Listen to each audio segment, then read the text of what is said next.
this other game here. All right, there it is. Good morning. I should apologize.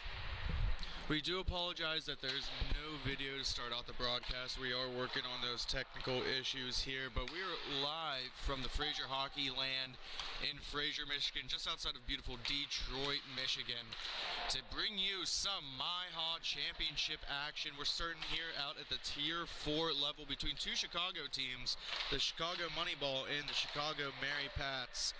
Joined with me today is not Sean Stewart, but we brought a special guest in instead. His name's Skylar Hetrick. How you doing today, Skylar? Doing fantastic, Sean. Good to hear. I don't know if all of you are familiar with, but Skylar does do our podcast with us. Regular guest as well. Make sure to check that out. It's on our YouTube page. You can find it below this video as we start. It looks like they're working on some clock issues. We'll try to get you updated as soon as we can here. In the white, we do have the Mary Pats, and in the blue and gold, we have the Moneyball. Action down low in the far corner. Both players going to get up and start skating away.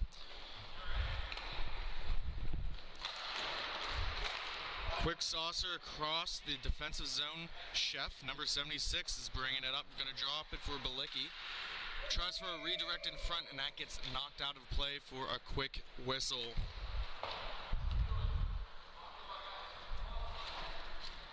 And if you're also not familiar with who Skylar Hetrick might be, he's also our accountant for the great company Bonus Accounting that's been our season-long sponsor here. Skylar, you want to tell us a little bit about that?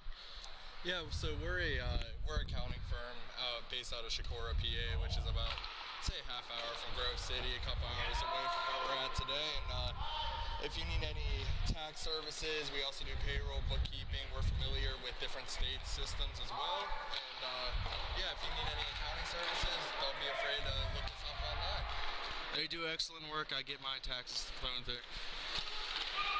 Puck is loose down front. A little bit of confusion of where it was. Finally taken away by the Pats, and it's going to be chipped out into the neutral zone here. Carried up by number 24, Grock. Makes an excellent move. Quick shot there, but it's just wide. He could not put the puck on net.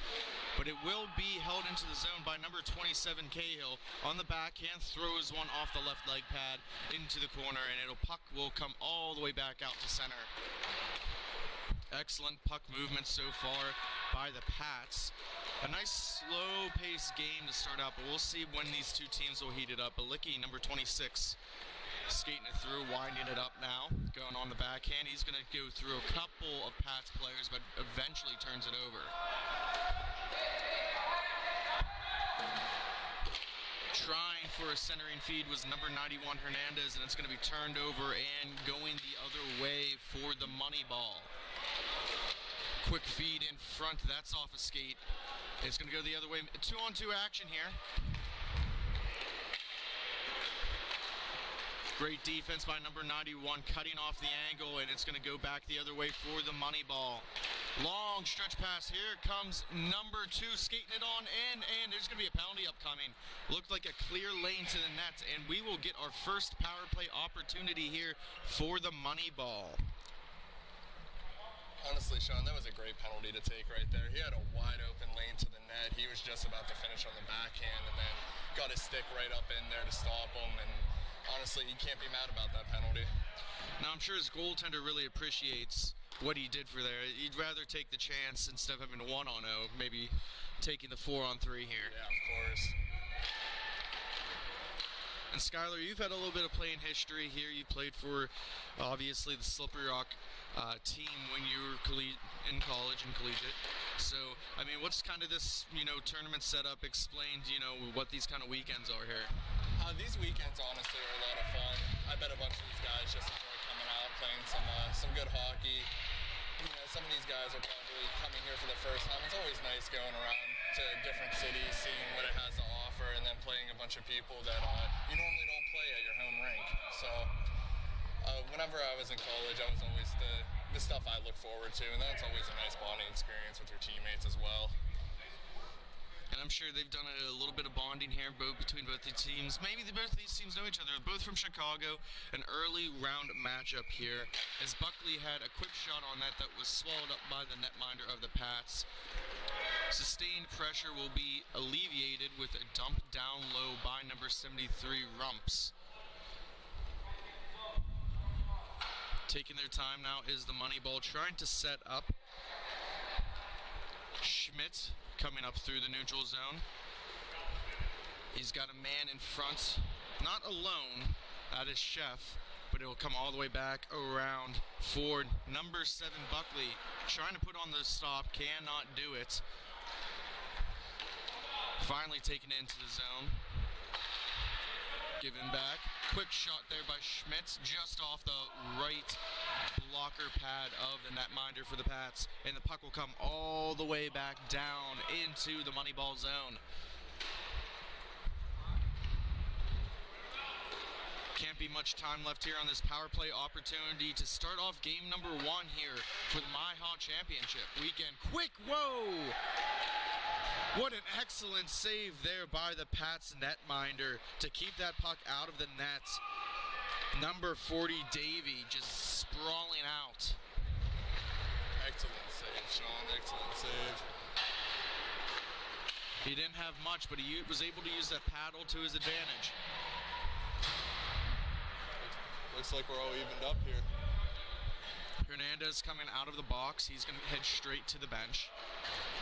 More changes being made this time for the Moneyball. Poncho's going to let one go. That's going to go off the right leg of Rumps.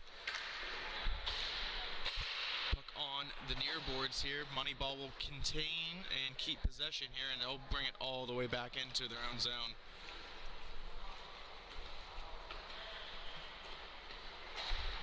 Long stretch pass going all the way down. Able to connect. Oh! Looked like an easy connection for that stretch pass and just went right under his stick. More instructions by the ref. Feed in front, no one home. Possession will stay with the Moneyball. Coming up on that far face-off dot circle, trying to get one on net. That's going to be taken away by number 4 of the Pats. That is Welty.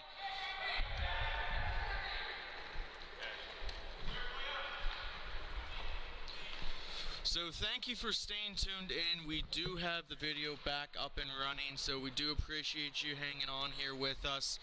As you can see, the Hockeyland Fraser experience is quite breathtaking here. I mean, if you're an inline player, isn't that right, Sky? Oh yeah, this rink is absolutely beautiful. Looks like it's a very clean rink. That's the problem you'll see sometimes traveling around is the rink gets a little dirty. But it looks like everyone's skating pretty well. That's not an issue. A lot of open seating to sit here and watch some great roller hockey. And we're right here up on the action, right here at center rink. Get to kind of see both sides. A nice bar over here to the right. Maybe we'll see that open a little bit later here for this final day of the MIHA Championship season. We're going to have another penalty upcoming. This time it's going to be the Moneyball who is going to be the guilty party with the infraction. Just a small little collision in the offensive zone, and there's not much you can really do about that, but Stripe's got to call it. Not many fans here in attendance, so you won't hear too many chirping, but you will hear all the sights and sounds that we are here. I mean, you can hear every single puck drop. It's, I mean, going to make our jobs a little bit easier here. Ziegenhorn with it now. He's going to try and throw one down low. That's defended beautifully away by number 91. Schmitz trying to eat up some more time here. He's going to get it to Buckley. Buckley throws one, but that's intercepted by Ziegenhorn. Ziegenhorn now with it. He's going to walk in, looking for an angle. Tries to go short side, can't complete it.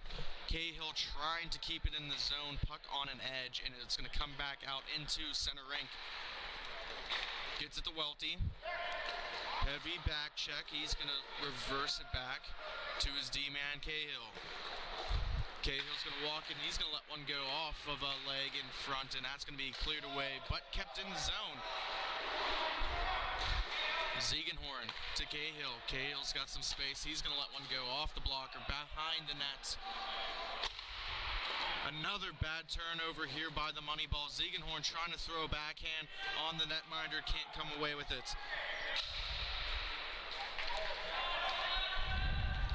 Welty with it. Trying to reset this power play. Both teams now have the first power play opportunity of the day. Cahill with it, makes an excellent little toe-tag move off. He shoots, he scores. A pass off of the pads, a great scoring opportunity, and put home by number 24 of the Chicago Mary Pats. That is Jeremy Groke. A nice assist there from Ziegenhorn to get the first score of this game.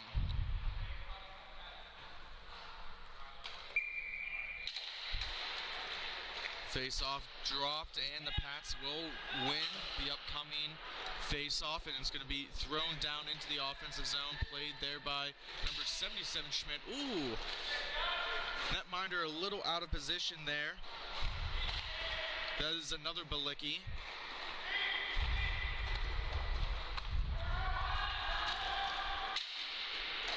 Puck down to the point. Going D to D now. Sankey with it. Drops it down low. Battle for it on the near boards. Both players ensue on the puck, and it's going to stay in the zone. Finally coming all the way down. Out. Quick shot off of the left leg pad of the Pats netminder. It's going to be wrapped around the boards, but intercepted. Backhand opportunity finally with a cover.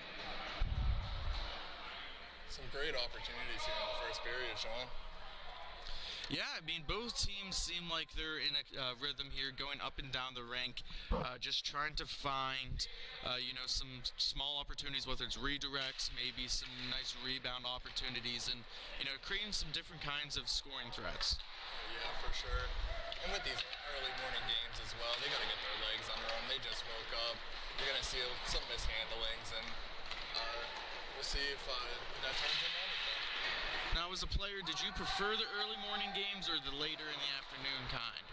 Honestly, I was not a big fan of the early morning games, but we did have plenty of them. I felt like we played a little bit better in the mornings, just because you wake up. It's like more of a routine. Whenever you're sitting around waiting for games all day, it throws things off a little bit. But you get that first one underway, and then I'm assuming these teams are going to be playing later on today, and get that first one underway, and it's get your legs all going, and then you're all set for later on. Puck carried up. Nice shot on net. That's going to be corralled there by number 91 Hernandez, but it's going to be thrown all the way back around here on the near boards. Taken by Poncho. Poncho with an excellent move. He's going to throw one on net. Great save there. Chaos in front. Finally, it's going to squirt out on the boards. It's going to be cleared all the way back down. Good back and forth action so far in period number 1. Balicki going on the far boards there, right in front of the Pats bench. Quick shot redirection in front. That hits off the back of the post. Back of the boards, I do apologize. These early morning games have gotten me too so far here, Sky. Oh yeah, we're all gonna have a couple slip-ups here. Oh, nice battle in front. And he looks like he put it in. Schmidt with the goal to get this game knotted at 1. Stick flying in the air, but it doesn't matter to him. Schmidt looking like a big guy, just picking up some garbage off front. And that is it. That is the end of period number 1. When we come back, we'll resume this action here between the Moneyball and the Mary Pats of Chicago, knotted up at 1. We will take a quick commercial break. After this, period number 2.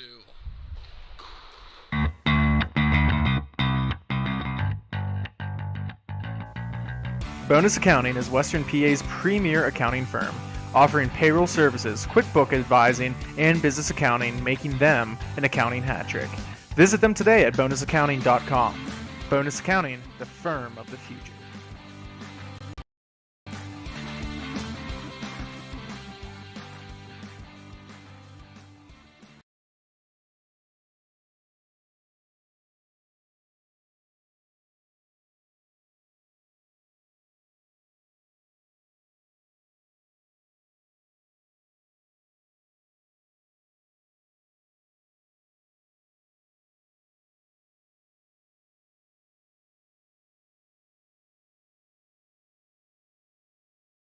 This copyrighted telecast is presented by Grove City Hockey. It may not be reproduced, retransmitted in any form without the expressed written consent of Grove City Hockey LLC.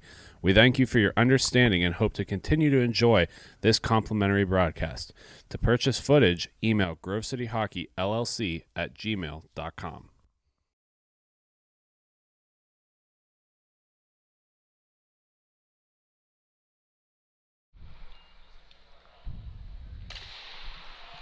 We are back here for the second period, the period of the long change between both teams. Quick shot off net. 1-1 is the score between the Moneyball and the Mary Pats. Puck coming up to Welty.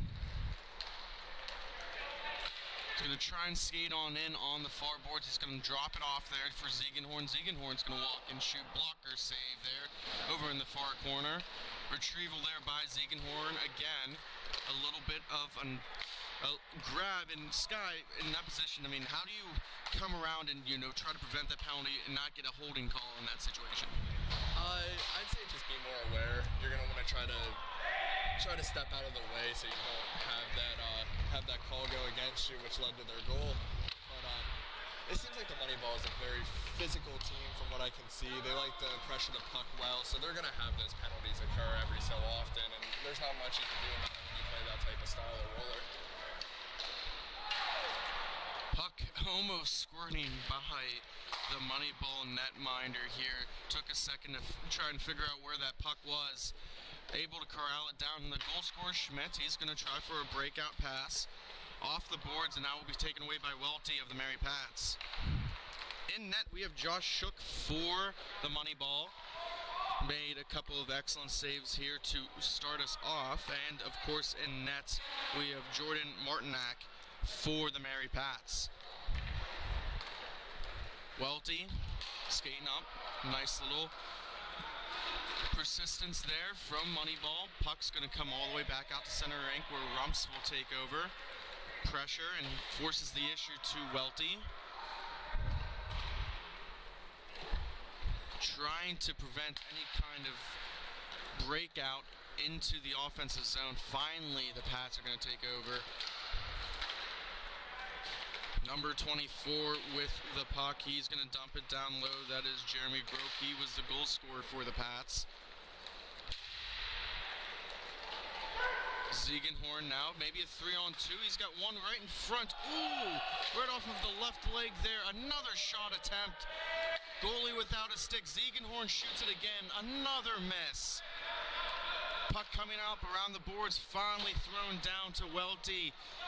Couple of excellent scoring opportunities there, Sky. Oh, yeah. The goaltender loses his stick there, and you just want to get some shots on that whenever that occurs. Hopefully you have one squeak by, but Moneyball's goalies seem to stand tall on that one. He's got his stick back, so a little bit of calmness back in the net. Rumps, number 73. We've called a couple of them so far today. We got two on this roster, David and Michael.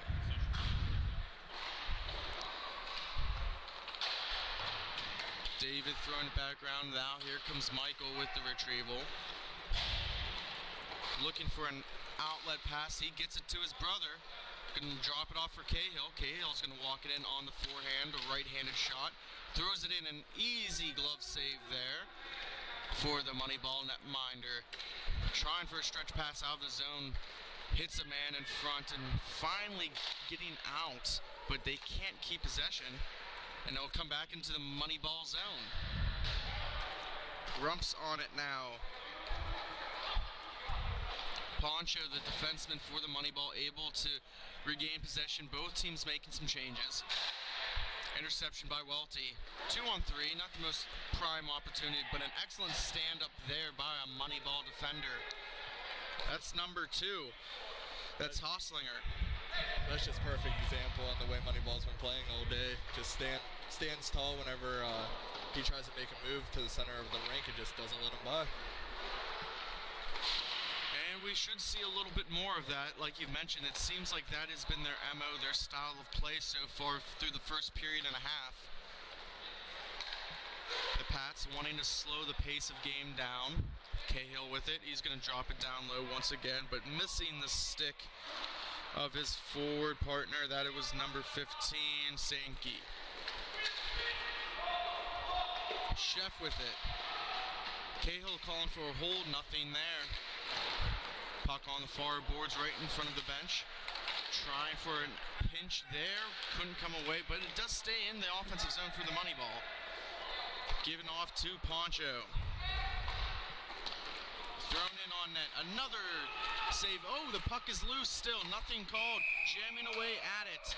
Finally a whistle blown down. I think that puck might have still been loose. They got a nice little quick whistle right there for him.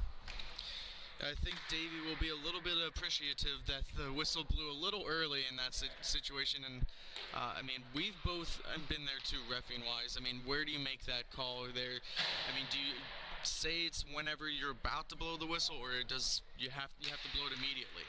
I'd say when you're about to blow the whistle, you gotta make sure that you lost complete vision, that it is covered up. But you know, stripes are gonna have their early whistles. Like we've both experienced this playing and roughing.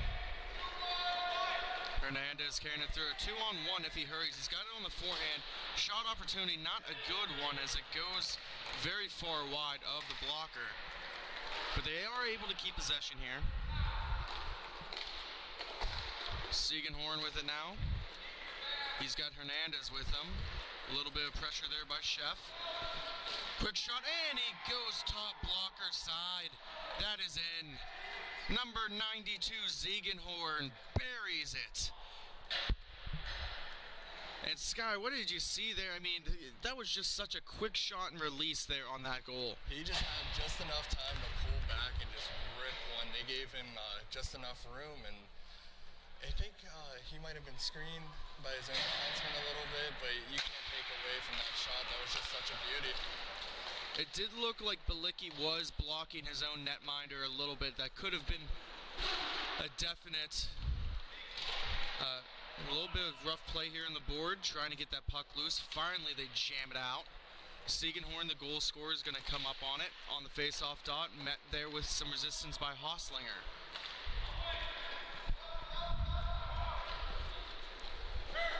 Knoll with it now. Number 3, sporting the nice red gloves. He's going to throw to Rumps, his D-man. Picked up there. Balicki trying to get that takeaway. Couldn't get it. More physical play, but this time it leads to a turnover. Balicki with a shot. Easy save there by Davey.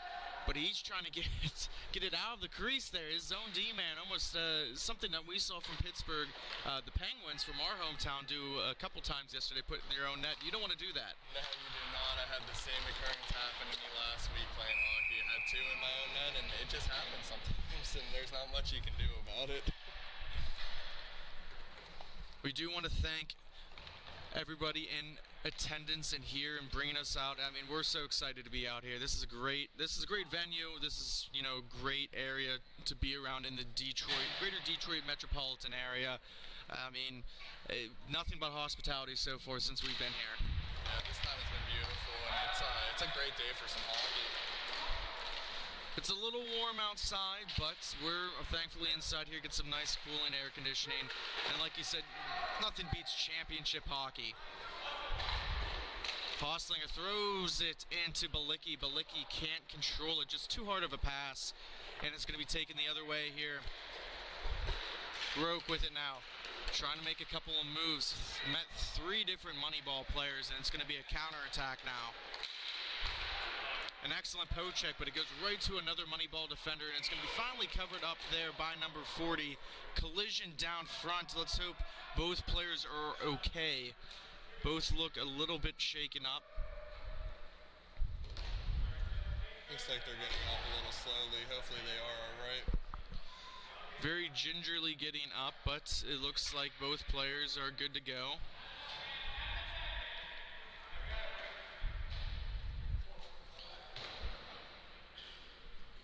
Face off to the left of Davey, won by the Pats. Coming into this near corner, kind of just right in front of us here. Welty trying to exit the zone. He gets it to his man, Groke. left there. Here comes Cahill. Cahill cuts it to the middle, leaves it there for Grove. A little bit of miscommunication, and it's going to be taken away there by the money ball. Chef, what an excellent name there. He's trying to cook up some scoring. Gets it to number 77, Schmidt, another pair of brothers. This time it's on the money ball side. We saw number 91, Schmidt, get a goal. This is his brother trying to recreate Justin. Cahill on the pressure for Poncho. Poncho trying to circle it back to center rank. Looking over, surveying the options. Intercepted here by Cahill of the Pats. Trying to settle that puck down, poke checked, but it's left there in the offensive zone. Puck's been bouncing a little bit here more, I think, that we saw in the second period compared to the first period. You said it's a very clean rink. Is there any other reason why this puck might be up on an edge? It could be the puck. Some of the tile could be a little messed up, but you'll see. It'll probably settle down here. I feel like the humidity might have a little bit to do with it as well. You'll see that at some rinks. So we'll see later on today where it ends up. In Fraser Hockey Land, there is 4 rinks here. Typically 3 of them are ice, but for today we got 2. Scoring opportunity whiffed on there by Noel, number 3.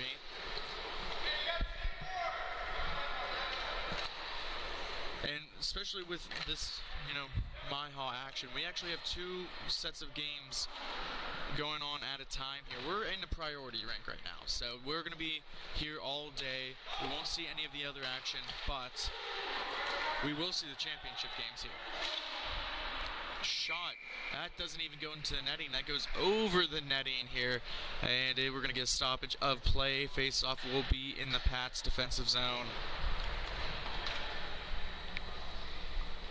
So far, it looks like it's been a pretty even game. Some back and forth action by both teams, and let's just see if it keeps on going that way. Could have one side doing more than the other. Rumps throwing a dangerous pass in front. Buckley, number 7, is going to keep it in the offensive zone for the money ball. An excellent feed in front, trying to create scoring opportunity. He scores! Front hand, backhand. That is number 2, Hoslinger, from an excellent feed from number 91, Schmidt. And the money ball regain the lead 2-1. What a vision from Schmidt, just up in the top of the zone on the boards and just somehow sees number 2 down low, and number 2 just finishes a great pass. You can't draw it up any better if you're going cross rink on that. It's a beautiful goal there, and I think Hoslinger, at that point he knew he had to put it in the net. The goal scorer Hoslinger now is going to settle it down behind his own netminder. These teams have met a couple times before, with the money ball taking all 3 games. They met a couple times in February and once in November. Sky, you want to tell us a little bit about these 2 teams here? Yeah, it looks like the money ball has the Mary Pat's number. Looks like, different goal differentials, and then their games are looking relatively close. It looks like back in February, the money ball had a nice 3-goal win over the Chicago Mary Pats, and you can just tell with the way they are playing that they're 2 pretty evenly matched teams, but I think the money ball, maybe their physical presence is what gives them a little bit of an advantage whenever they're playing each other. The Money Pats do have the advantage in power play and penalty kill percentages here. You mentioned that goal differential, both of them in the plus, and that's kind of why they're here in this championship weekend. I mean, both very good teams. At least coming into it, the money ball is coming in on a winning streak, as the Pats have lost a couple games coming into this final championship day, covered up there by Davey for the Pats. Couple of good passes down low here in front. We'll get another face-off to the right of Davey when we come back after the break, that is. So after 2 periods, the Chicago Moneyball 2, the Chicago Mary Pats 1. You are listening to Grove City Hockey.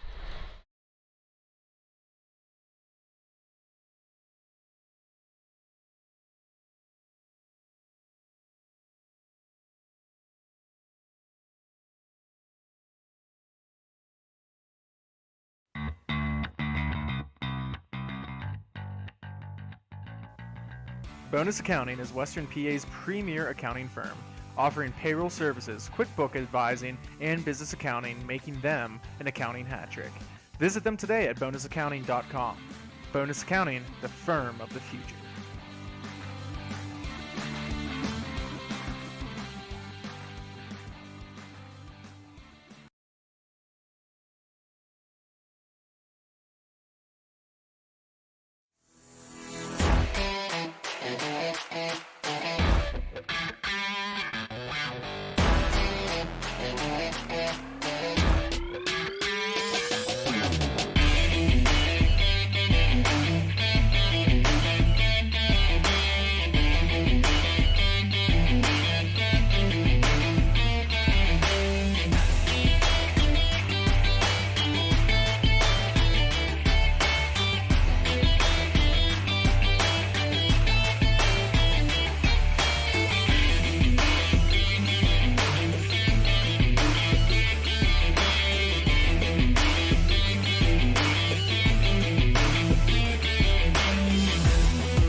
We are back here for the third period between these two squads, looking to move on here for the final day, final MIHA championship weekend.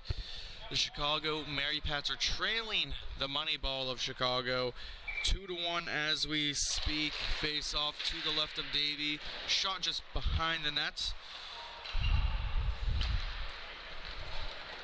Moneyball with possession here, a little bit of pressure. Doesn't look like anything was called, but Ziegenhorn had some kind of issue. I think he was just looking for a little interference call, but you're not going to get that in a championship atmosphere right now. As they say, I mean, let them play. Refs will put the whistles in their pockets once in a while.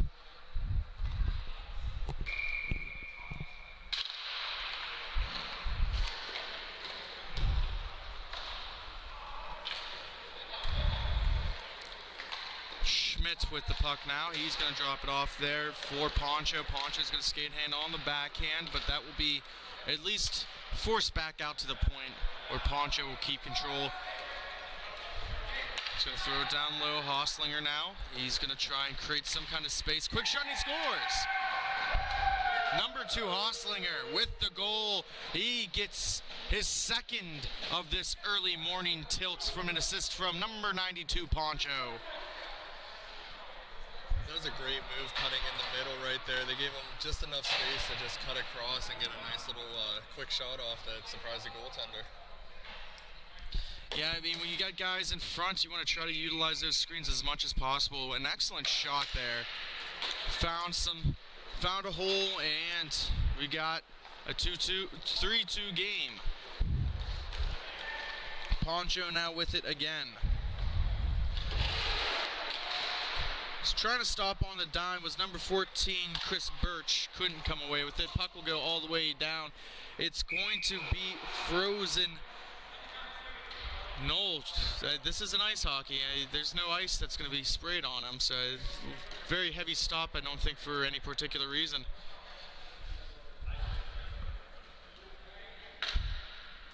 Noel, the aforementioned player, will stand into the face-off dot, loses it, and it's going to go right back to the netminder and covered up again. Jeremy Balicki and Noel will stay in the face-off dot here.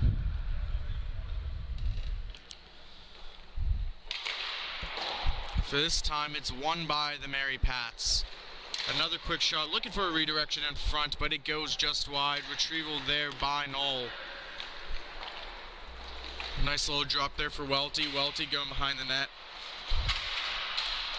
Looking for a call there. Nothing up in the air, and the puck will go to the Moneyball.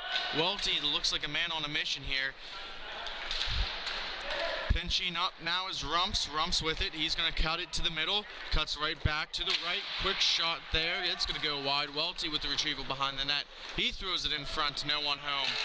Fought for there. Finally taken away by Poncho. And he tried clearing, but it wasn't a good attempt at all. And the Pats will regain possession. Knoll now with the retrieval for the Mary Pats. He's going to go to Welty. This one's going to go thrown up to Rumps, number 73. Back to Knoll. Some good passing right now. A little too hard of a move for Knoll, and this is going to create a turnover here. Balicki now with the puck, looking for a man in front, but he couldn't settle it down. Welty makes an excellent move, turning on a dime. He gets it to number 73, Rumps.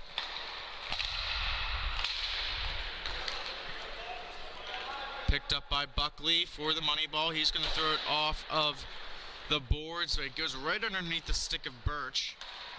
And the Pats will take over. Slowing the game down just a little bit more. Off of Welty's stick. Coming after it now was Birch. Finally taken away by a Pats. Rumps, number 73, he's got a man going to the net. That's Knoll. Easy save there. Read all the way by number 16, Shuck. Looks like Welts for the Mary Pats has a little bit of a chip on his shoulder. Keeps going after a couple individual players.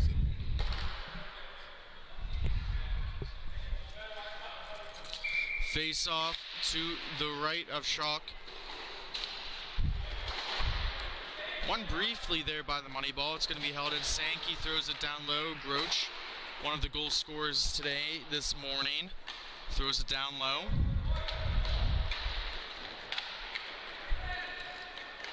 Possession taken by the money ball.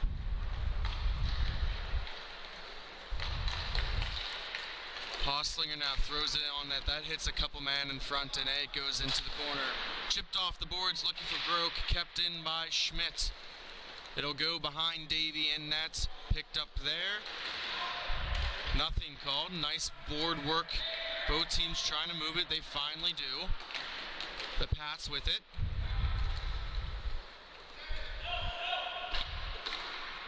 Nice little pass there to exit the zone. Got a 3-on-2 if they hurry, but an excellent back check there by Chef. Drops it off for Hernandez. Hernandez throws it on net, and that's going to be a glove save there by Shoke. That's a great save there. He just tracked the puck right into his glove. A little bit of a screen in front, but that didn't bother him. Standing tall so far. He's been the main netminder for the Moneyball all season. Hasn't missed a game, and he's playing big so far in at least this championship qualifying matchup. Hostlinger now to Chef. Chef with the toe drag, but couldn't get back in front. Hostlinger's going to try and keep it in the zone. He does briefly, but now it's going to be taken over by the Pats. Sankey with the puck. Schmidt losing an edge. Trying for the back check here. Ziegenhorn with it. He's going to throw it in front looking for a man. That's going to come all the way in front of the Moneyball bench. Hostlinger now stopping and starting. He's looking for Chef. Couldn't get to him. We saw the scoreboard briefly flash with 6:35 left in the game. Hernandez now. Nothing called. Okay. They're going to let him play. Yep, letting the boys play. A lot of the other, incidences, obviously I let him play. That seems pretty deliberate on that one, but let's hopefully see that. It's been a good game so far. Hopefully it doesn't get out of control. Yeah, they're not going to want to try to call anything. They're going to put the whistles away towards the end of this game with it being so close. They don't want to have an advantage one side or the other, so hopefully it doesn't get out of hand at any point, but I think it should be all right. You always see that with playoff action. Ref's going to let them play, but at some point you also got to worry about the safety of these players. This is not their full-time job. A lot of us will have to go back to our day jobs tomorrow. Me, unfortunately, will be at 6 a.m. Hernandez throws one. That's going to go right past the net, but it's going to be kept in the zone by the Pats. Grope trying to make a move. He tried to throw one off his backhand to get to the center of the rink and couldn't get away. almost a dangerous too many men there, but the Pats are able to at least get that last skate off before it touched number 73 rump stick. If I'm the Pats, I'd sit here and try to apply a little more pressure. You're down by 1, the clock's ticking down. You're going to have to get some men to the puck. They're sort of letting the money ball just walk around a little bit. Collision right down in front of the scores table, looking for Cahill. Cahill's going to get a shot. Excellent shooting opportunity. Had the goalie going the right way, but just couldn't get it on net. Defended away beautifully by Welty. Here comes Rumps now, but a better poke check by Halsinger. He's got a man all the way. That's Balecki in front all alone, and he couldn't put it home. If the Mary Pats come back, that might be a save to look at. Balecki again, another shot. They just can't get it out now. Sustained pressure by only 2 Moneyball players. The Moneyball, they're going to have to throw the puck back, which they actually just did right now. You're going to want to kill some time off, try to get some separation. That's the one perk about roller hockey over ice hockey is you don't have to worry about the offsides or the icing, so you can just sort of play with the puck a little bit and toss it around the rink to kill some time. I will say this. The Moneyball look good on the rink, but their jerseys even look better with the Monopoly man on. Excellent shot there. I don't think Schock really realized it was going to get on net, and he was kind of diving for that puck. Thankfully bailed out by his defensive man in front. Knoll keeps it in the zone. Cahill's going to walk in. Schmidt forcing him out wide. Puck's going to be picked up by Halsinger. He throws it to Chef. Chef now, it's 1-on-2. He's by himself. He's just going to try and at least kill some more time off. He throws a pass to himself, and a little help from Davey keeps the puck in the offensive zone. Schmidt now with it. Backhand, throws it. It's going to go off the boards. Comes right out to Chef, and he can't get it on net either. Seems like there's been a lot of urgency, but it's been by the wrong team. The Moneyball is just increasing the pressure with every passing moment, and the Pats look like they're having a little bit of tough time getting it out of their own zone. Yeah, the Moneyball seem to be on a mission right now. It shows that the past few games, while they were the team that came out on top, you can just tell by the end of this third period, they just seem to run it a little bit more than the Pats do. A winner of this game we will see later in the day. Quick shot there by Ziegenhorn, seen all the way by Schuck. The Pats will take a timeout. We'll take a quick stop and play. When we come back, we will have the ending to this great affair. You are listening to Grove City Hockey.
We are back. Thank you for staying tuned here to Grove City Hockey, obviously on YouTube.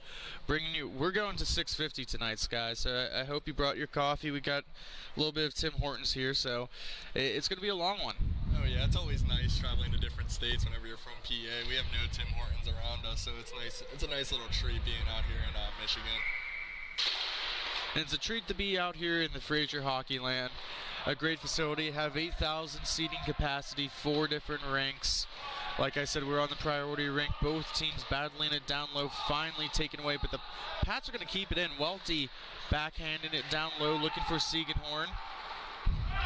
Looks like the Pats on number 24 wide open in front of the net. No one even noticed them, but just couldn't get him the puck. Poncho skating it up through the neutral zone. He's going forehand backhand. He's going to try and kill some time. He turns it over right to Ziegenhorn. Poncho had the right idea there. He just couldn't control the puck.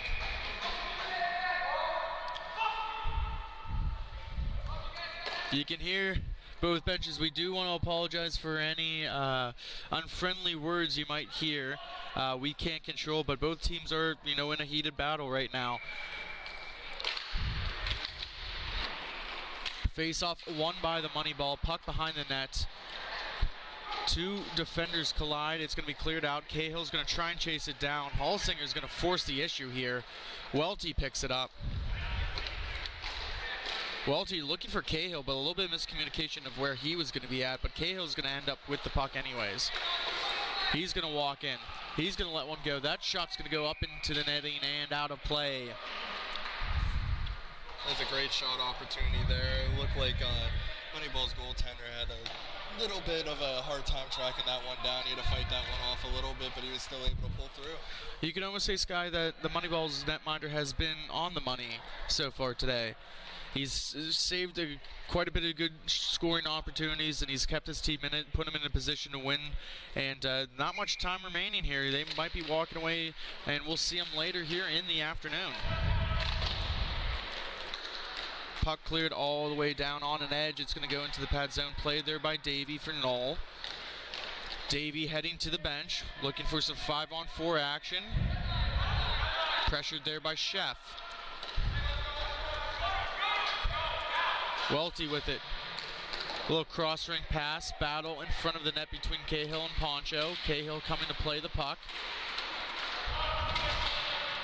The intensity is picking up now. 30 seconds remaining here in the third period. Trying to get it out of the zone there. Halsinger with it.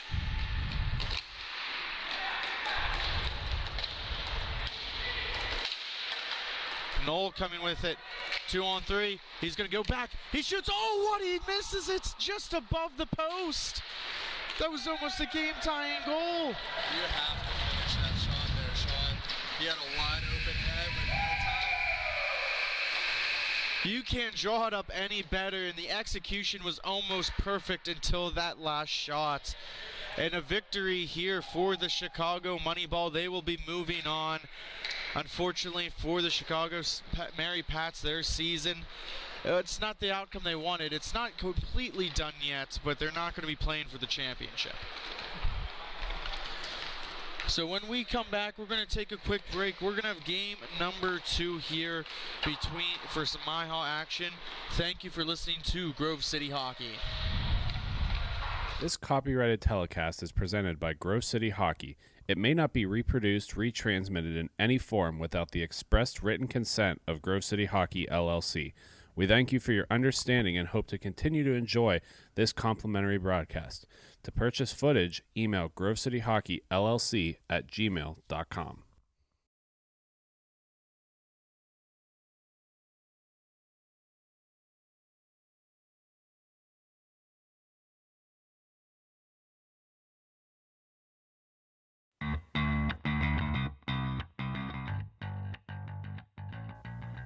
Bonus Accounting is Western PA's premier accounting firm, offering payroll services, QuickBook advising, and business accounting, making them an accounting hat trick. Visit them today at bonusaccounting.com. Bonus Accounting, the firm of the future.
We are back for the second game here. We got a little bit of different action. We have some T3A competition here. We have the Mid-Michigan Saints versus the Buffalo Roller Club. Now, Scott, you weren't here for our last trip, but we went to Buffalo about a month ago. We were able to see this roller club in action a little bit. They're pretty good. This is going to be our first time seeing the Saints. I can tell you, you're going to see a lot of methodical movement and a lot of heavy pressure from this roller club team. And we'll see. I don't know what the Saints are going to bring here, but this is their hometown, hometown arena. So, I mean, they're going to play for a little bit of hometown pride. Yeah, playing hometown pride, and looking down at the stats, you can see that Michigan's actually on a 10-game winning streak right now, which is pretty surprising in roller hockey. So it's hard to string together that many wins in a row without. So it shows that they for sure are a good club, and also their penalty kill at 88%. That's extremely impressive. It shows that they have to be a pretty defensive team. So it's going to be a new experience for both these teams. Neither one of them played each other in any head-to-head experience this entire season. You mentioned the 10 wins for the Saints. The Roller Club, kind of on the opposite spectrum here. They lost the last 3 coming into this game. Both teams have a pretty similar penalty kill, around 84-85%. A little bit better power play percentage. The power play percentage for the Roller Club, 33%. Pretty, even for roller hockey, I mean, you expect a little bit of higher numbers. That's still an excellent number you want to be at. Oh, yeah. That is a good point, too. When it comes to roller hockey, there's a lot more scoring than it is compared to ice hockey. So you're going to see pretty insane numbers, but a power play with that percentage is definitely something you'd like to see out of a hockey team. So the Roller Club will be in the red that are known as the RC, have those RC kind of colors, and the Saints will be in the blue and white.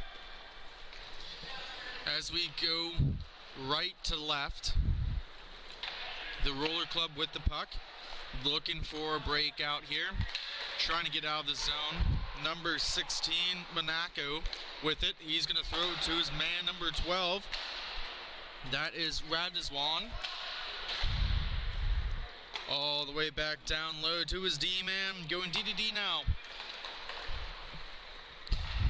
Back to Chesky. Chesky's going to hold on to it. He's going to throw it all the way down low. Retrieval by the Saints, number 3, Westfall. As you can see, the heavy forecheck here for the RC. Trying to force the issue, prevent that outlet pass, and won't even let you get into the neutral zone. Westfall now with it. Holding on, waiting for reinforcements. Finally coming through. Gets it right back in front. Excellent stick lift to prevent that slot scoring opportunity. Chesky with it now. He's going to let one go. That goes off of the right leg of Hagman. Battling for it is Cameron, number 96. He's going to get out of the zone, looking for Westfall again.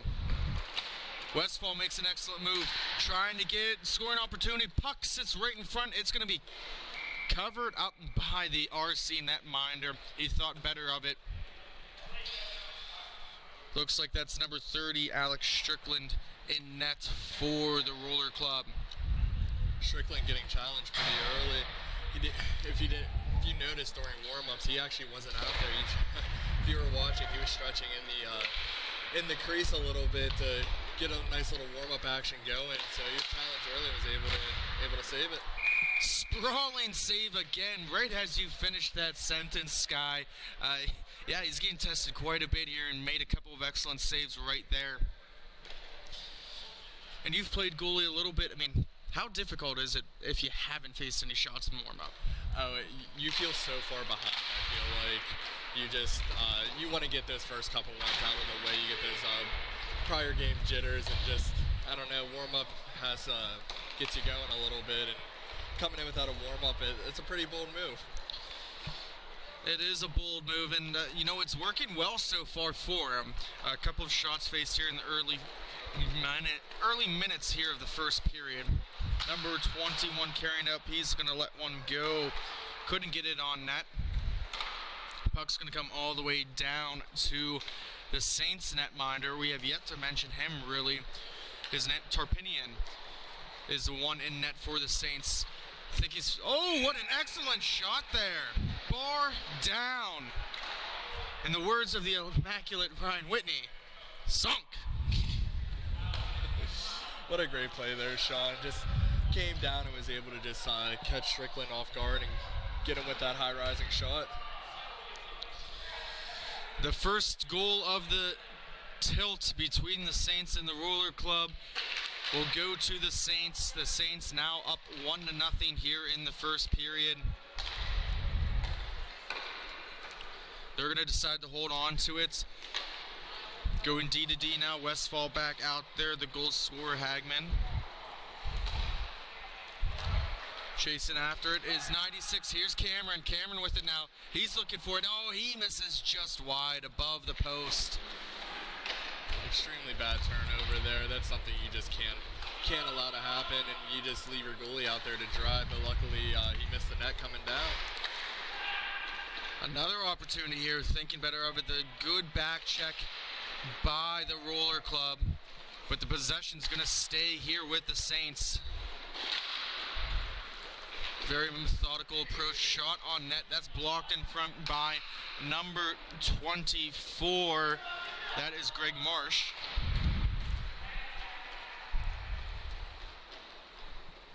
Radizwan holding on to it, looking for some kind of outlet, trying to get it out of this neutral zone, get some kind of controlled breakout going, and just going to do it himself. He's going to try and go all the way to the net. Couldn't come away with it.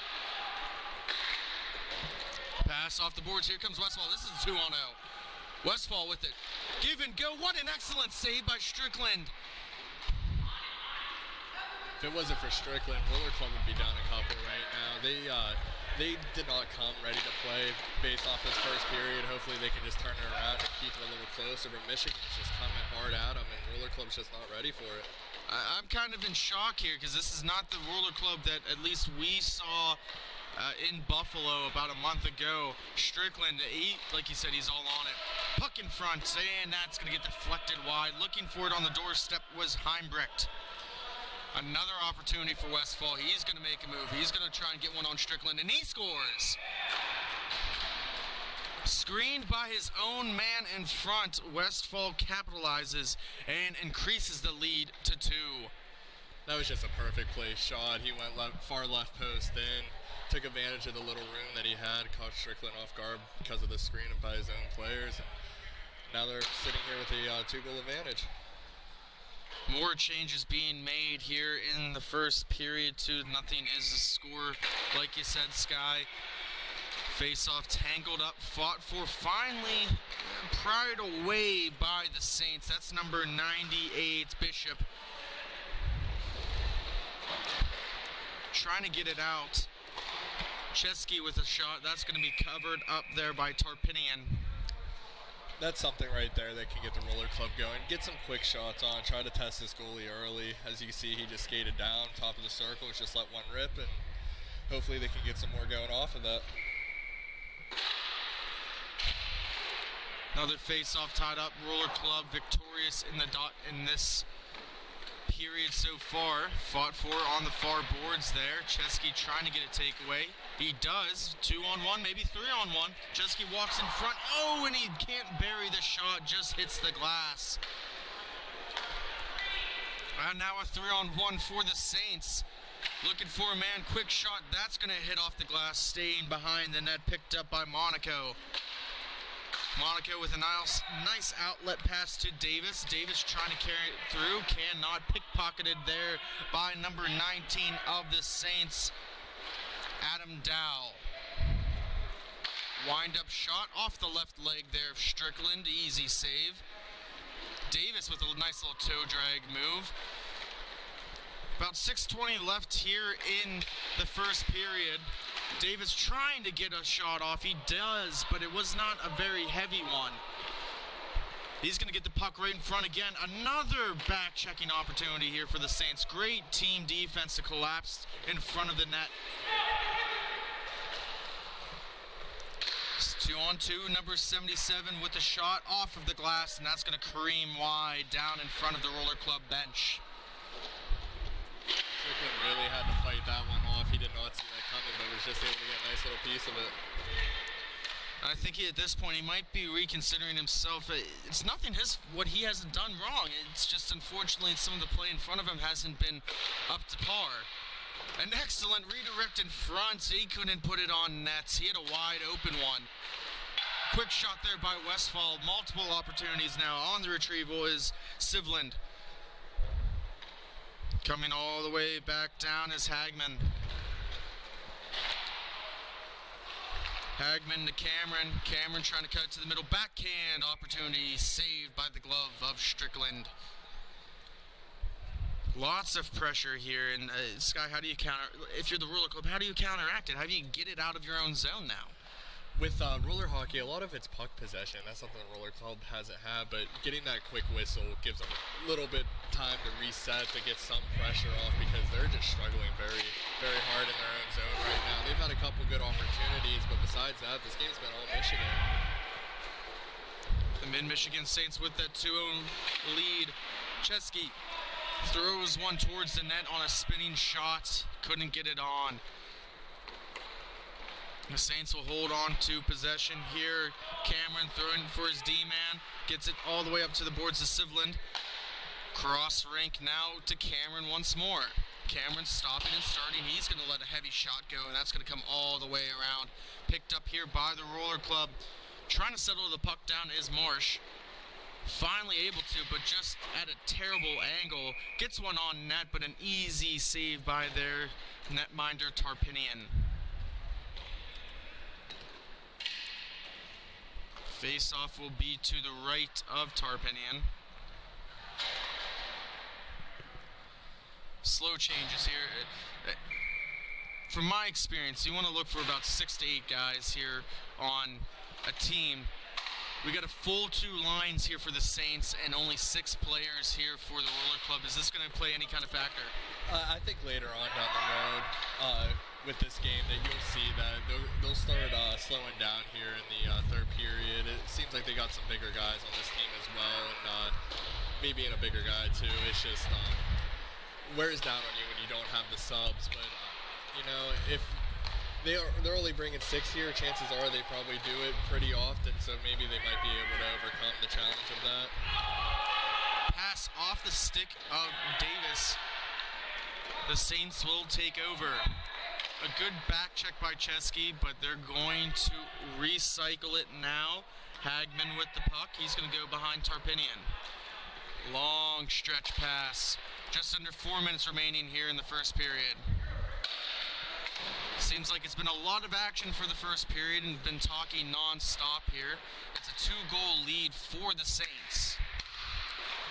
Yeah, this game is definitely a lot more faster paced than the first one that we showcased to everybody watching here at the beginning of the day. I'm bricked to Davis. Davis lets one go off the right leg of Tarpinian. Good save there. Getting it all the way back down. A quick counter-attack. Hagman trying to get it. There's going to be a penalty called. Heinbrich with the touch-up, and we will get our first power play opportunity of this game. Holding looks to be the call. I have a feeling this Michigan power play is something that you don't want to see too often during the game, because it looks like they can put the puck in the back of the net, so staying out of the box is definitely going to be key for Buffalo. Only 21% on the season, but numbers don't always indicate it. And like you said, I mean, they've been bringing it all period long right now. I think Strickland's going to be tested very well during this power play here. Clock on the board, almost working. We saw it flash at 1:52. Hopefully we'll get closer to it working.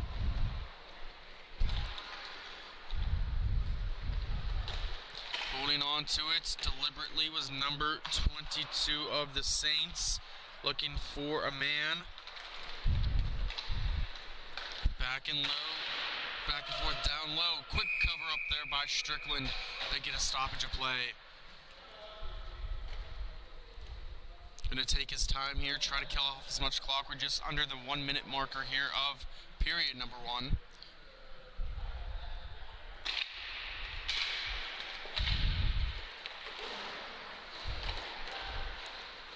Looking down low, throws it off the boards. Crowd there at the near far face-off dot. Great defensive play by Davis down low to clear the puck.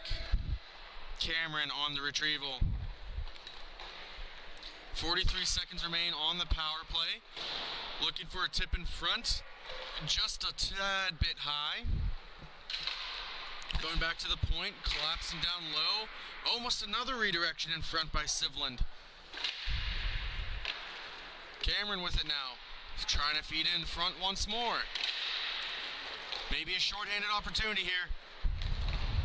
Heavy back check by Sivland, and unfortunately time runs out. Man. That could have been a tide changer right there, scoring on a breakaway shorthanded, but the clock was not in their favor. Man, you hate to see it. That would have been great.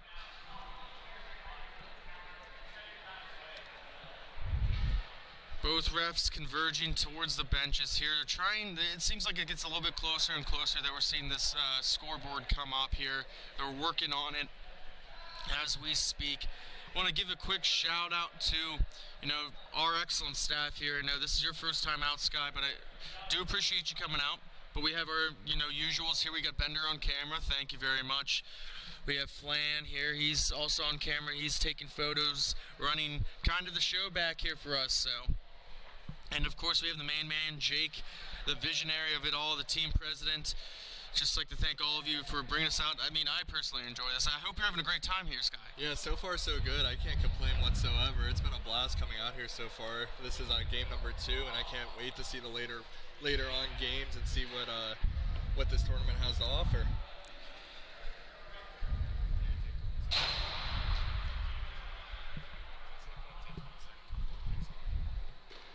Okay.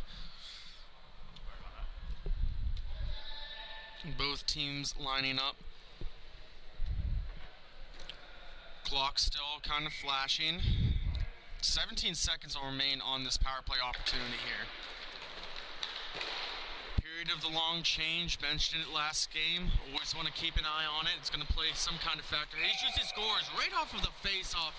Number 3, Westfall buries it. Excellent skating maneuver to put it on his forehand and cut it towards the middle of the ring, getting right into that crease and just pickpocketing a top glove hand. Yeah, he was just able to sneak down in. Even in tight, he was still able to roof it. That's a hard one to give up, but that was just such a beautiful shot. Both teams now back at even. Retrieval by number 21 of the Saints.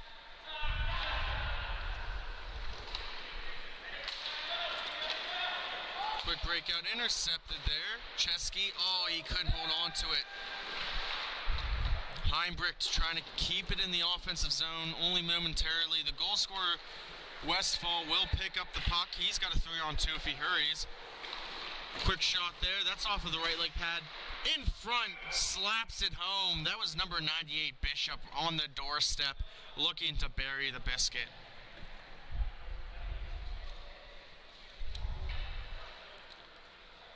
Face-off will be to the right of Strickland in the RC zone. One there by the Saints. Trying to control this puck is Dow. He's going to, and he's going to try and create some kind of controlled breakout here in the neutral zone. Leaving it all the way back down for number 21. Back and forth they go. Excellent passing so far from this unit. Bishop now with it.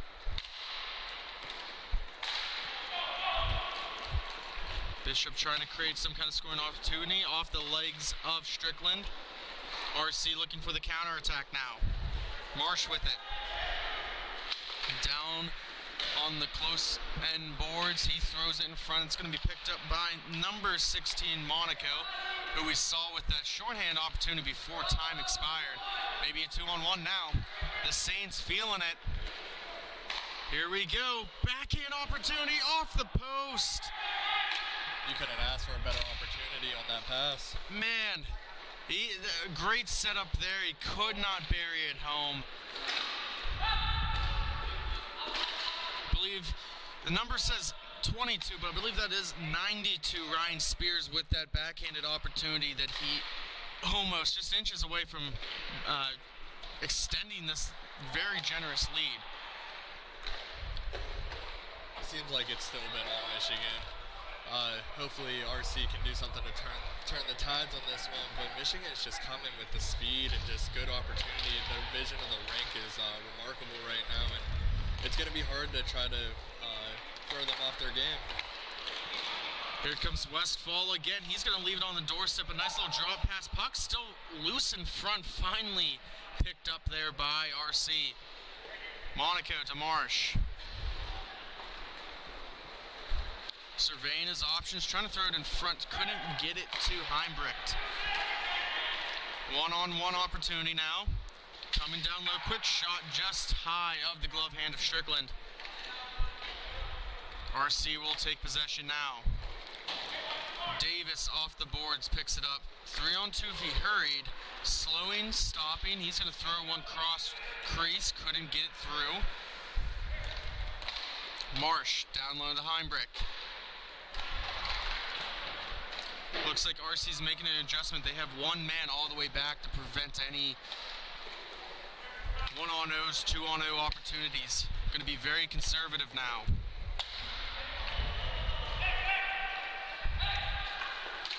Hagman with it. Hagman throws one off of the left leg of Strickland. Looking for a man in front streaking to the net. That was number 77, Sivland. Seems like they make that adjustment to stop the Michigan coming with a stretch pass, but they still let them by untouched. You'll notice in some of these games there are coaches, some of them don't. 2-on-1 maybe, 3-on-2.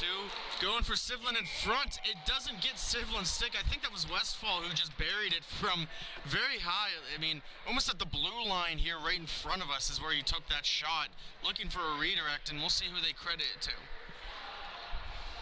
That's just a rough time right there. It was just a great game by Michigan. You sit there and you expect that deflection, and when that deflection doesn't come through, it just throws you off a little bit. You can hear the frustration from the allotted home team, the RC of Buffalo, just not going the way they thought so far and trying to get out of this groove here. Westfall skating with some speed. He's going to throw one on net. Heavy shot. That's going to cream off the boards all the way around. Picked up by number 12, Radizwan. He's going to cut it to the middle. He's looking for some support. Westfall falling down there. Nothing called. Chesky with it. On the near boards at the face-off dot. Looking for Radizwan. Throws it down low off of the glass. Puck into the corner. Trying to get some cycling action going.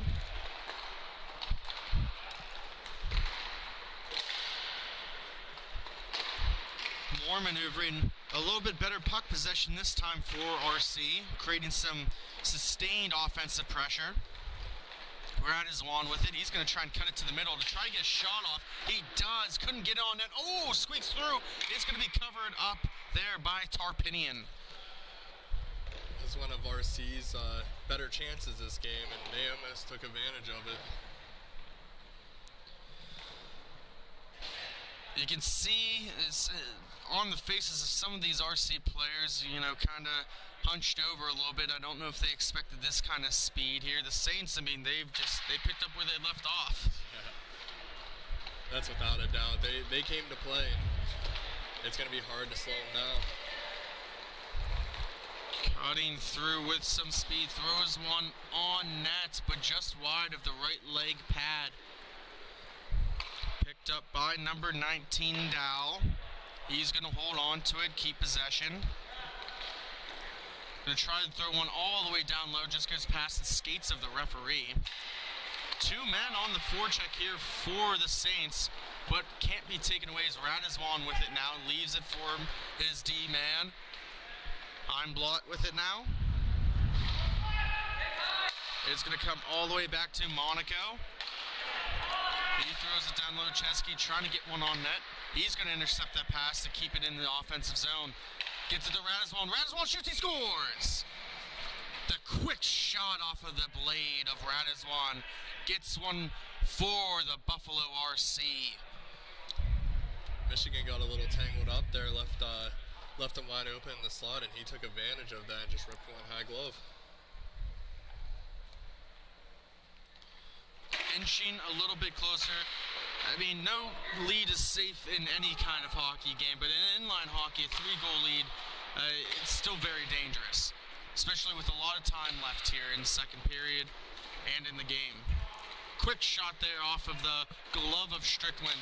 Chaos in front, and they get one back. The Saints, number 22, Ryan Spears, he buries it on the doorstep, just past the glove of Strickland. It did not take him long to answer right back with a nice little quick goal. Strickland adjusting his pads, trying to get some kind of breather here. Face-off down, won by the Saints again, dominating the face-off dot as well. Pretty soon here we'll get a second camera up and about so we can get some nice close angles. As of right now, you'll see the overtop screen. Kind of from our perspective here, we're broadcasting right beside the camera, so what you see is what we will see. Quick shot, heavy one. You can hear it from up here, off the right leg pad. He's going to get his own retrieval. That's Hagman. Hagman cutting it, looking for a redirect in front, and it's going to be covered up by Strickland.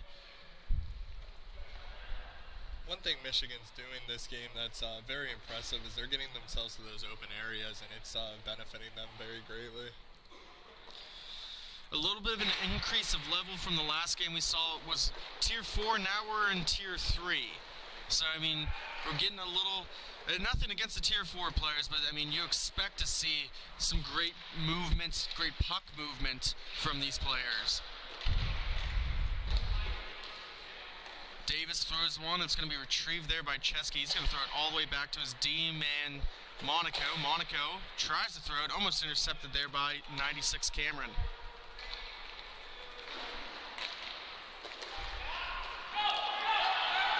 Here comes Westfall all by himself with some speed. Forehand, backhand. He shoots it. Oh, he didn't even hit the net. He was looking for the, but he picks it up again. Oh, what a play. You got to feel bad for Strickland at this point. He's made some remarkable saves, and he's getting left out to dry. Westfall, he missed on the initial shot, picked up his own rebound there, and it was a 2-on-0 still. No one back-checked, and Cameron was wide open on that other side, and, you know, it wasn't even that much space there, and he still buried it. Strickland almost was able to come over and take away that entire area, just a second too slow. Yeah, and I don't know where RC's defense was. There was no back checking. It was like whenever you see that little video of Ovechkin who's just standing there whenever Washington was playing a few years ago, but it's just not looking too good for Buffalo right now. Quick shot there by Bishop off the boards here. Trying to get one back. Here comes Radiswan. Radiswan shoots one. That's an easy glove save by Tarpinian. Lots of back and forth action so far, but most of it is one way. It's 6-1 for the Saints over the RC. Picked up there by Dow. Slow movement. Here comes Spears. Spears gonna let one go. That goes past the glove hand. Quick shot off of the carom, off the boards. That is number 98, Andrew Bishop, just potting the puck. Man, you can't draw it up like that, but if you did, that's pretty close. Oh yeah, without a doubt. It's very unfortunate, but if you notice from the first game as well, these boards have been pretty live. If you're missing the net, it's kicking right back out front. So I'm hoping some teams are making notes of this, because crashing the net, you might be able to pick up some points for yourself and had that your point total a little bit. Quick shot, that goes right underneath the left leg pad there. Adding to the total, that is Nicholas Leon with the goal. That's going to be 8-1 here. I mean, there is a mercy rule. So, we'll see how this goes if they want to try and end this game early. Give themselves, because they're going to be playing again later today, it looks like. So, I mean, if you're in this mindset, Sky, I mean, you're trying to end it, correct? Oh, without a doubt. You want to end it. You're here for a tournament. This isn't beer league where you're going to want to actually finish out the game. But whenever you're in a tournament, you want to rest your body a little bit, prepare for your later games. And I think they're going to try to end it here as soon as possible. RC with possession. Drop pass there for Radisson. Quick shot there, and that's in the back of the net. Getting one quickly here. An excellent setup from Radisson. We'll see who the goal scorer. It looks like Davis will be the aforementioned goal scorer for the RC. He's the one player from Buffalo that you've been able to notice. That's for sure. He's a big guy, but he has a lot of finesse in his game, which is something you don't really see too often from bigger guys. You think that they're going to be the aggressive enforcers, but he seems like he can shoot and has some good stick handling as well.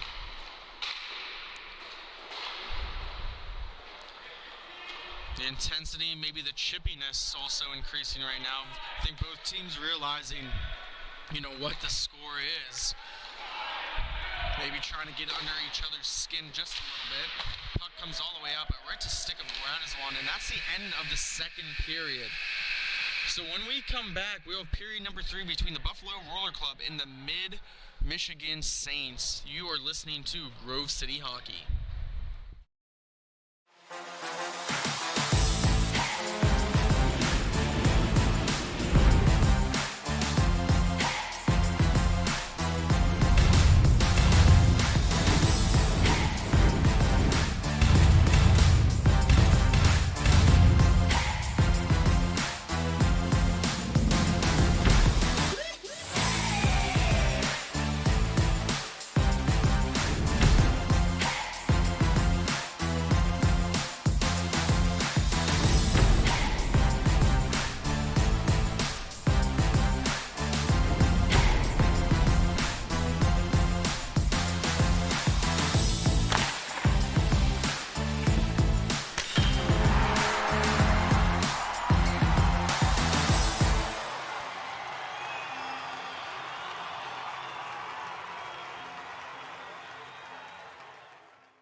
We are back for period number 3.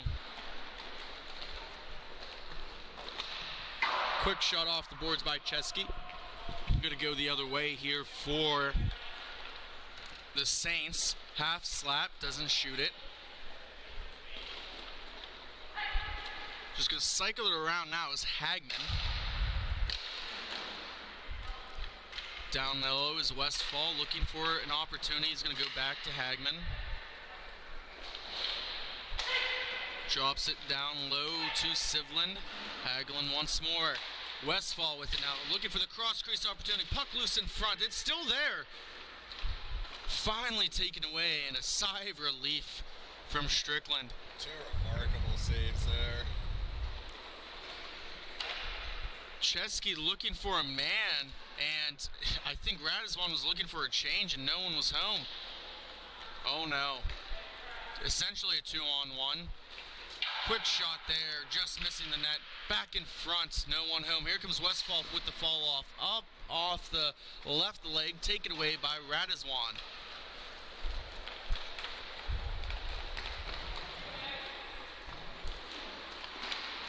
Puck left there, but no one's home, so it's going to be taken away by Sivland. 2-on-1 opportunity, Sivland and Cameron. Cameron with it. He's going to go to Sivland, and he buries the biscuits. I feel like Buffalo right now just think they're counting themselves out. As you can tell, Strickland is laying there at the laying down after that one, taking a nice little deserved break. Now, if the score I have is correct, it should be 9-2, extended back to 7 goals. So one more will end it.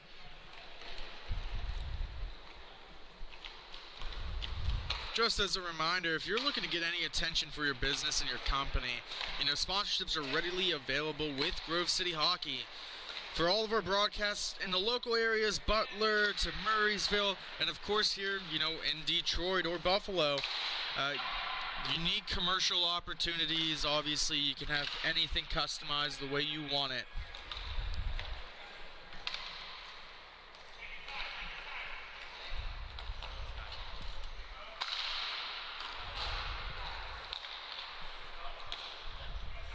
As you can see here, 21 with the puck back in Michigan's zone, slowly making his way up and tries to connect with a pass to number 19, but it just went right by him and picked up by Buffalo coming up the boards to Davis, and looks like he turned the puck over right here.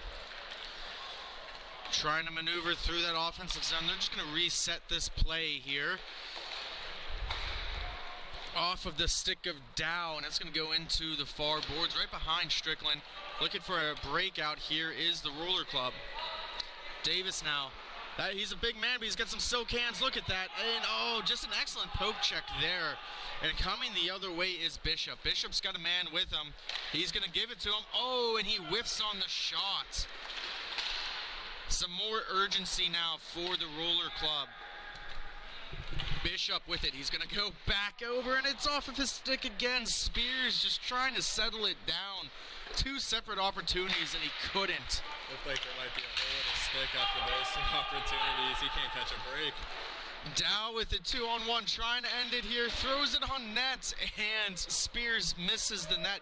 Well, there wasn't a hole on that opportunity, but so that's a sigh of relief for him. But he didn't hit the net that time either. So I think he's going to head off to the bench right now, realizing a couple opportunities missed. But he can't be too frustrated, though. His team's up big, and I'm pretty sure he has a couple today, if I'm not mistaken. He does. He's got 2 so far this morning. But he always like to, me personally, get that game finisher, if you'd like. Yeah, without a doubt. I think everyone really enjoys that feeling.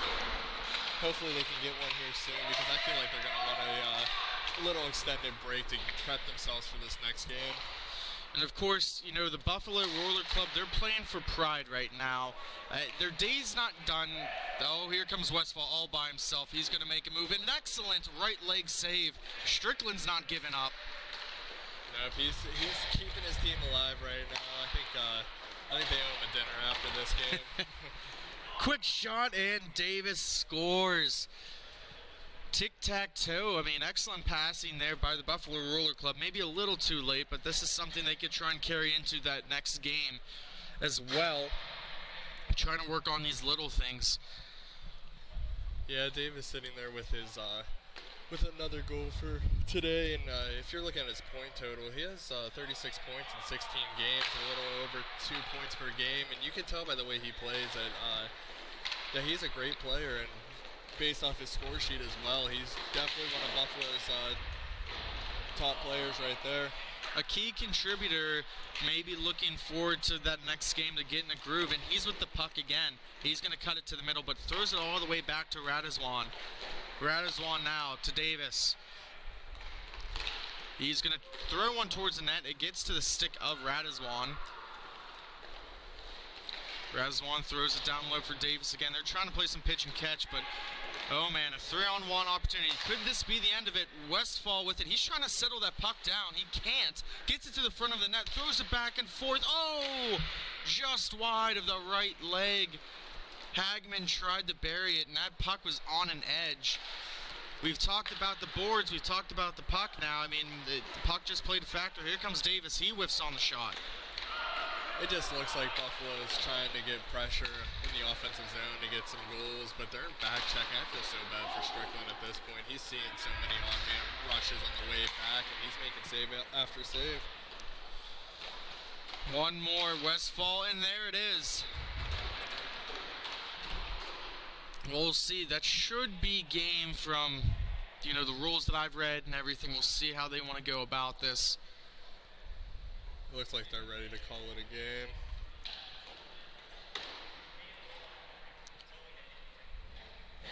looks like they're playing on.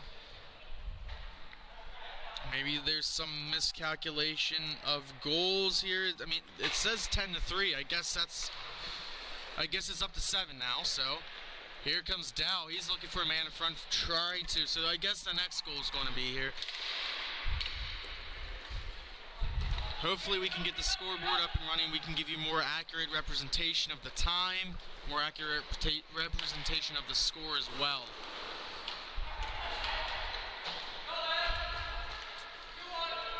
Two on two, Dow. He throws it to Westfall. Westfall shoots it. He throws it just wide here.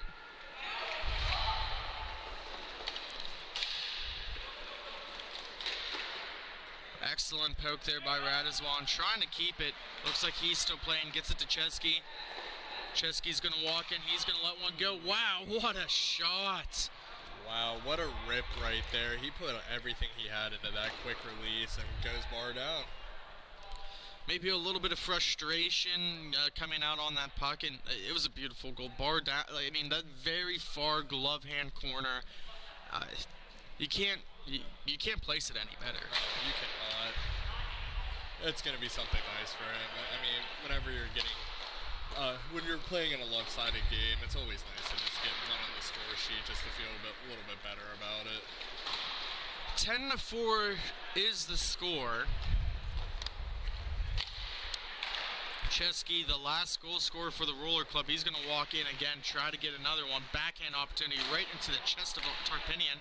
Monaco with it, he throws one on net. More pressure now for the Roller Club. Dow holding on to the puck. He's going to chip it to his D-man, Bishop.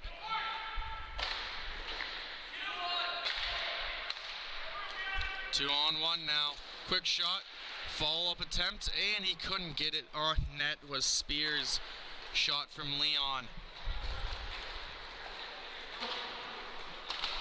Radizwan with it now. Heavy pressure.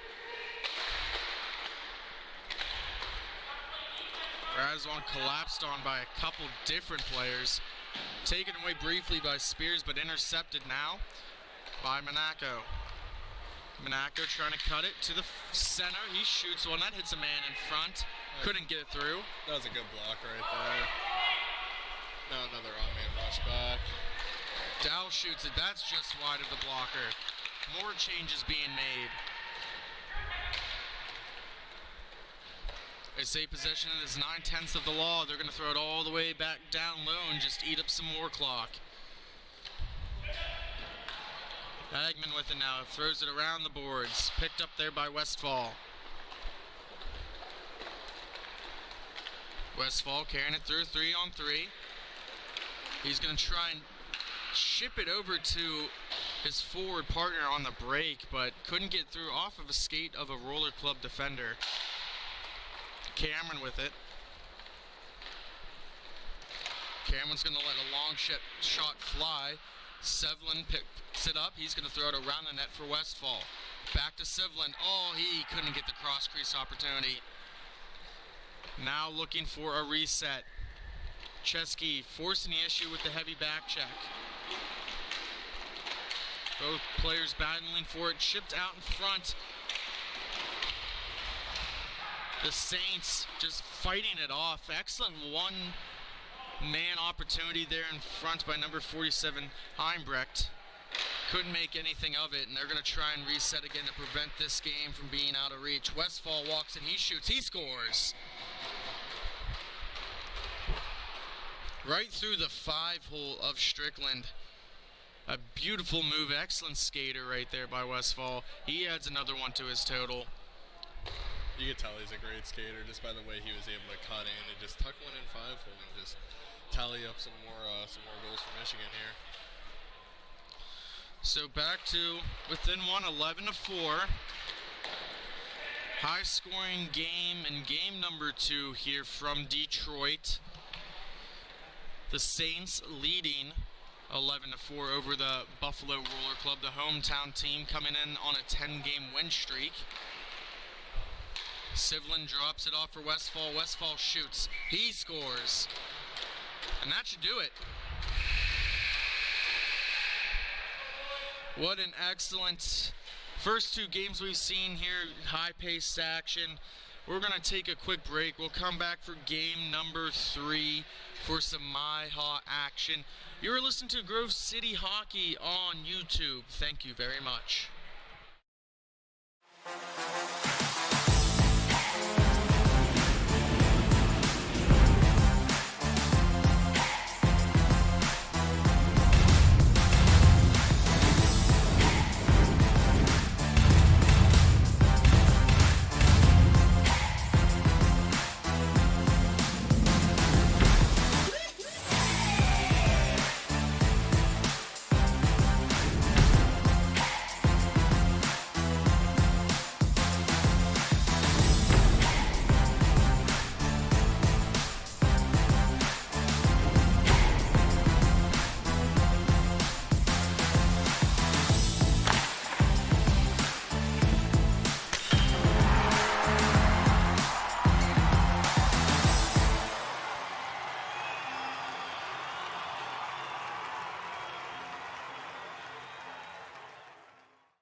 This copyrighted telecast is presented by Grove City Hockey.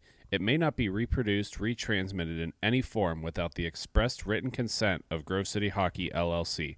We thank you for your understanding and hope to continue to enjoy this complimentary broadcast.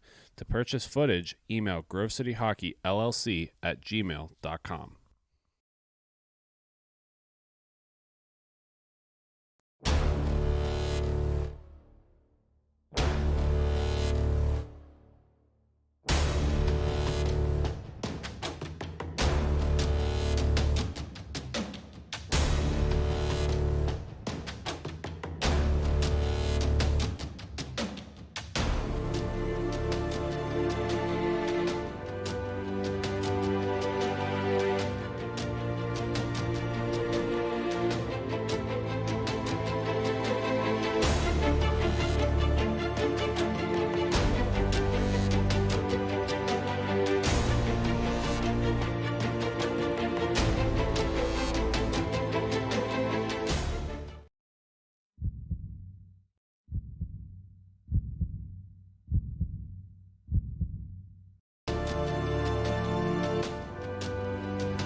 welcome back here to Detroit, Michigan. We're sitting here with the third game of the day. It's looking like we're having the Detroit Revolution, and they are playing the Windy City. So this should be a nice game we got going on here.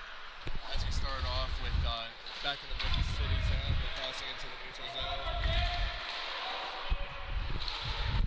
Have a missed opportunity right there. The puck comes out front. Number 26 for Detroit's backtracking, and now he's passing it up to exit the zone as you have number 22 coming straight down and trying to get a shot on net. Well, thank you for covering for me, Sky. Appreciate it. First period underway. The Detroit Revolution is in the black and red, and the Windy City's in the red, black, and white. Predominantly white, so very similar colors here. Hometown Detroit team playing for the championship, obviously an exciting time. Quick shot on net, that's going to go just wide. Picked up there by number 99. 2-on-2 opportunity there. Quick shot there by number 33, Davis. Couldn't get it on net, blocked in front. Pressure still by Mikulek. Mikulek with it. He's going to turn it over. And here comes Snell. Snell on his knees, trying to play the puck.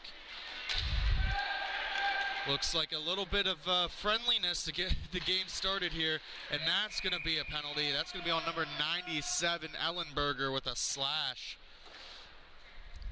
Seeing the chippiness early on, it sort of foreshadows what could happen in the future. I feel like these teams are going to sit there and grind against each other, and it's going to be some entertaining physical hockey we got going on here. And we do want to give a quick shout out to Michael Farinelli. You know, he's got this is his team. He's running the Detroit Revolution, and he's running this beautiful rink that we're at here today in the Fraser Hockey Land. Very welcoming.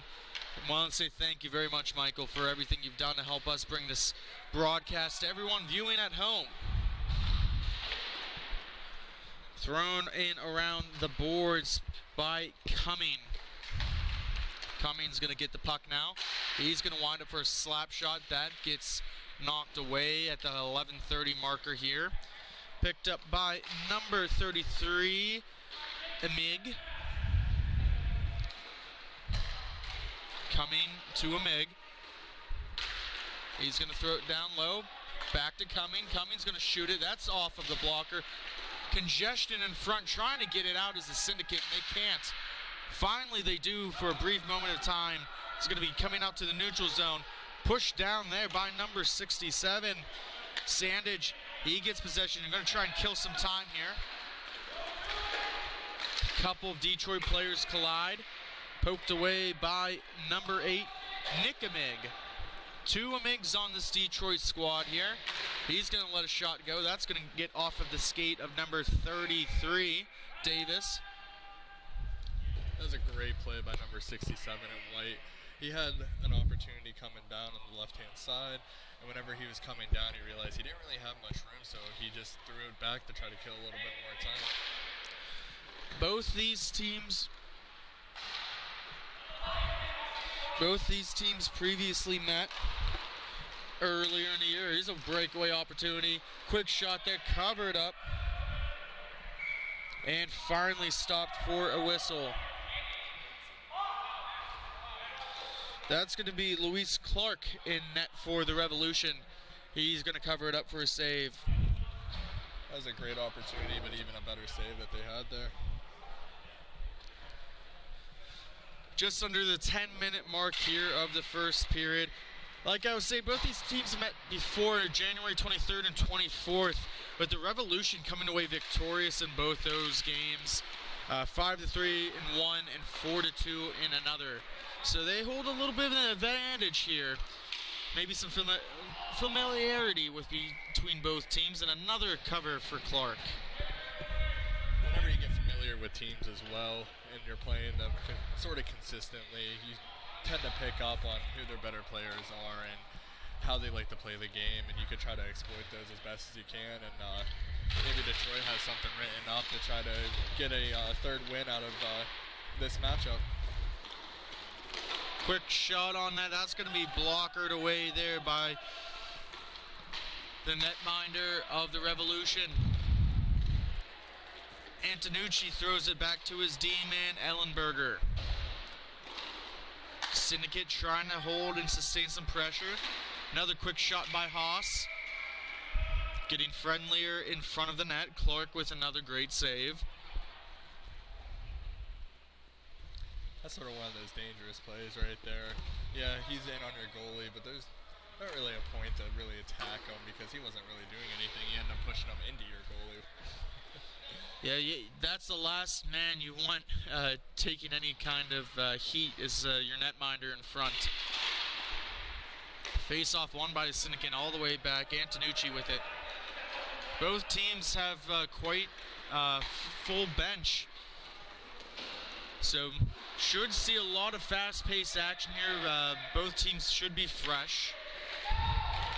Snell with it. He's going to throw one on net, and that's going to be covered up by the Syndicate netminder, Labs.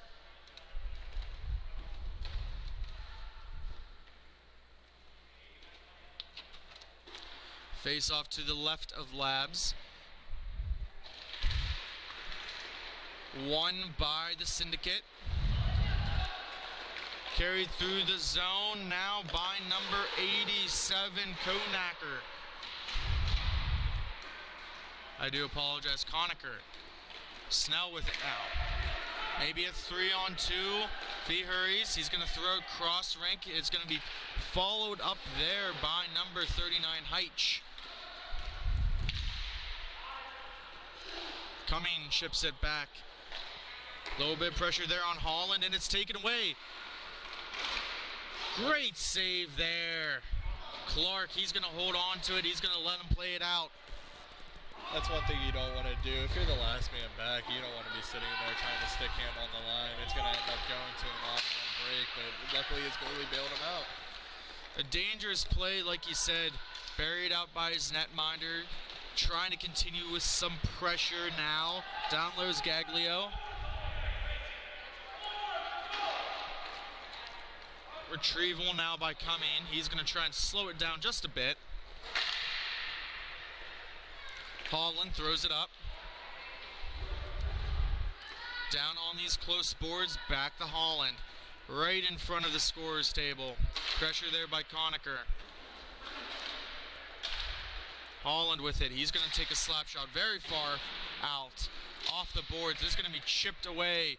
Number 71, Conacher, is going to pick it up.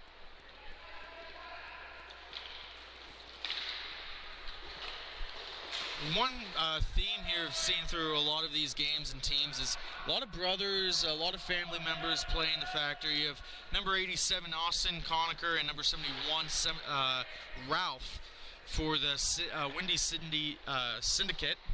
And then you have a couple of EMIGs on this Detroit Revolution squad. Yeah, that's something you tend to see a lot in hockey, especially growing up. You'll have a lot. If you're close in age, you'll be playing with your brother, and it's always nice to see brothers still playing, especially at this age. I bet that's always something to look forward to doing together. Number 69 will dump it in. Holland trying for the retrieval, taken away. That's, apologize, number 65, Nesevich. Held down low, thrown back around. Snell with it. Going to his D-man once more. That's going to be chipped all the way into the neutral zone. Cross-rink pass picked up by number 99, Lumley. Lumley following up on his own shot. Going to hold it down low on the boards. He's going to throw it all the way back to Matt Snell. To his brother Steve. Steve throws one on, blockered away. An easy save there for Labs. Not much pressure so far between both these teams. Very controlled pace. I don't think either one of them is, wants to make that first mistake. I feel like both these teams had a good game plan coming in. It seems like they're doing both what they want to do. I'd say that they'd probably want to get a little more pressure on, but they're moving the puck well. Just had nothing squeak by either of these goalies yet. Some changes being made by both teams. A nice pinch off on the boards. Retrieval there. Oh, taken away now by the Syndicate. Tries for a centering pass. Couldn't get it through. Puck's going to sit at the face-off dot. Wraparound shot. Another shot. He scores! Josh Haas, number 37 for the Windy City Syndicate. Gets them on the board for the first goal of this playoff game. As you can see, number 37 is just sitting there. He's just waiting for a rebound, and luckily he had it just come right to his stick, and he was able to whack it home. A very fortunate play. We've talked about the boards here, Sky, kind of similar to the old Joe Louis Arena. I mean, a lot of bounces, can be a lot favorable bounces depending on how you use those boards to your advantage. Yeah, I was always a fan of seeing the live boards. It sort of adds like a nice little factor you have to adjust to, which you don't always see at every rink you play at. Cover up there by Clark. A good scoring opportunity again for Haas. Coming in with some speed. Face-off will be to the left of Clark. Stepping into the dot for the Syndicate is Canzarelli. Won by the Revolution. 2-on-2. Trying to throw it to his forward partner, Heitch. Looking for that cross crease. An excellent diving poke check, but it's going to stay in the zone. Nicky Meeg trying to create some pressure in the scoring opportunity, but it's going to go the other way now. Haas with it. Tries to get to a backhand, just trickles off of his stick. Poked away, and the Revolution will gain possession once more, and this is Nick Amig again. Got a couple men collapsing on him, trying to get it to the slot. It's going to be followed up by Heitch. Heitch dipping it back down for number 11, Cumming. Cumming throws it back down low. Heitch with it. Makes a nice little maneuver. He's going to look in for a shot. It's going to go off the boards, coming all the way around on the near boards. Picked up by 37 Haas. He's out there for a long time. He's going to try and get some more speed too. He's got a man in front.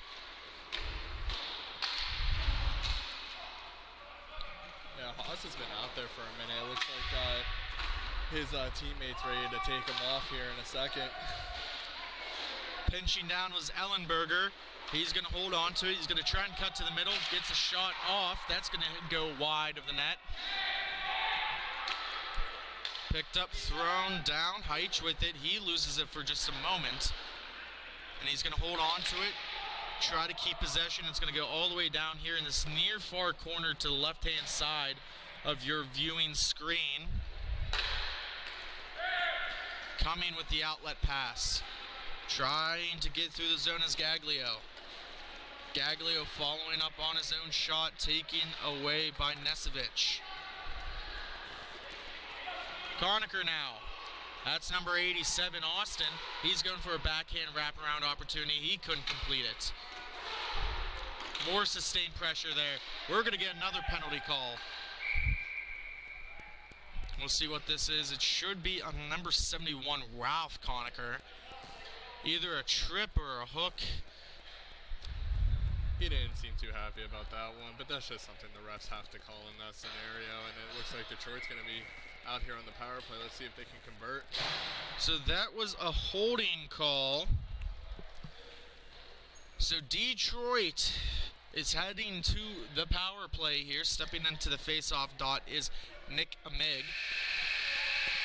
And that will be right when we come back after one. We have a 1-0 lead for the Windy City Syndicate. You are listening to Grove City Hockey.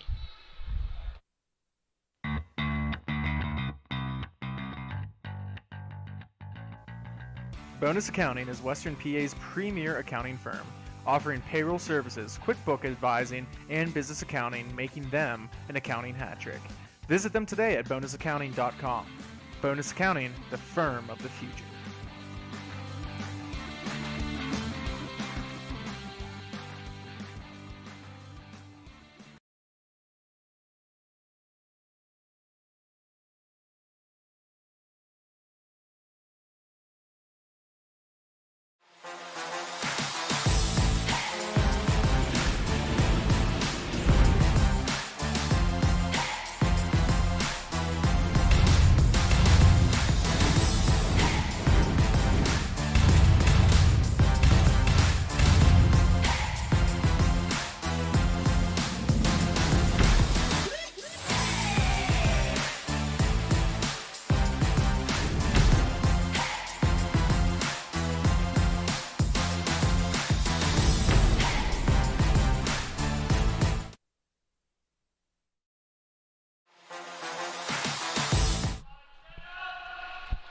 We are back for second period action. The Windy City Syndicate with the early lead here, but the Revolution are on the power play. Working down low, that is number 11 Cumming. He let a shot fly, picked up there by Nick Amig. Wrapping it around, it's gonna go all the way into the neutral zone, picked up by Cumming. 1:28 remaining on the power play here. Surveying the options, going to throw one in front, looking for some kind of traffic. Hits off his own player's skate. Pass going just wide. Goes into the corner, trying for the chip up here. Conacher losing an edge. Here comes Cumming. He's going to throw it down low. Quick shot there, blocked right into the chest. Oh, that's got to hurt. That's a big block right there. That's Tony Annucci, who took a puck right into the sternum.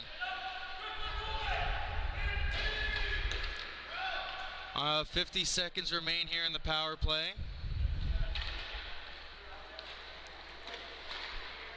Cumming with it now. Throws it down low. Quick shot off of the face mask. Matt Snell trying for a bank. It's going to get cleared all the way down. Under 30 seconds remaining in the power play.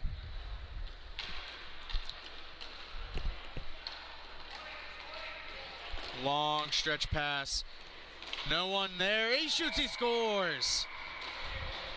Coming with the assist and with the power play goal is number 33, Jake Amig, to tally this game and tie it up at 1. That was just a great opportunity right there. The second he received that puck, I was sitting here thinking, like, he has all this open space. He needs to just rip one. And during warm-ups, I noticed he had a great shot, and he took advantage of all that space he had and just ripped one. Face-off won by the Syndicate. Held down low by number 29, Nikolek. Chipping it back behind the net. That was number 67, Sandage. Taken away by Snell. Steve, that is.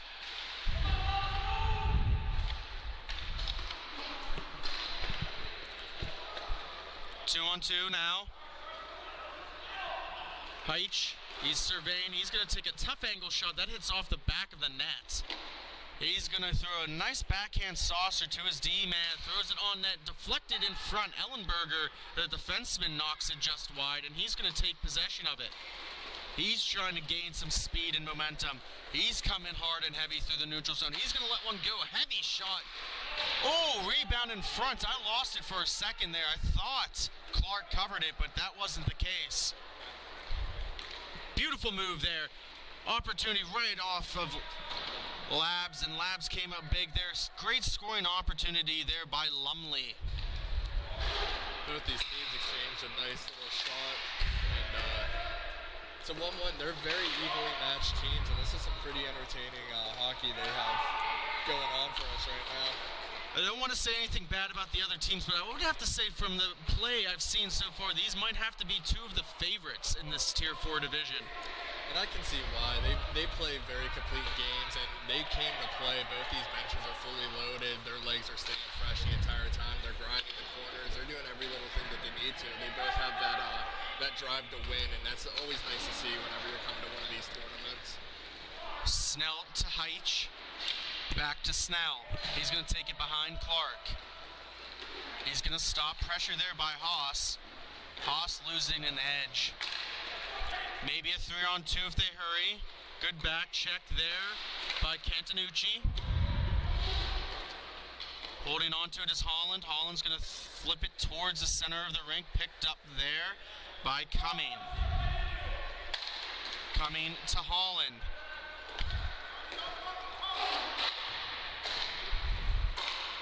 Down low, stolen away there, but it's going to be retrieved back by the Revolution. Throwing it back down low.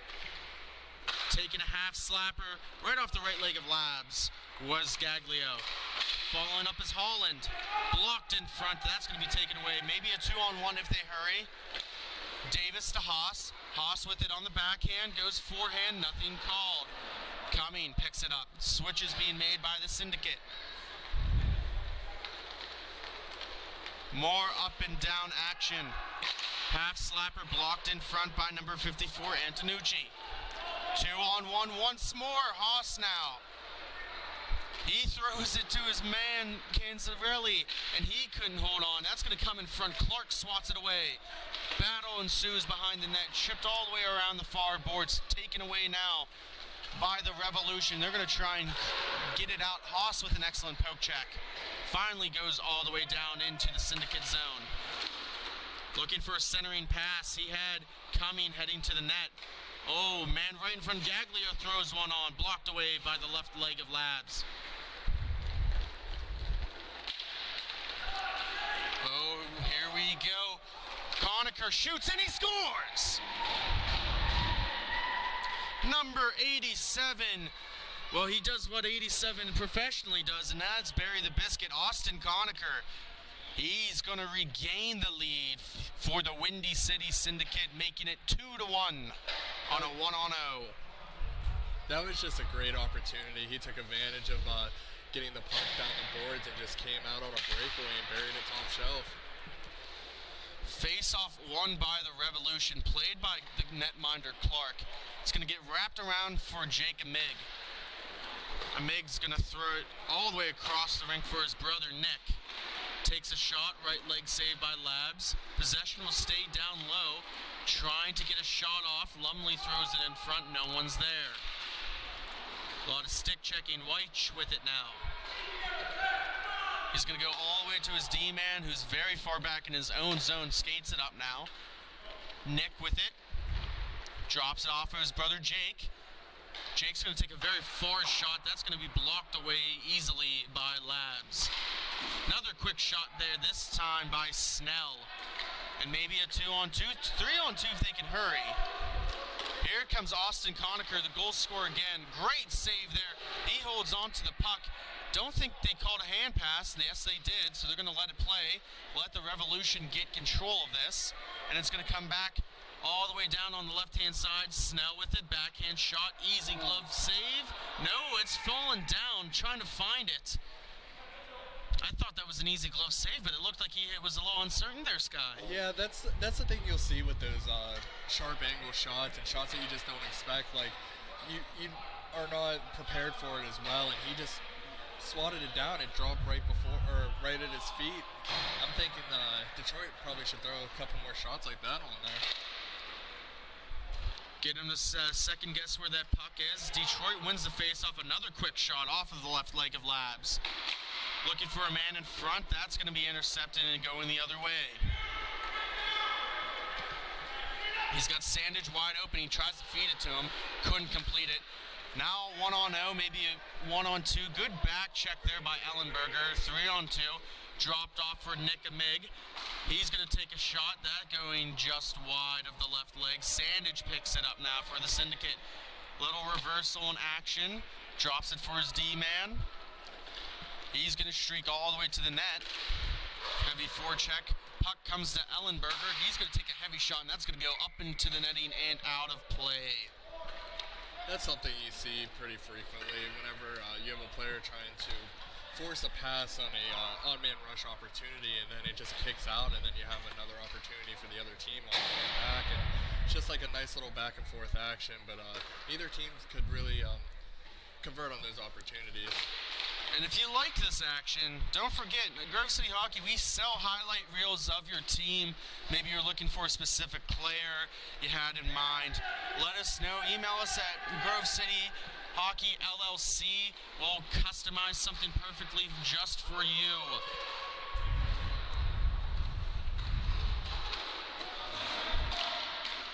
Puck in front. That's going to be taken away by Sandage. He's going to hold on to it, throw it for a reversal to a D-man that's not there. That's going to be finally taken away by Davis, number 33. He throws it on that big rebound there, but couldn't be caressed down.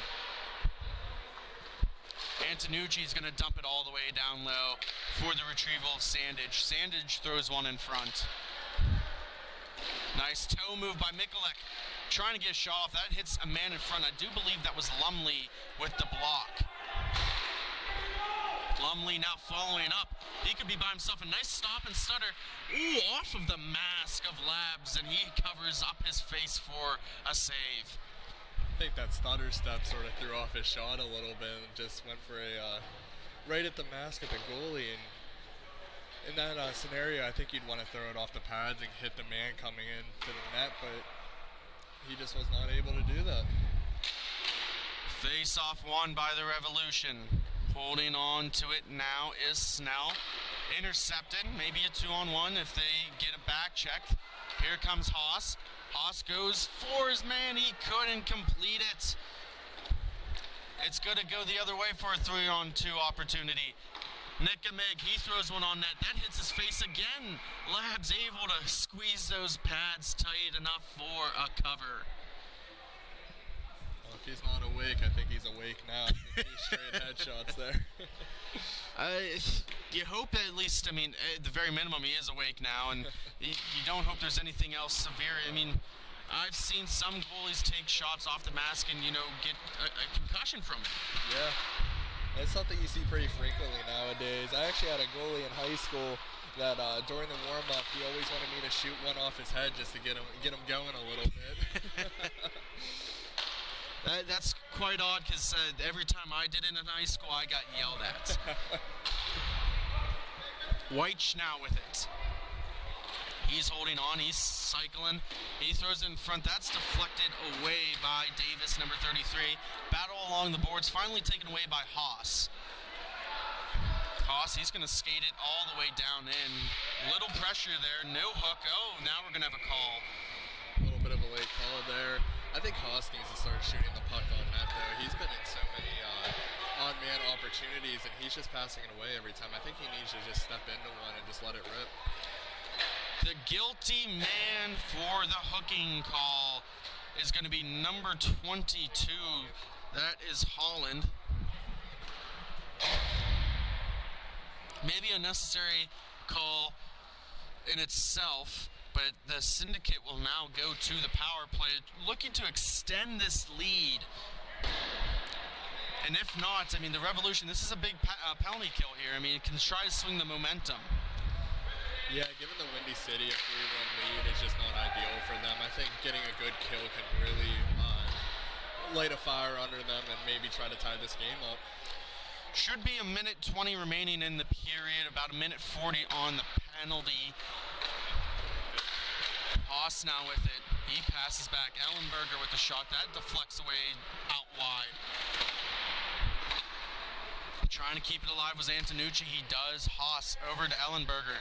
Back to Haas. Back to Ellenberger. Off his stick. He's going to have to try and reset. Kind of collapsing down low, trying to take as much space as possible. Redirection in front off of the glass. It's going to be fought down low. Conacher with it. Back to Ellenberger. He's going to let one go. Heavy shot blocked away. Conacher now corralling it. Poked away there by Mr. J. Holland. I do have the wrong number in the penalty box here. I thought it was Holland with the hook, but apparently it wasn't, as he's out there right now killing this critical penalty. Haas holding on to it. He drops it for Ellenberger. Back to Haas. That's going to be poked away. Only a couple seconds remaining here in the second period. Haas stopping, starting. Quick shot. Another wraparound, and there's the buzzer, finally. After 2 periods, the Syndicate lead over the hometown Detroit Revolution 2-1. When we come back, the final frame between these two highly contested squads. You are listening to Grove City Hockey. This copyrighted telecast is presented by Grove City Hockey. It may not be reproduced, retransmitted in any form without the expressed written consent of Grove City Hockey LLC. We thank you for your understanding and hope to continue to enjoy this complimentary broadcast. To purchase footage, email grovecityhockeyllc@gmail.com.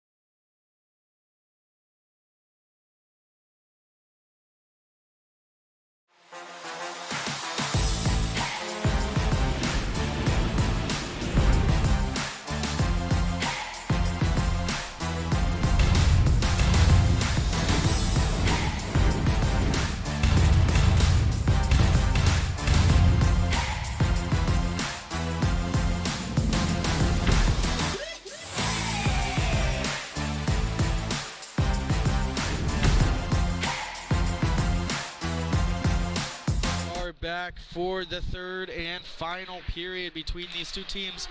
A little bit of a penalty remaining still as we start the Syndicate on the power play.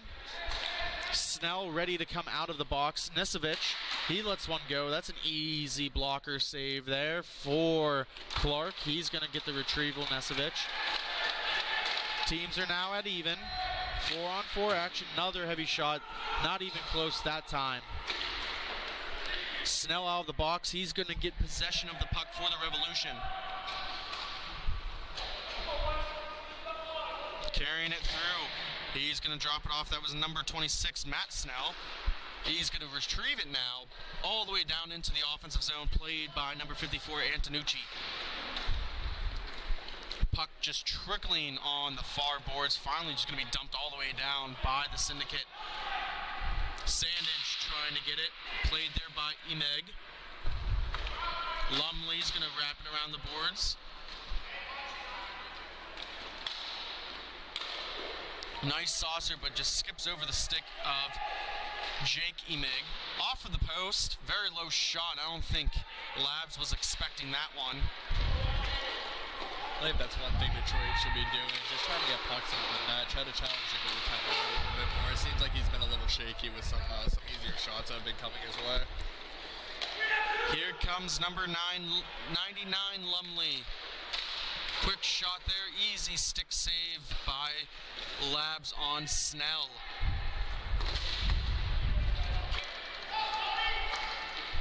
Canzarelli, he's going to let his shot go. That's going to be covered up by Clark, and we're going to have a face-off, I believe, to the left of the netminder, Clark. And just as a reminder, too, we always, come out with these broadcasts. If you want us to come out for a broadcast for Grove City Hockey to cover your team, email us at gchockeyllc@gmail.com for your competition. Oh, as I was saying, what a quick shot there. Sky, I didn't see it. What happened? It looks like Windy City won the face-off over, and as I was saying earlier, I was saying Haas should be shooting the puck more. Well, he got the opportunity there, and he ripped it home right off the post to give the Windy City a 3-1 lead. Haas, the smooth skater, now adding a goal to his day. Face-off won this time by the Revolution. Going to try and take it in was Nikamig, played up by Weich. He's going to hold it down low, wrapping it around on the far boards, using the boards as a pass. Holland now with it. Oh, that just bounced off his stick. It's a 2-on-1. Canzarelli now, he's got it. He's going to let one go. Ooh, a good shot. Just tried to pick the corner, but I think was being a little too picky there. Yeah, he just had the opportunity, but just shot it a little wide. Long stretch pass just out of the reach of Nikamig. Reversal there by Davis. Long cross rink stretch pass. Going to be taken there by Haas. Haas is going for the retrieval of the puck on its edge. Going to try and settle it down. He does. Holding it on his forehand. He's going to throw it back to his D-man. Back to Haas. Just misses his stick, and it's going to be taken over there by Cumming. Bounce pass off the boards to Weich. Skating in. Trying to get to that slot. He lets one go. Conacher now picks it up. 2-on-1. The Syndicate's starting to feel it. Almost losing the puck. He tries to get it across. He doesn't, but Haas is on the follow-up. Haas, he shoots. Oh, that goes off the post and back in. What a rebound. That kicking out off the post to a wide open net. I don't even think he meant to throw that on net. Ellenberger, he just wraps his stick. He realizes they're trying to get the puck on net. A backhanded shot, and Clark, he had no idea, and it just went right past him, extending this lead to 4-1. Number 97, Ellenberger, with a backhanded spinning shot. Conacher with it now. Big rebound. He shoots, he scores. Number 87, Austin Conacher, extending the lead, and we're going to have a timeout here. We're going to take a quick break. When we come back, the Syndicate up 5-1. You are listening to Grove City Hockey.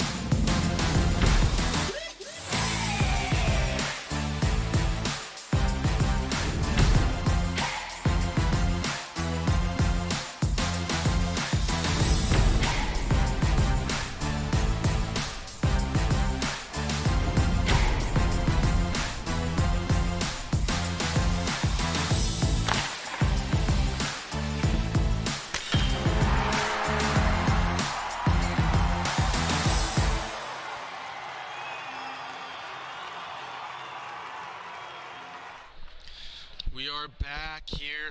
5-1 lead for the Windy City Syndicate over the hometown Detroit Revolution Tier 4 MIHA action. Conacher now with the puck, trying to settle it down. Backhand opportunity, knocked off of it was Emig, but he turns it over. Oh man, here we go again. Conacher, he scored the last one. He's going to try and get 2 in a row now. Poked away there by Jake Emig. To Nesevich here right in front of us. He's going to throw one on net. That goes wide of the glove hand. Retrieval there by Austin Conacher. He's going to cycle around the net. Throws it for Nesevich. Nesevich chips one towards the center of the slot. Quick shot there by Ralph Conacher. Looking for a stretch pass. Intercepted by number 65, Nesevich. Goes back to Ralph Conacher. To his brother. Antonucci throws a backhand. That gets deflected away. Mikulik to his D-man. Lots of pressure here in the neutral zone. And that puck's going to go out of play. Coming a little bit close to us, but not that close where we had to worry about it. I think Detroit's going to have to try to get a puck in the back of the net here soon if they want a chance of staying in this one.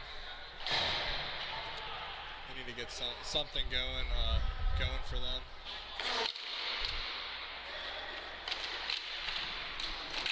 Face-off 1-4 by the Syndicate, but it's going to be taken away by the Revolution. Snell with it. Oh, I apologize, that's Holland. Tries to put it in between the feet of the defender. Almost came away with it, but it's going to be put back in by number 11, Chris Cumming. Holland knocks the puck down. He's behind the net. It's going to circle around these close boards. Cumming throws one. That's deflected in front by a Syndicate defender. Mikulik now. He chips it off the boards. Holland's going to pick it up. Holland throws one on net. That's going to be deflected off the glass. It's behind, sitting on top of the net, trying to play it, trying to hold it up as Ellenberger can't. Puck is loose, chipping away for it, and finally a whistle. Looks like there's going to be a penalty call here. What did you see here, Sky? It looks like they just crashed the net, and I'm not too sure what they're going to call him for. It could be goalie interference, maybe a cross-check, I'm thinking. And it's going to send Detroit on a power play, which is something you really don't want to do at this moment in time. You want to stay off the penalty kill, contain this lead, but, giving Detroit a chance to get back in it is just something you don't want to do. 5-1 in the early waning stages of the third period. Trying to get one back here is the Revolution. Davis throws one off. Those boards, man, they are active. Quick shot there. Another one. Emig shoots and he scores again. That is definitely something they wanted to do, is just get one real quick and try to see if they can tie this game up as soon as possible. Number 33 was sitting there at the slot. He followed up on a blocked shot and just ripped one home. He has a hard shot, and he seems to be pretty accurate. So let's see if Detroit can jump back into this. Now sitting at 5-2 from the power play goal by Jake Emig, number 33. The other 33, Davis is trying to play it. Nick's coming up with it. He throws it in front. Quick shot, just deflected away by Matt. Matt Snell with the scoring opportunity. Physicality starting to pick up just a little bit. Davis with the retrieval. He wraps it around the boards, but it's going to come up to Cumming. Cumming holding the line, throws a very long shot on. Deflected away, but right to Nick Emig, and that's going to get blocked down too as well. And here comes some rough and rowdy action. Maybe a 2-on-1 now. Very slow and methodical, trying to go cross crease. Oh, what a great save. He read it perfectly. Haas tried to go to Sandage. Sandage intercepts it now. He's going to let one go, blocked down by the blocker. Puck in front. Comes out to Sandage's stick. He's going to dump it all the way down, looking for a change. Both squads now making changes. On the Windy City, I'm holding on to this puck as long as possible. Wait till someone pressures you. Try to kill as much time as you can. Haas skating in, pressured there by Cumming. He's going to let one go. That's blocked in front. Played away now by Jake Emig. Lumley with the heavy forecheck.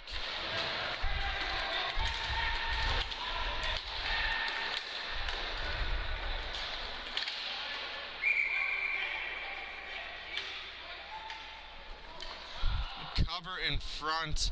Allenberger was down on his stomach, and Lumley was trying to pry it out of there. Little heated conversation between both teams.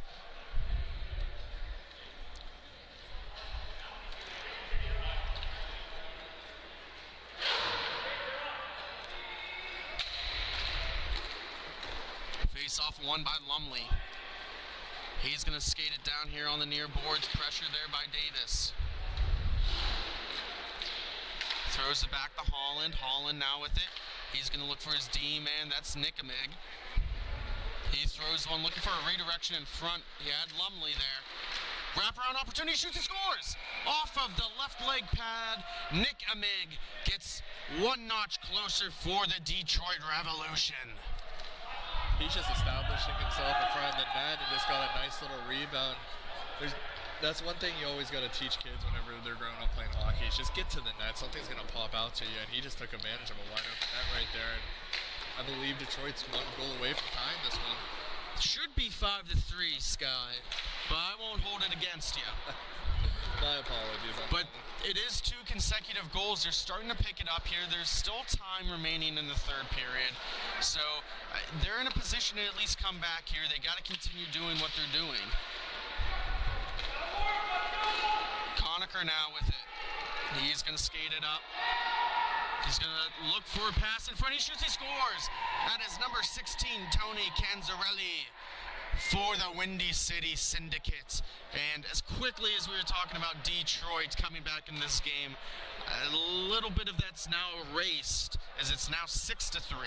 Yeah, that could be the final nail in the coffin right there. Conacher with a beautiful pass, and all number 16 had to do was just tap it right in and take a 6-3 lead. You can't draw it up any better than that. As play continues, Weich now with a shot. And that's going to be into the netting and out of play. Starting to see some crowds coming into this beautiful Fraser Land Hockey Center here. Reading on the website, it's one of the second biggest here in the country, at least from a commercial and public rink standpoint. A lot of seating here, around 8,000 is the seating capacity.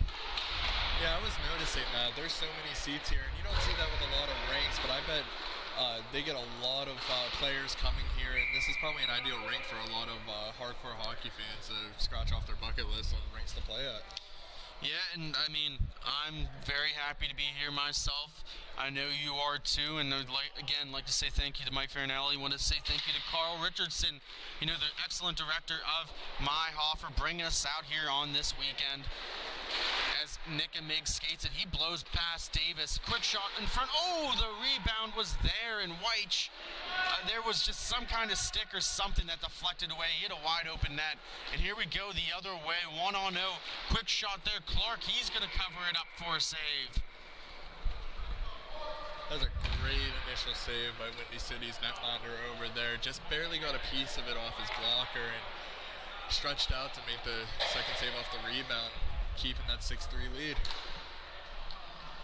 Well, if you're not used to it now, this is your first time here, especially with us doing the broadcast, your voice is going to get a little tired here, Sky, so there's a lot of talking to be done, and it's great to have great back and forth action. And they're going to call that as game here.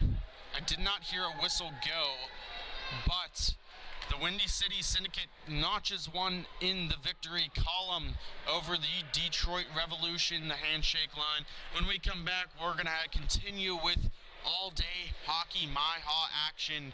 You are listening to Grove City Hockey.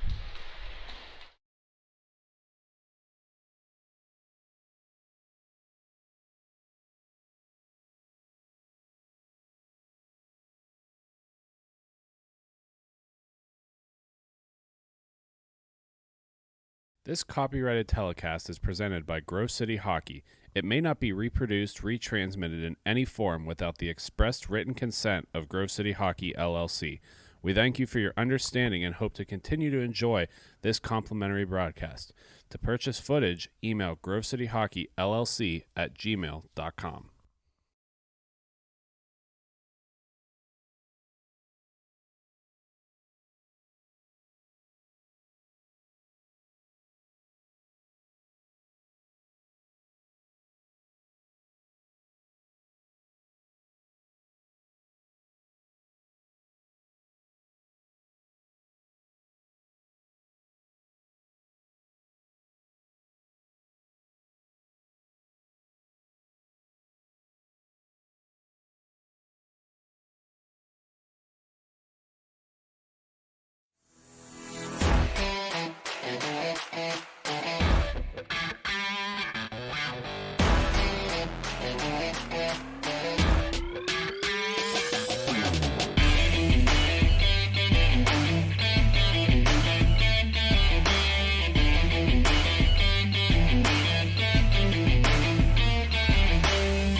This copyrighted telecast is presented by Grove City Hockey.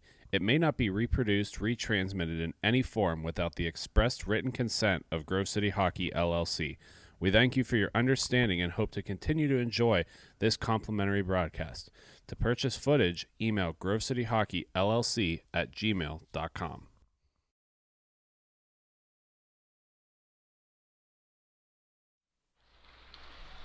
Welcome back here in the Fraserland Hockey Center here in Fraser, Michigan, just right outside of Detroit Rock City. We got some more Tier 3B action between the Beer City Growlers versus the Detroit Revolution. The Growlers will be sporting a very similar jersey towards the St. Louis Blues, as you see them in the blue and in the black and gold. The hometown Revolution will be in the white and red. Crowd is quiet as the first face-off is about to be dropped, and we are underway. Number 65, Shanning, with the puck. Looks a little bit like Eric Carlson there, doesn't it? Just a little, yeah. I mean, you're spotting the number, and you got the hair, you got the flow. Number 4, Johnson, he's going to cycle it back down to Boyk. Back to Johnson, he's going to look for a shot, and it's going to trickle in. Within the first minute, number 98, Austin James, buries that one for the hometown Detroit Revolution. That one barely squeaked over the line, but slowly went in past the netminder over there, and we got a 1-0 Detroit lead. Detroit striking early. Will it be often? As the faceoffs won by the Growlers, cycled through by number 13, DeVore. Coming up through the zone now. Here's a quick shot. Easy glove save. Starting in net is Princeler for the Revolution and number 36, Mike Enders for the Growlers. And do want to give a quick shout out to Black Biscuits. I want to thank them for all the support. They gave us some nice shirts here that we're sporting. How you like it so far, Sky? They're very lightweight and comfortable, and they're very sporty. Nice colorway, and makes some real good quality stuff. And of course, a lot of teams here are going to be utilizing Black Biscuit for their jersey needs. That is in the back of the net, a wind-up slapper by number 9. Yeah, they're going to call it a goal. There we go. That was number 19, Mike Schubring, with the goal for the Revolution. And it's now 2-0 Revolution here in the early stages of period number 1.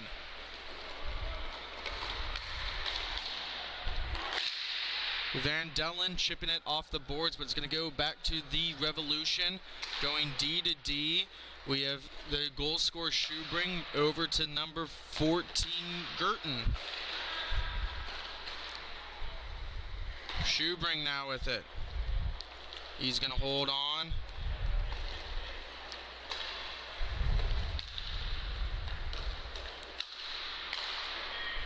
That's Stolzfend with it. He's going to go back for his own retrieval. Light resistance there. He's sitting behind the netminder Enders. I know it's early in this game, but Detroit's just completely dominating. They're breaking into the zone very well. It seems like they had a nice little game plan drawn up, and they're taking advantage of the Growlers just sitting back. Volgrink. Number 7 for the Growlers. He skates it on that. Couldn't get it through. That's going to be an easy glove save there by the netminder Princeler. And, yeah, you mentioned the domination so far, Skylar. But, going back to the notes here, both these teams have met 4 times. Back in December, back in pretty much last week in May. Detroit's won 3 of the 4 matchups, but relatively close games, all games within 4 goals or less, 1 within 2, 1 within 3, or 2 within 3, and then 1 within 4 goals. So both teams are familiar with each other. Both teams play very close to the chest when they play each other. Yeah, you can see that with the play as well, but I think the one thing that's really helping Detroit is having that home rink advantage. It's nice being able to walk into your home rink. You already know where to go. You already have your locker room. It makes it very comfortable for you compared to being out on the road here. Yeah, then when you're traveling as well, you got to think, as you mentioned before, we all have day jobs. There's going to be some people from the traveling team that have to travel a little bit of a distance that aren't going to be able to make it. So whenever you're at home, you don't have to worry about booking hotels, paying for food, or anything along those lines either. Puck held there by Betzler. He's going to move it forward here to number 11, Brooks. Brooks is going to skate one, and he's looking for a redirection in front off of the left leg of Princeler. Retrieval by Betzler. He's going to look for his D-man DeVore. DeVore trying to chip it off the boards. Heavy resistance there by number 54, Charbonneau for the Revolution. Shawning now with it. Passing up, trying to carry it through the neutral zone is number 4. That is Johnson. Johnson passing it over to Boyk, but it's going to be taken away here by the Growlers. Here comes Brooks with it now. Brooks, he's going to let one go. That's off the left leg. I don't think Princeler even knew where that puck went. Showbring now. He's going to get poked away by Enders, trying to keep it in the zone. Some collisions on the visitors' bench. Puck's going to stay with the Revolution. Changes being made. Got to be careful of interference here. Good play by number 98, Picaro. Gonna let him play. Here comes the counterattack for the Beer City Growlers. Holding on to it is number 19, Van Dellen. Using the forehand as a protection method, but he loses it, and it's gonna go to the Revolution here. Long stretch pass just past the stick of a Revolution player. That's James.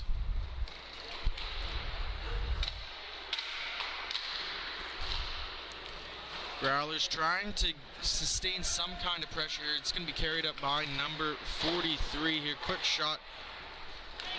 Not particularly close, but they'll keep possession of it for the moment. Oh, it's going to skip over the stick of Vingrink. Oh, here comes a 1-on-0. Trying for it, and he almost had it. Was James, and it's going to be covered up for a face-off. That was a great save by the netminder. You have 98 coming down the boards with great speed and was able to cut to the net, but was denied. Face-off will be to the right of Enders. More changes being made. Stepping into the face-off dot is Stolensfeld for the Revolution. He's going to hold on to it. He's going to drop it off for Johnson. Johnson skating. He's going to maneuver in and out. What a nifty little move there. Tried to. Couldn't get a shot off. And the puck's in the back of the net. A lot of heavy congestion in front, and I'm not sure who they're going to reward this to. I believe it would be Johnson, but Johnson just walks right in. They give him a little bit of open space. He takes advantage of it, weaves his way in and out very delicately, gets it to the net, and it goes in for a 3-0 lead. Stolzenfeld was in there creating some kind of havoc in front of Enders, and I think that helped lead to the Johnson goal. Throws it in, he kitty corners it. Picked up there by the Beer City Growlers. They're going to try and get some kind of momentum here. All of it is swung to the Revolution, poked away off the stick of Van Dellen, Jake. Johnson losing the puck. It's going to come over in the near corner in the Revolution zone. Picked up there by number 65, Showing. He's going to get the puck back. He's going to try and force one down low. It's going to stay with the Revolution. Johnson on the boards. Referee in the way there. Players got to learn to play through the referee, and they can't use that as an excuse here. This top line for Detroit's really doing wonders for them right now. They're applying a ton of pressure. They're controlling the puck very well, and they're getting a ton of opportunities. Shaning with it now. Nice smooth skating, trying with the backhand opportunity, throws it in front. That goes through the mouth of the crease, and it's going to be a 3-on-2 the other way for the Growlers. Heavy slap shot blocked away on the right leg. Brooks with the scoring opportunity. Taken away now by the Revolution, trying to settle it down. Garreton with it. Number 14, he's going to stop and start. It's going to be poked away, but Garreton's going to come away successful with it. He's going to try and cut it to the middle. Surveying the options. He's going to cycle it back around. He's going to throw it over to number 54, Charbonneau. Good puck movement by the Revolution, D to D. He's going to try and pass it, but thought better of it, and he's going to go back over to Schubring. Game's starting to slow down just a bit. A lot of fast-paced action to start out the game. Charbonneau with the shot. That goes high and wide of the netminder Enders. Puck will stay in the zone. Finally taken away there by the Bear City Growlers. Looking for a nice outlet pass Here comes a scoring opportunity. Oh, what a great block shot there. Looking for it. It's in the legs. Oh, and it's covered up by Princeler.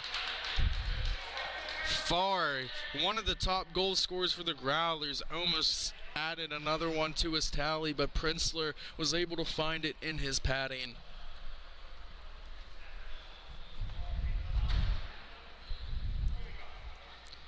Lining up in the face-off dot was number 43 for the Growlers.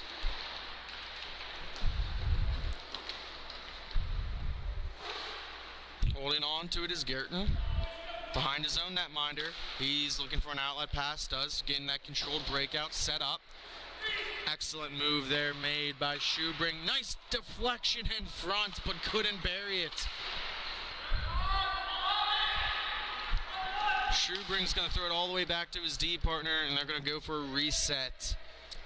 Schubring's really standing out from Detroit right now. Every time he's on the rink and touching the puck, it seems to be making something happen for Detroit.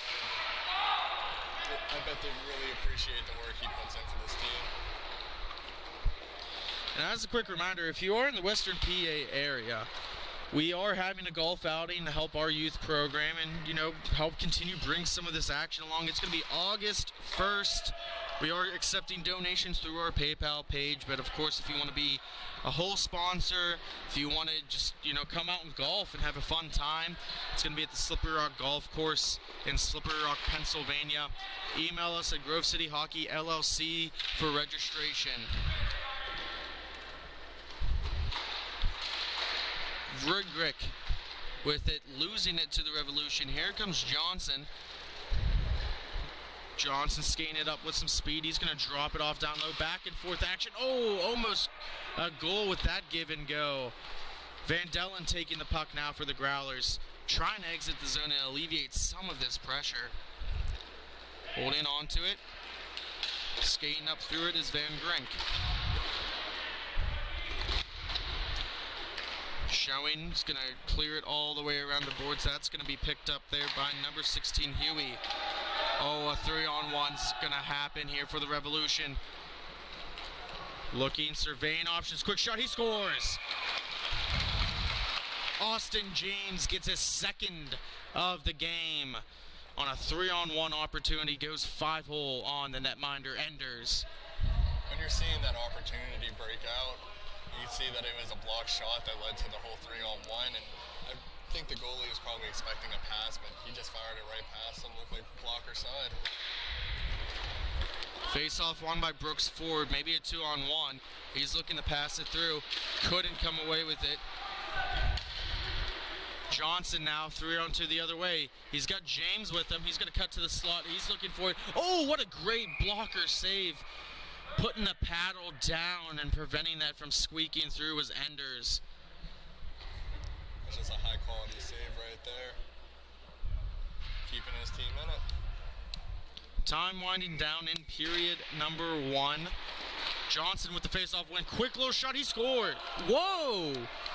That looked like that went in. That looked like that ricocheted out from the back of the net. I don't know what your thoughts were, Skylar. I was thinking the same thing. I think that was a good goal, but unfortunately for MIHA hockey, we don't have replay, so playing on. Well, when we come back, we got period number 2 action between Detroit and Beer City. Please stay tuned. You're listening to Grove City Hockey.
We are back for period number 2 between the Detroit Revolution and the Beer City Growlers. Detroit to an early 4-0 lead. Holding on to the puck is number 26, Stolensfeld. He gets a quick shot off, going to go in for the retrieval. More puck possession now for the Revolution. Holding on to it is number 14, Girton. He's going to throw it down low. Going to cycle it up now is number 25. Quick shot there, Kruk with the opportunity. Puck off the glass. It's going to stay in play. Going to go back D to D now. Schubring to Girton. Girton's going to try and skate in. Ooh, he's going to move. He shoots, he scores. That was just a pretty play right there. Got the defender down on the ground and then just walked right by and picked this spot. And Detroit's just completely controlling this game. A very subtle move leads to an excellent goal there, going past the right leg of Enders. And it's 5-0 now. And the Revolution holding all the cards in this game. Van Dellen with it. Throws one towards the net, his own netminder, and it's going to create a turnover here. Puck loose in front. Johnson trying to hold it and settle it down. He's going behind the net. He's going to throw it all the way back to Shaning. Off the boards. That's going to be a turnover. Looking for a long stretch pass, but intercepted now by Shaning. He's going to hold on to it, the defenseman. He gets slapped away, and here comes a 2-on-1 maybe. Quick shot there, easy save by Prinzler, and maybe a counterattack ensuing. Walking right in the slot, great leg save by Enders on the shot attempt from Kruk. Johnson looking for Kruk again, couldn't get it through. That's going to be chopped at and go through the neutral zone by number 7, Vingrink. Johnson with it now.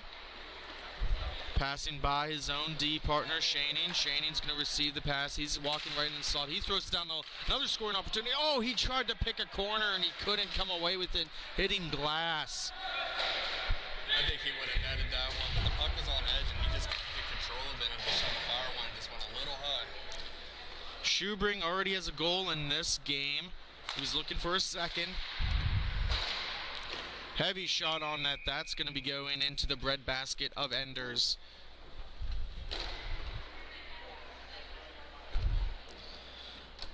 A lot of up and down action here. And if you're listening back in the Grove City area, Western PA, just as a reminder, every Friday we got pickup hockey. I mean, come on down, get a sweat work in. We're going to be there. So it's always a fun time, 2 hours. Hope to see you around us, join us. Always email us at gchockey@gmail.com for registration. And Scott, you've gone to a couple of those pickups. You've even played netminder in there. So, oh, what a shot there! As I was asking you this question, number 11 Brooks just walks in and it goes right underneath the arm on the glove hand side of Prinzler, and Beer City gets on the board first. Yeah, that's one of those shots. It's a very popular shot to go right over the pads, right under the glove. Detroit's netminder is just a very big guy, so I think he thought he had it covered, but just did not. Shot hitting a leg in front, and it's going to lead to an opportunity the other way, but they're going to think better of it is the Revolution. Here comes Schobring. He's going to cut it to the middle, try to go back outside for a forehand shot. Couldn't complete it. Going down the other way, number 20 for the Growlers, Farr.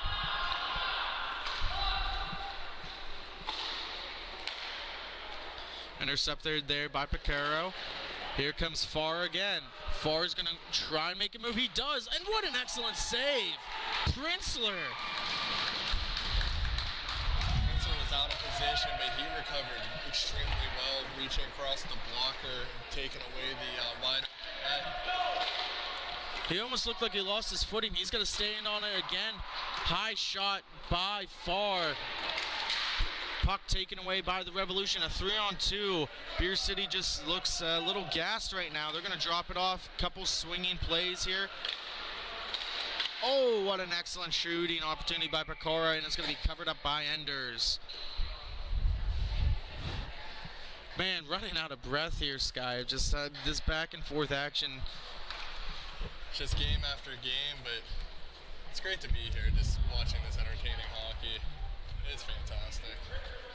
You can't draw it up any better than this. You know, watching essentially for us, I mean, free hockey. Don't have to pay admission to it, and it's high quality. I mean, this is what, you know, our young kids that we each strive to be, this is where we want them to get to. Johnson now at the line. He drops it down for Schubring. Pecora streaking to the net. He's going to think better and cycle back. He's going to receive the puck now on the near boards. Far dot. Looking for a man in front, and they can't be put away. That was 92 Boyk with the scoring opportunity there. Johnson, he's going to cycle it up. He gets around his man. He's going to cut to the middle, looking to try and get that slot territory there. Throws it to Boyk off of his skate, so it's going to go free, and here comes Farr. Farr chipping it off the boards. Here comes number 43. I do not have a name for him, so I do apologize for that.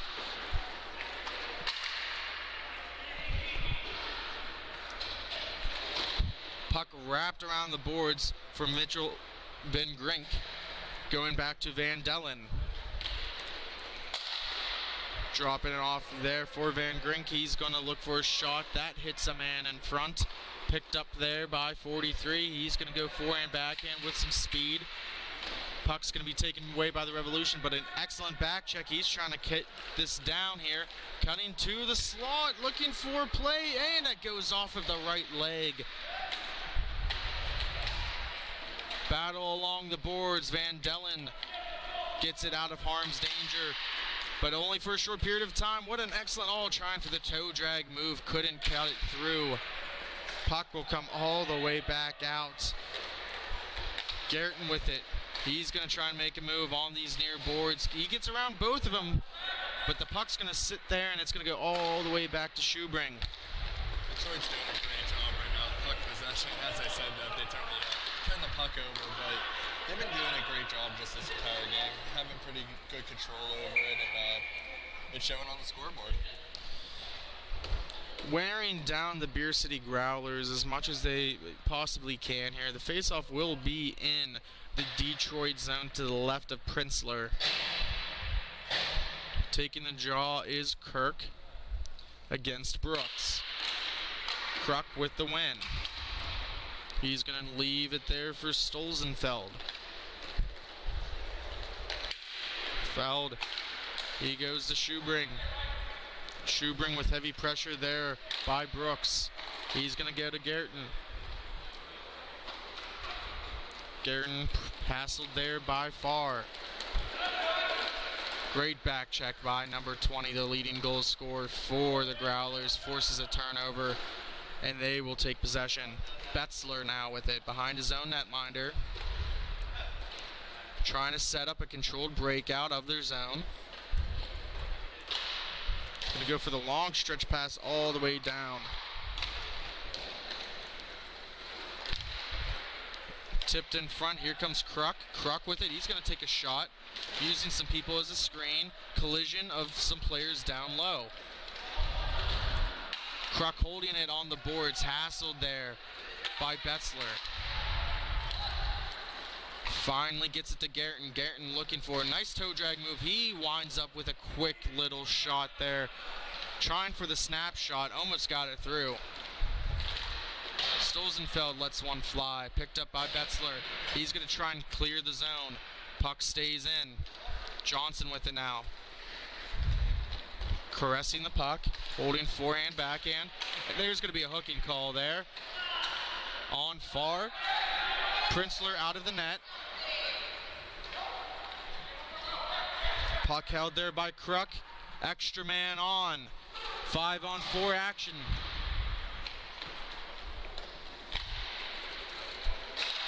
Johnson carrying it through 3-on-2. Quick shot, he scores. That is a hat trick for Austin James. What a shot. Johnson seeing him across the rink and just took advantage of the open space that he had there. Moved one with the extra attacker on and just extending Detroit's lead. And that communication is critical. When you have a delayed penalty, getting the netminder off, getting that extra person, it prolongs and it even gives you that extra time for, adjusted power play, and it worked to their advantage.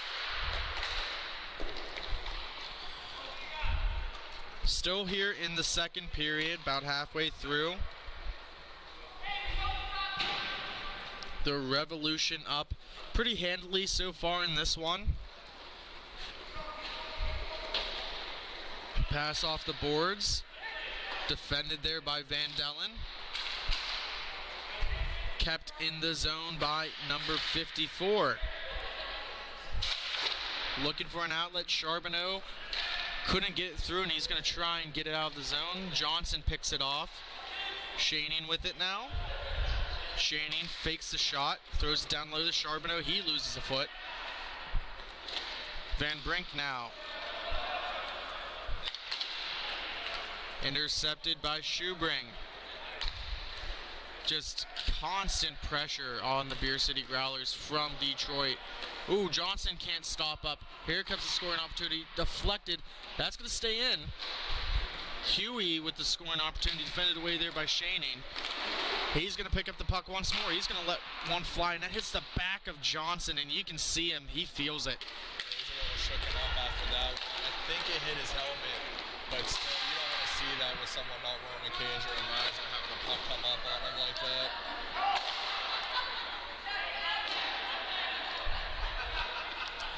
Johnson now with it.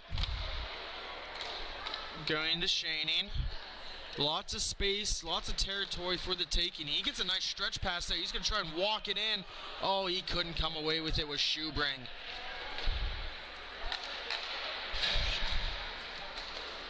Gerton with it now. It's going to be taken away now by the Growlers by number 43.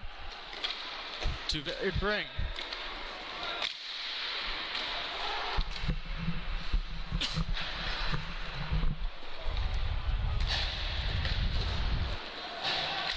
Lots of chaos so far. Betzler now with it. He's going to let one go. That's going to go off the leg. It's going to stay in. Schubring now with the backhanded, but it's going to be pinched off there by Betzler. A lot of confusion. Got to be careful of that extra man. They get through it evenly. Brooks with a shot. That's going to be blocked away by the breadbasket there, Prinzler. Holding on to it, skating it through is Piquero. Piquero fighting off Betzler. Down in on the far side. Brooks pinching now. Boyk, he's looking for an opportunity. It's going to be taken away. Here comes Farr. Farr now with it. Stops. Throws one on net, looking for a redirection. Someone crashing in net. No one's there. Boyk's going to chip it off the boards.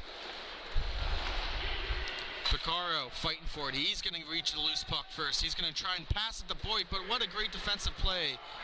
The puck is loose still. No one really realizing where it was at. Van Dellen with it. Blocked and swatted away there by the stick of Prinzler.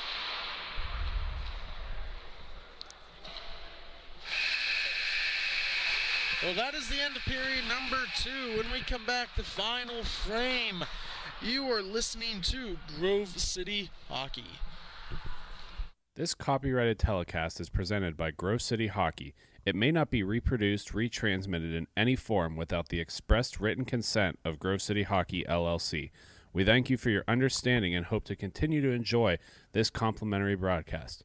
To purchase footage, email grovecityhockeyllc@gmail.com.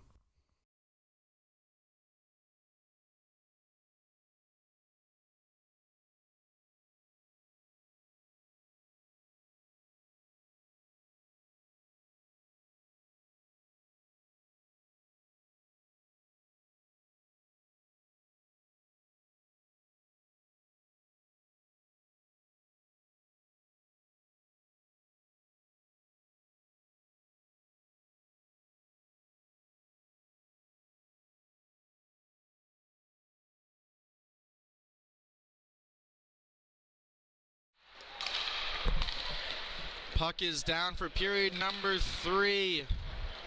6-1 is the score. The hometown Detroit Revolution winning over the Beer City Growlers in T3B action here for MIHA Championship weekend.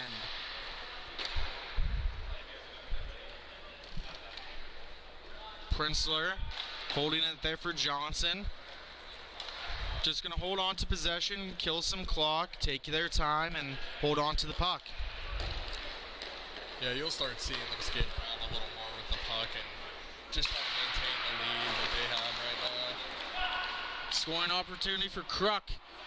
That gets deflected down in front. A good block shot there by Betzler. 2-on-2 the other way here. Heavy slap shot, right leg save off of Princeler. Now coming back the other way. Dropping off is showing for Johnson. Here comes Stolzenfeld and almost a redirection in front. Van Grink with it now. He's going to walk in, throws one on, easy glove save for Princeler, and we'll get a cover.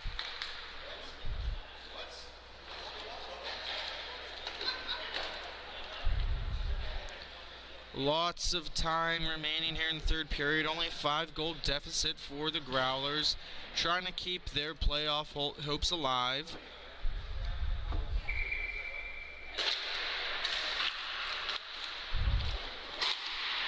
Face-off won by the Growlers. Possession taken there by number 16, Huey. Going the other way, Charbonneau with the shot. Oh, it's still loose and wide. Oh, a follow-up attempt by Shoebring, and he couldn't bury it. What an excellent 2 opportunities there. Looks like he had a wide open net, just got a little handcuffed and pushed it right to the side instead of in the net.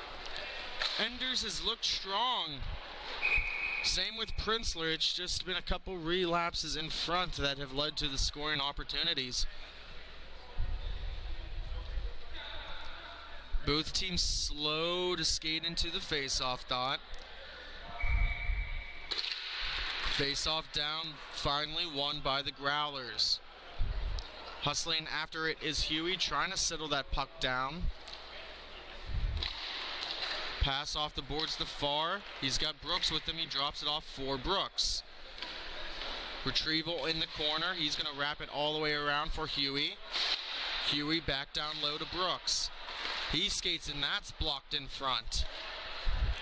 Showbring chips it up through Charbonneau. Charbonneau all the way back down. Garrett on the near wall. He's got it.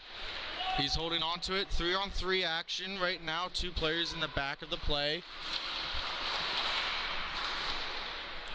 Puck cleared all the way back down, and Shoebring is going to go in for the retrieval.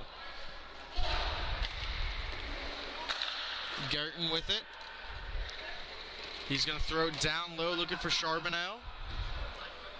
Van Dellen picks it up for the Growlers. He's going to stop behind his netminder, trying to set out a breakout.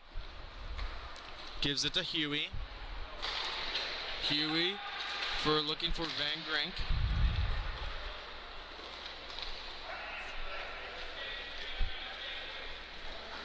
Puck finally comes to Johnson's stick. Johnson's gained some speed and momentum. He drops it off for Shoebring, but it's going to be taken away now. No legitimate scoring opportunities yet here in this third period. Both teams trying to get that next one. Quick shot off the right leg pad of Princeler. 1-on-2 opportunity, trying to make the best of it. That was number 99, or 98, Picaro. I do apologize. Shaney now to Boyk, to Picaro. Picaro's got it. Oh, he tries to stuff it home. Another backhand opportunity, and Enders covers it up. And hopefully, it looked like for a second he was a little shaken up, but he should be good. Couple high-quality saves there from Enders. Number 98, he's been noticeable all game. He has some pretty nice hands and has been able to create space with it and had it down low, but Enders just stopped him. Face-off won by the Growlers. It's going to be dumped all the way out of the zone, picked up by Shaney. Throws it down low for Johnson. Johnson to Boyk. Boyd's going to skate this one in. Heavy shot off the post. Johnson's going to throw it all the way back to his D partner, and Princeler will actually retrieve it. Trying to wrap it around there. Some pressure there by number 43 on the forecheck.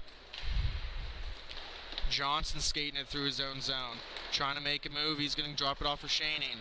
Shaning now with it. Back to Johnson. Back to Shaning. Playing a little pitch and catch. Finally, another man gets involved. That's Boyk. It goes off of his skate. Picaro throws one. Tough angle shot. That's going to come all the way around the near boards here.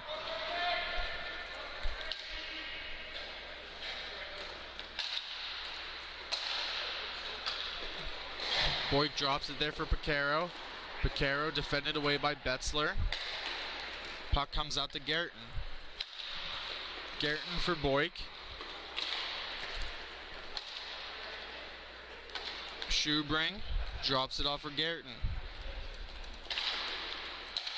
To Schubring, back and forth. A lot of passing, just trying to wear down the Growlers as much as they can.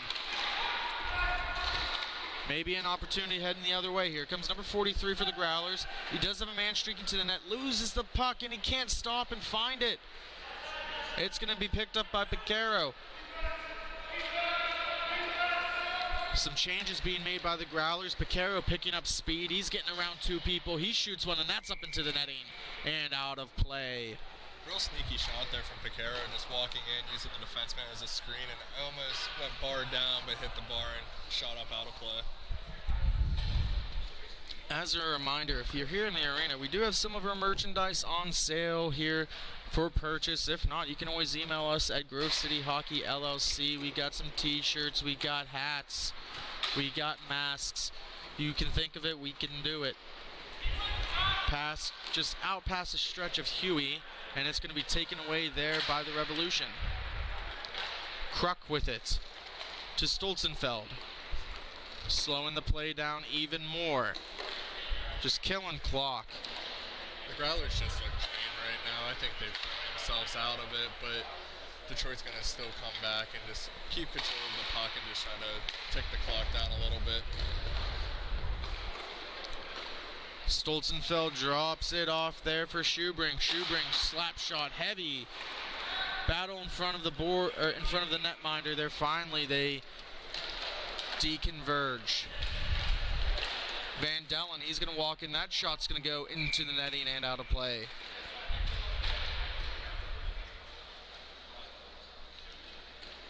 Both teams slowly winding up for the face-off.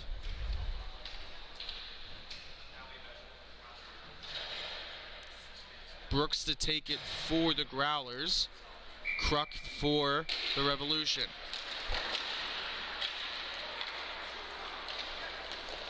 Johnson with it now. He's going to throw one in front. Here comes Kruk, and he scores. Number 25, Joshua Kruk. This copyrighted telecast is presented by Grove City. He took advantage of a great outlet pass and just caught Enders down and just tucked it in. Extended Detroit's lead, and as this game's winding down here. Unfortunately for Enders, he's been a little bit hung out to dry so far today. A lot of opportunities faced, came up big when he could, but the Revolution is just too much for him right now. Shaning now, he gets swatted at, loses the puck. 43 is going to pick it up for the Growlers. Holding on to it, he's got some open pieces here. Finally gives it to one of them, that's Van Dellen. Van Dellen holds on to it for a very extended period of time.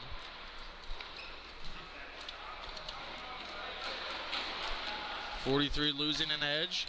He's going to throw it all the way up for Huey, but it goes past his outreach stick to the goal scorer, Joshua Kruk. Kruk stopping behind his net. Pressured there by Van Grink. He's going to throw it over here to Johnson on their boards. Dropped off now by Stolzenfeld. Huey chips it all the way back into the neutral zone, taken away there by Shaning.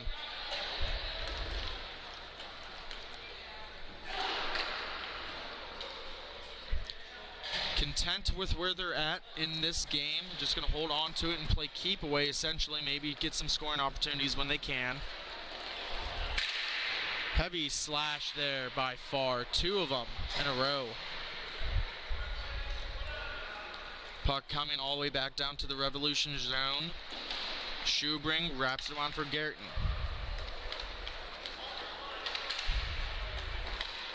Back to Schubring.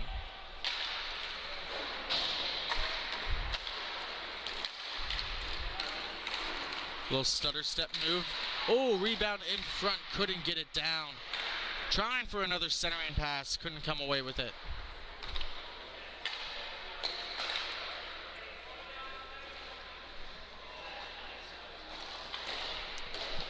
Dropping it off there for Charbonneau.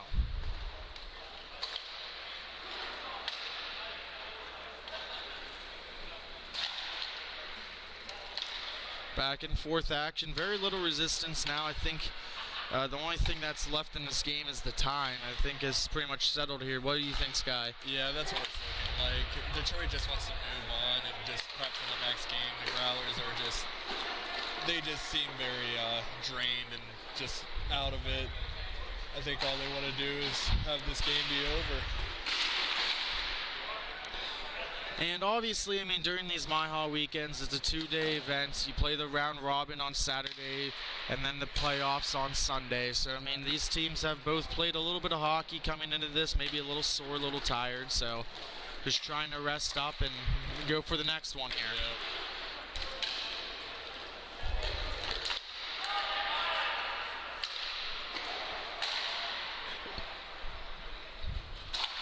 Trying for a centering pass to Schubring. He's just going to walk it in himself, and he scores.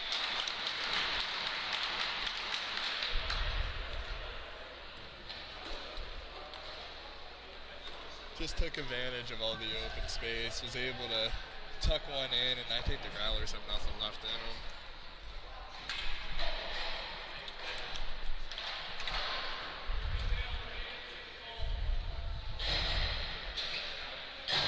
Both teams slowly line up for the face-off dot. Far not giving up yet. Taking out Shaning in the process. Gonna have to be careful here. You don't want anything to get too out of control. Shot in front. Gonna be taken away. Puck all the way down to Far. Far's gonna let one go. That doesn't hit the net. Ooh. What a disrespectful move right there. You don't want to see that. That's what happens whenever you don't call anything throughout the day. Yeah, I don't. Seeing the slap shot wasn't ideal. I don't think he should be doing that, but he shouldn't trip him coming back. That's just how injuries occur, and that was just not a respectful move. Yep, and the subsequent slash, and this is why I would assume Far will be taken out of the game here. And looks like this game's winding down to a close. It looks like they're calling it. And that is it. Detroit Revolution will move on.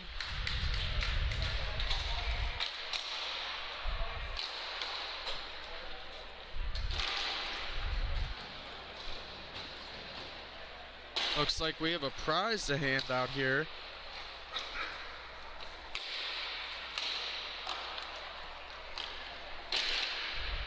So that should be it for the T3B action, I assume here. Yeah, it looks like the hometown Detroit Revolution is victorious here at their home rink, which I bet feels amazing for them.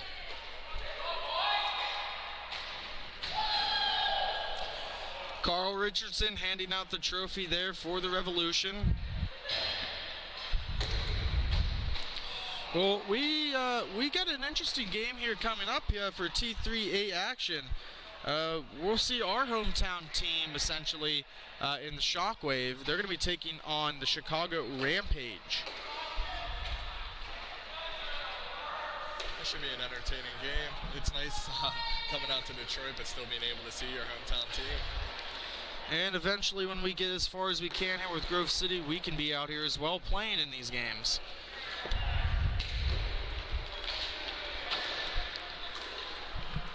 So we're going to take a quick break. When we come back, the Rampage take on the Shockwave here for T3A action. You are listening to Grove City Hockey.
This copyrighted telecast is presented by Grove City Hockey. It may not be reproduced, retransmitted in any form without the expressed written consent of Grove City Hockey LLC.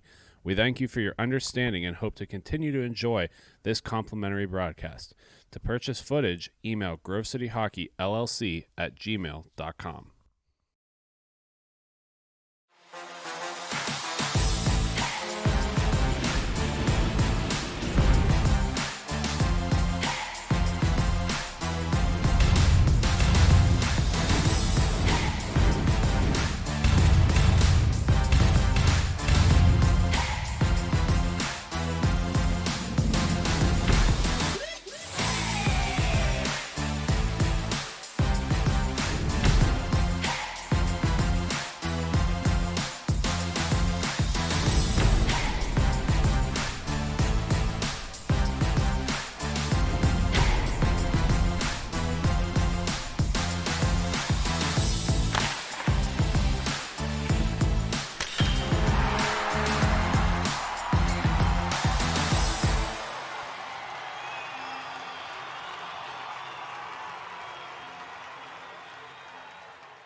Bonus Accounting is Western PA's premier accounting firm, offering payroll services, QuickBook advising, and business accounting, making them an accounting hat trick. Visit them today at bonusaccounting.com. Bonus Accounting, the firm of the future.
We are back with the continuation of the MIHA Championships here in Detroit, more specifically Fraser. And I mean, here in the Fraser Hockey Land, ran by Mike Farinelli, just an absolute beautiful venue here. We're bringing you the Pittsburgh Shockwave taking on the Chicago Rampage. The Rampage on the right-hand side will be sporting the black jerseys with the purple and green trim, and the Shockwave will be in the white with the purple. Face-off is down, and we are underway here. Got some T3A action. Neither one of these teams have met before, at least this season, so we'll see what happens.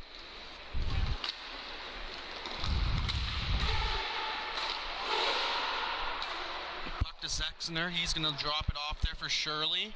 Shirley's going to hold on to it, makes a move. Skates it right into the slot. It's got an open, trying for the cross-crease pass, and he shoots, he scores! Jack Shirley, number 18, for the Pittsburgh Shockwave to get this game underway, the first goal of this highly contested affair. It's always great getting the first goal of the game and getting it this early, sort of takes some weight off your shoulders. And he just crashed the net and got a good opportunity and ended up sending her home.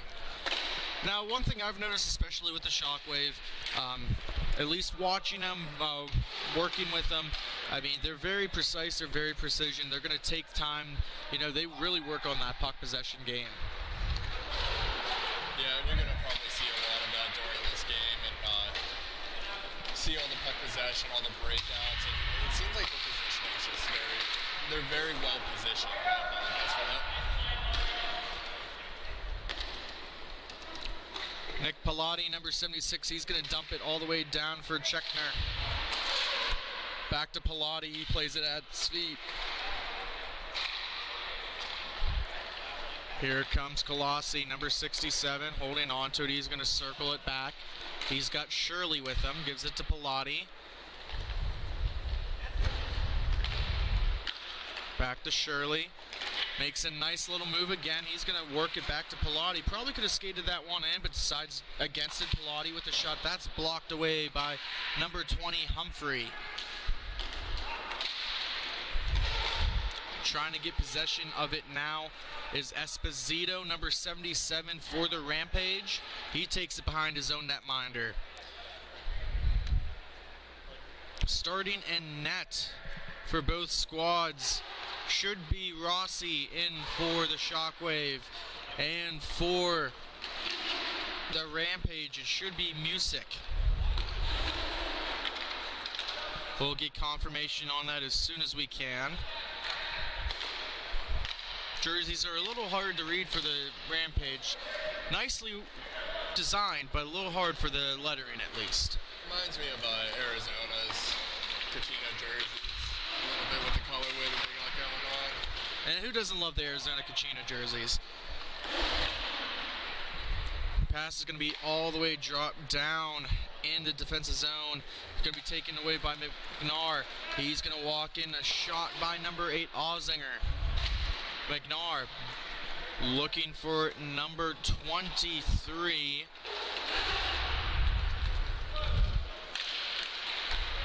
Puck's going to sit here in the neutral zone. Finally, a breakout's coming the other way.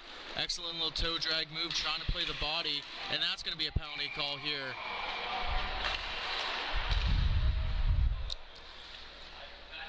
Guilty party will be Ross for the Shockwave. Let's see what they call.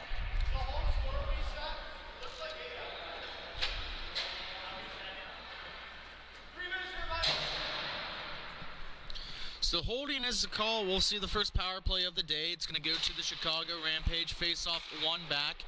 Puck at the point for Esposito. He's going to settle it down. Their leading goal scorer. He's going to drop it off for Hess. Hess to Esposito. Esposito shoots, looking for a screen in front. Puck stays in play. Hess to Esposito.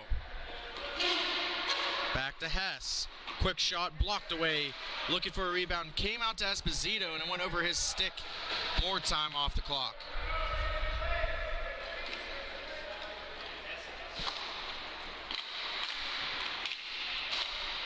Pass throws it in front, couldn't connect. Pratt was there on the doorstep. Esposito now. Nice little toe drag move. He drops it off for Hess. Hess, oh, what an excellent save.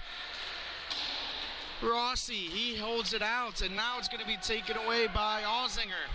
Ozinger skating it through for a shorthanded opportunity. He makes a move. He shoots. He scores.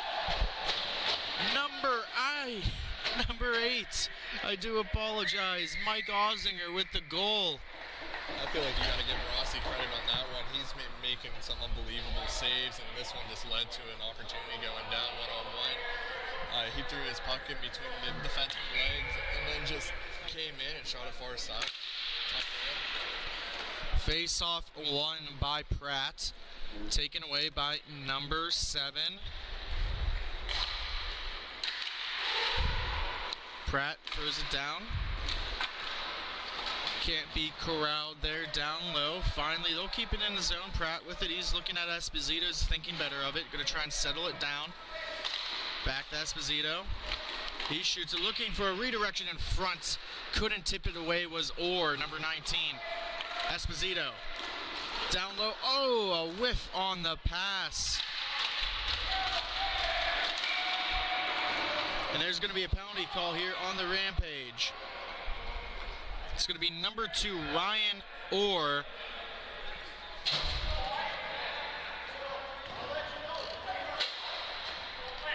And we're actually going to have coincidentals here. McNair, he's going to be going to the box here. I don't know what the call is.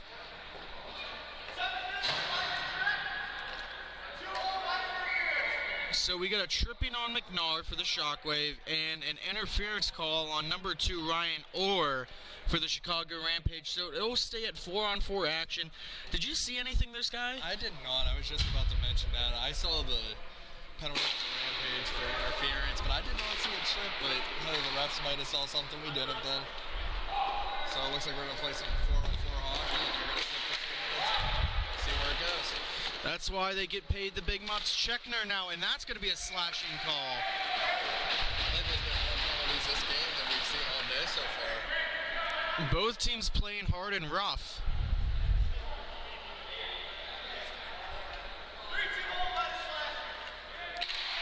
So the guilty man is number 32, Derek Gerdes, with the slashing call, and we'll see a power play opportunity here for the Shockwave. Looks like the refs did change up from the prior game, so you might see the games being called a little bit differently than for the previous ones. Well, I have no issues with any of the calls so far this game. Both referees, I mean, you got to, protect the players and keep the game clean and fair. So, and I mean, both penalties have been heinous so far.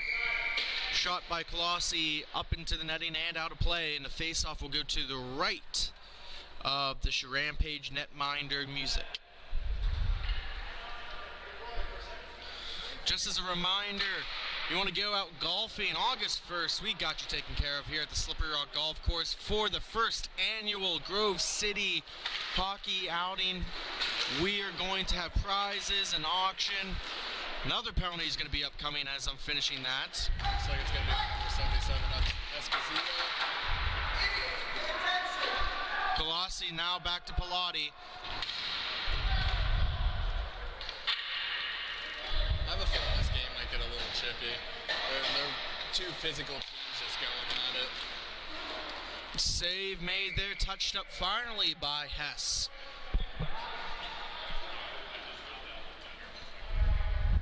Well, to register for the golf outing, just email us at Grove City Hockey LLC at gmail.com for more information. 4-on-2, we have yet to see this so far today. Here's Skyler.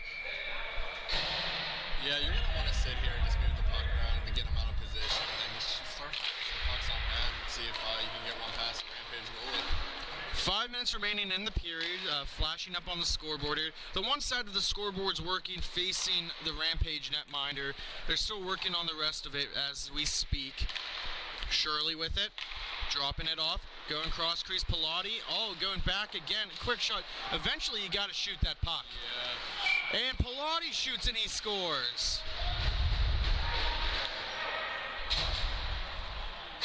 More congestion in front here. Yeah, I don't think these teams really like each other right now. But going back to the goal, I think Pilati should have shot that a little bit sooner, but he was able to get a second opportunity and just put it in 5-hole to give the Shockwave a larger lead. 2-0 is the score. Power play opportunity here. Number 76, Nick Pilati, a close business friend of ours as well, working with Strictly Business. Good to see him get on the board. 4-on-3 action. 1 penalty is expired here, obviously with the power play goal. So now 4-on-3 action. Shirley holds on to it now at the point. He's going to throw it down low to Colossi. Colossi holding on at the face-off dot. Back to Shirley. Back to Colossi. He shoots and he scores. Power play goal. The second in a row. And it's 3-0 Shockwave now. I'm thinking these penalties are probably going to be the deciding factor for this, because I can just see moving forward, it's not going to get more calm, and you're going to see some bad penalties being taken, probably by both sides. So we'll see which way that ends up. Well, both sides have taken some unnecessary penalties already, so we'll see how far that continues. If you're the Rampage, those 3 penalties, you have to realize that killed you. Oh, yeah, that's taken. I'm not going to say it's going to take them out of the game, but you're going to be trying to dig back, and if you can't get the momentum going, and if you end up taking any more penalties on that,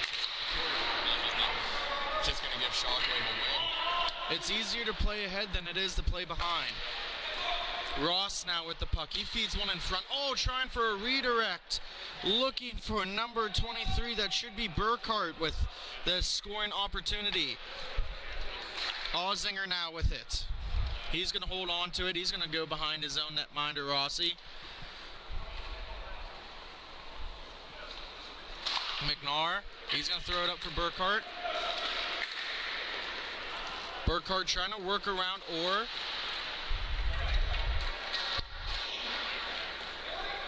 Puck will stay with the Shockwave.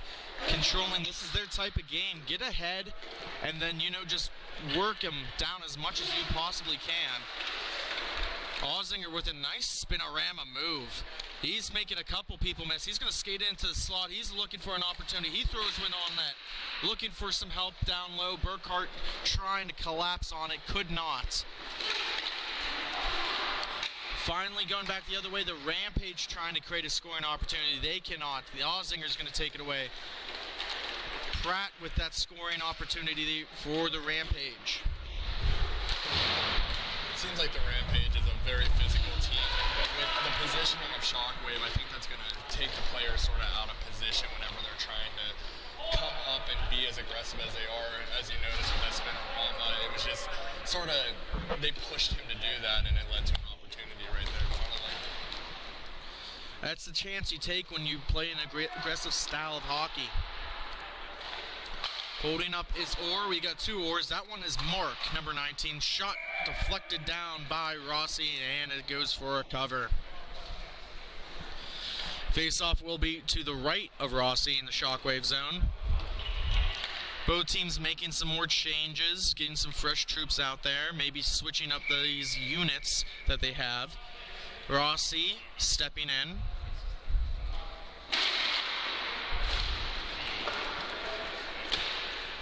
Ross, he's going to intercept it. He's all by himself. Walking down on in, and he shoots, he scores. Just incredible speed by Ross right there. He was just able to split the defenseman and was able to just get the goaltender to open up a little bit just to slide the puck right in. Wow, I mean, this has been a bit of a different narrative than we saw from the Shockwave, at least in the Buffalo weekend when we saw them last. They're playing very well. They're playing as one unit. Ross is going to try and dump this one down. It's going to be kept in the zone by number 11, Brotner, and that's the end of one. So after one period of play here, the Pittsburgh Shockwave lead over the Chicago Rampage 3-0. When we come back, period number 2 between these two highly touted squads. You are listening to Grove City Hockey. Black Biscuit is a hockey company that specializes in team uniforms and apparel and is based in St. Paul, Minnesota. We have been working with teams throughout Minnesota and all around the world. If your team or association is looking to update your uniforms, then let our all-star design team show you what we can do for you. Our slogan is made for misconduct because our uniforms can take a punch. From jerseys, socks, and shells to team apparel, there's almost nothing we can't do. If you can imagine it, we can design it. Visit our website, Black Biscuit Hockey, and check out our design vault for inspiration for your next uniform. Need a company that checks all the boxes? Outstanding design, quality product, great customer service, and timely delivery? Call us at 855-978-6888 to see what the Biscuit team can do for you. Black Biscuit. Black Biscuit. Black Biscuit. Made for misconduct. Black Biscuit, made for misconduct. Don't risk it. Go Biscuit. We are back for period number 2 between the Shockwave and the Rampage. Rampage in the black, green, purple trim. The Shockwave in the white with the purple trim. And Skylar, I mean, what have you seen not only in this game, but through all the games so far here that's kind of impressed you so? I've been seeing a lot of just puck movement. And what I mean by that is a big difference between roller hockey and ice hockey. Is roller hockey, you want to have puck possession. You want to move the puck around very well. And you don't really do that dump and chase like you do in ice hockey. And when you come to these tournaments, you see a lot of hardcore roller players actually playing the way roller hockey is supposed to be played, with a nice breakout, nice puck possession, taking advantage of all the opportunities that are given to them. It's just really nice to see that, because a lot of times you'll have ice hockey players come to roller, and it's not played the same way, but when you come to these tournaments, you see that. A sprawling save by Rossi, keeps the lead where it's at. Very close to being put in. Good scoring opportunity here for the Rampage. Face-off will be to the right of Rossi. Stepping in to the face-off dot is Pilati versus Esposito. Colossi trying to chip it. You're trying to use that speed to advantage, but it's a 2-on-1 now. Looking for a man in front. An excellent defensive play by Shirley. It's in the net. Did they call it so? I think so. It looks like it barely went over the line, and Shirley with the turnover in the defensive zone, and the Rampage just took him in.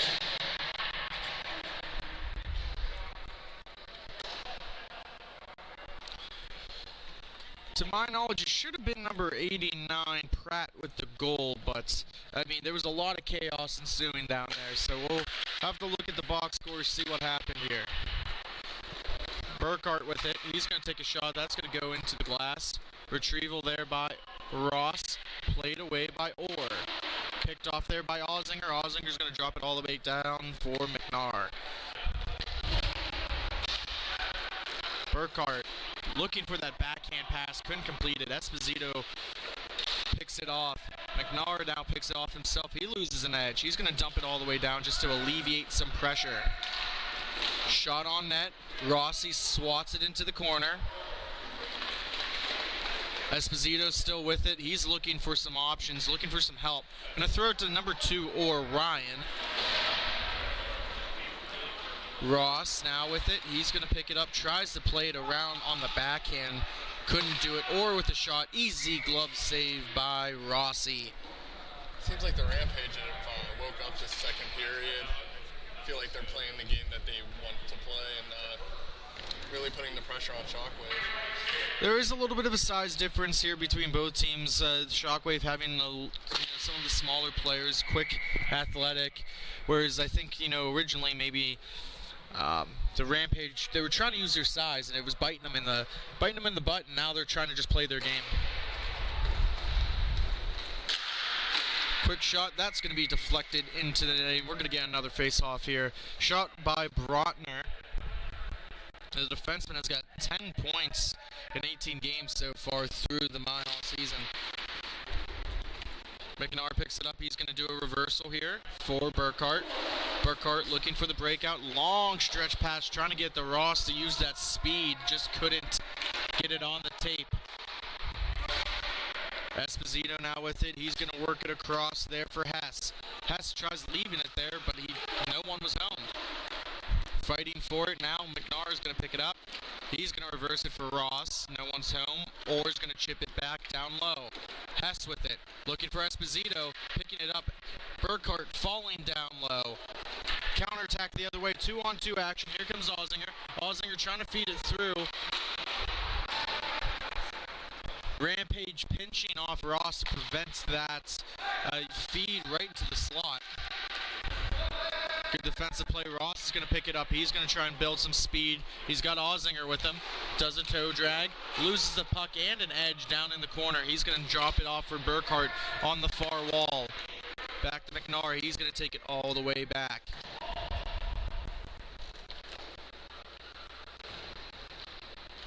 Going to slow this play down. Reset. Not a heavy forecheck. Pratt was standing in front of Rossi, but nothing more than that. Colossi, he makes a toe drag move. He's trying to feed it in front. Can't come away with it. Puck fed to Pratt. Pratt now with it. He's got Hess with him. He drops it off for Hess. Hess with a shot now just past the right leg of Rossi. Coming down for support is Checkner. Pilati with it. He's getting harassed there. He's going to reverse it for Colossi. Off the back of the net there. Shirley will pick it up off the wall to Pilati. Pilati's going to slowly skate it in. He's going to drop it there. Here comes Shirley. Shirley all by himself. He's going to throw a backhand opportunity. Checkner with the rebound. Trying to create some more opportunities here. What a beautiful pass by Pilati. Just beating two players over to him and Shirley just making that see him in the center of the ice. Colossi now He's going to feed it for Shirley. He's got Pilati with him. He's going to stop and stutter. Oh, and he loses the puck for a second. He's going to make another move. He's going to come up on the faceoff dot, throw it all the way back now to Checkner. Checkner skating backwards into his own zone, going to take it behind Rossi and set up. Forced by Esposito. He's going to throw it up to Pilati. Pilati throws it back to Shirley. Shirley creating some separation. He's going to take it back again. Forcing the issue is Hess. Shirley now coming out with it. Tic-tac-toe pass Pilati to Checkner. Pilati's going to follow up on it. He's looking around. He's going to throw it in for a redirect in front, and that goes wide of the net. Esposito picking up speed. He's carrying it down low. He blows by a couple Shockwave players, and he throws a backhand on net and scores. Vince Esposito gets this game within one. 3-2 is the score as the Rampage capitalize. Esposito there just showcasing his speed. He seems like a very agile player, and he was just breaking down the rink. I don't think anyone was going to catch up with him. He looked like a man on a mission right there. Colossi and Pratt now in the face-off, won by the Shockwave. Shirley will control it and throw it to Pilati. Pilati's going to hold on to it. He's going to wrap it around the boards for Shirley. Shirley skating through, trying to make it around. Puck taken away here. We got a counterattack, but it's a 1-on-3. Let's see if he makes a move there. He's trying to get one on net. Oh, off the post. Tough angle shot. Puck's going to get cleared all the way down to the other end, and it's going to be played by Music.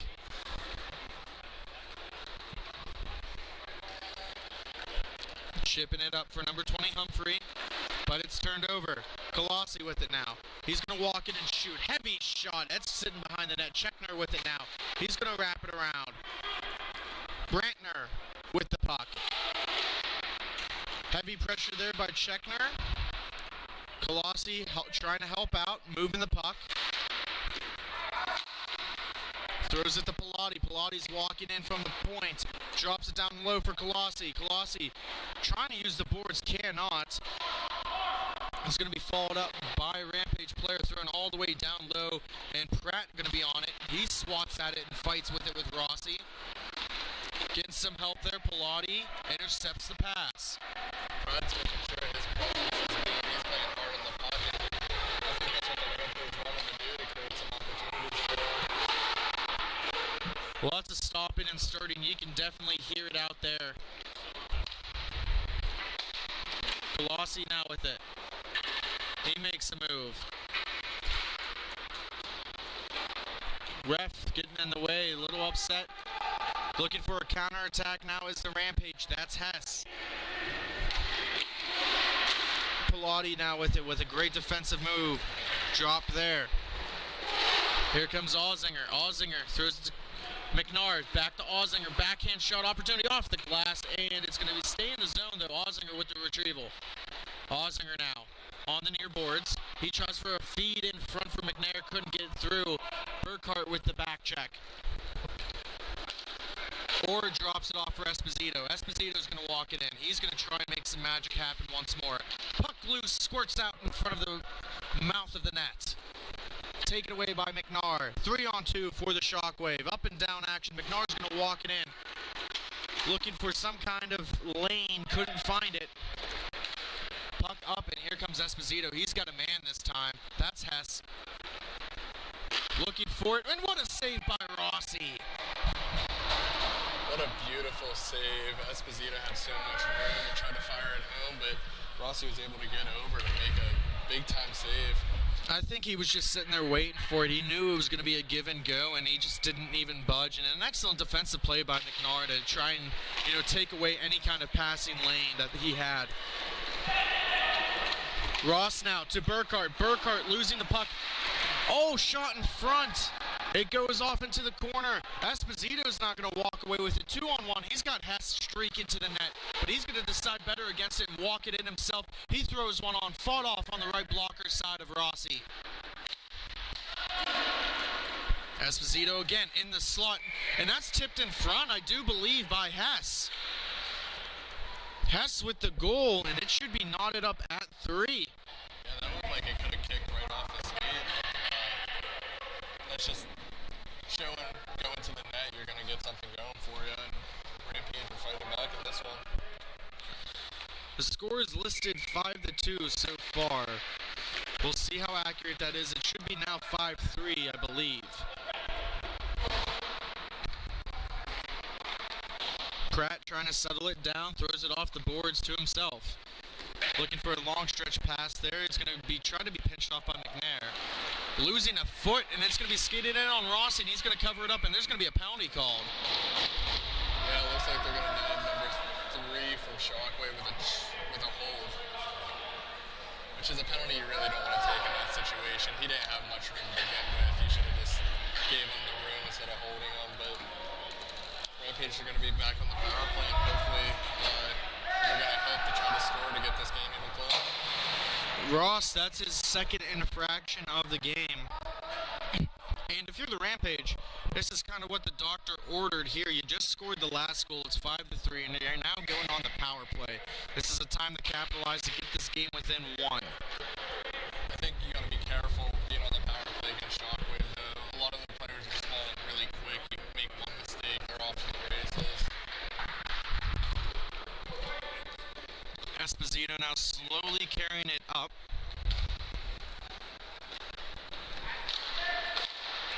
Pratt with a shot, blocked away. Shirley now with it. Hard work down low. Puck's going to come all the way out to Esposito. Moving it around to Hess. Shot blocked in front. It's going to be tipped out for Esposito.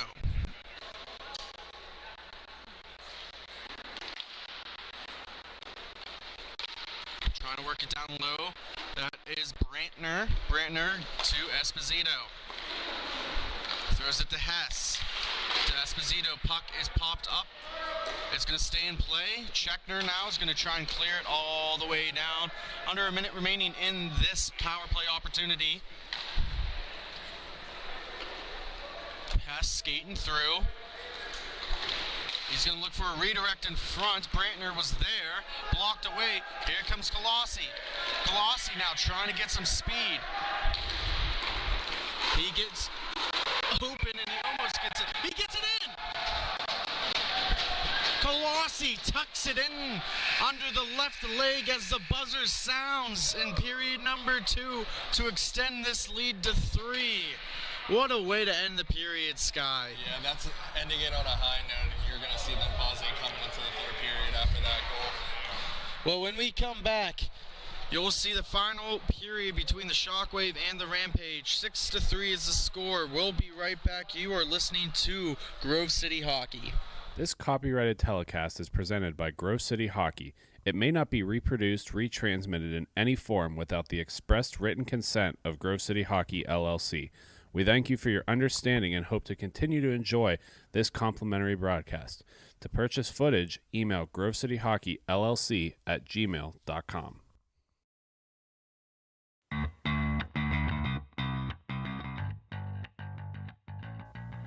Bonus Accounting is Western PA's premier accounting firm, offering payroll services, QuickBook advising, and business accounting, making them an accounting hat trick. Visit them today at bonusaccounting.com. Bonus Accounting, the firm of the future.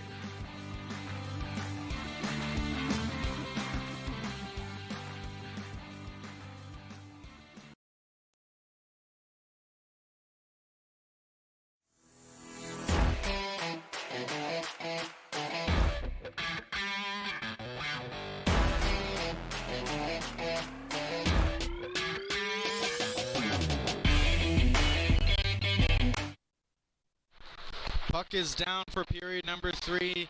An abbreviated power play for the Rampage. Backhand opportunity for Hess to start this off. Don't worry, I think I have a solution for us here, Sky, to keep track of the time. So if you do hear a little buzzer, don't be alarmed, everybody listening at home.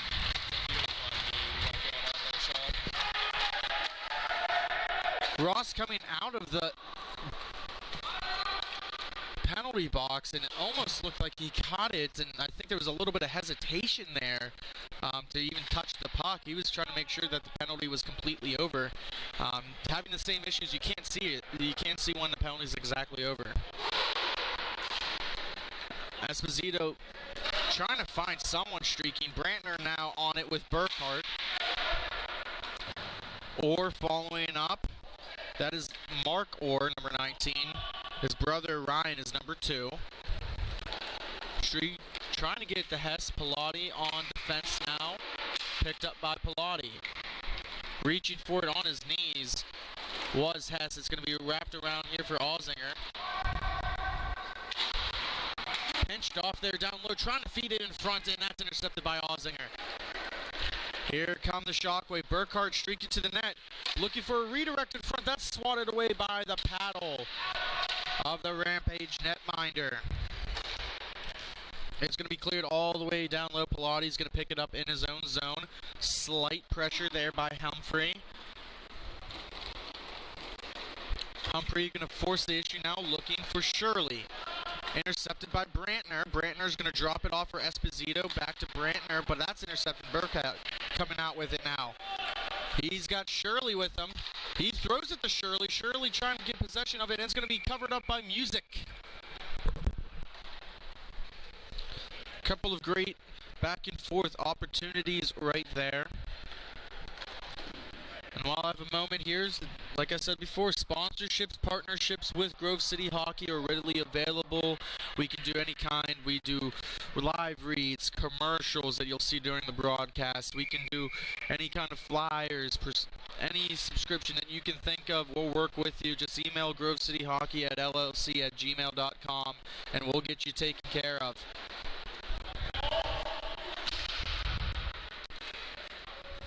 Drop down low. Humphrey picking up the puck. Pressure there by Alzinger. Losing an edge there was, I believe, Pratt. Ross now with it. Drops it off for Burkhart. Burkhart's fighting towards the net, and that's going to be a penalty.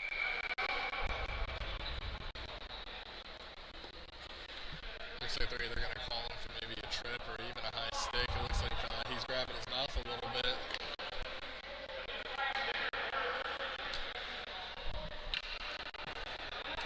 Burkle trying to get everything situated after the rough takedown there. It's going to be a hooking call. Just a couple minutes have gone by. We're at the 10:35 marker here of the third period. 6-3 is the score.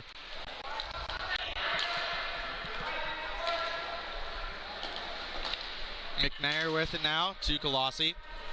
Coming up on the face-off dot, he's going to shoot it just past the glove of Kozik. McNair now with it with Colossi. Colossi skating down at the face-off dot. Battle in front ensuing. Ross to McNair. Back to Ross. That's Alzinger down low doing the dirty work. Cross crease looking for it. Intercepted by Pratt. And Pratt's going to eat up some clock. He's going to take it himself. No one coming on the back check. Makes a move to the forehand. Can't complete it. He's going to throw it all the way down low. Ross now with the pressure on the forecheck. Almost turns it over. Here comes Alzinger. Alzinger now with it. He's got Colossi in the slot. Colossi now has it. He shoots it just down low. Ross has a backhand opportunity into the breadbasket. Another chance. It's just still loose. It goes over on the far boards. Alzinger now leaves it for Colossi. Colossi shoots it. Heavy shot there. Picked at by Alzinger. And it's going to be finally covered up. Wow, Sky, a lot of action right there. Yeah, Chicago's goalie's just keeping them in it right now. Save after save after save. Looks like Pratt had a good opportunity coming down. Shockwave sort of let him go a little bit. He just couldn't get a handle of the puck. I think he would have had a really good opportunity if he was able to come a little bit. Face-off won by the Rampage. Esposito taking it up. Only about 15 seconds remaining on the penalty. Esposito blows by Ross. He shoots it. Oh, wow, that was way wide. Off the boards now, Brantner with it. Colossi on the forecheck, trying to make a move. We are back at even. Puck in front. Oh, just loose. Checkner was there all by himself. He's looking. Colossi to McNair. He shoots. He scores. Great passing play there by Shockwave, finding the open man coming down into the zone, and he just shoveled it into the net, extending their lead. The goal is by number 7, McNair, but that play was set up by number 67, Colossi, just on the forecheck. Checkner also down low, keeping the play alive in front, and finally it's buried home by McNair.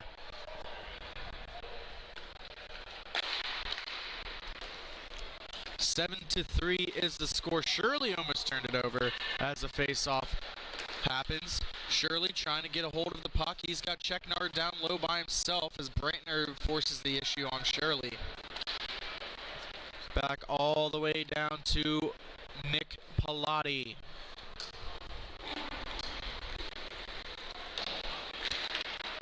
Trying to play it was Checkner. Hess is going to grab a hold of it for the Rampage.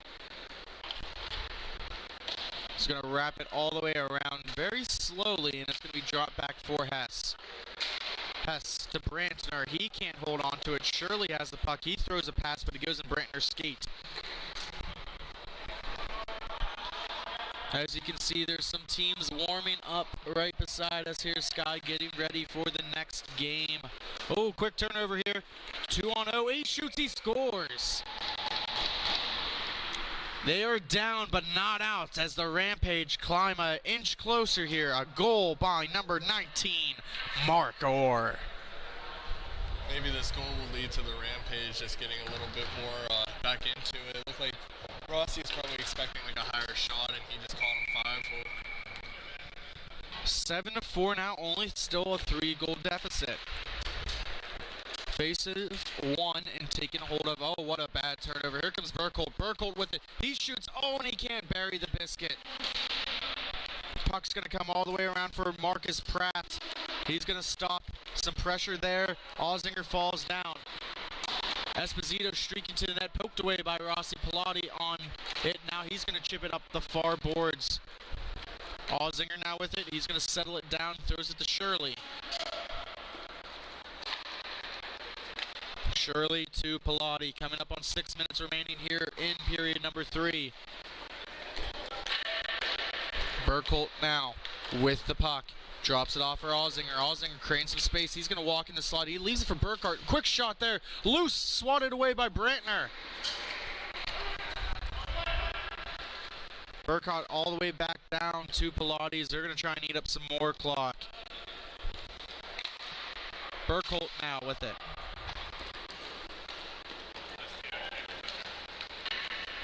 He skates into the zone. Some pressure there. He throws it across. Easy through the slot. No one defending right in the middle. That can be dangerous for the Rampage if you're trying to claw back into this one. You're going to be seeing a lot of this now. The lead, the top ticking down. They're going to be sitting back, and just if they don't like it, they're going to throw the puck back to the defenseman and try to eat away as much clock as possible. Bad change for the Rampage is going to lead to a 2-on-1. Allzinger now with it. He makes a toe drag move. He throws a backhand. It doesn't get on that, but he corrects the puck. He throws it back in again. Music up to the challenge. Trying to slow this down and just hold on to possession as his team a little shell-shocked at the moment. Orth drops it back down low. Esposito picks it up. Esposito now very cautiously carrying it in. He's going to build up some speed. What a great acceleration by Esposito. Getting those legs moving. You don't want to give him any room because he's going to take full advantage of it.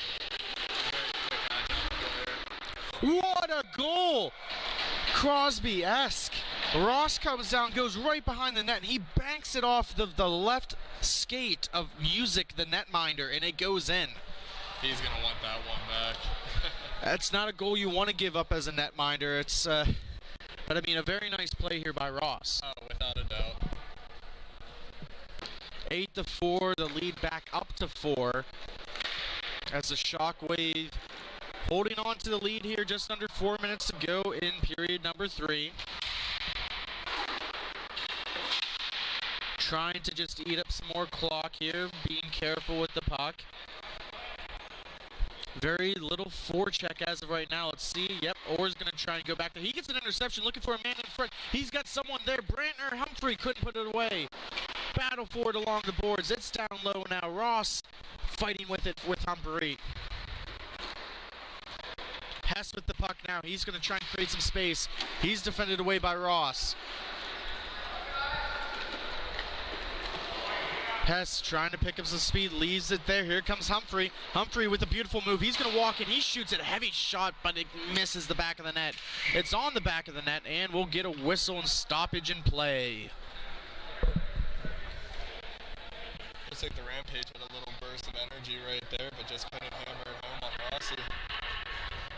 Looks like Rossi might be a little shooken up right now, too.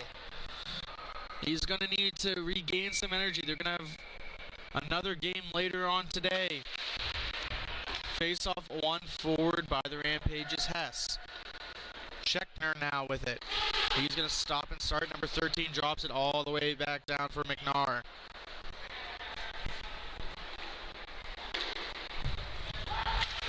Nice outlet pass, Scheckner. He's got Colossi with him. He's going to take a shot, and he scores. Scheckner doesn't miss, and it is now 9-4. Scheckner with a beautiful shot there, short side. And I think he's going to hit that 10 out of 10 times, honestly. A very well executed play and an excellent shot, placed perfectly. Game coming down to an end here. Just under 2 minutes remaining in the third period. Ross poking at it, but Orr's going to make the best of this and take it down low on his backhand. Looking for some help. He's going to throw it up high for Brantner. Brantner, heavy shot. That's off the right leg of Rossi. Poked at it by Ross. McNair with it. He's going to try and kill some more time, but he turns it over. Scheckner gets a stick on it, but only for a moment. He's going to carry it up. And that's a penalty. That's dangerous. Hopefully Scheckner's okay. We can't really see, but it looks like he's getting up here. Yeah, that looked a lot worse than what it was, I believe, so.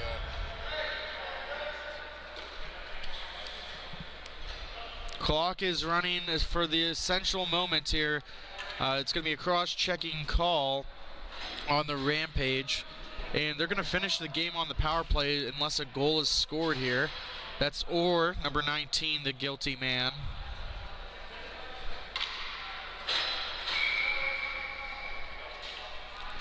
.40 seconds remain. Ross with it. Back to McNair. Back to Ross. Ross down low. He's going to stutter step. He tries to feed one through in front, and he can't. But Rossi picks it up. Feeds it in front again, and that's a goal. 10-4 is the score as Burkhart puts one in. And there's only 15 seconds remaining in the game. 11-4 is the score, and it looks like they're just going to call this one.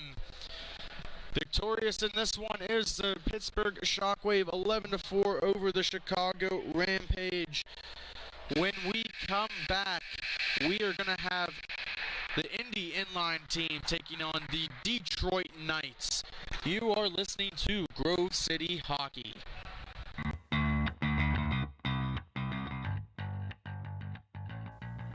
Bonus Accounting is Western PA's premier accounting firm, offering payroll services, QuickBook advising, and business accounting, making them an accounting hat trick. Visit them today at bonusaccounting.com. Bonus Accounting, the firm of the future.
We are back live here for our next contest.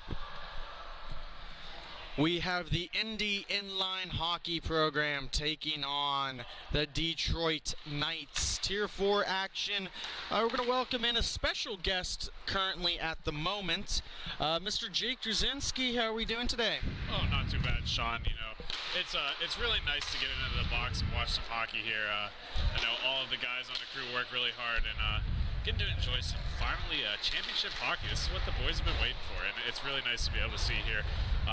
Really appreciate all the hospitality we've gotten in Fraser, and can't wait to see this contest today. Really excited. We have the Detroit Knights here in the black. The Indy Inline team, they're going to be in the gray and red. And it's working left to right here on your screen. Number 61, he's going to throw one on that. Korolev. An interesting last name there. Let's see if he can play like a Kovalev. Battle ensuing down low. Puck's going to be picked up just past the outreach stick of Johns. Held on to by number 6. Long stretch pass all the way down. Nicholas Hall with the puck. He's going to try and skate it in. Throws one down. Oh, a tough block shot there.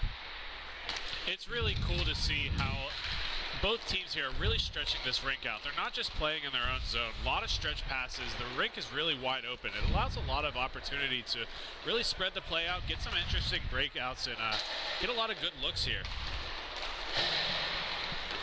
As you've mentioned here, a lot of space here. Trying to take advantage of that was number 22, Dorbzanicki of the Indy Inline team. Coming up now with it, Wilson for the Knights. Holding on to it, stopping at the red line. He's going to throw it all the way down low. That's number 8, Johns.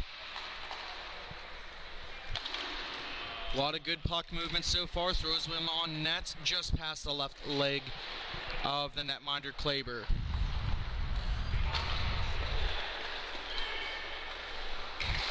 Number 22 trying to throw one down low, couldn't connect on it. Dubzrenicki, I do apologize for any mispronunciation on that last name. Number 5, let's see who that, we got 2 of them. I think that's Nicole Maddox is the one who was calling for the infraction that the refs are let go. Quick shot on net, that puck is swallowed up by number 86, the netminder for the Detroit Knights.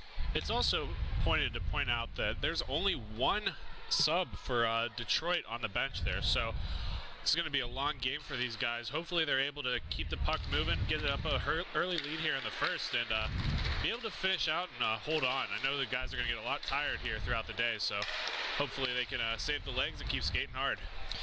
Neither of these teams met up in the regular season, but they will meet up now. First matchup, dropped off down low. Quick shot there, swallowed up by... The rebound prevention there was incredible. Absolutely no second chances whatsoever. As soon as it hit stomach, it was covered up, and there was absolutely no leakage. Really great control by the goalie. Doug Arnold, the one in net for the Knights. D to D now. Working through it is Indy. Trying to get down low. That's Bradford with it. Trying for a redirect in front. Couldn't come away with it. That's number 77, Hall. Yeah, these two teams really aren't letting anything go easy. Playing really physical down along the boards. Really, really good hockey right now. Wilson with a shot on net. That will be covered up for a stoppage in play.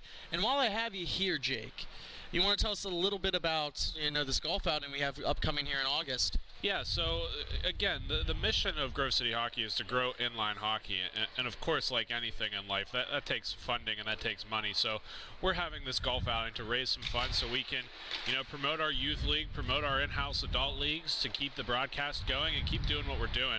We absolutely love the sport, and anything we can do to grow it, we want to go ahead and do. And this golf outing really helps us with our budgets throughout the year to be able to keep growing the sport. Moitke with a shot. That will be thought covered up for a second. Netminder Arnold without a stick. People fighting for the puck. It's right around his goalie stick. Finally taken out by Moitke. Moitke with it. Poked away there and fought for by Torgano. Pinched up. Dobrzinski with it. He takes a heavy shot. That gets swatted away. Detroit's really looking for that breakout, not sitting back and helping on D too much, but looking to stretch that ice again like we were talking about. Oh, there's a trip right there. Hand is up. Looks like Indy's going to go on a power play here. First power play of the game. It'll be great.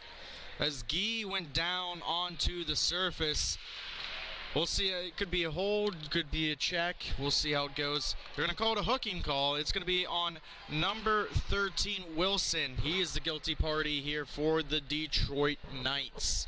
Yeah, and it doesn't look like that was a malicious play at all. It just happened to be in the wrong place at the wrong time. Just stick getting in the skate, and doesn't look like there was anything too dirty there. Would like to point out Nicole Maddox, number 5, out there. We have a lot of girls in our program as well, and I think that's whoever's watching at home. I mean, she can be a great model to kind of represent after. She's playing great defense, trying to take away these alleys for Guy. Guy finally throws one on net, but no one's home. It's going to be dumped all the way down, and Bradford's going to have to go down for the retrieval. Yeah, you mentioned about girls playing hockey. That's the beautiful thing about inline. With some of the physicality of ice taken out of it, you have some of these really fast, really talented women hockey players that are just as competitive, if not even a little bit more than some of these guys. And it's really great to see both genders getting involved in this. An excellent redirection in front. Dobrzinski trying to get one on past Arnold. Just a beautiful play set up there by Guy. And we're going to have some changes here. Same unit staying out for the Knights. Maddox for the face-off. Again, killing this penalty, it's hard for a normal team, trying to play 3 against 4. The legs normally give out a little bit here. Detroit's doing it without a couple on the bench, and looks like a goal right there.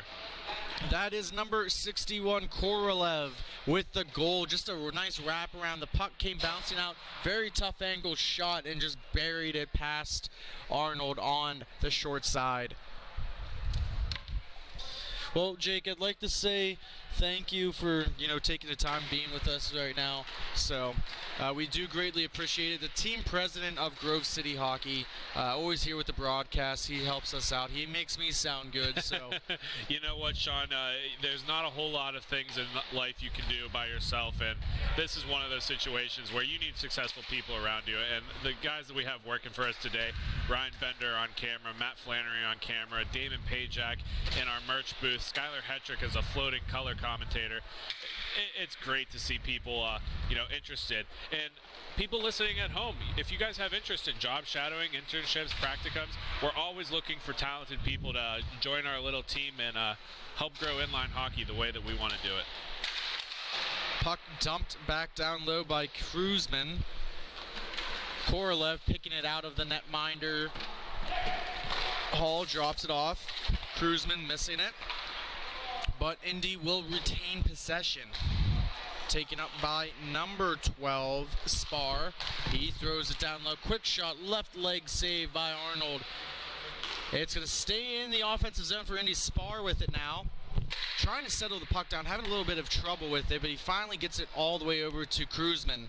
Kruzman's going to settle it down in his own defensive zone. Little forecheck now by the Knights, but taken away by Nicole Maddox. Here she comes, number 5. She's going to stop, throw it on a dime. Quick shot there. Johns Oh, an excellent redirect there in front. Oregano trying to put one in. It's still a 1-0 game. A lot of puck movement here. Like I said earlier, spreading out this rink is going to be really key for Detroit, so they don't have to do a lot of skating. They can just pass to an open area. 2-on-2. Nice poke check there by Johns. Still staying in the zone. Looking for an opportunity. Hall whiffs on the shot. Dobrzinski trying to feed him in front. He's picking up the puck behind the net now. Looking over some options. Gets it to Hall in the slot. Throws it all the way back to the point. Bradford to Hall. Hall just a little too hard off his stick. It's going to be cleared out of the zone. And Jake, what have you seen? I mean, you've mentioned a lot of the space and everything. Oh, wow. Quick opportunity here. What have you seen from both of these teams in particular? Well, that right there was a great example. It's one thing to spread the rink and just play keep away. It's another to do something with it, and to be able to go from your defensive zone right in front for a 1-on-0. That's what these two clubs are really doing very successfully today. And what is going to be the difference maker is how many times they convert on that. Dobrzinski drops it off for Bradford. Bradford walks it back to Dobrzinski. He shoots it, and that's going to be a save. Arnold. Oh, no, it went through. It sneaked in. Dobrzinski gets his second of the day.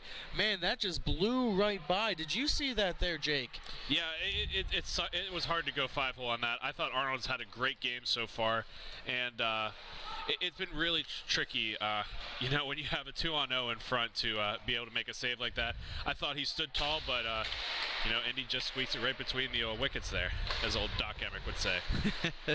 Doc Emmerich, one of the greats, one of my personal idols. I think everybody enjoys him, and we're looking forward to some good game, good action here for the rest of the today in Detroit.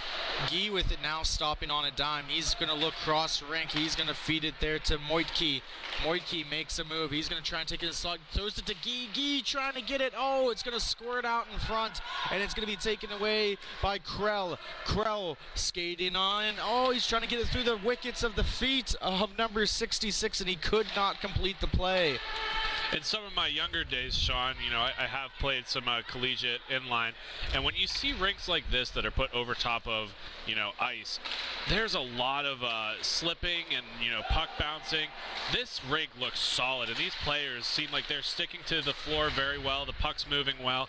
It is not that bad of a job. Great job by Mike Farinelli, director of Fraser Hockey Land, putting this whole thing together. It's been an awesome experience up here in the booth.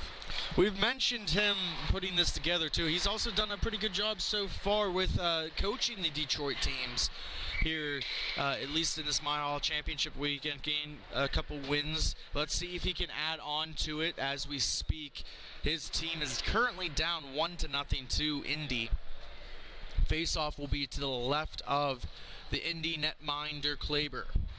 Detroit just needs to get some offense generating here. Kleber really never had any tests, really. Hasn't taken too many shots on net, so giving him a couple of, put him in the hot seat a little bit, that's going to be key for Detroit here. Indy really controlling the offensive zone a lot.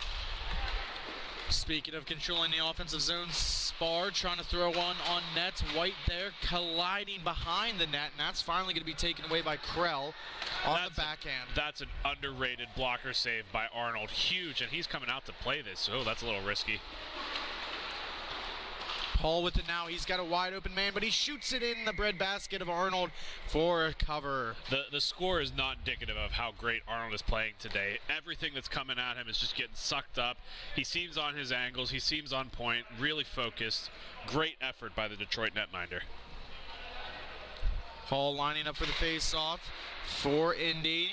Johns for Detroit. Moitke's going to go to his D partner, Spar. Spar carrying it. He's going to throw one on net, looking for a redirect. Geez. I will tell you, Arnold had no idea where that was coming. That was just a good positioning that led to that save. Indy retains possession here now at the red line. Moitke throws one on net. Oh, another great attempt there. Detroit's got to get out of their zone here. Entirely too much zone possession by Indy here. They need to get something going if they want to stay in this hockey game. Shot, that's going to go up. It's not going to be out of play. It's going to stay inside the glass. Trying to get to the D-man. Annan's poked away. 2-on-1 ensuing. Let's see what happens. Right leg save by Arnold. And that is the end of the period. When we come back, we will have period number 2 action between the Indy Inline Hockey and the Detroit Knights. You are listening to Grove City Hockey.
For the start of the second period here between Indy Inline and the Detroit Knights. I have Jake Drzinski with me calling this game as we have a little break here from Skylar. Jake, I mean, you want to tell us? From Skylar for Skylar. Skylar's doing a great job today. First time on the headsets, and from listening, it sounds fantastic what he's been doing. I know you want a better partner than me, but I like to get on the headset every once in a while. Jake, I'm glad to have you on. I'm glad to have both of you here. A 2-on-0 opportunity, and Jabinski sneaks one by. What an excellent goal there to extend the lead for Indy Inline. It's now 2-0. Yeah, it's a tough day for Arnold. It doesn't seem to have a whole lot of defense in front of him, so it's hard. I know as a goalie, you always take a lot of those shots personally. Everything he's been doing today has looked fantastic from my opinion and from my point of view. Puck slowing down. Wilson looking for Maddox. Couldn't come away with it. Cruzman to Guy. Guy now hassled there by Wilson. Guy trying to do this all by himself here. He's got a couple of Detroit players on him. Cruzman now has it. Cruzman skating into the offensive zone. He's going to let one go. Hits off the glass. It's going to stay right in front. Arnold, thankfully, doesn't have to make another save, and it's going to be carried out by Detroit. Cycling through. Maddox now carrying it. Maybe a 3-on-3 opportunity here. Nicole throws one on net, and that is covered up by Kleber. It's important to get some shots on net. It wasn't a huge opportunity. Goalie had nothing in front of him and could just see that quickly and easily into his glove. But at this point, it's important for Detroit to throw anything and everything on net. And I mean, between both goaltenders, they've both been playing really well. You mentioned throwing everything on net. Is that what you would be instructing your kids or your teammates to do? Well, anytime we talk to our kids, we always talk about high opportunity chances. You know, not taking right along the goal line, not taking wrist shots from center red, taking something that has a realistic chance of going in. Detroit's been so stuck in their defense recently that we want to get them a couple of looks in close, and that was a good opportunity for the young Detroit girl right there. Again, they're going to need a lot more on net and a lot better opportunities than that if they want to come away with a win out of this game. Dumped back in by Moitke. Retrieval there by Johns for Detroit. Going to hold on to possession, looking for Maddox. She picks it up off the board. She's going to skate in all by herself. Throws one on net. That's blocked by Spar. Picked up by Korolev. Korolev now just trying to settle it down, going right in front of his own net. A dangerous play there, but it's able to get it all the way up. Here comes Hall. Hall by himself. He shoots. He scores. It's again those stretch passes.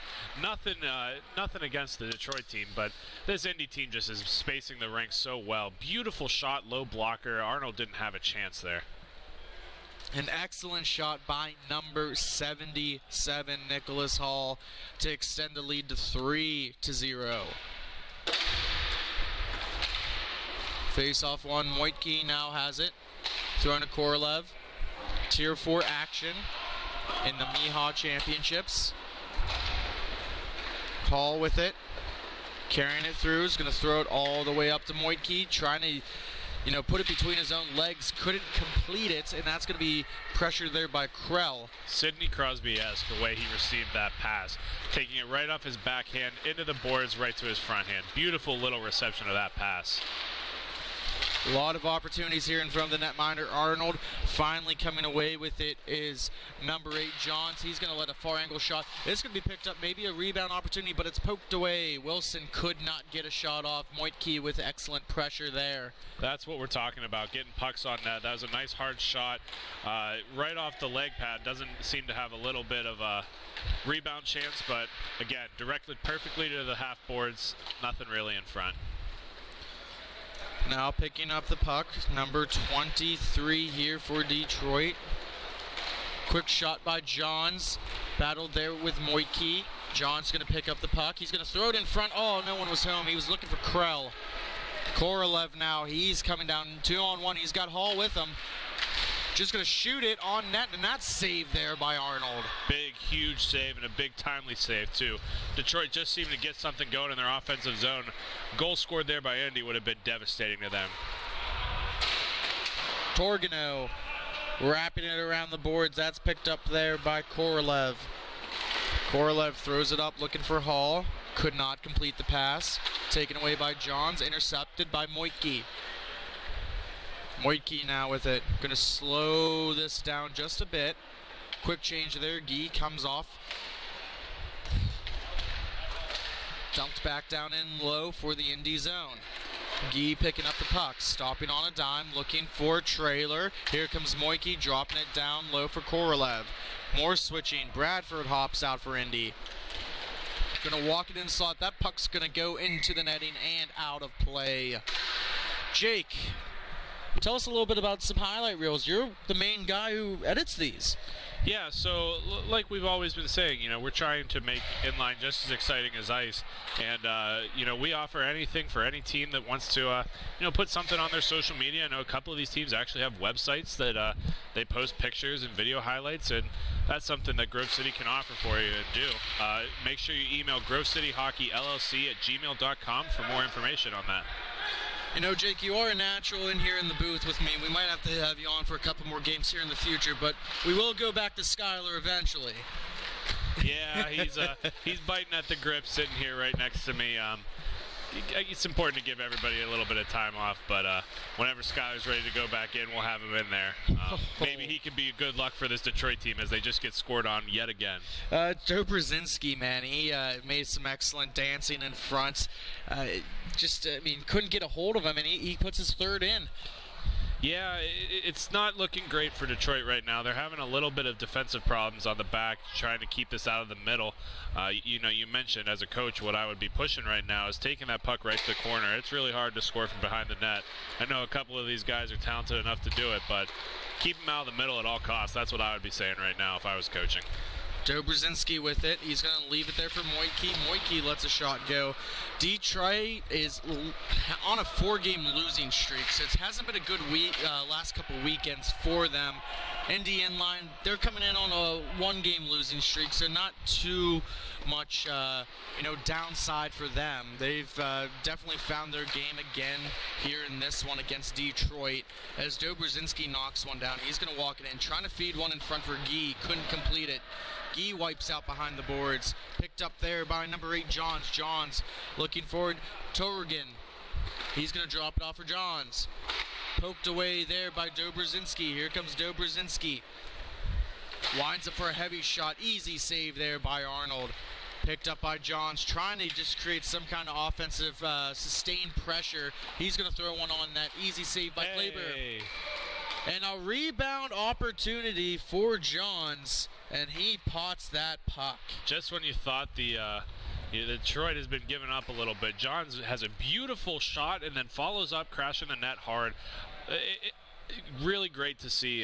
Nothing that goaltender could have done at all.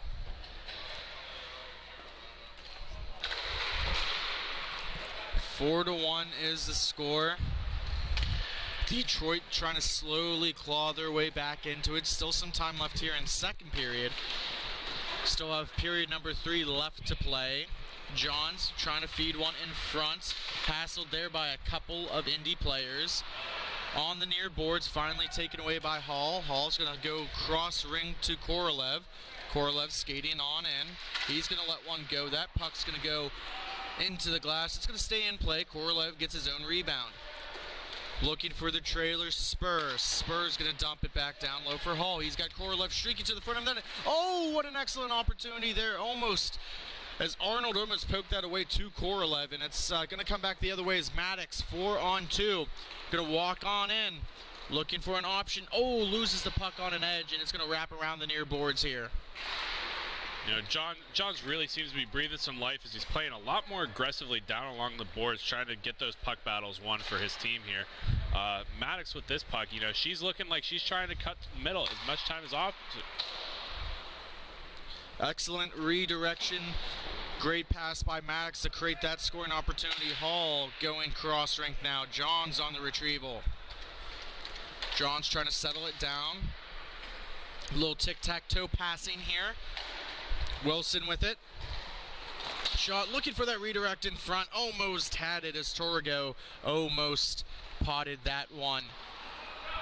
Maddox fighting for it down low. Finally taken away. Indy's going to gain possession of this now. Spar is going to skate on through the neutral zone. Dropping it off for Hall. Quick shot there, blocked away.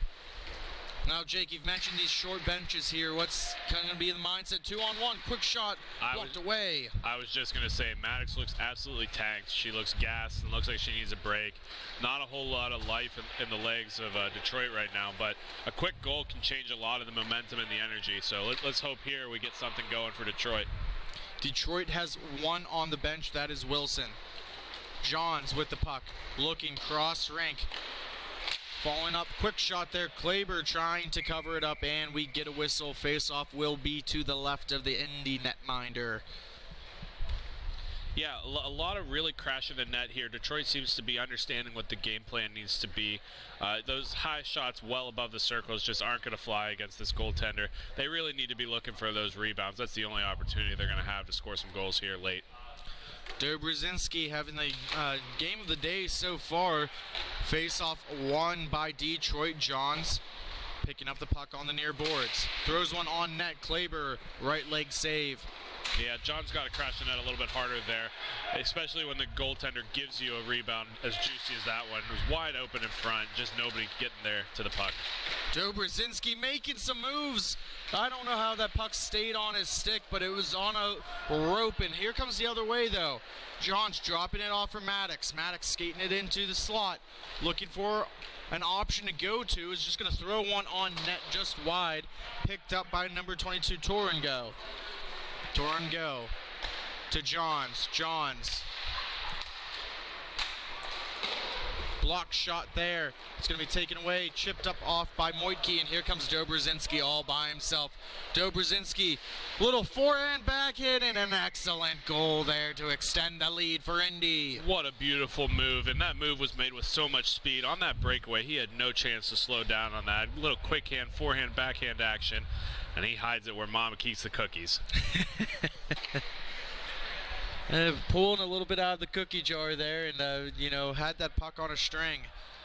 You always hear, when in Rome, you do as the Romans do. So when you're broadcasting hockey, you do what the pros do, and the goofier the better, in my opinion, Sean.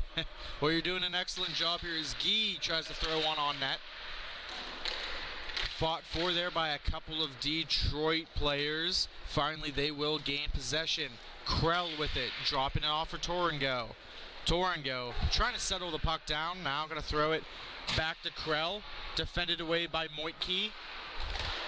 Back to Maddox. Maddox is going to pick it up off the near boards. Throws it all the way back to Torengo. Here comes Wilson. Wilson with a heavy shot. That hits off a post, and that's going to go into the what a far cannon corner. Right there. Man, that had nothing but post there. Anything else would have been right in. Jeez, what a shot. And here comes Guy. Guy with it now. Quick shot there. Easy glove save by Arnold. Arnold looks like he's on point. Eyes locked, focused, having an incredible game. Face-off will be to the right of Arnold.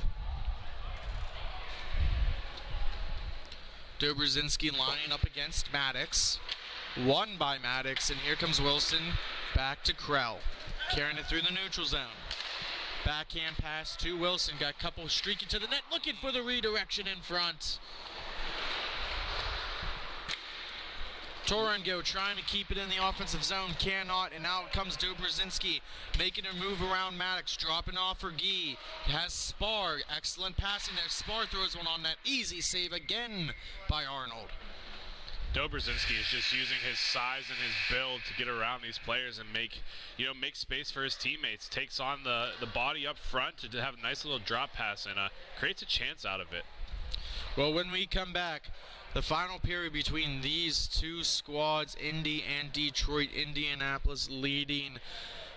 We're going to take a quick commercial break. When we come back, you're going to have the final period of this game. You are listening to Grove City Hockey.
We are back here for the third period. Indianapolis is leading Detroit 6-1.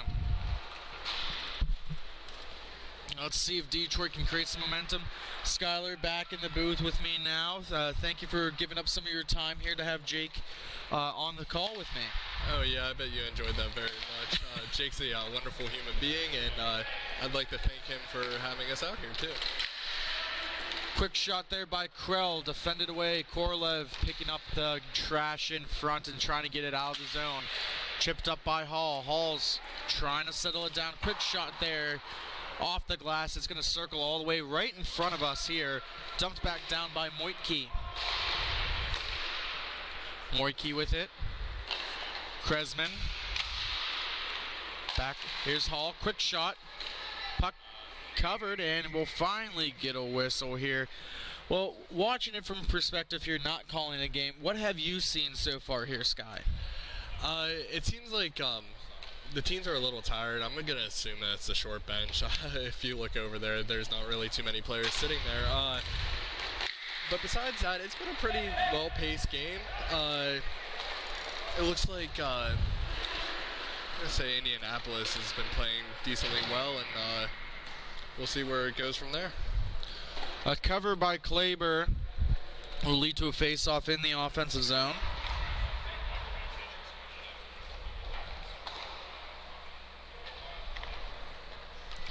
The winner of this game will play the Syndicate at the 150 game. Right now, that looks to be Indy. That should be a good game. We watched Syndicates earlier, and they play pretty well. So, a couple of good teams here. You get this far, you have to be good to get this far. So, glad to be here calling these games, and we'll continue to update the scoreboard as much as we can throughout. Kresman with a shot. Oh, Maddox taking one off the knee.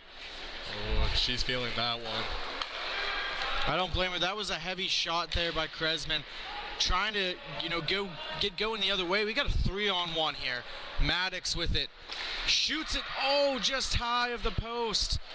Torengo trying to keep it in the zone. He does. Here comes Johns. Johns shoots it. That puck's up in the air. That's going to settle behind the net. Maddox with the retrieval.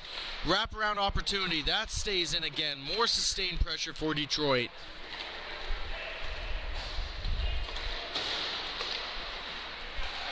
Finally taken away by Indy. Here comes Spar with it. Spar's going to drop it off for Gee.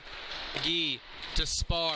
Quick shot there. Blocked away on the blocker's side by Arnold. John's picking up the puck now, trying to create some more momentum here.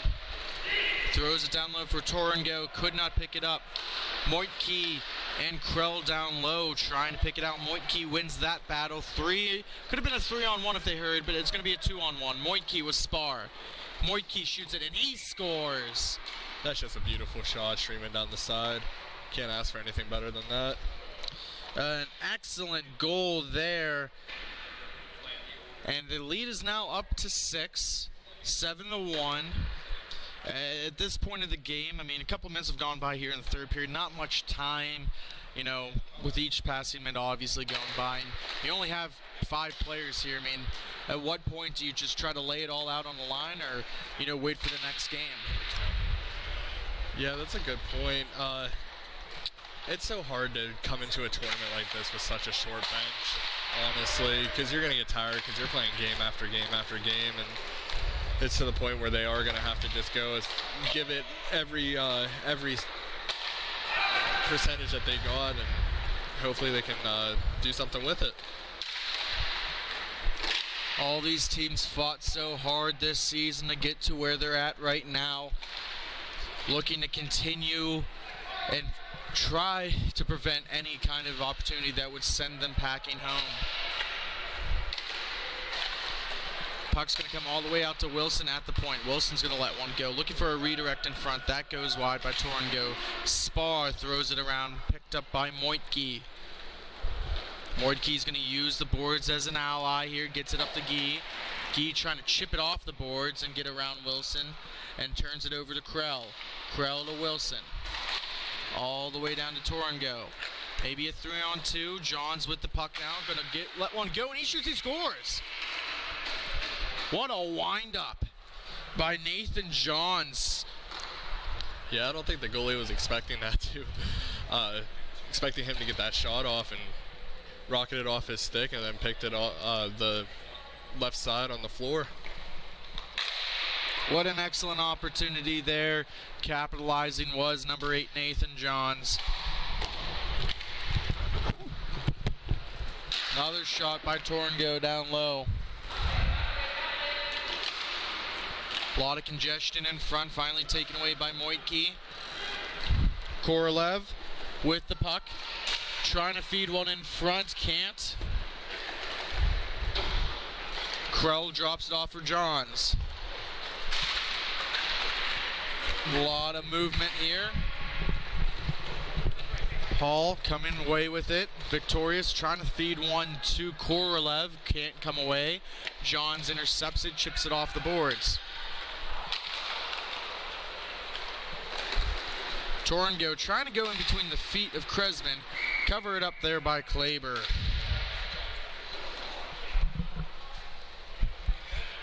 A lot of fast-paced action here in the third period of this matchup. Both teams laying it all on the line. Face-off to the left of Kleber. Hall lining up in the face-off dot against Krell.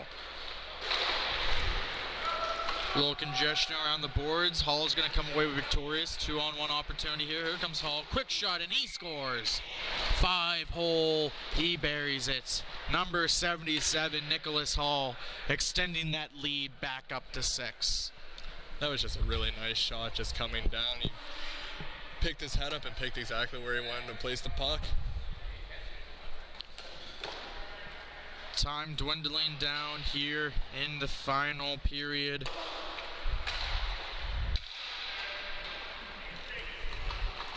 Wilson just going to hold on to the puck. Just going to kill some time. Maybe get some rest up for, a play-in game. We'll see.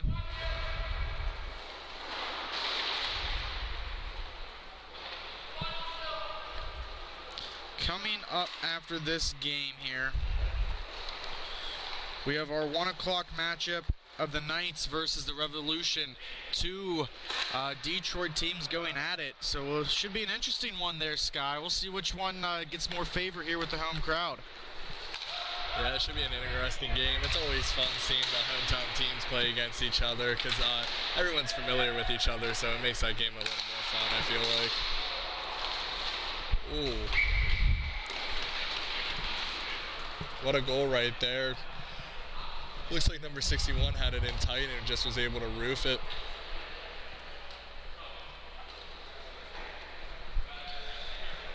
Slow skate to the face-off. Thought this one pretty much all but over. Maddox with the draw against Guy. Just going to chip it all the way back.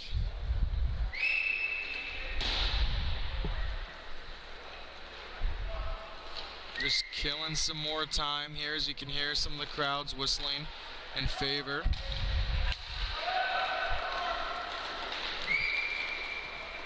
Korolev now skating it up. He's going to slow down. Just killing some time. Going to drop it off from Moitke to Korolev. Korolev's going to throw one on net. Puck is loose. So Guy coming away, able to pry that away from Arnold. Spar now. Thinking about a shot. Decided to pass it instead. Oh, trying to kick that. You can't do that here in hockey. You got to use the stick. Johns now, 3-on-2, throwing it towards Maddox, taking the time to try and get that puck down on the near boards, going to the far boards, cycling around the circle. Still holding it as Maddox, dropping it down low for Johns. Back to Maddox, right in front, tries to push one, just pushed it a little too wide of the left leg of Kleber. Couple of chips, and now Guy comes away with it. 1-on-1 versus Wilson. Steps up, shoots. Wilson with the block shot. Moitke with the follow-up.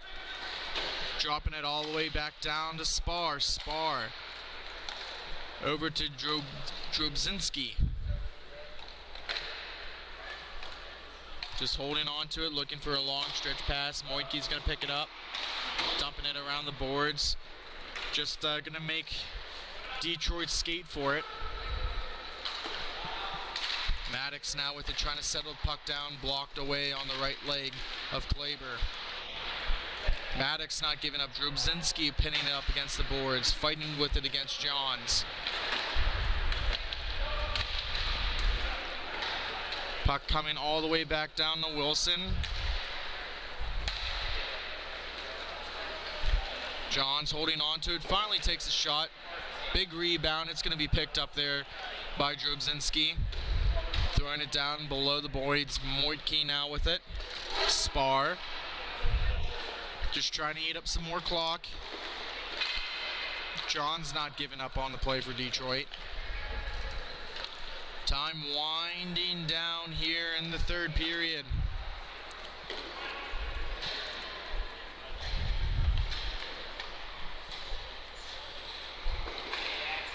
Well, looking forward to the next game here between the Knights and the Revolution.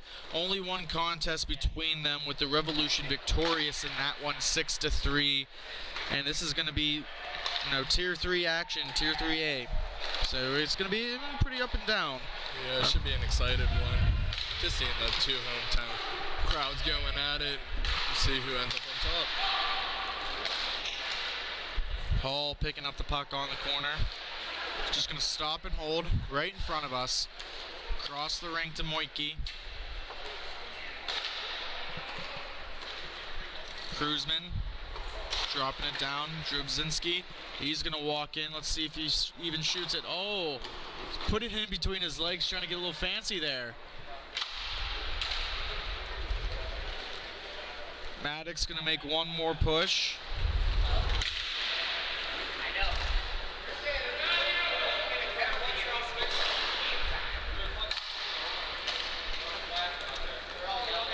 Johns, defended there by Drobzinski.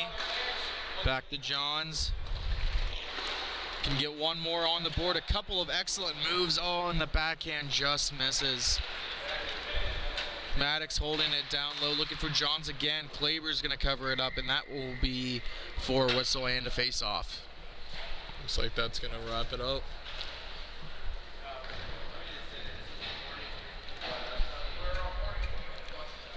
At least it should. Not much time is remaining.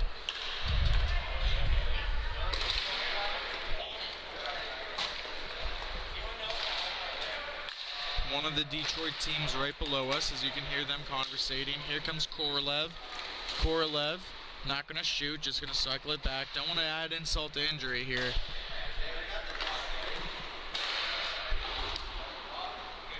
Maybe work a little bit on some passing and get prep for the next one. Just move the puck around and kill some time.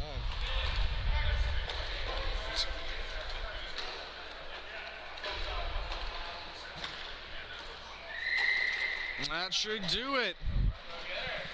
All right. As Indy will move on in the Tier 4 action, and we'll come back. We're going to take a quick commercial break. When we come back, we're going to see both of the Detroit squads in some Tier 3A action. You are listening to Grove City Hockey.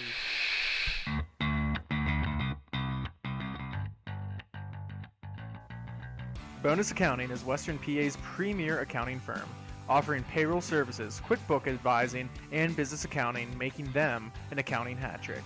Visit them today at bonusaccounting.com. Bonus Accounting, the firm of the future.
Welcome back to some MIHA action here in Fraser, Michigan. Our good friend Sean Takachi taking a quick break here for today. So you got the rookies on the headset, Jake Drzezinski and Skylar Hetrick. Sky, you've seen a lot more of these games than I have. What are you expecting out of today with these two teams? I don't believe we've seen the Knights play yet today, but watching them warm up, they seem like they're going to be a quick team with some quick shots. The Revolution we watched earlier, and they are really good with puck possession and moving the puck around and creating opportunities, finding the open space, and it should be a really entertaining game. And we're off. We're just going to, since we have two Detroit teams here, we're going to go with the Knights and the Revolution. Knights moving the puck along the far boards in their own defensive end, looking to try to break out, as the Revolution playing some good man-up defense here. Knights get the first shot on net, blocked easily away by the Revolution's goalie. That'll be Nathan Vance, it looks like. Knights still keeping all the possession here, trying to get out of their own defensive zone. As they do so, yeah, the Knights are looking like a very, very fast team. Seems like they're going to create some really good opportunities, and this should be a really good game, honestly. Huge shot by Cameron Gee going high over the goalie's left shoulder here as they take it all the way back into their defensive zone to try to break out again. Missed communication as that goes on their own goalie net, goalie making the save there. Again, for the Detroit Knights, you have Michael Schwartz in net. Revolution finally getting some offensive chances. There's a big collision in the Knights defensive end here. Revolution maintaining puck possession on that play.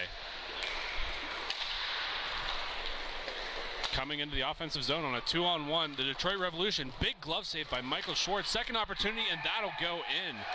Goal by the Detroit Revolution, Kyle Allard with the goal as he goes high blocker side on that really juicy rebound. Yeah, it looked like he really fought off that first shot and kicked out a huge rebound. He just threw it on net. Like, just throwing any puck on net's always a good idea, and that one went in. Goalie was down and out on his back and had nothing but a 4x6 staring at Allard as he had nothing to do but put that in. Revolution still getting the puck off after that face-off. Have possession in their defensive end as they're trying to break out. The Knights giving them a little bit of pressure as they're following in and around their own goal. Revolution still holding on to the puck, but still trying to find a lane to get out. Trying to come down the center is the Revolution, going on the far boards to Joshua Grady as he takes a shot, and that'll be gloved by Michael Schwartz. Face-off in the Detroit Knights zone to Schwartz's glove side. That'll be his left. Really fast-paced game here for these two Detroit teams. Sky, do you ever wonder, whenever you're playing somebody from your hometown, do you have kind of a brotherhood or even a bigger rivalry? I honestly think it's going to end up being a bigger rivalry, because whenever you step on the rink, it's sort of, you're still friends, but you get that competitive edge, and once you sort of get that edge, there's no losing it. So you're going to play even harder, you're going to play more physical, and you're going to try to play the best hockey you can play.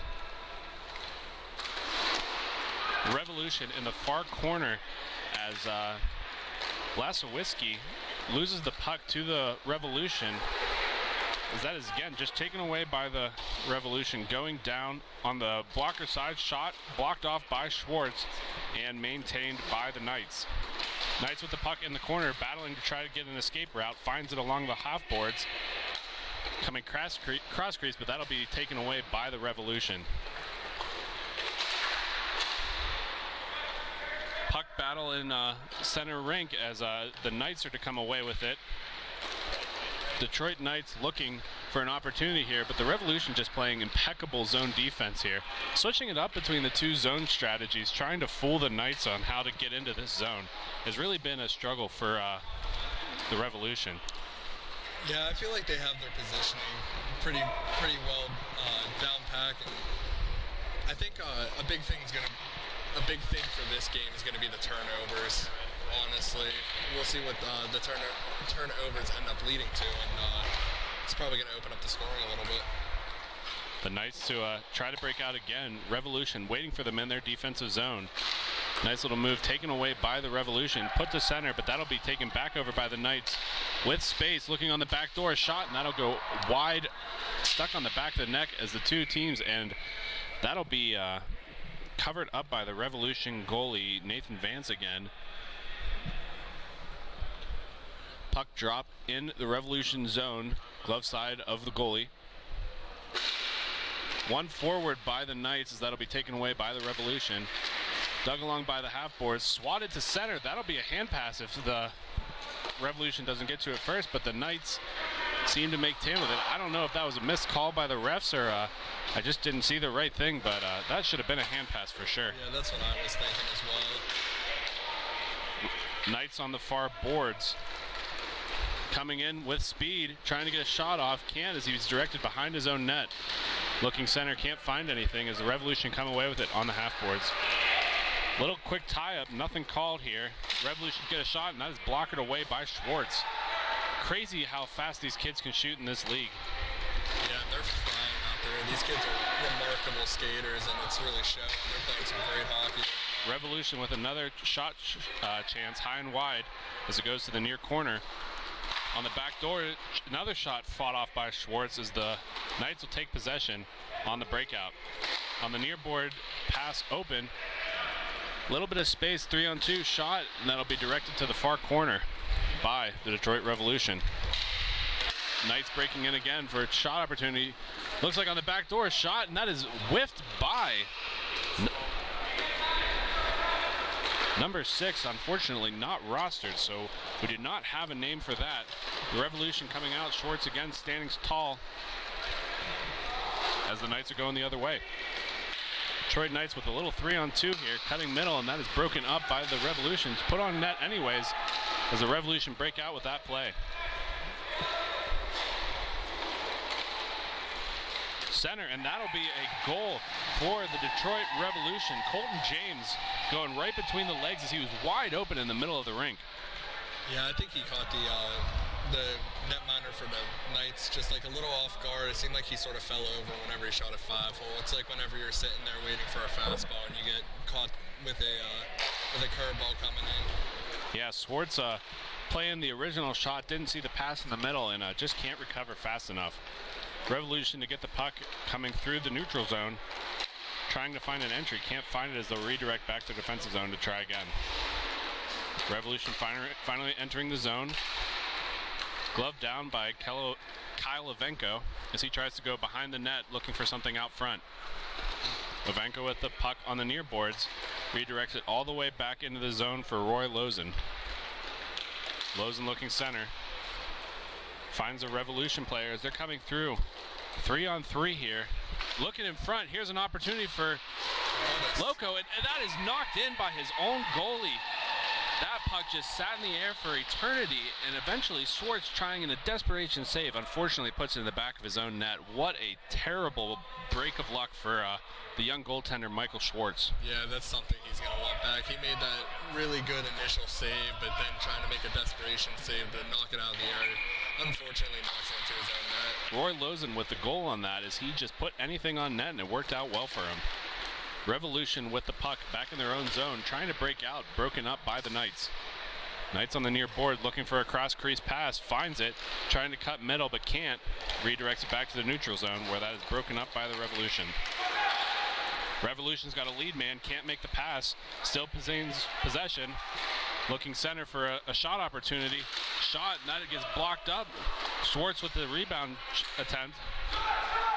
Schwartz holding his own down there as the Knights are just trying to get out of their own zone, and we're starting to see what you're talking about, Skyler, where this is more of a rivalry than a brotherhood. These two teams do not like each other, and they are willing to do anything they can to win. Revolution deciding to go back in their own defensive end to reset and regroup. Quick change for both teams. Looking to get some fresh legs going here. Yeah, Revolution has had just such control of this game, but that could always change. Whenever you have players that are this good at this caliber, like you can have one step up and take over a game. So I guess we'll have to wait and see how that turns out. Revolution with a shot that'll go wide and around the boards. Picked up where it'll be met by Detroit and a Knights member. Knights coming down on a 2-on-1 if they hurry. Shots late. That'll be fought off by the Revolution goalie Vance as they go the other way. Revolution on a one-on-one opportunity. Nice little stutter step shot, and that'll go over the glove of Michael Schwartz. Beautiful opportunity by the Detroit Knights. Aaron Grady with the goal there. He took advantage of the goalie sitting a little low and just went high glove. Just pretty textbook stuff right there. You notice a lot of these MIHA goalies wearing the patented roller flies on the inside of their leg to give some mobility. Notice right away that Michael Schwartz is not wearing those, so playing goalie as a straight-up inline goalie, not with roller flies, making his mobility a little bit lesser than some of these other club attendees. That's something you really don't see nowadays. Everyone has adjusted to using the roller flies just to move around a little bit, but you will still have some of those goalies that sort of refuse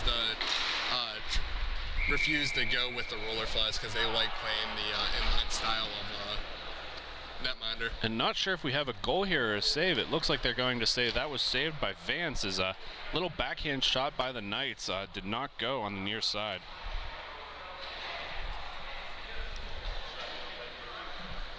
Face off down in the Detroit Revolution zone.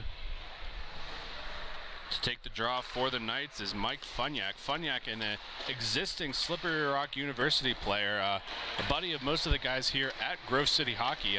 Good to see a familiar face here. I don't know, Skylar, do you ever have any experience with Funyak? I have not personally, but I've met him a couple of times. He seems like a pretty good guy. Decent hockey player for the Detroit Knights. Is speaking of, Funyak coming in on the zone, trying to get a shot on the backhand, and that'll be covered up by Vance. Beautiful tracking by that goaltender, as his teammates appreciate the effort that he put in on that play. Oh yeah, he was walking down right in the slot, had a great opportunity, just couldn't put it home. Face off in the Detroit Revolution's end. Again, Funyak to take the draw, wins it forward, and that goes right into Vance's glove, as they'll try this again and see if the results are any different.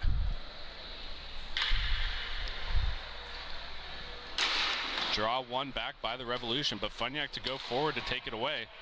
Plays it back to his own neutral zone, trying to find an opportunity. A little stutter step, and that'll be a takedown. Nothing called. Oh, wait, the far referee did get a trip on that. Waiting for that goalie. Goalie not getting the message to go to the bench yet. Still 4-on-4. There's a delayed call for tripping against the Detroit Revolutions. Nice to keep possession for a little bit. Try and get a little bit of extra advantage time here going. Fifth skater does join the rink as we have a 5-on-4 for the Detroit Knights. Coming down the near side, looking center. A lot of traffic in the middle, as Vance is just not having it. Trying to put something through. That squeaks through everybody, and that'll be taken by the Revolution. This is something the Knights really need to try to get back to the way they like to play, try to get a quick goal here and get back into this game. Michael Schwartz to return to the rink, as that'll be Detroit Revolution. Colton James with a tripping call. 2-minute power play for the Detroit Knights, as the faceoff will be down in the Revolution zone. One back by the Knights, as they'll move that across the top, trying to find somebody in. Knights having an interesting playoff, I guess, or not playoff, interesting power play structure, as most times when you see power plays in inline, there's that diamond where you have that guy out front and two on the wing, finally moving into that diamond shape, but it appeared that they were going to start out of the box 2-on-2 scenario. Yeah, interesting strategy. Which is something you really don't see in inline. I feel like the diamond's usually the better route to take, getting that person in front, get some traffic, hopefully a screen, or maybe a nice little garbage goal, but it looks like they're going to transition into that. Battle in the corner, one out by the Revolution, as they play a little bit of keep away from the Knights, trying to kill this penalty as much as they can. Going down into the Knights zone is the Revolution. Again, trying to just kill as much time as they can. They're in no hurry to try to score a goal. They just want to get their 4-on-4 back out there. Enough time. Near boards is the Knight, looking for that cross crease, and that'll be covered by Vance, as nothing is getting through this goaltender. He is tracking, and that'll be the period. Well, Skylar, I had fun doing a little bit of play-by-play, but when we come back from this break, we're going to go back to Sean Takachi real quick with your regular scheduled broadcaster. Score for this game is 2-1, so we'll be back real quick with Grove City Hockey.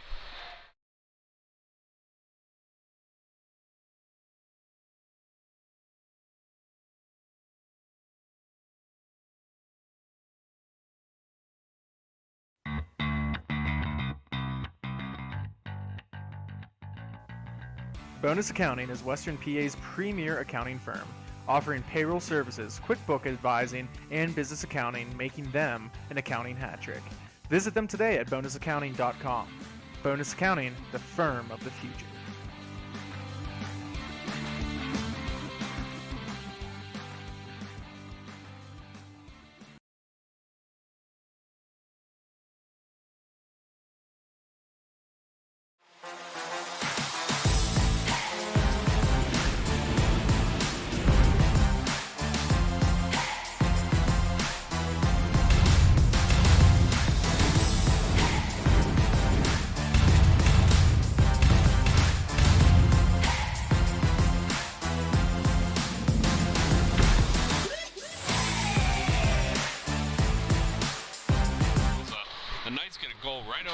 Side of Vance. Again, unrostered. We don't know who number 9 is, but that was an absolute snipe. Yeah, I was watching number 9 in warm-ups, and he definitely has a shot on him, and you'll see that later on in this game. You'll see him taking some nice shot opportunities, and that one he was able to hammer home. Revolution trying to get something going as the Knights go through their own zone, trying to create a shot, and that'll go high over the blocker. I don't know if he got a piece of that or not, as either way, it comes all the way out to the neutral zone where the Knights will maintain possession. Knights creating a center lane, trying to get a shot turned away by the Detroit Revolution, trying to go back in, turned away again as the Revolution will come away with that puck. Little sauce pass towards the middle is retained by the Revolution as they're just trying to get anything on net. Shot on the boards that'll go end around, where the Revolution will try to get something going here. In the corner, the Knights do come away with that puck. That's dug out, and Michael Schwartz making a diving effort to cover that puck. That's something he needed to do right there. He needed to get that stoppage, get that face off in the zone. Hopefully they could win and get better possession and position better on the upcoming play. It's really noticeable for me up here in the broadcasting booth, but Schwartz is not a very big goalie, standing pretty small compared to other goalies in this league. The Revolution will win the puck back on that faceoff. They'll take it all the way into their defensive end to get something going here. It appears that the Knights are playing a little bit more of a zone defense here. Again, referring back between zone and man up. The problem there, which just happened, is a little lack of communication. That'll be fought off by Schwartz. A crazy, and it does get in anyways. Schwartz with an incredible first save. Revolution ending up putting that in the back of the cage. That'll be Aaron Grady with the goal there. Like I was just about to say, Sky, when you see these teams switching from man up to zone, there's often a lack of communication between all the players, and that's what ended up happening on that goal.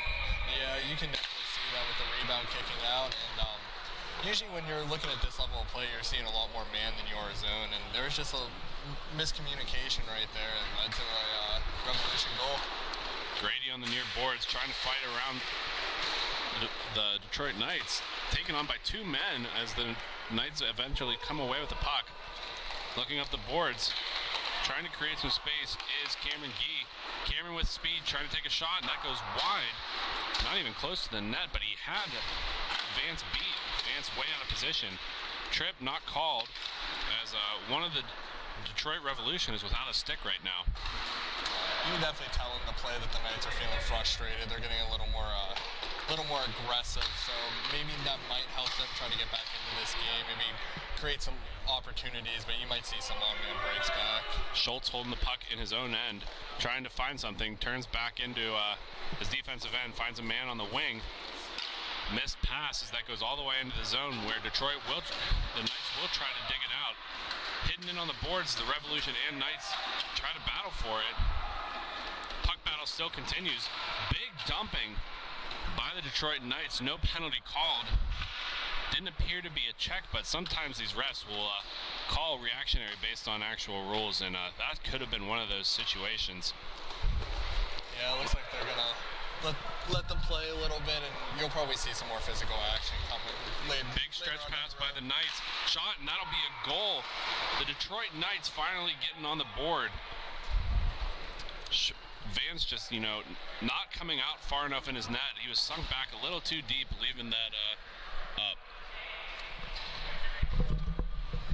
Yeah, you see Vance let up that one with the Knight player streaking right down the center of the rink, and now the Knights are slowly climbing back to see if they can tie this game up.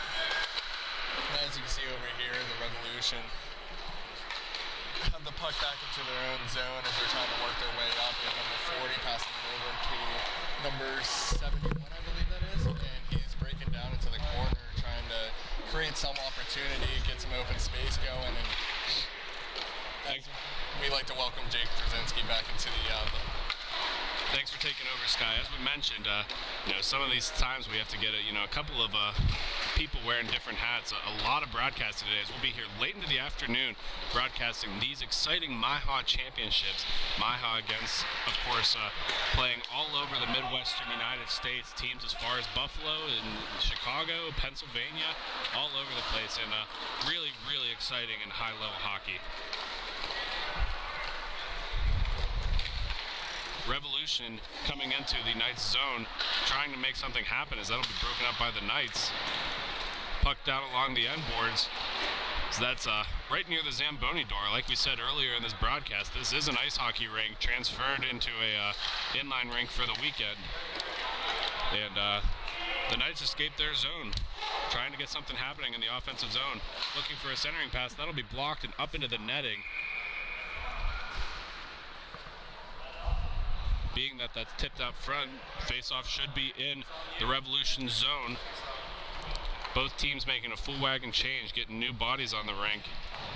Just getting ready to keep the intensity up in this game. This has been one of the tighter and more intense matchups of the day. Both teams, pushing their legs to the max here. Not leaving anything on the rink. Yeah, you can't leave anything out. You're trying to get to that ship there. Yeah, it's nice that these teams both have subs. If you're tuning in before you saw the prior teams, they had short benches, and you can tell they were just gassed. But these ones have a full squad, and they're playing some really good, intense hockey. Again, that is another Detroit Knights team, a lower tier that only had 5 skaters. So seeing this fully rostered bench, gives a little bit back to the Detroit program.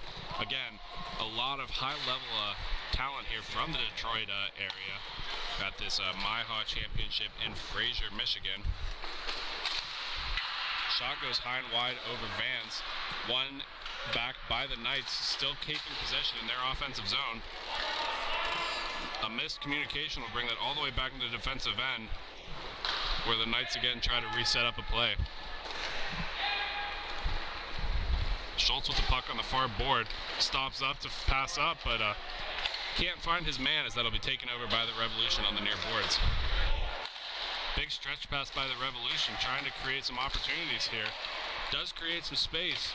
That'll be shot, and that'll be held off by Schwartz, but it looks like it might be fought off, and Schwartz using his blocker as a glove as he just grabs that out of midair and holds it high above his head, saying, "Look what I found, look what I found." That was a great opportunity there by the Revolution, and I'm liking the way the goalie from the Knights is playing. It's just like it's sort of like a Dominic Hasek-esque type of goaltending, and you don't really see that as much anymore. He's diving all around, but he's making the saves, and that's all that matters. Well, he knows this is do or go home, and even though home's not that far for him, he wants to keep doing so. He's giving it all he got, given all those desperations. Revolution playing some pretty tight defense here as the Knights come on the outside, trying to find a shot middle, but that'll be covered up by Vance. Puck still appears to be loose. Referee waving no goal. A little scrum in the goal crease of the Detroit Knights as these two players are digging out of camera shot here. Knights going the other way. A 3-on-2 if they hurry. Shot, and that'll be off the end boards, going end around on the far side. Yeah, I don't think Revolution Revolution's goalie really saw that shot come off. Joshua Grady with some speed, making a nice little backdoor pass. Can't connect as the Knights will come away with that puck, pushing the other way. Detroit Knights coming on the near zone, trying to find something, get something working here. Knights will maintain possession back in their end. Quick change by the Revolution will give the Knights some opportunity. A missed pass is leading to a turnover by the Knights. The Revolution come away with the puck. Joshua Grady dumps it into his own zone, and looking if he can find a man. Fighting for it is the Detroit Revolution, but they elect to take it all the way back into their own zone to get something reset. Knights making a quick change. Coming with speed is the Revolution, looking for center, tries to make an inside-out move, shot right into the chest of Schwartz. That'll be sitting on his, again, Dominic Hasek, as you were saying, just rolls over and sits on it instead of saving it with his blocker. It keeps the game entertaining, that's for sure, and I feel like a lot of it has to do with him not having the roller flies, because when he's trying to move around, he's just getting stuck on the tile, and hey, whatever works.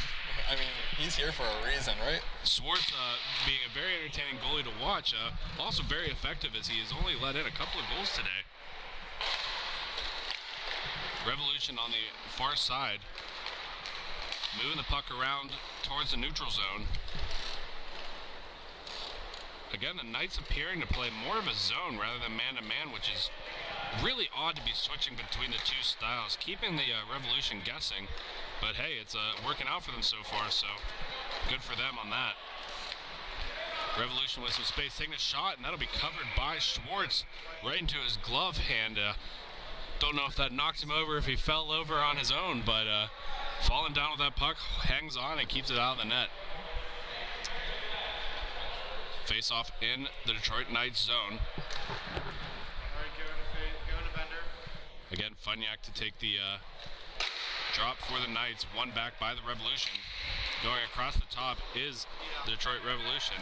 They're looking for an opportunity. Tipped on goal. What a save by Schwartz. It does trickle in. Unbelievable first attempt by Schwartz, but just can't finish it. Unbelievable. I honestly thought he had that for a second. That was great effort. I mean, the outcome's not what you wanted right there, but it's still fantastic effort from Schwartz. Schwartz deciding he doesn't want to be a goaltender. He wants to be a circus juggler instead, but almost the save of the day for sure. The Revolution to come away with a goal out of there, though, keeping this game close.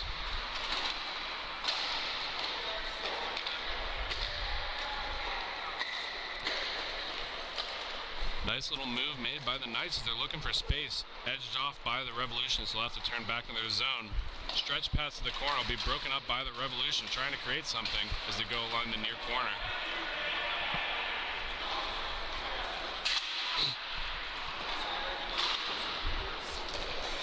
Revolution on the near boards, making it into their offensive zone. Shot. That puck appears to go into the gear of Michael Schwartz as he fishes it out and gives it to the netminder or the line ref. Still anyone's game here. I mean, the Revolution is up, but you can see there can definitely be a change coming forward.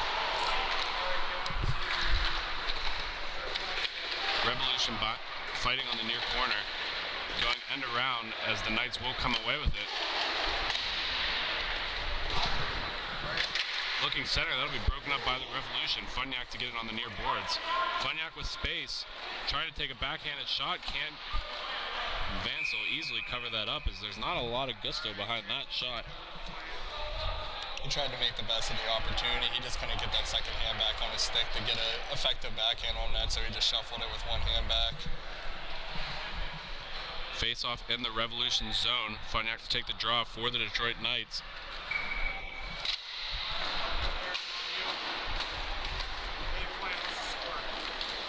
Revolution trying to make a pass along the boards, broken up by the Knights. Knights with a shot on Vance, that'll be blocked off. Two juicy rebounds there, but Vance will be covering that over. Score 6-2 Revolution over the Knights as we are still in the third period here, ready for some third period action. Revolution with nothing but space and time. And that shot will be fought off by Michael Schwartz to the corner. All the time in the world. Yeah, that was a great save. He fought that off, and he's giving his team an opportunity to stay in this one. And as quickly as the Revolution have the advantage, we're going to start the third period with a power play. It looked like a little shenanigans at center ice, but nothing to come of it. We're going to take a quick break here as we finish up this third period between the Detroit Knights and the Detroit Revolution. You're listening to Grove City Hockey. This copyrighted telecast is presented by Grove City Hockey. It may not be reproduced, retransmitted in any form without the expressed written consent of Grove City Hockey LLC. We thank you for your understanding and hope to continue to enjoy this complimentary broadcast. To purchase footage, email grovecityhockeyllc@gmail.com.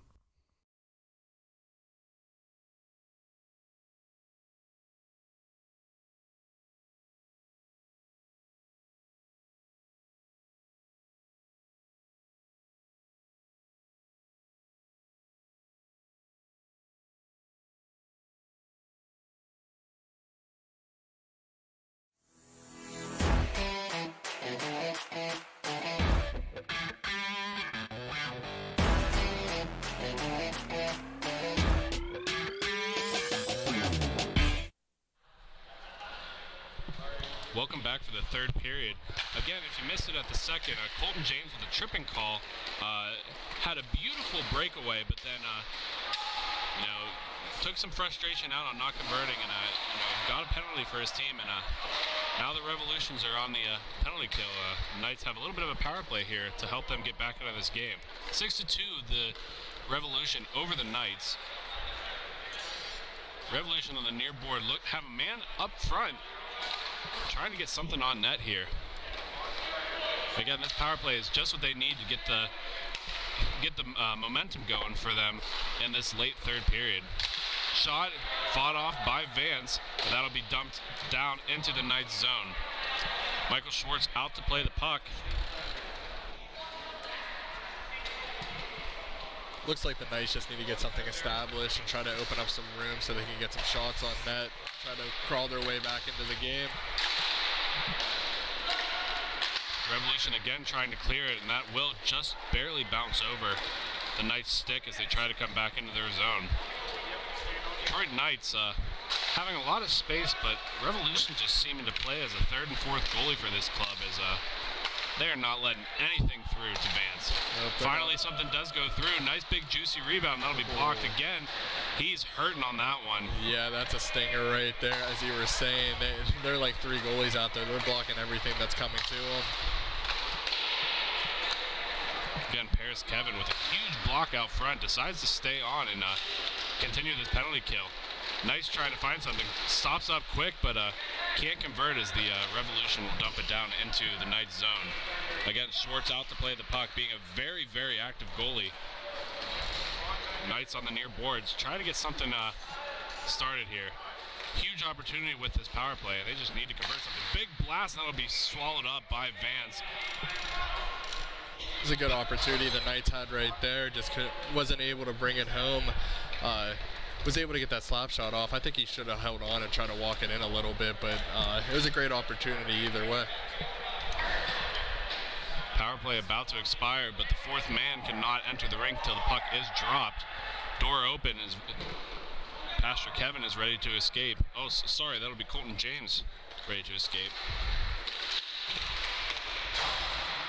James back on the rink as that'll be covered up by Vance. Score remains 6-2. The Revolution over the Detroit Knights. Face off in the Revolution zone will be 1 to center, where the Knights will come away with the puck. Going down into the end boards is the Detroit Knights as they can't seem to come away with it. Revolution taking it behind their own net. Revolution on the near boards. Nice stretch pass with some space. Trying to go on the near side. Breaks away. Trying to tuck it, and he does. Detroit Revolution with a huge opportunity with that stretch pass, and Joshua Grady to have a nice little dipsy doodle right in front, takes a forehand, backhand, and goes right over the blocker of Michael Schwartz. The patience on that was just remarkable. He just waited for Schwartz to come out to give him the poke check. I'm assuming they play against each other pretty frequently and sort of figured that poke check was coming, so holding on was just such a great idea to finish it off. As quickly as the Revolution score, the Knights with another shot, and that'll just be gloved and held on by Vance. Vance not really, too pressured right here. Seems calm, cool, and collected. The majority of the shots he's seeing, too, there's no traffic in front, and there's no traffic in front, and he's just able to keep his eye on it. He's just playing a very great game. Knights away to come with the puck. Looking in center, trying to go a little backhand. That hits Vance in the head, and rebound goes right into his leg pad where he'll cover up that puck. Now, Skylar, this is a long day here in Fraser, Michigan, but yesterday we got to have a little bit of fun time with the company. Big golfers here at Grove City Hockey, and tell us a little bit about the golf outing that we have coming up for Grove City Hockey. So the golf outing is August 1st, I believe. Yeah, it's in Slippery Rock, PA, which is, relatively close to Grove City. So if there's any golfers out there, please feel free to reach out to us to get your flight in at Grove City Hockey LLC at gmail.com, and we can get everything set up. It should be a great time. It's the first ever outing that we're putting on, and hopefully we'll have many more to come, and hope to see you out there. And a trip unbelievably not called. What a missed call. And that'll be an unsportsmanlike because of that missed call, as the Knights are just losing their mind right now. Can't believe the missed call on a trip. Funyak slashing away the Detroit Revolution stick, and will get an unsportsmanlike on that.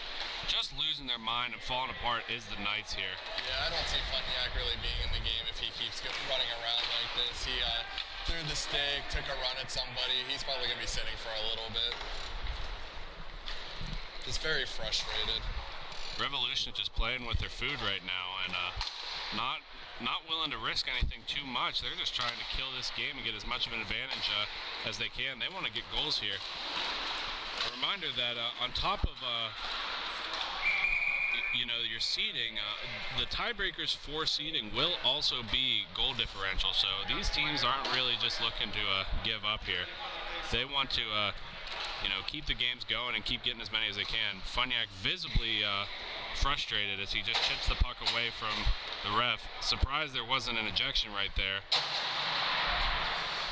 Yeah, the referees are really putting up a lot with Funyak. He was visibly not pleased, and I'm surprised he's still in the game. Funyak screaming from the box. Just a huge display of anger, as the Knights will have to kill this penalty for their team. And I'll be honest, I can kind of sympathize with him. That was a huge missed call on that trip, but at the end of the day, this is why you don't want to react too much, because now instead of being on the power play, you're on a penalty kill. Puck out of play by the Revolution, as we'll wait for the line judge to go over and get a new one. Face-off will be in the Knights zone. Exactly. That's why you never want to retaliate. I know whenever you're playing, it's a whole different story, and hindsight's 20/20. But that right there is a prime example why you don't want to do that. My mistake is faceoff will be at center for the Revolution to be won back into their own zone. Again, trying to enter the zone and get something out of this power play. Revolution on the far boards, looking for something. Shot on net, that'll be covered up by Schwartz. Puck's still loose in front as the Knights will clear it. What a race to the puck right here. Number 9 coming, trying to keep his team alive.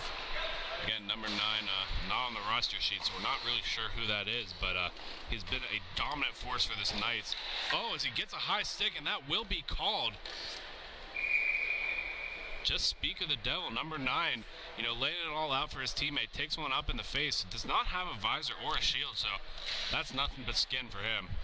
Yeah, it looks like it was accidental, 100%. Number 71 after doing it came up to him, gave him a nice little punt, probably apologized a little bit, and the Knights are going to be, we're going to be playing some 3-on-3 hockey. 3-on-3 is Kyle Ivanko for the Detroit Revolution is some screaming down the bench. I apologize for being distracted. Both teams barking at the refs. Again, one of the disadvantages of this rink is the scoreboard right along the penalty boxes is broken, so teams don't really know when they're free to go to full strength, but we do get a power play for the Knights as it is 4-on-3 here as Funyak exits the box and posts up right in front of the goal. Detroit Knights along the top, passing on the near boards, shot, and that'll be wide, and that'll be taken away by the Revolution on the near boards. Revolution electing to hold on to it instead of dumping it. It makes a nice little one-handed move. Shot and barred down on Schwartz. What a move by the Detroit Revolution. Tyler Blaskowski with a great little move out front, one-handed deke, and then goes barred down on Schwartz. That's one of the better goals we've seen all day. Makes that one little inside-out move. He had people crawling on his back, and he was still able to go barred down on Schwartz. That's confidence right there. When you have 3 men on you, instead of dumping it, you just take it to the house. What a goal by Blaskowski. Still on the power play is the Knights, as they'll win it on the far boards. Trying to get anything going here for this club. Again, being the championships, they don't want to go home. They want to keep playing for the weekends. This has been such a fun weekend at Fraser Hockey Land in Michigan. One forward is the Revolution. Looking center, finds a man all on his own. Coming down is Grady, makes a little move, shot, and that'll be denied by Schwartz. Joshua Grady with a beautiful opportunity, but Schwartz does say no. I feel like Schwartz has that pro check down to a key. He's flying around and still is able to make the recovery save. And just as quickly as we go from one end to the other, number 9, again, unrostered with a beautiful goal right over the blocker of Vance, as that'll put the Detroit Revolution to full strength. Now, Skylar, we've seen a lot of really high-level hockey here today, and we haven't seen too many crazy trick shots or anything like that. What's something you want to see today that will just make you really appreciate what we're doing here? Honestly, I'd love to see just someone grind out like a really good goal. Basically, that goal we just saw, how he was fighting off people and still was able to get a good shot and a nice goal. I'm not too big on the whole Michigan flashy type of goals, but I mean, it still would be very entertaining to see it. Well, you got to do a Michigan when you're in Michigan, right? I guess that's the rule, eh? Knights and Revolution battling at center. Revolution to come away with the puck. Creating some space for himself is Joshua Grady. Elects to go back into his defensive zone to set up. 8-3 the score for the Revolution over the Knights. So the Revolution are just playing a little bit of keep away in their defensive end. Again, the unfortunate positioning of our box, we do not have any idea on what time it is, but I'm guessing there's not that much time left, as Detroit is just seeming to kill whatever time's left to go in on the next game. Knights take over the puck, sits behind his zone to try to find something. Passes up through the center.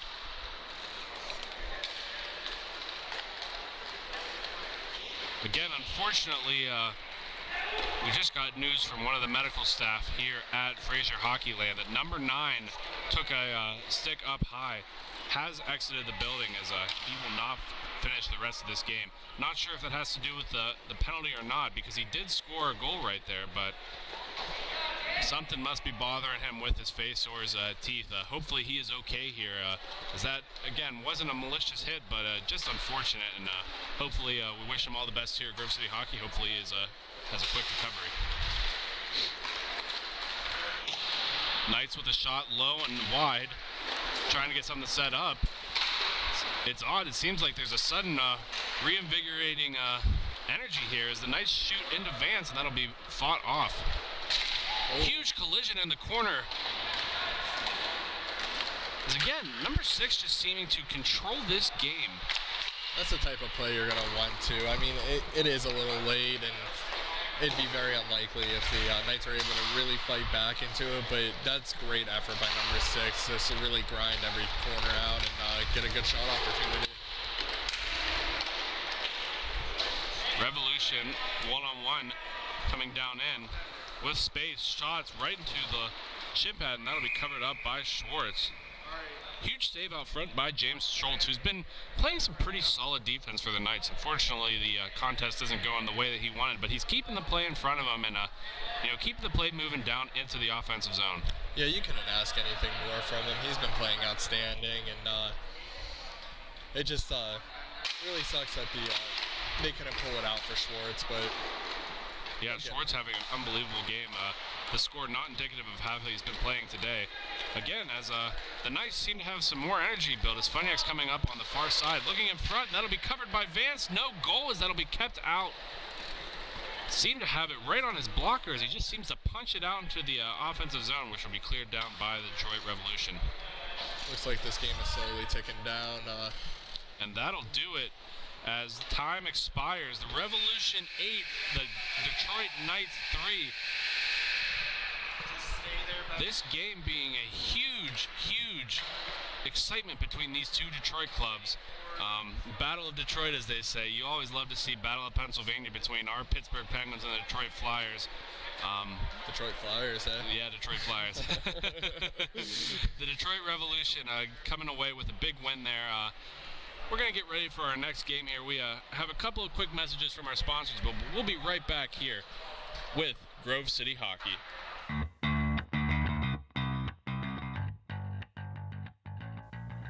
Bonus Accounting is Western PA's premier accounting firm, offering payroll services, QuickBook advising, and business accounting, making them an accounting hat trick. Visit them today at bonusaccounting.com. Bonus Accounting, the firm of the future.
Copyrighted telecast is presented by Grove City Hockey.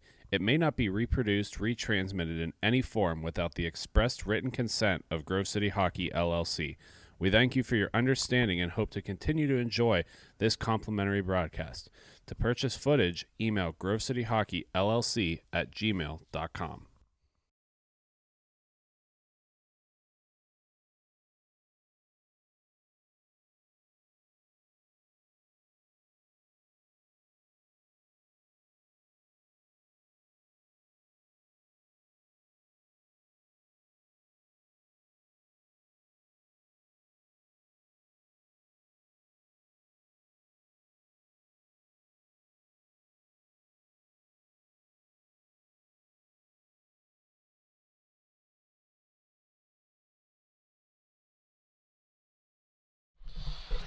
We are back here. Tier 4 action. Indianapolis will be taking on Windy City Syndicate. Getting ready for the first puck drop, and we are down and underway.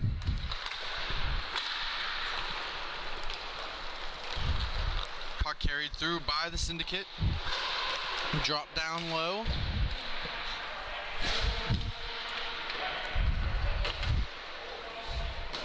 Picked up by number 66 of Indy.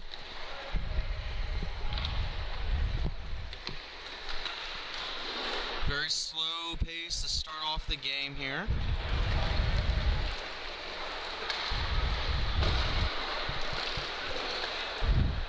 Concher with it. Remember, there's two Conchers on this Syndicate team, Austin and Ralph. Puck finally taken over here by Indianapolis, only for a brief moment by Korolev. Puck will be retrieved by Ryan Davis. He's going to throw it up to Antonucci. Holding on to it, drops it back for Davis. Davis is going to skate it in now. Quick shot just wide of the right leg pad of the netminder Klober. Guy, one-on-one, tries making a move around the defense. Antonucci could not come through it. Chipped out of the zone by number 23, Mikulek. So good to be back here with you, Skylar. I missed you for a little bit. How was it broadcasting with Jake there? It's a fun time. You missed a very entertaining last game, even though you were sitting behind us. But yeah, that last game was very entertaining. Two powerhouse teams going at it. Looks like we have another entertaining one in front of us. A little slow pace to start off the bat, but it'll heat up here soon. I think both teams are trying to feel each other out as best they can. Obviously, this one's going to hopefully, winner of this goes to the championship. So, for at least a Tier 4 action. Let's see here. Drew Brzezinski throws one on net, trying to chip it back out and can't come away with it. These two teams have previously met with Indy winning both matchups 7-6 and 6-4. So a couple of high-scoring affairs. That might be something we're into, but obviously playoff hockey might slow down a little bit as well. Yeah, of course. And you're going to see every individual player just going full out. So I feel like it's going to end up being a close one based on those last two scores as well. They seem to play very similar styles of hockey and seem pretty evenly matched. Nisevich with it. He's going to drop it there for Haas. Haas was a big factor earlier in their win. Nisevich dropping it down low. Put back into the zone by Concher. Fighting for it down low is Indianapolis, finally cleared away. Coming back is Guy. Guy's got it. He's got a man with him. Oh, he tried to center the pass and he couldn't get it through. A good 2-on-1 opportunity just shattered away there by Haas. Haas making a great defensive play. Guy's still on the puck, forcing the issue, and it's going to come out the Hall. Hall's going to shoot one on net. Blocker save there by Labs. That's a great save by Labs. Coming out, taking away the angle, and just fighting it off just to give his team an opportunity to come back.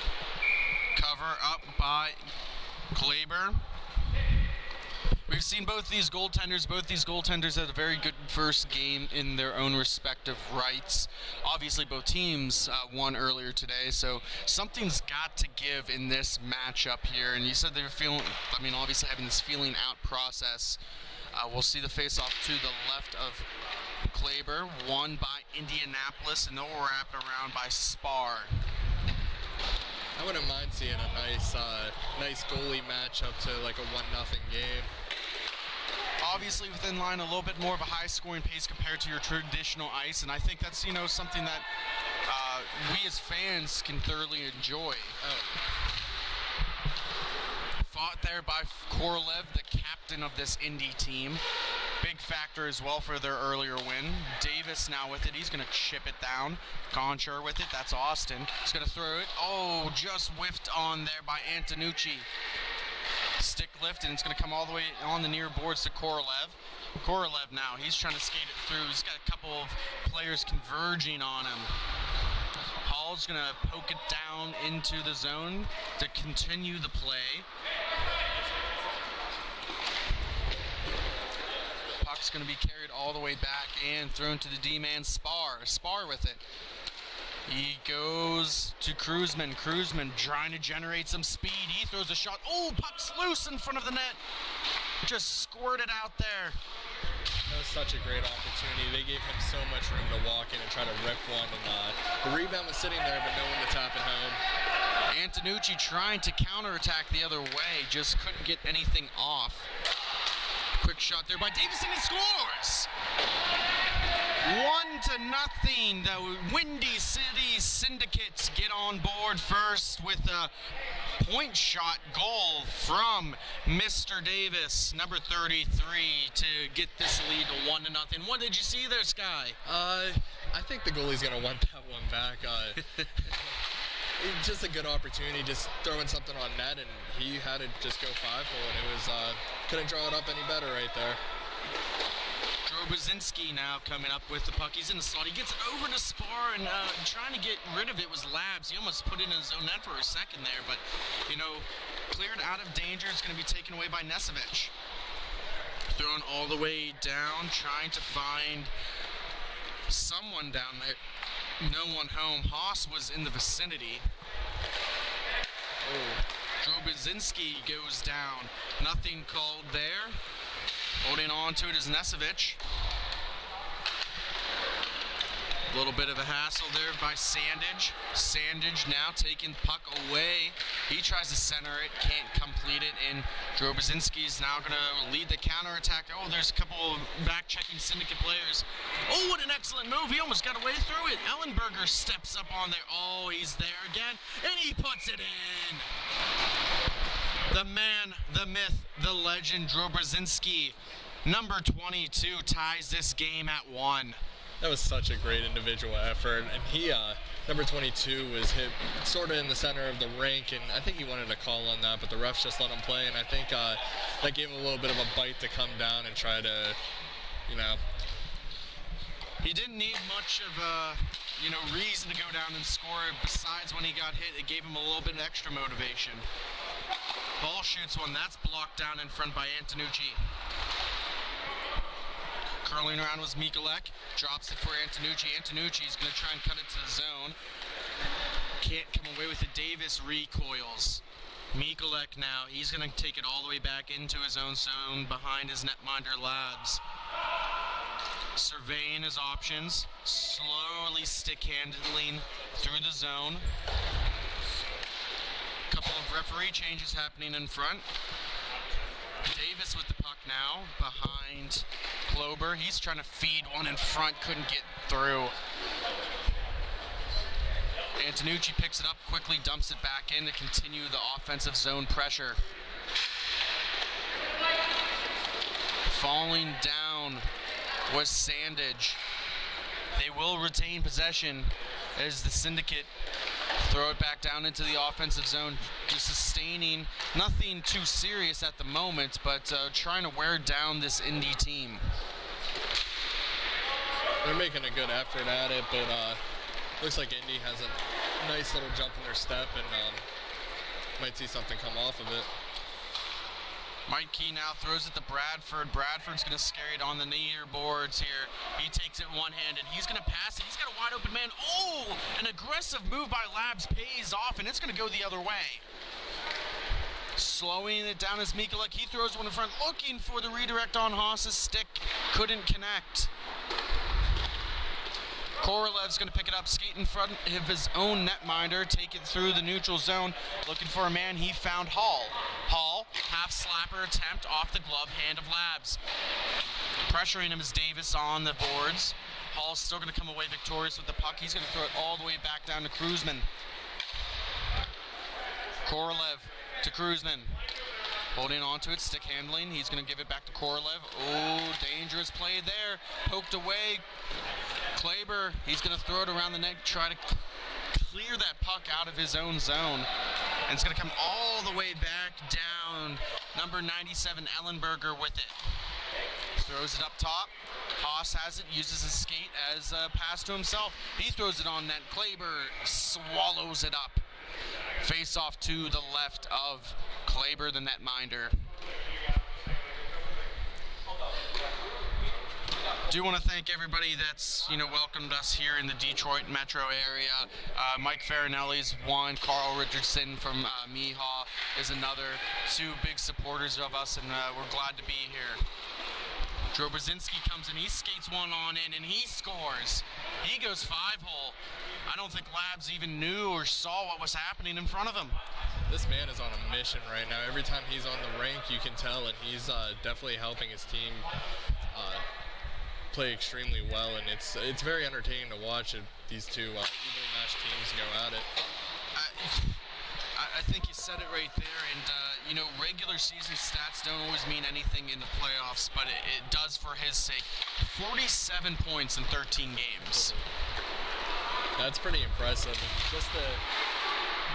Just the fact that they rely on him that much, it shows on the rink that he has such a leadership role, and it's just nice to see players like that come out and play. Ellenberger winds one up, but he can't get it through. But it's going to stay in the offensive zone. A lot of stick clashing. Nesevich throws one to the slot, trying to find a man. It was on Canzarelli's stick for a little bit, but not long. Going the other way, shot just past the glove hand of Labs. Counterattack for Canzarelli. Number 16 gets right to the slot. He's going to feed it to a man. He shoots, he scores! The Syndicate are on a mission, too. They're not going to let a one-man derail what they're trying to accomplish here. Is Haas, he pats one in. Seems like both teams are definitely getting production from their main players. As you could tell earlier, Haas, he played a really well game, and he's coming back and stepping up again this game. The Stars are out here in Detroit making an impact here for a spot in the final for the championship Tier 4 action. Bradford chipping it up through the zone. Holding onto it is Ralph Conchar. Him and his brother out there now playing offense for the Syndicate. Puck all the way down in the Indy zone. Mikey gonna throw it around, played there, trying to get out of the zone is Korolev. Hall is on pursuit. Ralph Conchar throws it back to his D-man, Austin Davis. To Conchar. Austin, here he comes. Number 87. He's going to throw it right in the middle. Oh, what a shot! And it's going to be covered up for a whistle. What a great save there by Kleber. What a great opportunity right in the slot, and then just being shut down by the netminder. We have a good one on hand so far. Both teams playing well for a spot in the championship. About to say that puck should have been whistled down. That hit the ceiling here in the Fraser Lane arena. Face off to the right of Kleber. Conchar in for it, but it's going to be won here by Indy. Korolev trying to get around his man, couldn't get through. Excellent defensive stick there by Davis. D to D now. Davis picking up the puck. Hall with a slow forecheck. Gets it to Conchar. Conchar defended away by Drobrzinski. Hall Hall now picking up the puck, using his hand, one-on-one opportunity. Hall going to try and get it to the slot. He's going to let one fly, but it's off of Davis's stick. An excellent defensive play. 2-on-3 action now. Conchar making a move from forehand to backhand, trying to hold on to possession of the puck, but it's going to come out to Indy in their own corner. And that is the end of a very entertaining first period. When we come back, period number 2 here in Detroit. Thank you for tuning in to Grove City Hockey.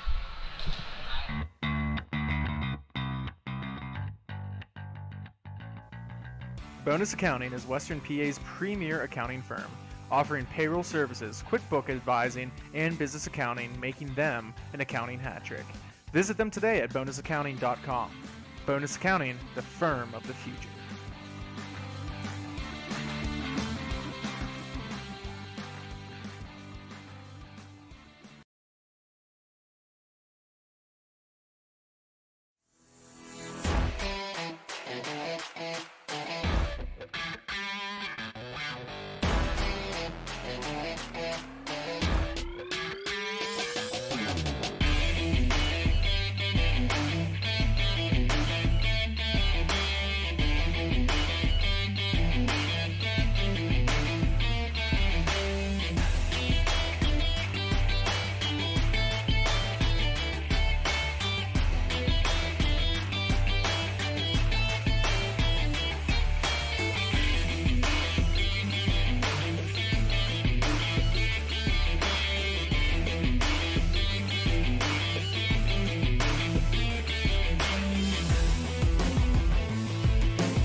Period number 2 tied at 2 between Indy and the Windy City Syndicate.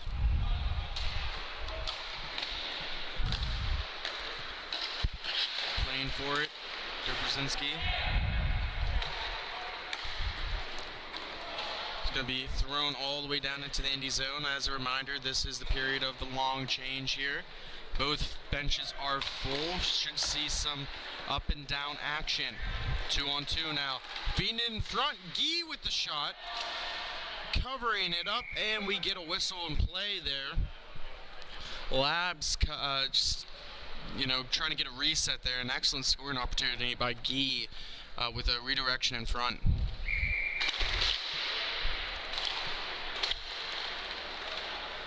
Face-off won by the Syndicate. Ellenberger throws it all the way. What a beautiful stretch pass. No one there. Heavy shot. Deflected away by Kleber.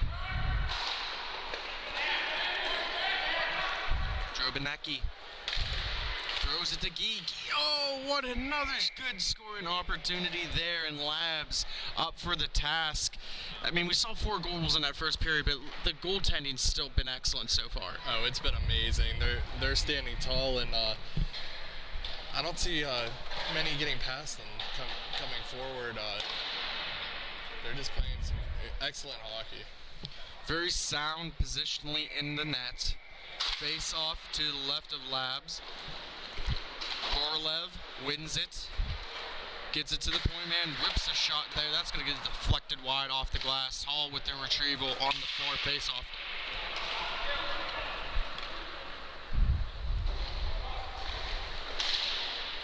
Ellenberger trying to go to his D partner, Nesevic. Slow, methodical movement. Ellenberger back to Nesevic. Slight forecheck. Okay, there's a turnover. Hall's going to skate it on in. He lets one fly. Looks like Labs was a little out of position. Was not expecting that. Puck off the glass. It's going to stay here on the near boards, taken away by the Syndicate. Haas now with it. Oh, he lets it go over his stick, and Korolev's going to pick it up, and he's going to dump it all the way back down.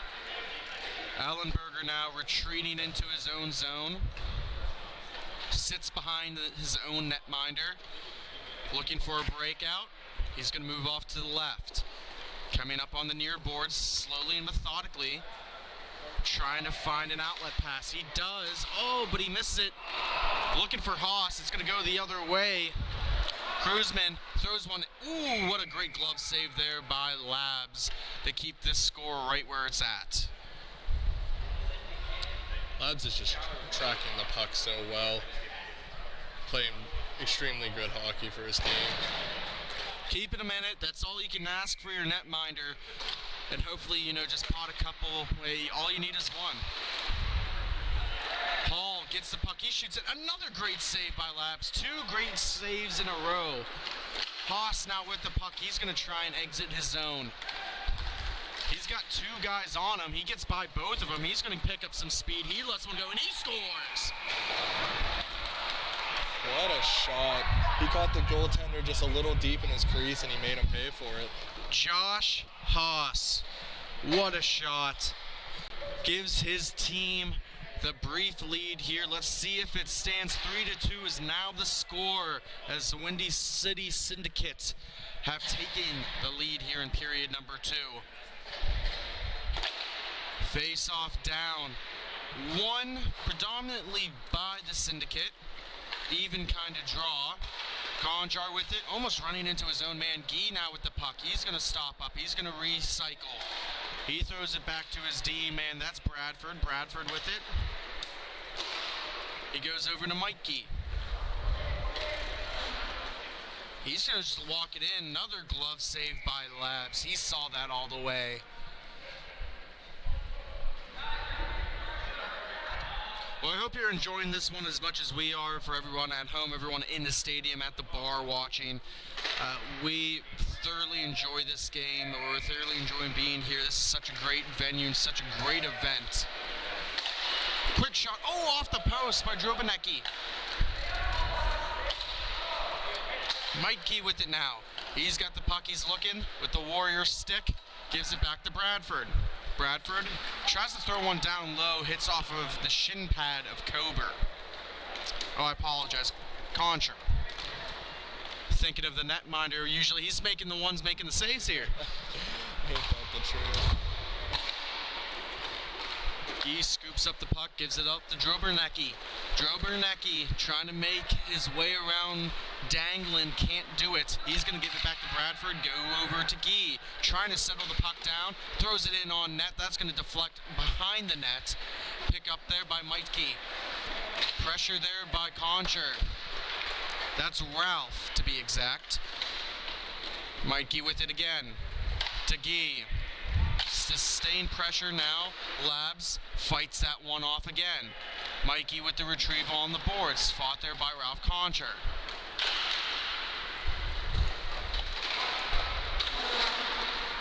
And he's keeping some great control of the puck right now. And you got to think something's going to lead. There it is there, Sky. Mikey, number 23, gets this game back tied. It's been back and forth all day. That's how you know it's a great game, whenever it's just one after another. But, it's going 2-1, 2-2, 3-2, 3-3. That's how you know 2 teams are very evenly matched. There's a lot of congestion in front. I don't know if Labs even saw it. Depending on what happened there, could have been his own man, could have been Indy player that was screening him. Hall with it now. He's going to be looking for Guy. Can't connect on the pass. Oh, funny Karam off the boards. Guy throws it all the way back to Kruzman. Shot just wide. It's going to come up on the far boards, back all the way to Mikey, the goal scorer. Kruzman now to Guy on the face-off dot. He's going to stop up. He's got 3 Syndicate players shadowing him, and no one's sitting in front of the net. He's got Hall with him. He tries chipping it to Hall. Backhand shot. Ooh, what a chance there. Maybe he'd been able to get a little bit more if he was facing towards the net. That was a perfect example of the players just sort of floating towards the puck that left Hall wide open for a great opportunity. It's just, he just barely missed the net there. Got a whistle stoppage in play.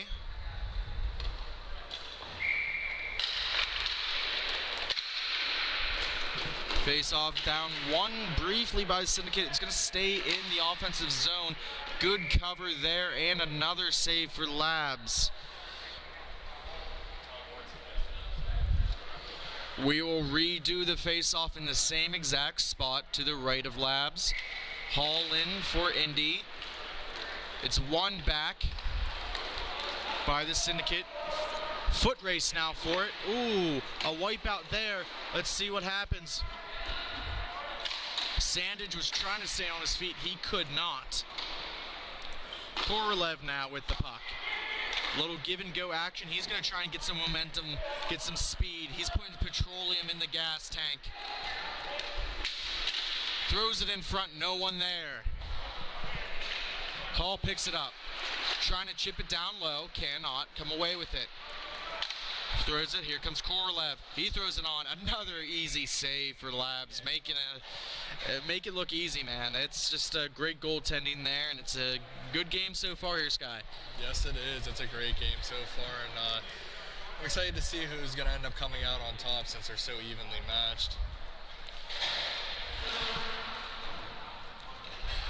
Drobinecki in the face-off dot. He wins it for Indy. Looking for a man, he finally finds Guy. Guy's gonna drop it back to Meitke. He's gonna go over to Bradford. Bradford, back to Meitke. It's gonna chip off the boards here. Picked up at the red line.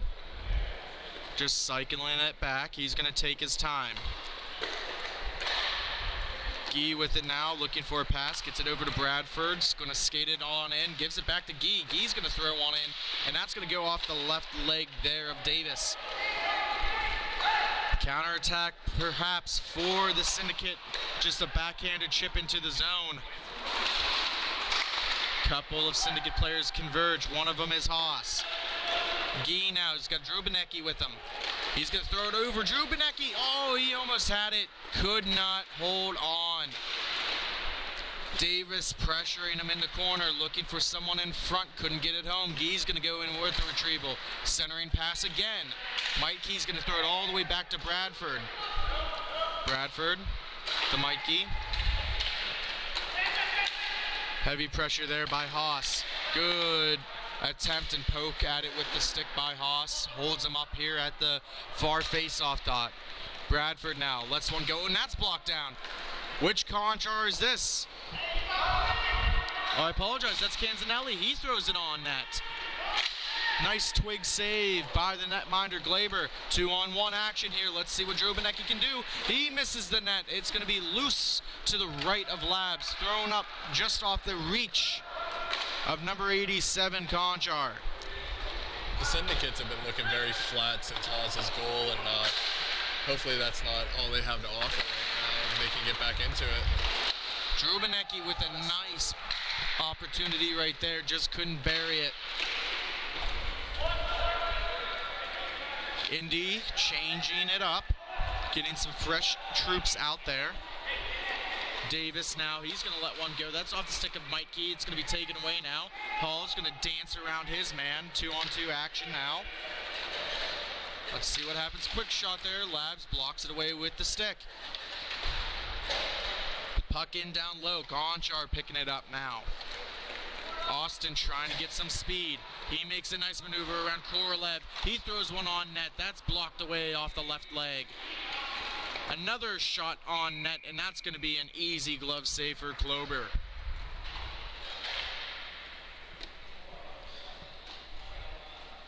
As a reminder, if you ever need any coaching or reffing, you can always hit us up at grovecityhockey.com, grovecityhockey@lcc@gmail.com. Anything you think of, whether it's little kids, adult league, or even, just simply for fun, we can help you out with all of your coaching and reffing needs. Taken away by Ellenberger. 3-on-2 if they hurry. Get it to Conchar. He runs into the boards. Thought he had more room than he did. He's going to drop it off for his D partner.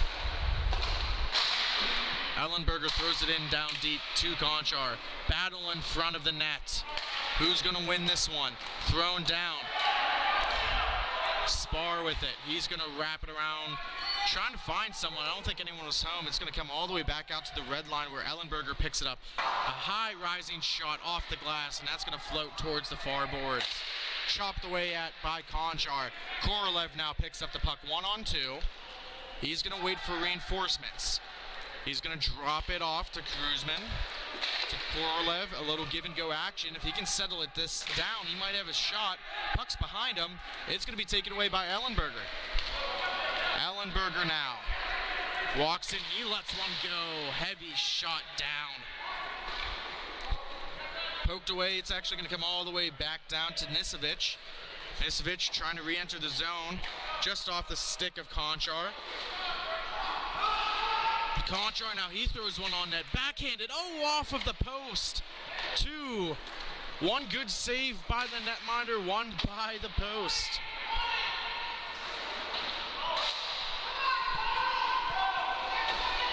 Looks like the refs are just letting them play. A lot of physicality there. Both players talking to each other.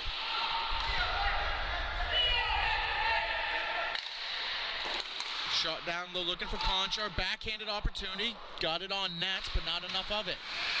And that is the end of the second period. We are tied at 3.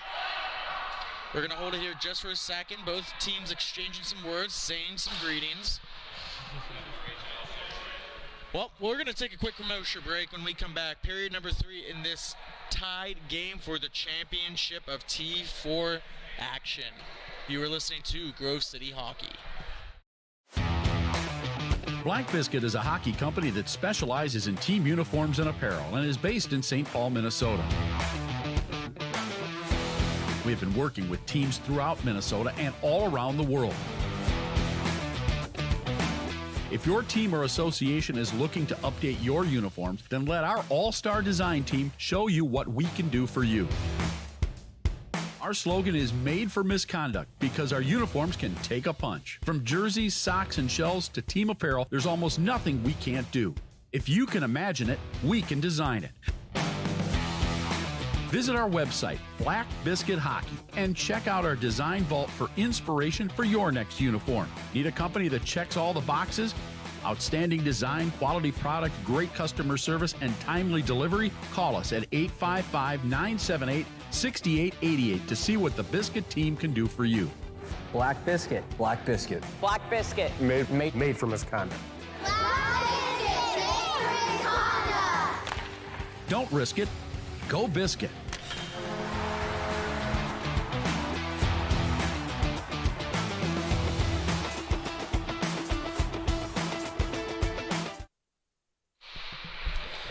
We're back. Puck is down for period number 3, tied at 3. We were tied after 2. We're now tied. We were tied after 1. Now we're tied after 2. Let's see who can get this lead and sustain it. Thrown down low. Trying to exit the zone. Got it to Austin Davis. Looking for Haas. Haas trying to put it around.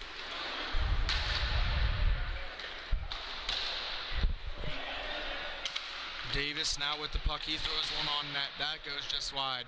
Sandage with the retrieval. He's going to stop up at the face-off dot. No one moving around, looking for someone. Antonucci with the pressure on the forecheck, held there by Guy. Guy's going to skate it on up. Good back check there by Sandage. Guy's going to re-attempt the entry into the zone. He's going to hand it off to Bradford. Off of the skates. Miotich. Bradford looking for Drobanecki. Off the boards. Very slow pace. Both teams don't want to make the next mistake because it could be the last. Mikolek now, he makes a move. He's right into the slot. He makes the second one. He's going to drop it off here. Quick shot on net behind the net. Mikolek with another centering pass. Couldn't get it through. Good back check by Sandage. Sandage now throws one down low off of the pad of Klober. Miotich to Bradford. More forechecking for Sandage.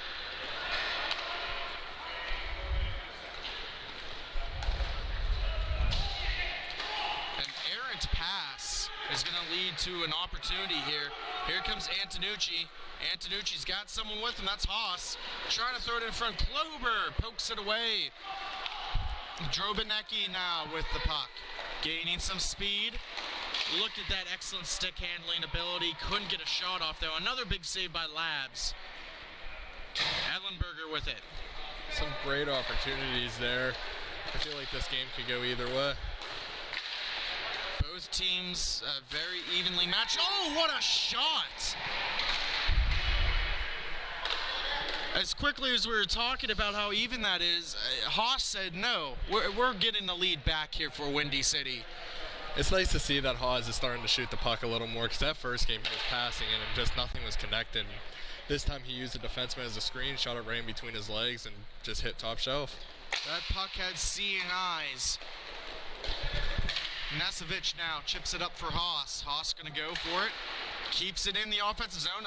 Oh, he could have had another 2-on-1 opportunity, but he turns it over to Korolev. Korolev now. The first deficit actually for Indy all day.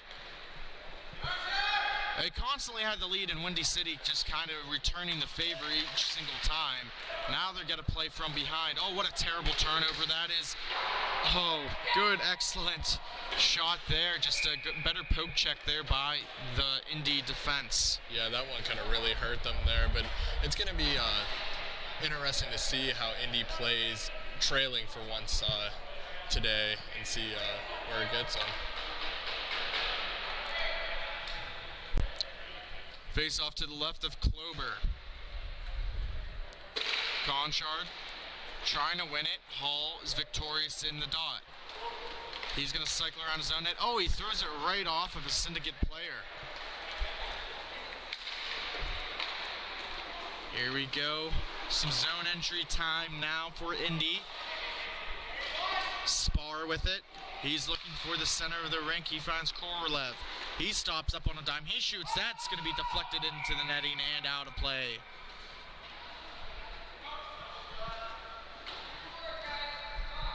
Face-off will be to the left of Labs.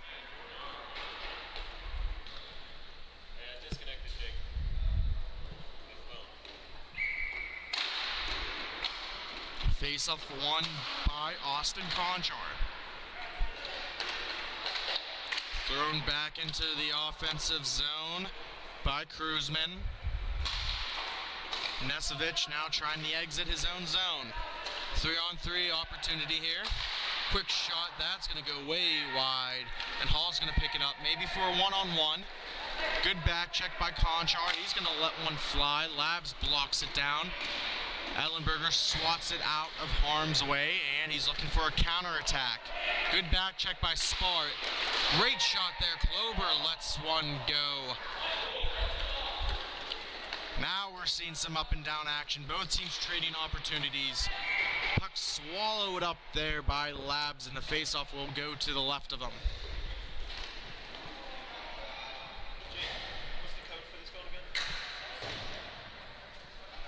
Both teams switching, taking their time, getting some fresh troops out there. Clock winding down in this game for a spot in the title game. Guy with a backhanded opportunity. He's going to get his own rebound. Looking for a man, Miotich. Oh, he shot off of the mask of Labs, and he got some help there. Zellenberger clears it down. What a great opportunity there. So close to tying this one up, but Labs said no.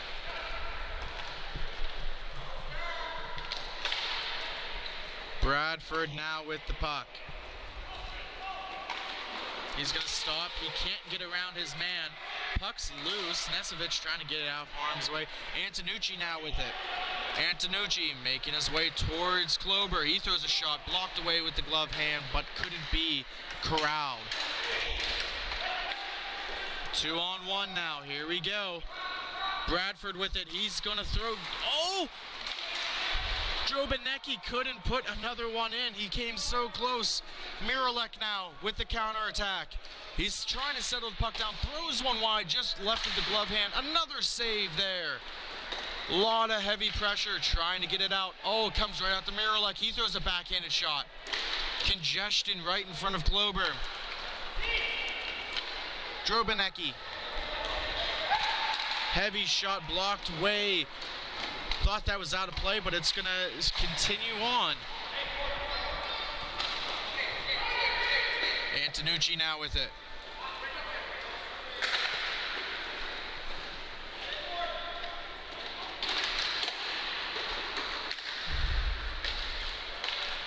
Bad turnover there by Antonucci. He's going to be taken away by Drobinecki. On the backhand, forehand, trying to go 5-hole, couldn't. Oh, Kruzman with the follow-up opportunity. He's going to get his rebound. It's still behind him. Haas now picking up the puck.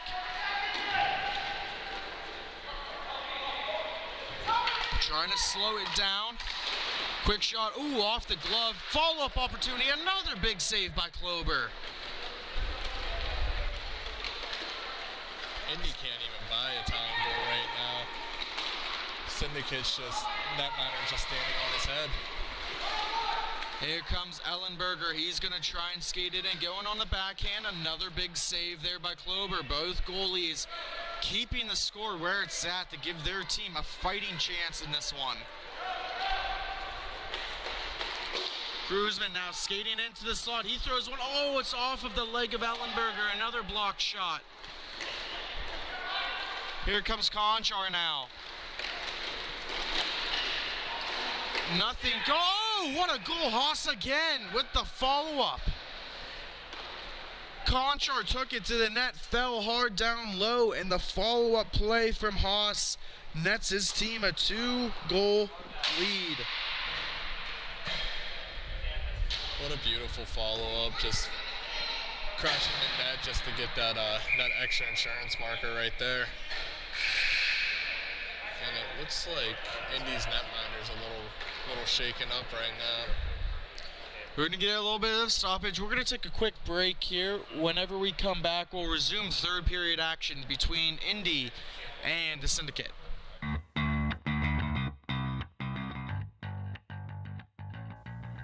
Bonus Accounting is Western PA's premier accounting firm, offering payroll services, QuickBook advising, and business accounting, making them an accounting hat trick. Visit them today at bonusaccounting.com. Bonus Accounting, the firm of the future.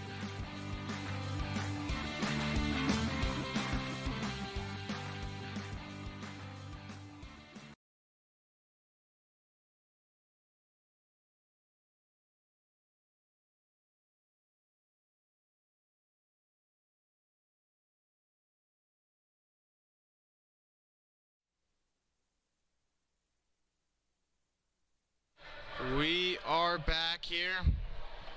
Both teams line up for the face-off. A little discussion between both squads. Refs explaining what's happening.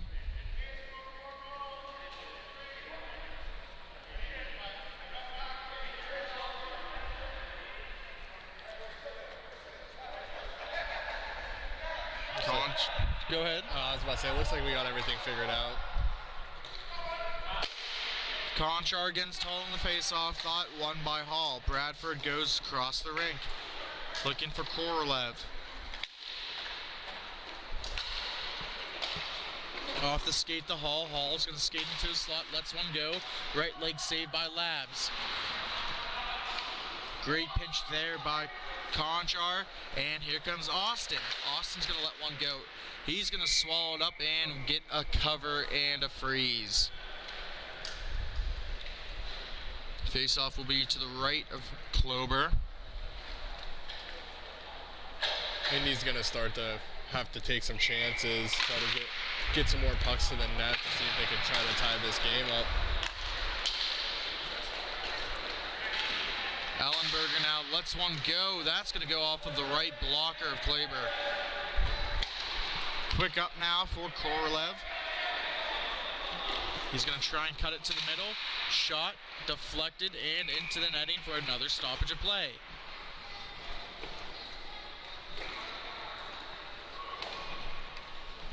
Face-off will be to the right of Labs.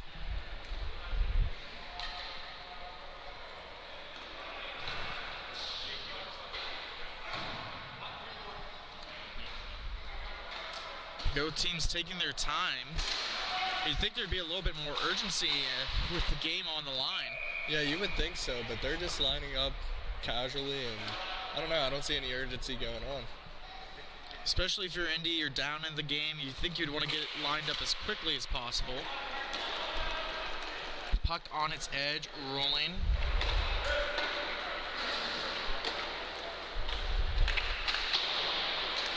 Wrap all the way around for Drobinecki. Gee with it, all by himself, 1-on-3. Getting harassed, and the puck is turned over for the Syndicate. Drop there, Davis for Antonucci. He's going to go all the way back to his other D-man. Nucevic, quick up for Sandage. Sandage makes a man miss. A little bit of a dirty dangle. Stick lost by a defenseman, Spar. Oh, great blocker save there by Kleber. What a good opportunity in the slot right there. Could have really put a dagger in the coffin on this one. Drobinecki with the interception. He's going to try and cut it to the middle. Trying to get his shot off. Could not complete it. Antonucci on his back end. Sandage now to Antonucci for Miralek. Miralek trying for a centering pass. Attempts it again. It's going to get blocked away into the far corner. Puck chipped all the way back. Foot race for it. Swatted away by Davis to prevent Drobinecki from getting another opportunity. Spar around for Mirotic. Gee now going to pick up the puck.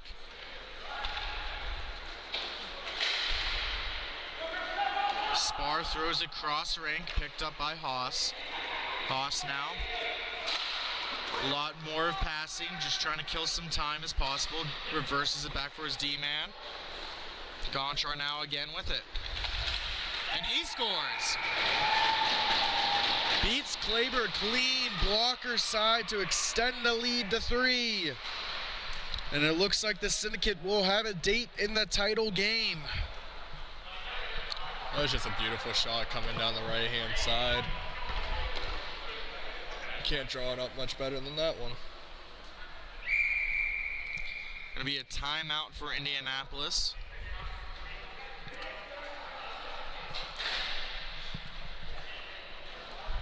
Be a quick 30-second timeout here in the waning moments of this game.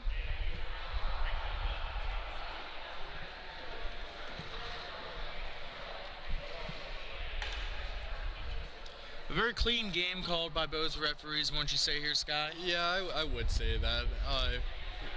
Both sides got a penalty or two, I'm thinking, but relatively clean. You know, neither of these teams seemed to be too physical either. We had a little altercation in the at the end of the second, I believe, but besides that, it's been fairly clean.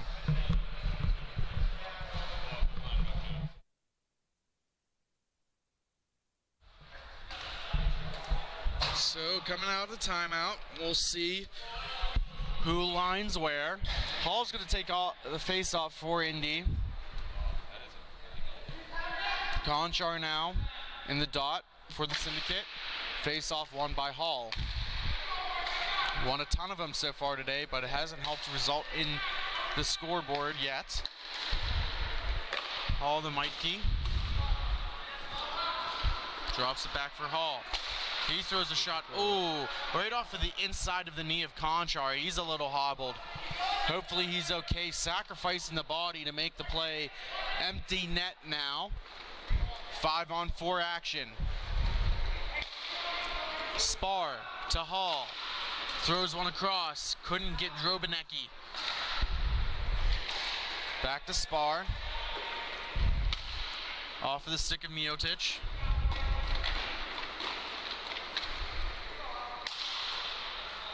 Spar, Mirotic, trying to create some kind of lane. Mirotic shoots it. Oh, big rebound out there. Another quick opportunity in front, fighting for it, trying to get it as Hall. He throws another one. It's loose still. Puck is going to be dumped all the way down. Spar going back to retrieve it. He throws one off the skate of Gonchar, and that should do it. Let's see if they get maybe one more here. Here comes Drobinecki. He throws one off. That's blocked away. And that'll be it. The Windy City Syndicate will head to the T4 final.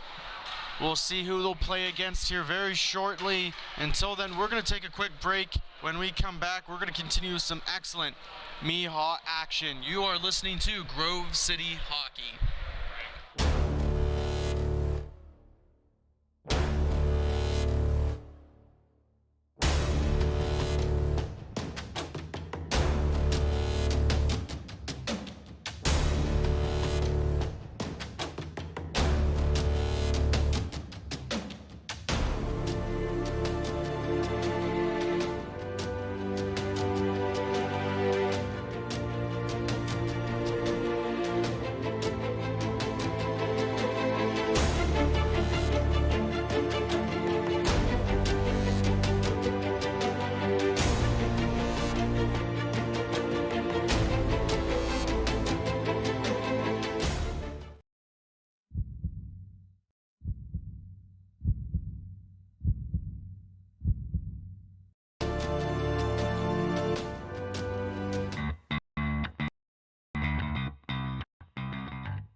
Bonus Accounting is Western PA's premier accounting firm, offering payroll services, QuickBook advising, and business accounting, making them an accounting hat trick.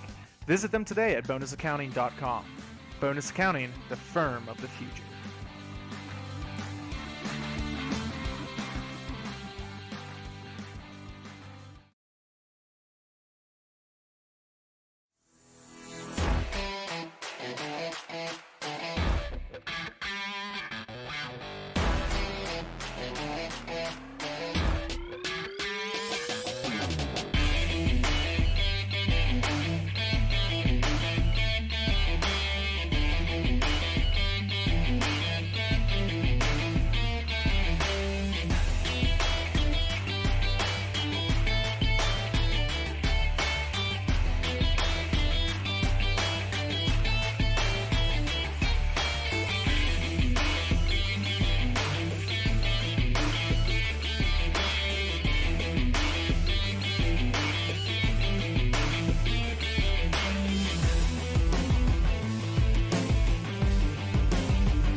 This copyrighted telecast is presented by Grove City Hockey. It may not be reproduced, retransmitted in any form without the expressed written consent of Grove City Hockey LLC. We thank you for your understanding and hope to continue to enjoy this complimentary broadcast. To purchase footage, email grovecityhockeyllc@gmail.com.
Welcome back for the next start here at the Fraser Hockeyland MIHA Championship weekend. We have the Great Lake Growlers versus the Indy Inline Hockey.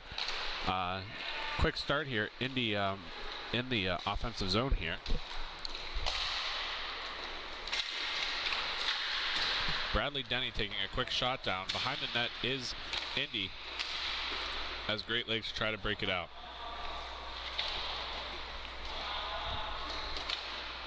Keegan Horley with a attempt to break out, but can't as he has to take it back behind his own net. On the far boards is Great Lakes. Great Lakes looking for an opportunity here. Makes a move, but broken up by Indy. Little tie-up. Looked like it could have been a holding call there, but nothing called on the play as Great Lakes comes along the near boards. Great Lakes try to push it in front, broken up by Indy, but a turnover again as these two clubs are just swapping possession here on this play. And quick as that, Indy taking a shot here, a beautiful goal by Shane Wheatley as he goes right over the glove hand of Great Lakes' Eric Gaudreau. Yeah, I'm not too sure if the goalie was screened on that one. I thought he might have had a clear look at it, but that was just a dart of a shot that just went exactly where he wanted it to go. Not much of a reaction from up here in the booth because nobody was expecting it. He was so far out of position that it just came from nowhere, and I think it even fooled Gaudreau like it fooled us. Indy trying to come back into their zone to do it again. Trying to get an early lead in this game, 1-0, Indy over Great Lakes. Indy cycling the puck along the top, taking a shot blocked in front, goes to the near corner. Great Lakes to move the puck out on the near boards, crossing through the neutral zone. Taking a shot, and that'll be blocked up by Indy, and going the other way. Indy got a 2-on-2 here.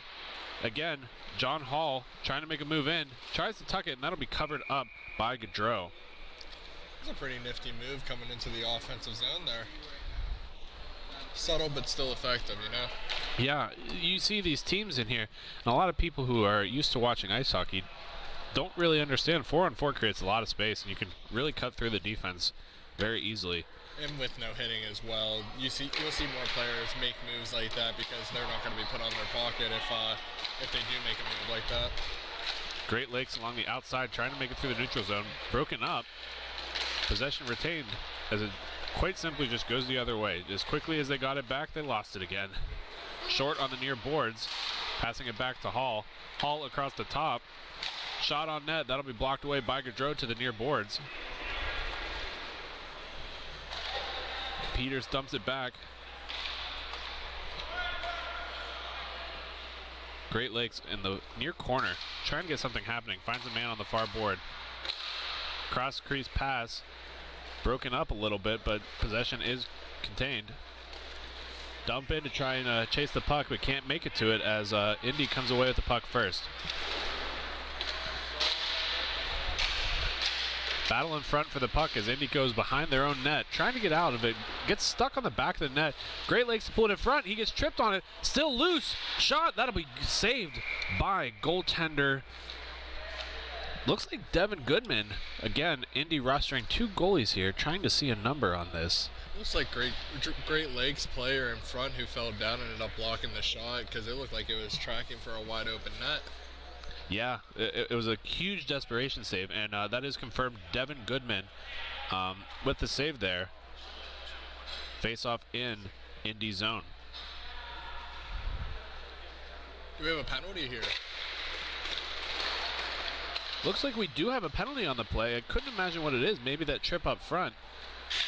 Didn't even see the hand of the ref go up. Maybe something was said. We'll follow back up with that and see what we can come up with. But it does appear that Great Lakes is now on the power play. Still set up their diamond, trying to find somebody in front. Finds a man, but that squeaks through.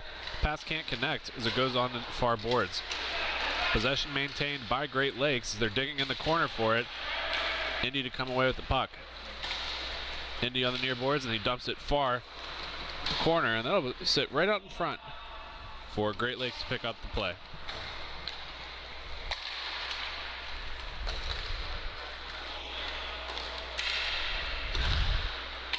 Great Lakes cycling around the top again on a power play here. It did appear that it was a tripping call on the play as that shot will go on net and Goodman will push it to the corner. Indy to dump it down into the offensive zone, killing a lot of time here as they do send a chaser here in Wheatley. Great Lakes just can't seem to get anything set up on the power play right now. We haven't seen too many good shot opportunities, and it's just not looking like an ideal power play for them. And as quickly as you said that, a turnover again by Great Lakes going the other way for a 2-on-1 for Indy as that shot, and that is blocker to the near corner as Great Lakes gets going the other way. Great Lakes going on the near board, stops up short, trying to find something can as he passes it up to the top of the zone. Back into the side shot, and that'll be directed to the corner by Goodman, where Great Lakes will remain in control of the puck. A little give and go play, shot, and that squeaks all the way through the crease to the near boards. Past center, shot, look for a redirect, but could not connect. Great Lakes getting a little bit more zone time here, Skylar. It's looking like they were listening to you and learned a thing or two about puck possession on a power play. And quick as that, he fires that and it goes home. Great Lakes with the power play goal. Appears to be Dylan Patnode with the goal on that. And I'm not surprised either. He's been all over the rink so far at the beginning of this game. He's winning a lot of loose puck battles, and he's playing the boards hard, so it's a well-deserving goal for sure. 1-1 the score between the Great Lakes Growlers and Indy inline. That puck won back by Indy, looking to dump it end around. Fakes a pass and goes on the far boards actually instead. Indy with a quick little breakout play as they're coming down on a 3-on-2 opportunity. Shot, and that is gloved easily. Eric Gaudreau with a quick flash of the leather to keep that puck in for a face-off in his own zone. Hall picked that corner earlier this game. He tried to do it again, and Gaudreau was not biting this time. Hall laughing to his teammates about how open that shot was. Maybe might have been in Gaudreau's favor to have all that space as face-off goes on net, covered up quickly by Gaudreau. Anderman in the face-off zone for Great Lakes. Hall to take the draw. One forward by Great Lakes as they're coming down. If they hurry, they'll have a 3-on-2, trying to push it forward, but blocked up by Indy. Indy trying to push it out front, can't find anybody, but they'll come away with the man. Looking for a long stretch pass on the far boards. He'll have to circle back to get that puck, but they keep possession. Looking for a cross crease, fired, and that's blockered away by Gaudreau. Wheatley to get the puck. Looking for Denny. Finds Denny on the near boards. Denny tries to pass it in front, blocked up by Great Lakes as the puck's just sitting in the neutral zone.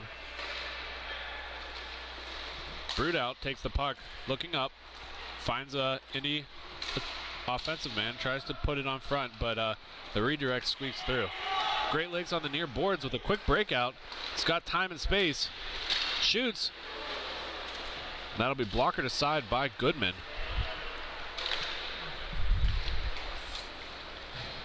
Puck on the far boards, picked up by Indy. Nice little toe drag move, trying to push center. Still got some pressure and a pretty poor pass, but Short gets the puck again. Going back to Wheatley, back to Short. Short looking in front, shot. That'll be broken up, only to keep possession is Short. taking another step, looking for another shot through traffic, and that'll be stopped up front. Great Lakes on a 3-on-1. Time and space, looking for that cross crease. Can't get the pass across as Indy breaks it up. Great Lakes to keep possession. Shot on net, and oh, that just had a redirect off a Indy player right on net. But that'll be sticked aside by Goodman. Big stretch pass. Shot. Misses the net wide. Man, what a turn of events for Indy there as they had an almost guaranteed goal. Great save, and all just like that, a stretch pass into their offensive zone. Indy to take the puck behind their net. Nice little play off the boards. Near corner is Indy.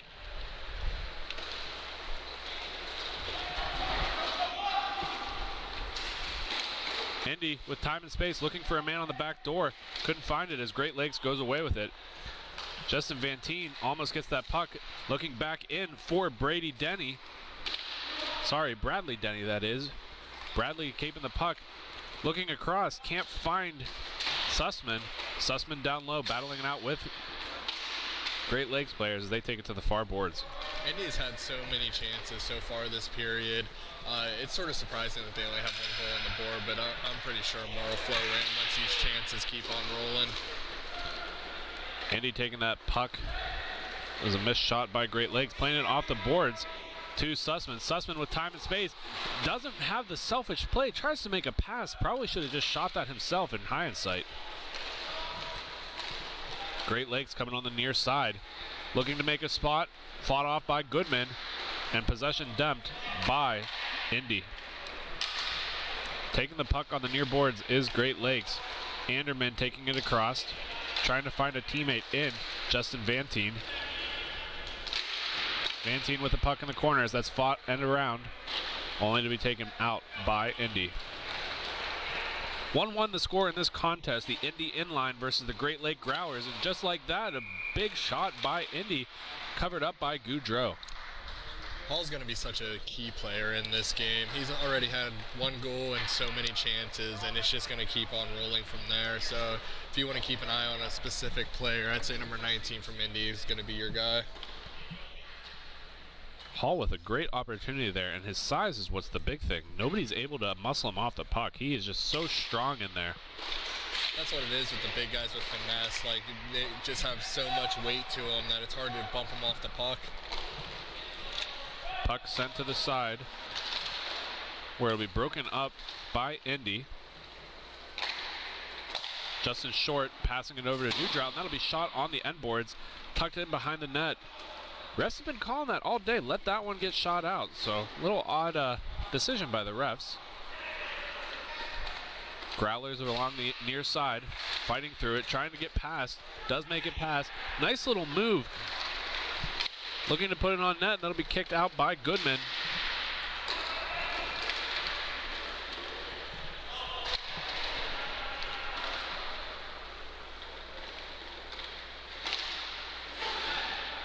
Indy breaking out of their zone on the near boards is Brewdout. Brewdout with time and space as his team's making some changes. Again, as mentioned earlier, very, very short benches for both of these clubs. Only 2 subs each. Be fair for this guy. Sorry to interrupt you, Scott. I said to be fair for this game in particular, but there's a lot of hockey left to be played today for these two teams. Oh yeah, and it's sort of exciting to see because each player or each team is very talented in general. So you're seeing a lot of rink time from a lot of the very talented players. So it's nice to see all these great opportunities and watching some good hockey here. Growlers on the near corner. Sends it center. Picked up by Peters. Peters trying to take it to the house by himself. Left for a teammate. Shot on the far side. Peters gets it back. Passes to the tub for Horley. Horley on the far boards. Broken up by Indy. Only to be taken back by the Growlers. Nice little move. Didn't understand the landing there. It seemed like he got hit up high, but no call to be had. Growlers on the near board. Patnode trying to make a little move. Puck taken away by Indy. That'll go back in the end for Brewdout. 1-1 still the score in this contest. The Indy Inline Hockey versus Great Lakes Growlers. Oh, big hit in the corner just as period expires. That was a very high hit by Wheatley. Seems to be that everyone's okay, but I'm really surprised there was no call there because of the follow through with the arms. Yeah, no call there, and nobody was hurt, thank goodness, but that'll be the first period here. We're going to come back after this 1-1 game, and we'll be right back with Grove City Hockey after a few messages from our sponsors.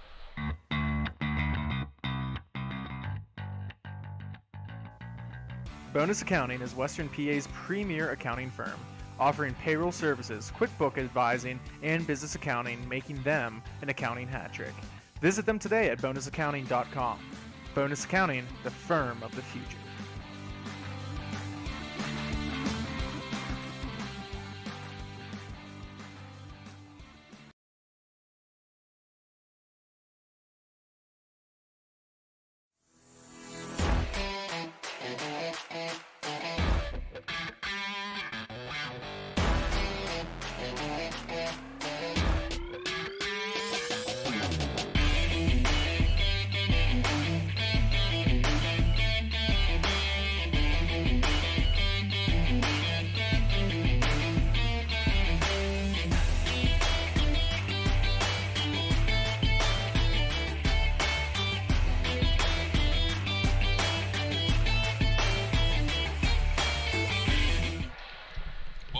Fraser Hockey Land for the MIHA Championship weekend for this crazy game, 1-1 between the Great Lakes Growlers and the Indy Inline Hockey team. A little bit discussion on why that high hit wasn't called. And it looks like someone is going to the box, but not the offender. It looks like maybe an unsportsmanlike might have been called. No? Let's see what's happening here. Yeah, it seems like it's a little all over the place right now. I'm not too sure what's going on. A little discussion between the captains and the referees. Growler is half in, half out of the rink, or out of the penalty box. Not sure what is happening here. Malafa just leaving the penalty box after discussing with somebody in there. Not sure what all of that was about, as he goes straight to the bench, but doesn't take it off. Weird start to the second period, Skylar. Not sure what all of that was, but we're getting ready for hockey here. As a face-off at center, one forward by the Growlers. Anderman looking to turn in. Might lose the puck here. Nope, keeps his. Malafa shoots it on, and that'll be directed away by Goodman. Indy taking the puck down. Having a 3-on-2 here develop. Denny looking wide, looking for that cross crease, and that'll be shot off by Gaudreau. Fought that puck off with that leg pad extending across. Denny trying to fight for that puck and gets to the near corners, only to be taken away by the Growlers. Anderman with the puck going wide. Great Lake Growlers on the far boards, trying to find something in here. Near boards back to Anderman. Anderman with a little move. That'll be broken off by Short. Short coming with numbers. Short passing out to Denny. Denny with space is a little stutter step, making that one-handed move. Can't get it on Gaudreau as that just sails through. A long stretch pass to Anderman, but can't connect as Goodman will take that puck. Goodman firing it up to the far boards. Broken up as a 2-on-0 develops for Great Lakes, and that goes barred down. Crazy goal by the Great Lakes Growlers. That'll be number 9 for Great Lakes. Number 9, Keegan Horley. Huge goal. Huge turnover for Indy, and what a finish. Yeah, he just came in and knocked the puck off the defenseman. Developed a 2-on-0 out of nowhere, and then just had a nice nifty bar down backhand shot. You love to see it. Great goal, as that makes it 2-1 for the Great Lake Growlers.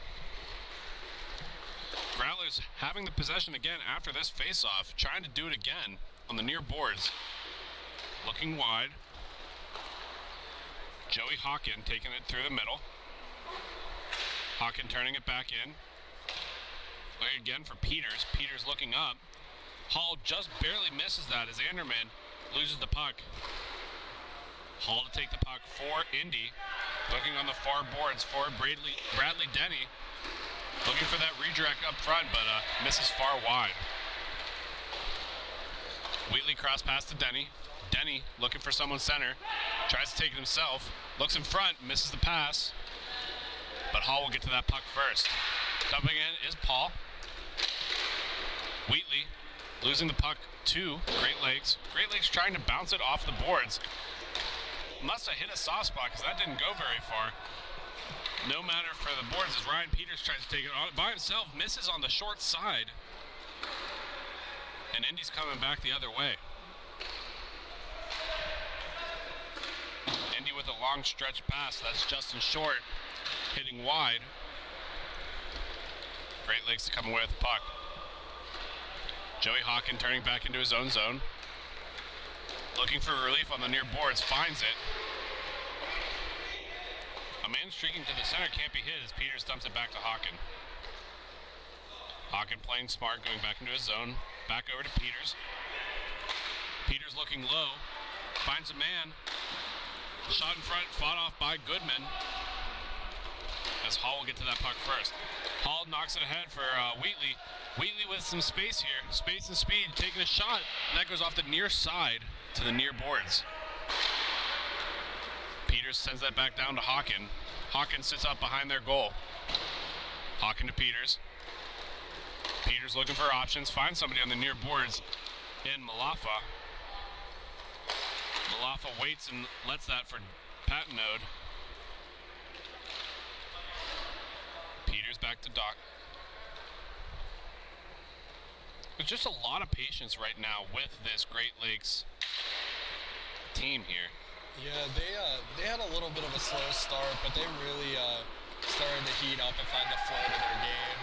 Big collision in front between Malafa and Hall. Hall to take the puck into his own. Looks cut middle shot, and it gets barred down again. What a game for Hall, as he is just tearing it up right now. John Hall with his second for the day. This man's doing it all. He's finding all the loose pucks. He's passing tape-to-tape passes, and it's a second shot going barred down on the score sheet. 3-1. Excuse me, that is 2-2. Just John Hall with both goals for the Indy inline. Puck's won back by Great Lakes. Hawken across. Hawken will take that puck, trying to make something happen again. With some space, finds a lane, shot. And oh my God, he almost had it, but that squeaks in. I thought he saved that for a second. Horley, excuse me, not Hawken. Horley with a huge goal right there. Nope, I am mistaken yet again. They are giving it to Hawken. Hawken with a beautiful goal, and Goodman almost looked like he was going to knock that out of midair, but just can't get a blocker on it. Great Lakes to win the puck back. Hawken forward to Malafa. Malafa getting in behind the net, passing it all the way out. That'll get centered across for Hawken. Hawken finds Anderman in the middle. Anderman on the far boards, looking to cut inside. Makes two nice moves, but can't find any more lane as that's a giveaway by Great Lakes. Wheatley on his own. Wheatley trying to make a move. Shot off by Gaudreau. What a save by Gaudreau there. He just had nothing but focus and poise, and he was great right there. Eric Gaudreau with a huge save. But Wheatley coming back in. Sorry, Skyler. He's been a brick wall since letting up that first goal. It's been hard to get and many more past them. Speaking of brick wall, Gaudreau with another huge save, another opportunity for Indy, and Gaudreau comes to it again. Gets enough on that glove to put it out of play. 3-2, the Great Lakes Growlers over Indy inline. So we're going to have a face-off down in the Indy zone. Now, Skyler, I know you love to come and broadcast, and I love to broadcast, and it's fun for a lot of people, but just like anything in life, you know, it takes funding. So we have a golf outing coming up here, and I know you and your accounting firm are going to be taking part. And what do we want to see out of? What's the craziest state that we're going to see a team from? Who do we want to see? Craziest state? Oh boy, that's why not Michigan? I love it. Michigan would be perfect. So, shout out to all the Michiganders out there. We want you guys to come to the Grove City Hockey Golf Outing at Slippery Rock Golf Course and Event Center, August 1st at 1 o'clock. Registrations are on our Facebook page, but also email us at grovecityhockeyllc@gmail.com. Speaking again of how solid Eric Gaudreau's been playing, another shot on net that is just completely covered up, no second chances, no rebounds. He's been so solid since that first goal. He's really keeping his team in there, and I think that's what helped them develop that flow to their game, breaking into the zone and playing some pretty good hockey. Clean face-off, one back by Indy. Denny taking a shot from the top, kicked out by Gaudreau. Anderman racing with it with Short to get there first. Hall with the puck on the near corner. Passing down below, another give back to Hall, but that is broken up by Great Lakes. Shot across to Anderman.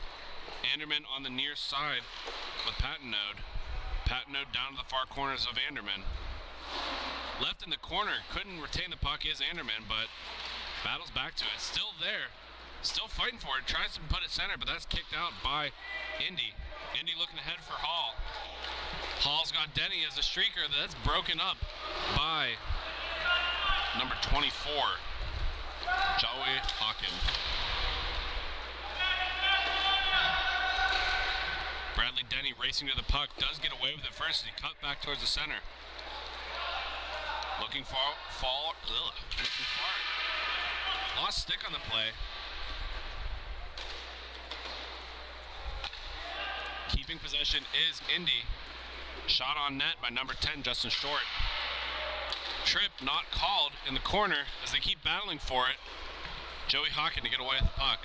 Hawken posts up behind their own net. Looking for some time and some options. Pressure and John Hall skating off.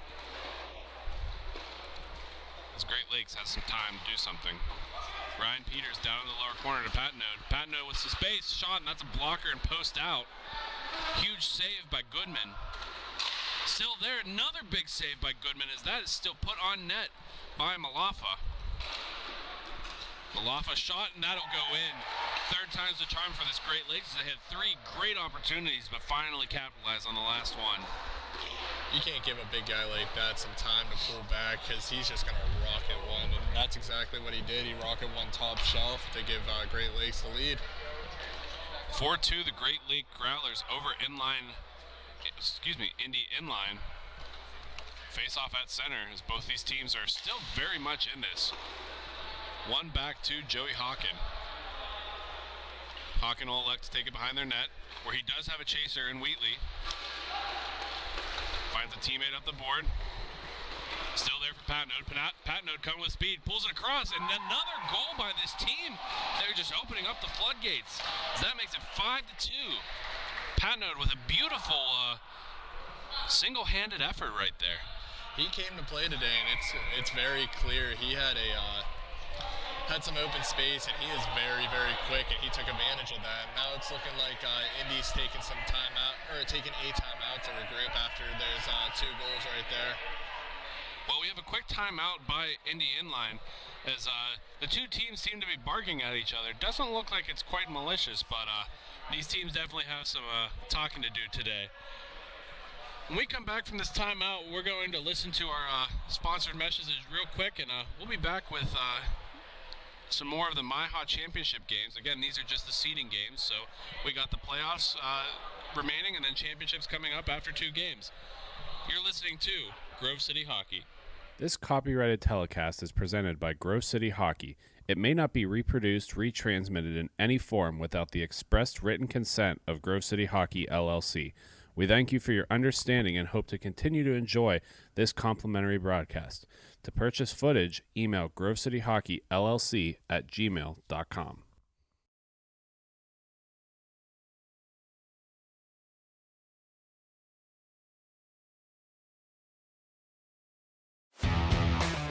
Black Biscuit is a hockey company that specializes in team uniforms and apparel and is based in St. Paul, Minnesota.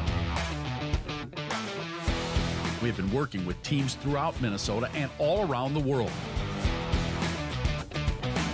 If your team or association is looking to update your uniforms, then let our all-star design team show you what we can do for you. Our slogan is made for misconduct because our uniforms can take a punch. From jerseys, socks, and shells to team apparel, there's almost nothing we can't do. If you can imagine it, we can design it. Visit our website, Black Biscuit Hockey, and check out our design vault for inspiration for your next uniform. Need a company? Action here in the Fraser hockey land. Score here 5-2. Great Lakes over Indy Inline. And Skylar, as we saw in the second period, this game was very much in it. There's just been a couple of individual efforts by Great Lakes. But you mentioned Hall earlier and how dominant he's been. I think he's going to have a good third period here to bring this team back in close. What do you think? Yeah, I could definitely agree with that. That's a very valid point. The one thing I do want to point out about Great Lakes is with these short benches, these skinnier players, the athletic build that are really quick, are going to really come into play because they still have gas left in the tank. And as you can see by Indy, they're a little bit of a heavier set team, so they might tire it out or get a little tired here soon. So hopefully they can put in a good effort to try to tie up this game. Broken up by Indy. Speaking of Indy, a shot, and that is a great save by Eric Gaudreau right into the glove and hangs on for a face-off. He's seeing the puck very well. And he's so quick. That glove hand just shot from his side right up. Wasn't a positioning thing. He saw that the whole way in. 100%. Face-off to the left of Gaudreau. Hall to take the drop for Indy. Winning it forward, and Great Lakes just electing to dump it all the way down. Interesting thought. I don't really understand why they just gave that puck away so easily, but nonetheless, Indy's coming back the other way. Hall to leave it on the boards for Denny. Denny to circle back. Looking center, can't find the open man, but finds Hall. Hall looked like he wanted to rip that. Does take a little wrist shot, and Gaudreau finds it right in front of him. You could see his back arms flinch, like he was ready to lay something on the line there. Yeah, 100%. And they gotta close the gap on Hall a little bit if they want to continue to keep this lead. You can't let him shoot because as you could see earlier in the game, his shot is very accurate and it's very quick. And they gotta close the gap to try to prevent him getting any more shots off. One back by Great Lakes. Orley taking it along the boards on his own. Porley with speed, still finding some space. Big rip shot, and that'll go wide on Goodman. And speaking of Hall, here he comes. Hall with a shot over to Wheatley, and that'll be covered up by Gaudreau. Wheatley just wide open on that far side. Excuse me, not Wheatley, Justin Short. Justin Short wide open, and just couldn't connect. Short battling it out with Anderman. Short's coming with the puck. Another sharp angle shot, which will go end around to Denny. Denny looking down. Finds Hall. Hall open. Hall trying to shoot, and it'll be taken out by the knees. No penalty called. Shot in center, but that'll be cleared out by Great Lakes. Still open. Gaudreau with a huge save. Still another save. Anderman sends it in and around. That'll be the period. We're going to go on a quick break, and when we come back, you're going to listen to more of the playoff hockey. We have one more game before championships, so don't go anywhere. You're listening to MIHA Championships on Grove City Hockey.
Welcome back to Grove City Hockey. Real quickly, I mean, the sad thing about championships is it's really good hockey, but all good things do have to come to an end, unfortunately. And that doesn't mean we're going anywhere.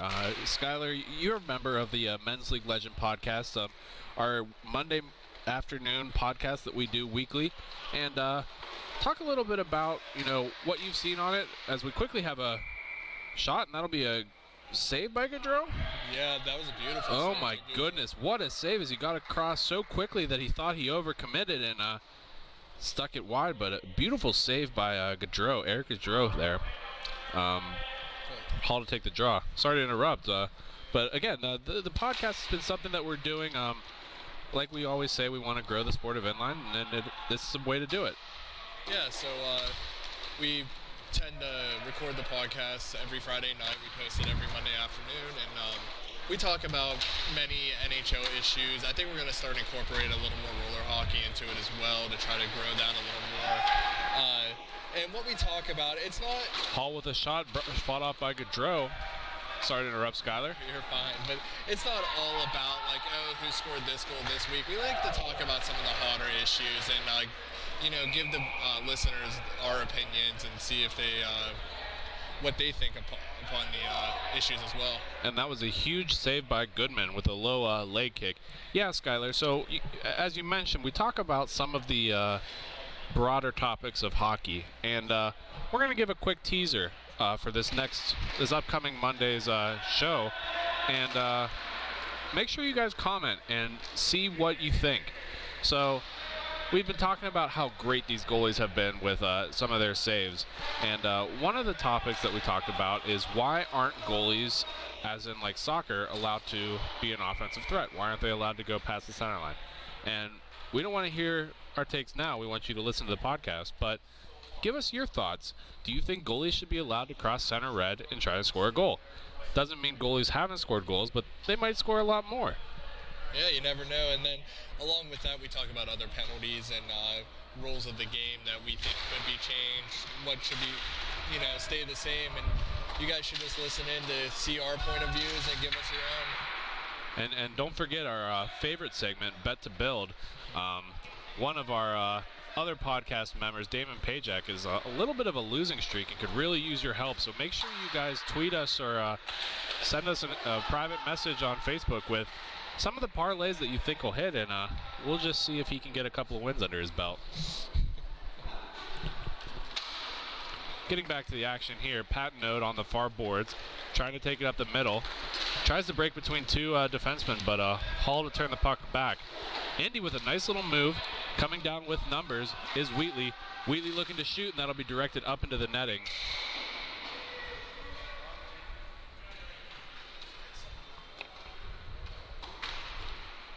Joey Hawken with a great defensive effort there, being able to move that puck very, very easily and very freely. Face-off in the Growlers zone. One back by Sussman. Sussman going across to Denny. Denny looking to take a shot, and that'll be whole run. The goalie Gaudreau is run. It looks like incidentally, but Wheatley getting in there anyway, and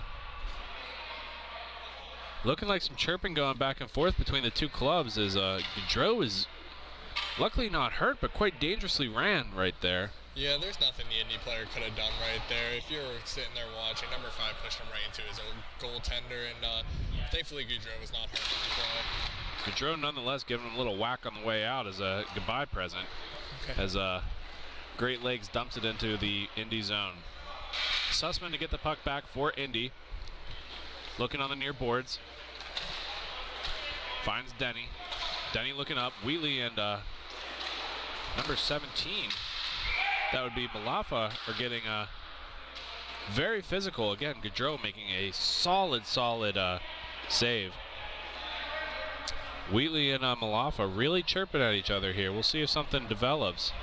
And Indy being down 2 goals, they're going to start coming hard at the net. They're going to be coming hard into the corners just to win those puck battles and try to tie this game up. So don't be surprised if you're seeing some more chirping going on here later on. Great Lakes come away with the puck. Hawken Again, very cautious, very smart player, trying to take space when he has space. Passes it end around to Malafa. Malafa going to Patnode. Given over. Sussman for the Indy is coming through. Shot on net by Short. Fought to the corner. He'll finish that check.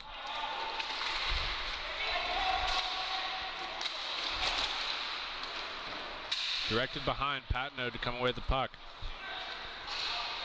Patnode on the near boards, broken up by Denny. Denny to Wheatley. Wheatley back to Denny.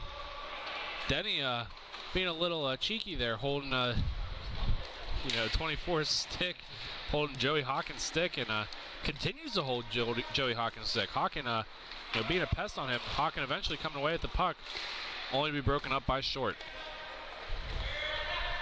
This game is all Indy right now. You think they might get a good opportunity to try to claw back to a tied hockey game.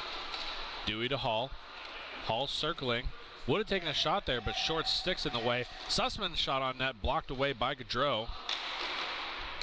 Short looked like he might be hurt, as he doesn't seem to be skating real hard, but nonetheless turns it in to take a shot. Says, I'll take your hurt and I'll make some hurt. As he puts in a very crucial goal for them. Short with a blast. Justin Short, huge shot. Indy was just bound to score there. They had so much pressure, and it looked like Great Lakes defense was just crumbling right in front of them. So it's not surprising. And Short with one great shot to get this game within one. Hall to win the puck forward. 3-5. Indy over. Great Lakes over Indy. And another shot on net, fought off by Gaudreau. And Great Lakes coming the other way. Anderman trying to create space, can't do it as Wheatley comes away with the puck. Wheatley looking for Hall, can't find him. Finds him on the far boards. Hall looking in tight for Denny, but that'll be taken away by Malafa. Malafa dumps it ends around right to Goodman. Goodman will play the puck very smartly up to his man. Denny with some space. Denny looking for a streaking Hall. Finds him, but that'll be broken up by Joey Hawkins as Hawkins finds a streak.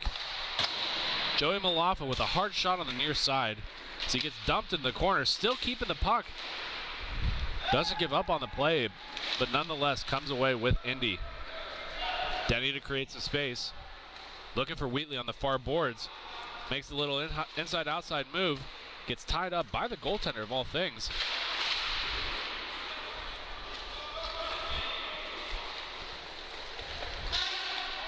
Patnode with some space. Patnode making another little backhand toe drag as Patnode goes over the glove hand of Goodman to make it 5-3. 6-3, excuse me. Patnode's really utilizing his speed, having that power move to the outside with a cheeky little backhand toe drag that I don't think the defenseman was expecting, and he just cut right into the net, and it was put on a platter for him pretty much. Coming in with speed was Patnode, and Patnode coming in for the faceoff. Wants to get himself another one. Sussman putting it forward for Short. Short takes a whack, but it goes to Anderman anyways. Anderman trying to find Patnode, but only to be taken away by Short. Brutout back to Sussman. Sussman on the near boards. Broken up by Hawkins. Hawkins creates some space but loses the puck. Short to take it, looks for the long stretch pass, finds Hall. We've seen what this kid can do. Hall trying to get around. Might have been a little interference call, nothing called on the play. Short up top, Short shoots, and that goes high glove over Gaudreau. Anderman trying to hit it center. Can he get through? Yes, he does. Patnode with some collision, and that's all they... I don't know. That's a pretty soft incidental call on that one, but nonetheless, Great Lakes going on the power play.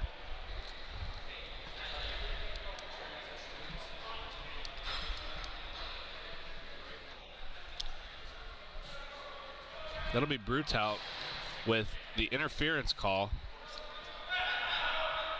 And just like that, we're going to have a quick timeout by the Great Lakes Growlers, and when we come back, we're going to see the end of this third period. Make sure you also stay tuned for the next game versus the Steel City Shockwave, a local team for Grove City Hockey.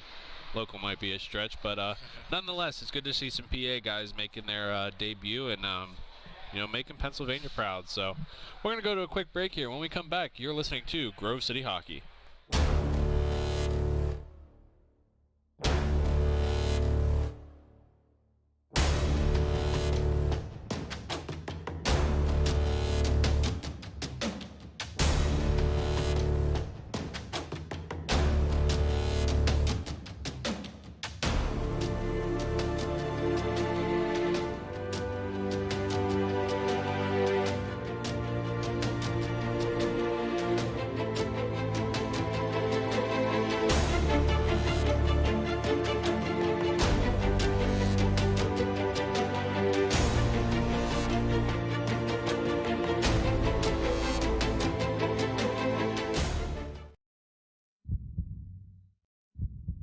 Welcome back to MIHA action. Once again, the Great Lakes Growlers on a power play here. There's a quick whistle as Gaudreau is trying to play that puck to his teammate here, but ref gets it to it first. Score is 6-3. The Great Lakes Growlers over the Indy Inline Hockey. Tied up, but seems to get away with the puck. Hawken up to Anderman. Anderman looking for Peters, but decides to go back to Hawken. Hawken looking middle. Some pressure by Hall. Hawken finds Peters.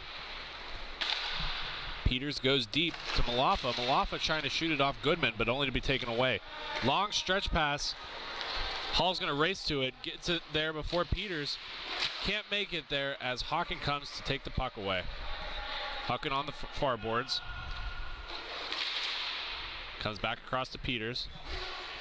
For a power play, Sky, they're still staying a lot of times in their defensive end, not really making too many offensive efforts. They're not, but honestly, it's probably a good idea to not try to force anything through. Like, them just trying to kill some time right now, having this lead. There's no rush to try to get some shots on net. Anderman trying to race Hall. Hall to come away with the puck. Hall with a teammate on the wing. Finds Short right into the glove of Gaudreau as he'll hang on for a face-off in his own zone. A lot of offense out of Indy for being on a penalty kill here. Yeah, they're very desperate right now to try to tie this game up. So desperate times call for desperate measures. And they're going to sit here and keep applying pressure, and you should see them whenever they even up, it's just going to be them all over the puck. Anderman to take the puck down the middle as the Indy goes full strength. Brutout coming out of the box, joins the rush. Wheatley leaves it for Denny. Denny shoots, glove saved by Gaudreau as Great Lakes will dump it all the way down. Goodman out to play it. Goodman helps on the rush. Brutout taking the puck on the near boards. Brutout looking wide for Denny. Denny with a big blast. That'll go through everybody. And looks to be on the goal line, and that'll go through. A really strange goal for Indy, as it almost looks like it went off a Great Lakes player. Did that kick out to the corner and come back? Yeah, that long blast by Denny hit the corner, went right back to the net, where it looks like Great Lakes put it in on their own net. Yeah, I'm thinking it might have kicked off the referee with the way that it kicked out like that. Just like that, it's 4-6. Great Lakes still up, but Indy not giving up quite yet. Indy doesn't want to go home. Hawken with the puck. Hawken looking on the near boards for Malafa. Malafa goes wide.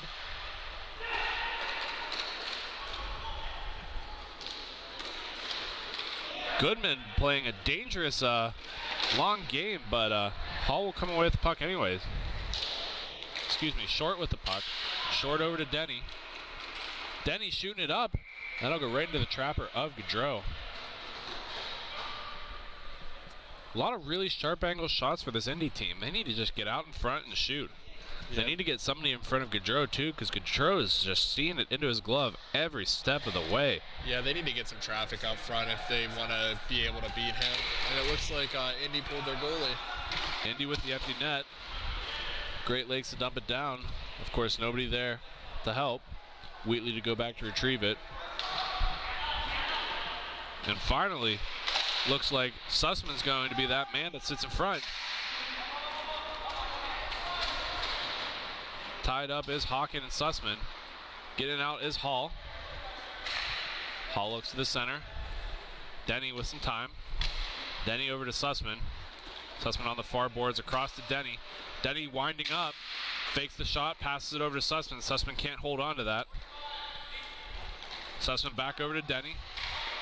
Denny looking to shoot. Finds Hall on the backside. Going to short. Out of Gaudreau's way, and nobody there. Cleared down. Looks like it's going to be a little bit wide. Missed by less than 2 feet, though, as Denny goes back to retrieve. Bold move by Gaudreau, coming so far out to take away that angle. They almost tucked it in right behind them.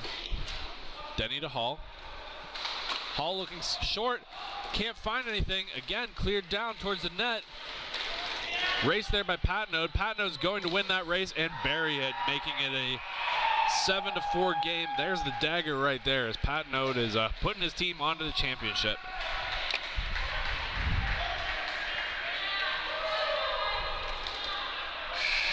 And that'll do it as the horn sounds. That's the end of this game. The Great Lake Growlers 7, Indy Inline Hockey 4. We're going to go to a quick break here, and when we come back, we have our next game, the last game before championship hockey starts. You're listening to Grove City Hockey.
Black Biscuit is a hockey company that specializes in team uniforms and apparel and is based in St. Paul, Minnesota. We've been working with teams throughout Minnesota and all around the world. If your team or association is looking to update your uniforms, then let our all-star design team show you what we can do for you. Our slogan is made for misconduct because our uniforms can take a punch. From jerseys, socks, and shells to team apparel, there's almost nothing we can't do. If you can imagine it, we can design it. Visit our website, Black Biscuit Hockey, and check out our design vault for inspiration for your next uniform. Need a company that checks all the boxes?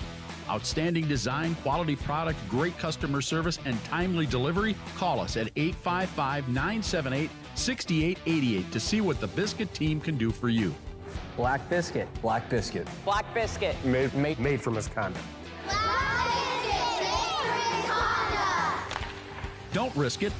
Go Biscuit.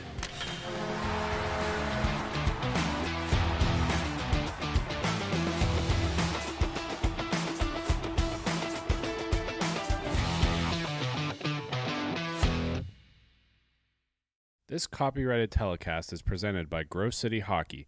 It may not be reproduced, retransmitted in any form without the expressed written consent of Grove City Hockey LLC.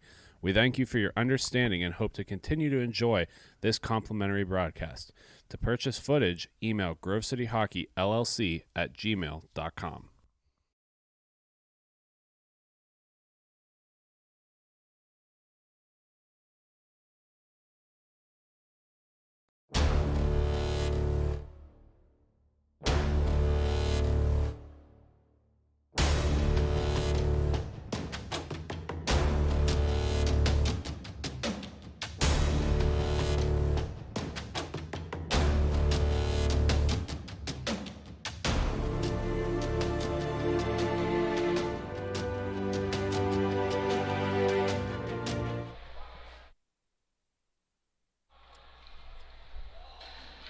Welcome back to Grove City Hockey.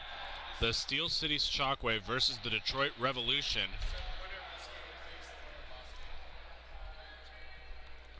Again, this is the last game before championship hockey. We have a new color commentator in the box. Matt Flannery, who's normally our media director, decided that he wants to give it a go, and welcome to the box, Matt. I appreciate you having me. Thanks a lot. Matt, I know that you have a lot of experience playing inline hockey, and you know, we tried not to be biased at Grove City Hockey, but you played for the Shockwave team down the road. Tell me a little bit about your experience there. Yeah, when you say the Shockwave team, not necessarily this Shockwave team.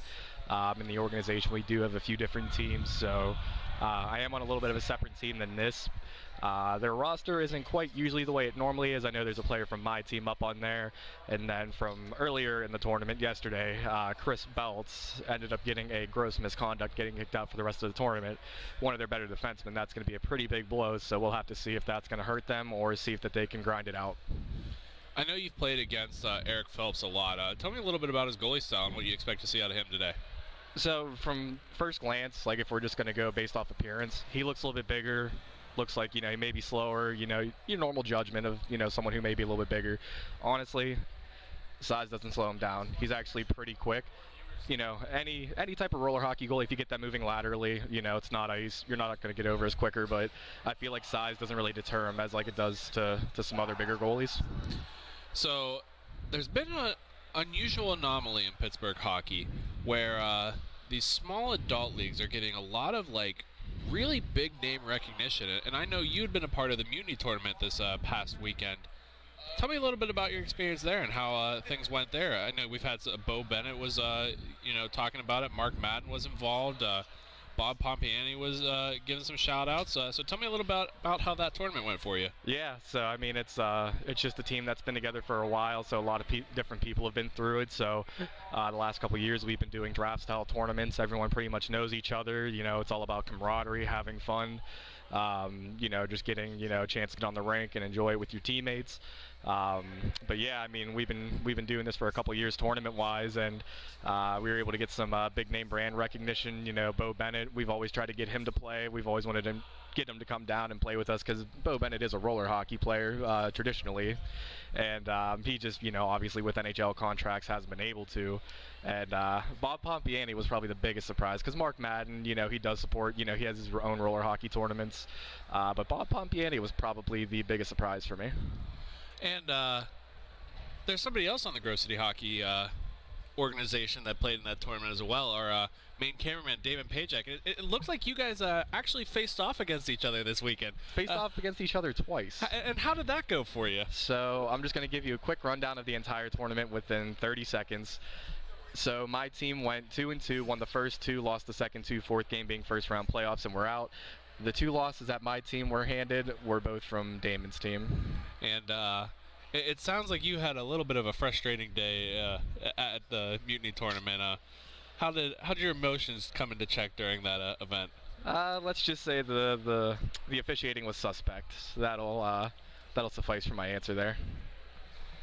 Well, we're not really sure what the delay in this start of the game is, but we're going to go to a quick break here, and when we come back, hopefully we'll have the start of the Detroit Revolution versus the Steel City Shockwave. You're listening to Grove City Hockey.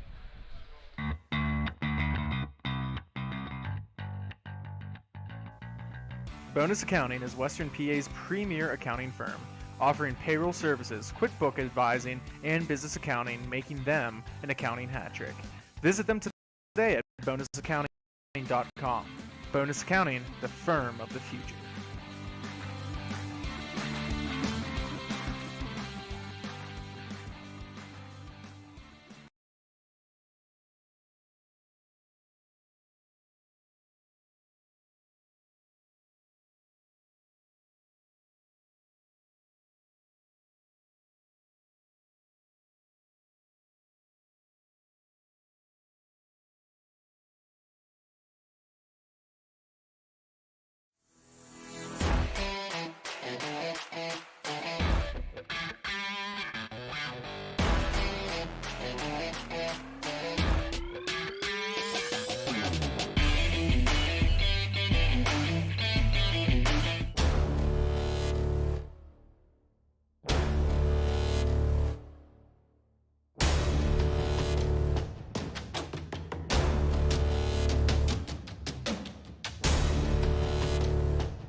Back to Grove City Hockey. Some ref issues. like we said earlier, there's a lot of games going on at this event, and there's actually 2 sheets of ice, or 2 rinks that they're playing on, so they have to share refs between the 2 rinks. So we got a little bit of a delayed start, but we're ready to go here, and we're looking good. So we're talking a little bit, Matt, about how these 2 teams are, like, both in their own individual sense, really, really competitive, and a little bit, I don't know if aggressive is the word, but, you know, they're not going to back down really easily. Well, if we're just going based off the stat sheet this weekend, so looking at Shockwave's Saturday, it seemed like they had quite a bit of penalties. You got Nick Pilati on the back end, aggressiveness like a Sasquatch, just really seemed to muck it up. Colosi with the puck, turning it back into his own zone, trying to attack again. Chesner in front, takes that right in the midsection. That was a tough. Red helmet, that's Zechner. Colton James along the far boards, back in front. Vance to clear it out of his own zone. Detroit Revolution really trying to get out of their defensive end, and Pilati with a nice little wrap around him to break it out. Colosi trying to come in. Colosi shot high on Vance, and that does not convert. Up until that prior turnover, it seemed like they really weren't trying to force anything, just try to feel them out, but looks like I was getting my thoughts ahead of myself there. Colton James trying to make a pass, but his man leaves the rink, does get it ahead.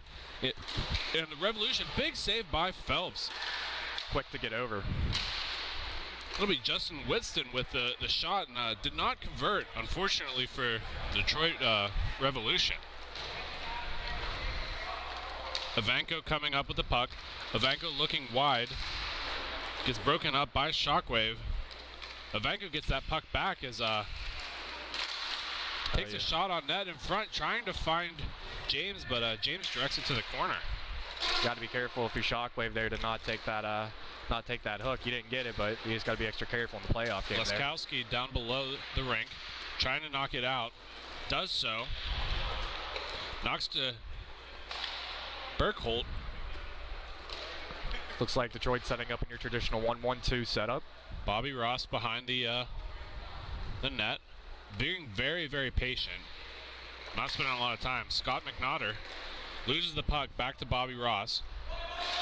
Ross trying to get it past Laskowski. Does so as Mike Azinger takes a shot. That'll be fought off by Vance into the corner. Got to try to get that pass off the pads, rebound. Puck going back in for Bobby Ross. Ross to the near board for Burkholt. Burkholt trying to take it through. Tries to go on an inside-out move. Doesn't convert as Laskowski takes it on the near side. Solid defense by the Detroit player. Didn't take his eyes off his defenseman. Didn't make the first move. Stared at his chest and took him off the puck. Lozen take a shot that goes right into the breadbasket of Eric Phelps. Phelps taking up a lot of net there. Standing tall so far. 0-0 game.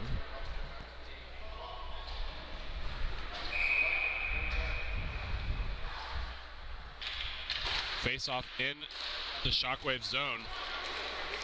As Cessner comes out of the puck. Colosi all on his own, and he shoots between the 5-hole. That's a goal for Mario Colosi.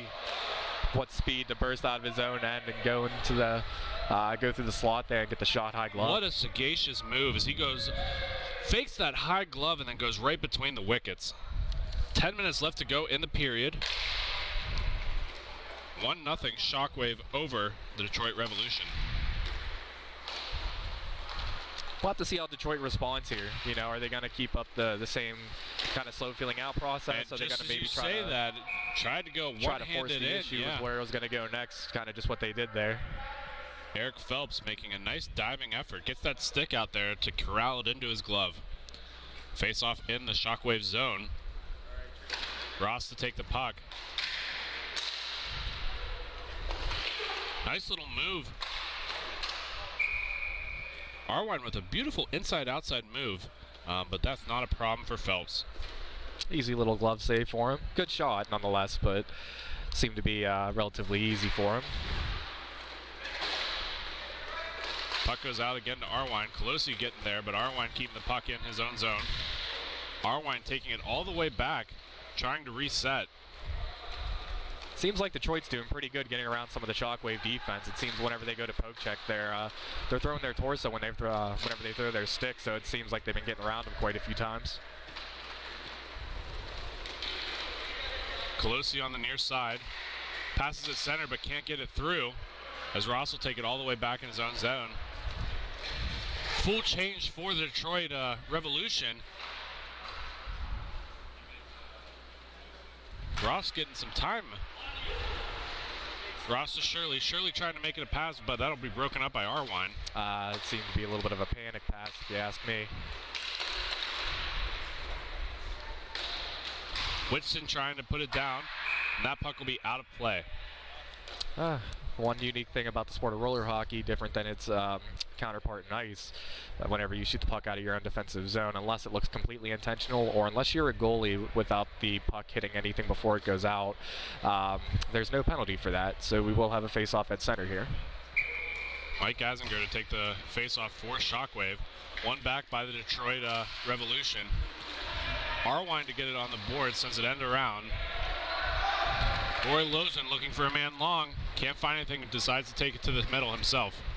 Lozen dumps down. Not able to be corralled by Colton James. As Shirley gets in there to dump it over to Nick Pilati. Pilati in the corner, looking up for a man. Sees a pass, makes the pass over, but that'll be broken up by the Detroit Revolution. You can't fumble that one right in the middle of the ring. James Whitson losing the puck to Mike Azinger. Azinger looking across, broken up by Arwine. Puck again stopped behind the net, as that'll be covered by Nate Vance. Tempo seems to be picking up a little bit as this period seems to be going along. Seemed like the first couple minutes, not too long. First couple minutes was more of a feeling out process. Now we got some, not quite running and gun, but definitely a little bit of a hybrid in between both of them. James to come up with the puck. James trying to cut middle. Takes on 3 Shockwave players and somehow gets all the way through. Pilati applying pressure along the boards, trying to kick that out. And they'll freeze that for a drop in their own zone. A little of a quick whistle if you ask me, Matt. I wasn't sure I would have called it that quickly. I had to let it go a little bit longer. Yeah, I mean, I would say it depends on the feel of the game. You know, if it's chippy, you might want to stop it sooner before anyone throws any blows. This game doesn't seem to be getting anywhere near out of hand. Really not even chippy at all, if you ask me personally. Azinger with a great move. Calling that quickly was questionable. Puck over to Pilati. Pilati trying to create some space. Finds Azinger. Azinger looking for Shirley. Decides to take it himself. Azinger back to Pilati. Pilati taking his time. Tries to dump it down for Burkholt. Burkholt back to Azinger. Azinger and Shirley coming in with speed. Azinger taking it wide. Taking a shot. That'll be fought off by Nate. Big save by Detroit's goalie there. Definitely trying to keep his team in this one. If they can get one, it's a completely different game. Brought down by Roy Lozen. Lozen just waiting for his guys to get a change. Get some fresh legs going. Shockwave will do the same. Good idea to not force the issue, keep the puck possession, but also get fresh legs on the rink there. Revolution moving it around the back. Whitson looking for an option. Finds a man up long. Trying to cut between. Can't get it as Shirley breaks that away. Shirley up to Sesner. What symbolic goal scorer did that almost remind you of? Split the defense like that, getting hip checked on both sides. Coming up the near side. Detroit with the puck. Lazowski trying to make a diving shot, but that is fought away by Phelps. Looks like we have a tripping call on the play. See what it is. I couldn't tell if it was quite a trip, but I couldn't tell if it was a rough. That'll be a trip on Mario Colosi, as the Shockwave will be on the penalty kill for the first time this game. Again, just a reminder on the score: 1-0 Shockwave over the Detroit Revolution. Mario going in the penalty box. You don't want to see that. He's one of their faster skaters. You want that speed on the penalty kills, so let's hope his teammates can pick up for him. Puck all the way back in the zone for Blaskowski. Blaskowski moving up the middle. Trying to find a man. Does. Back to Blaskowski. Shot. And that'll be right under the arm of Phelps. He looked like he had that solid, but just squeaks through, and simple as that, it's 1-1. Yeah, it sounded like it caught the pad, if you asked me. I heard a little bit of a thud before I saw the ref signal for the goal there.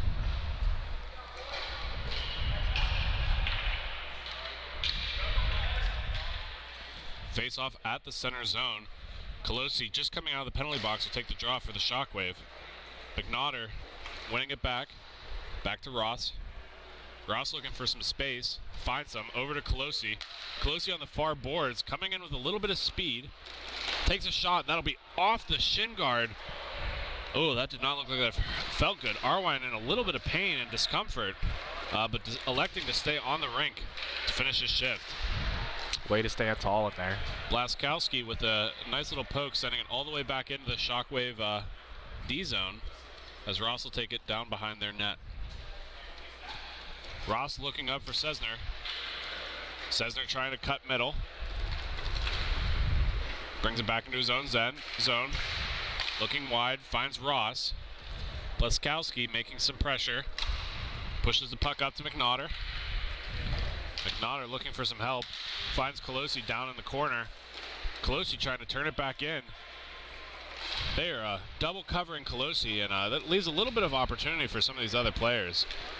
Ross with a shot off Vance's leg. Revolution making another change here. Revolution coming down, looking for a centering pass, can't find it, but Ivanko's got a little bit back. Of a foot race going on here. Ivanko to win that puck battle over Colosi. Ivanko coming in, shot on the near side, goes on the outside of the cage. McNaughter trying to get it up to Ross, trying to create some space. Over to Colosi. Colosi on the near side with a little bit of room, trying to make an inside-out move. Shot, and that'll be covered by Nate Vance. Oh no, excuse me, did not get it. That goes all the way to the corner. He acted like he caught it. Ross coming back to get that all the way down and around. Phelps will help the puck out over to McNaughter. McNaughter tries to get the puck up to Azinger, broken up by the Revolution. Seemed like some miscommunication there in the Shockwave defensive end.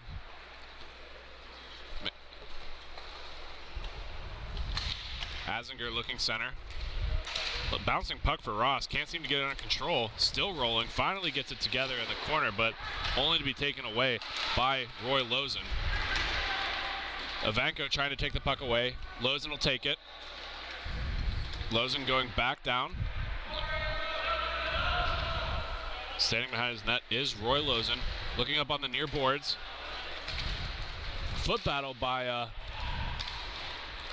Aaron Grady, but Ivanko has to take it instead.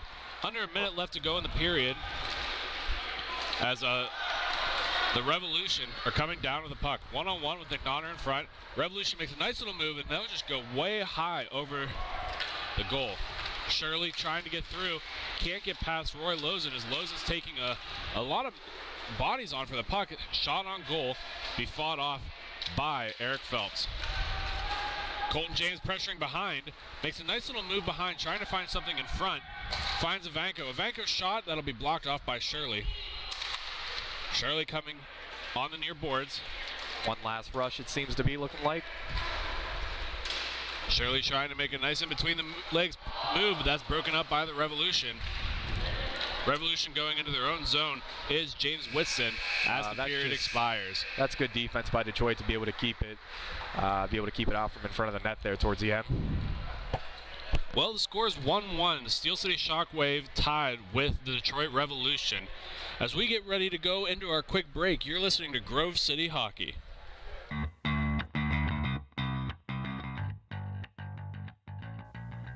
Bonus Accounting is Western PA's premier accounting firm, offering payroll services, QuickBook advising, and business accounting, making them an accounting hat trick. Visit them today at bonusaccounting.com. Bonus Accounting, the firm of the future.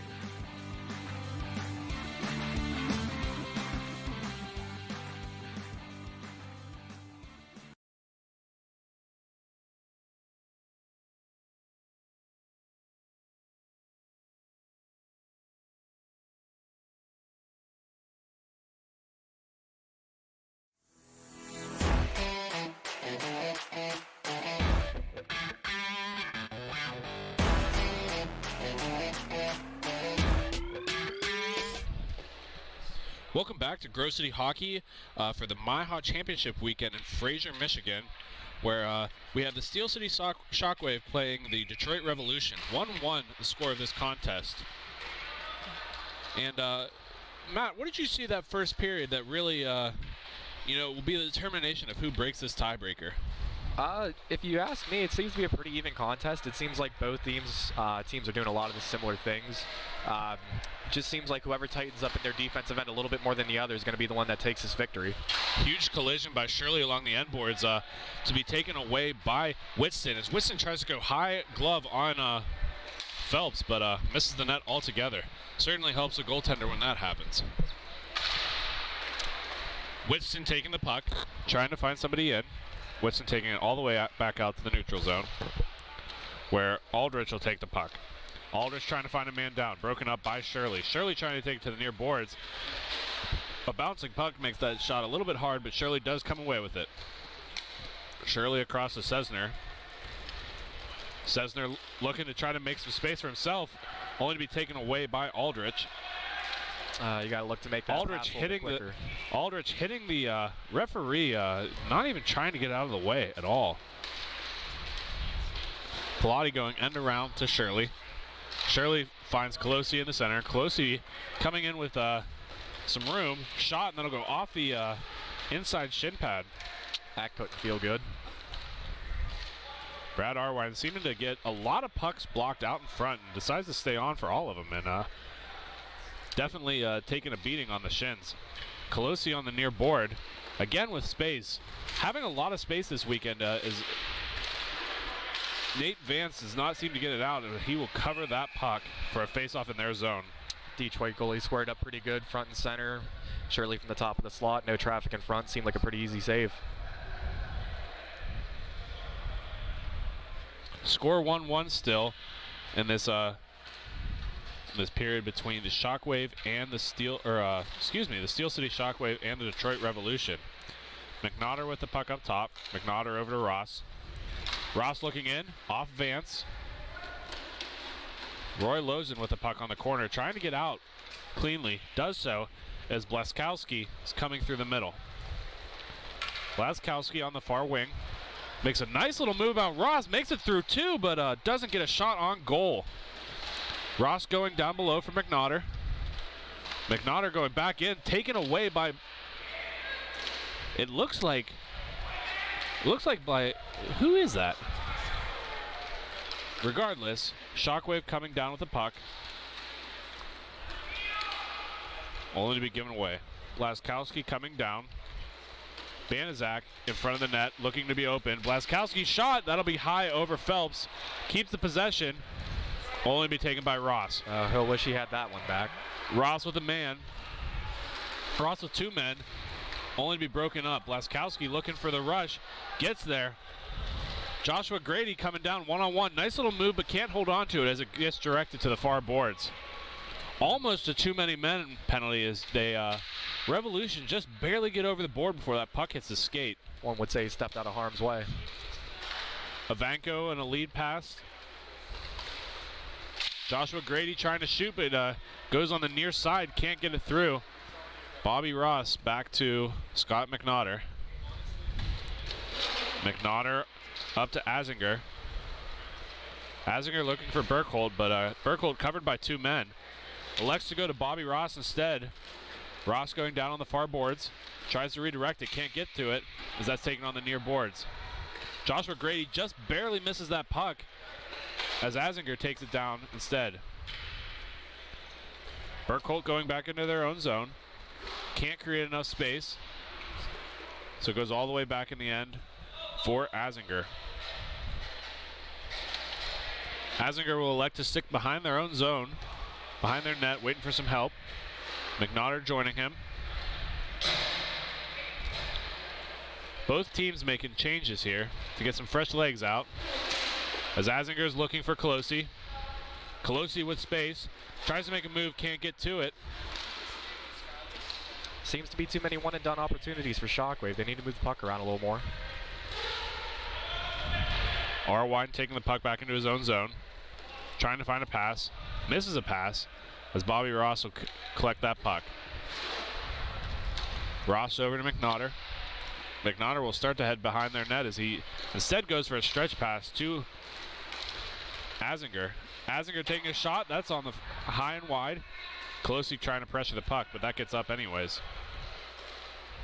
Colton James drops to Evanko. Evanko goes high over Phelps and then hits the top of the net, but stays out. Evanko with the puck. Evanko over to Colton. Colton puts it on net. Kicked out by Phelps, and puck covered by Phelps. Stands strong in his crease. Yeah. It's the Shockwave. Seems like they need to tighten up in their own end. Maybe spread the puck out a little bit more whenever they go up on offense. Detroit seems to be tightening things up on their end, so seems like they might have the chance to take over in this period.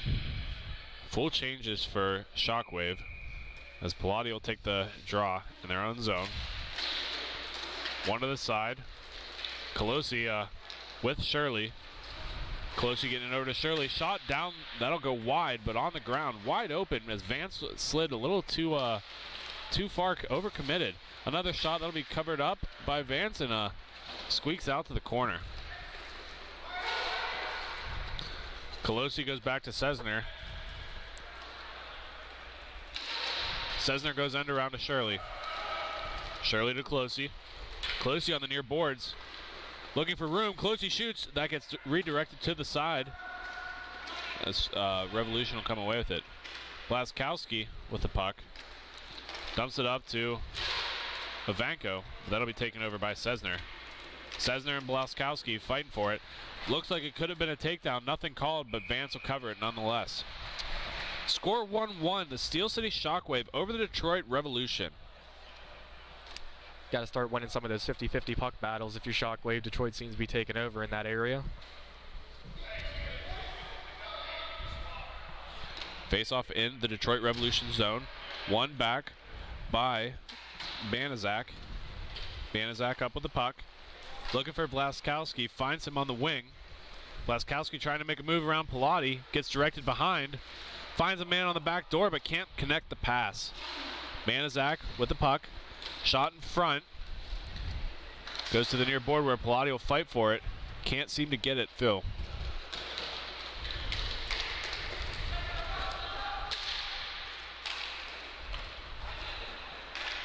Blaskowski trying to go up to Roy Lozen. Lozen with the shot. That goes off the end boards and around.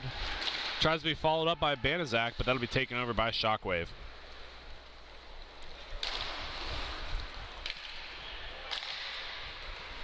Shirley enters the zone. Finds Colosi on the near boards. Stretch pass to Sesner, but can't get through. Sesner with a big blast.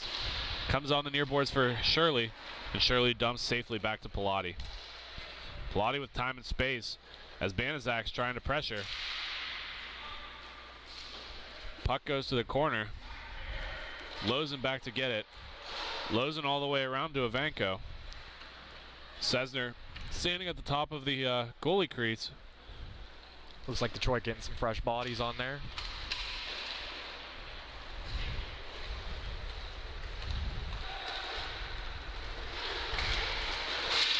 Shirley digging out for the puck. Sesner racing for it.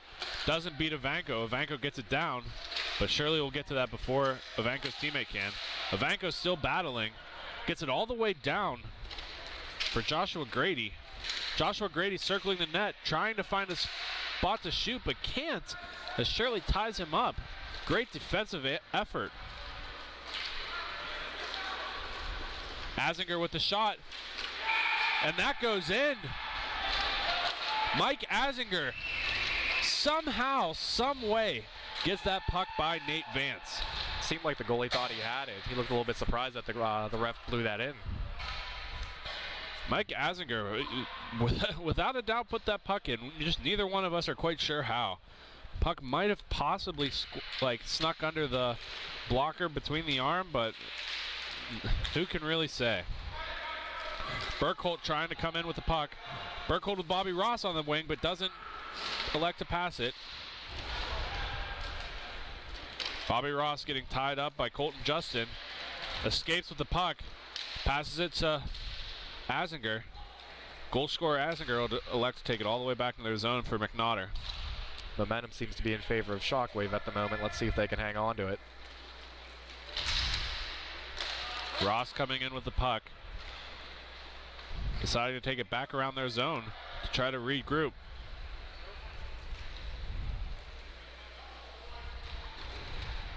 Ross to Azinger. Azinger stops up short. Back to Ross. Ross has got time. Terrible pass as that just gets easily taken over by Aldrich.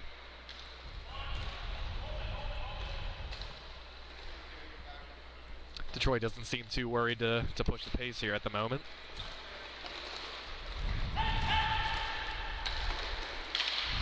Revolution trying to make a quick move. Can't do so. Comes all the way back out to Aldrich.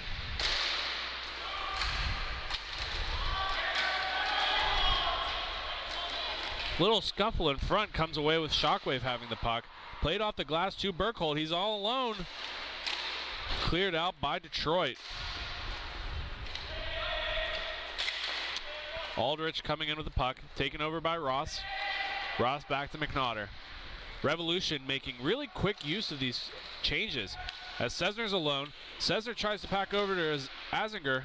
That'll be redirected into the corner by Roy Lozen. Lozen battling down with it with Azinger. Takes to the corner, nobody's there. Cessner battles in with Arwine, trying to get that puck out. Blazowski eventually coming away with the puck, only to be lost to Shockwave. Shockwave digging in deep, trying to get that puck out there. Knocked into the corner by Azinger. All the way out to Evanko. Evanko gets tied up, and that puck will go out of play. One makes you think that tempers might start to get a little heated here soon. It seemed to be that there were a couple questionable plays where some thought that there was a penalty, some didn't. So we'll have to see if the refs let them play out, if they, if they might start getting a little bit more aggressive here on the rink.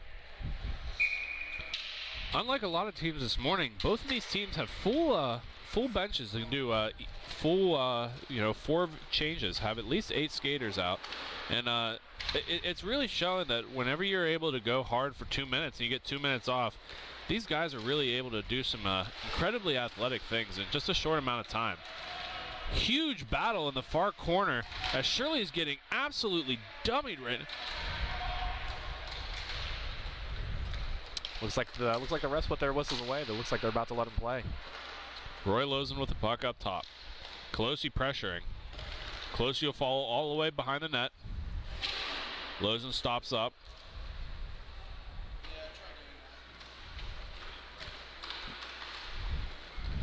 Long stretch pass down to Blazkowski. Connects as Pilati tries to drive him into the boards. Pilati holding up pretty good there, but no call seems to be made. Evanko with the puck. Knocks it off the near boards. Nice little move. Doesn't get through completely as Colosi comes away with the puck. Colosi and Pilati better hurry. They're coming in shot. Colosi with a shot that goes high over the head of Nate Vance. But Colosi keeps puck possession somehow. Shirley with the puck back. Shirley looking for an option. Alex Cessner behind the goal. Cessner will go out the other way.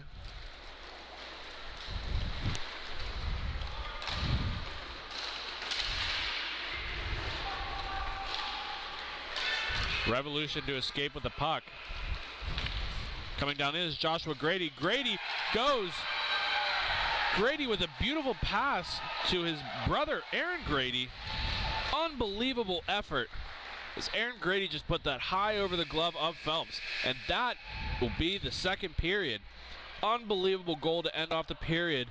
Score still remains 2-2 tied in this contest. When we come back, we're going to be entering the third period in the last game before championship round. You're listening to the MIHA Championships on Grove City Hockey. Black Biscuit is a hockey company that specializes in team uniforms and apparel and is based in St. Paul, Minnesota. We have been working with teams throughout Minnesota and all around the world. If your team or association is looking to update your uniforms, then let our all-star design team show you what we can do for you. Our slogan is made for misconduct because our uniforms can take a punch. From jerseys, socks, and shells to team apparel, there's almost nothing we can't do. If you can imagine it, we can design it. Visit our website, Black Biscuit Hockey, and check out our design vault for inspiration for your next uniform. Need a company that checks all the boxes? Outstanding design, quality product, great customer service, and timely delivery? Call us at 855-978-6888 to see what the Biscuit team can do for you. Welcome back to the third period of this exciting game between the Steel City Shockwave and the Detroit Revolution. Score remains 2-2 after 2. Both teams with a lot of chances. These goalies really keeping this game as close as it is. Shirley has the puck behind his own zone. Colton James pressuring. Pilati over to Azinger. Azinger taking the puck. Elects to go back into his own zone.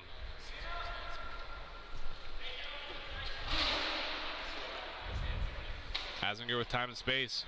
Finds Pilati on the near boards. Pilati makes a nice little move around Colton James. James to follow up on the play. But Pilati keeps that puck in front. Shirley moving the puck across. Shirley to Azinger, and that'll go. Low glove for Mike Azinger. A beautiful goal. Just in time in this close hockey game, and Shockwave really needed that one as they go up 3-2 over the Detroit Revolution in this game.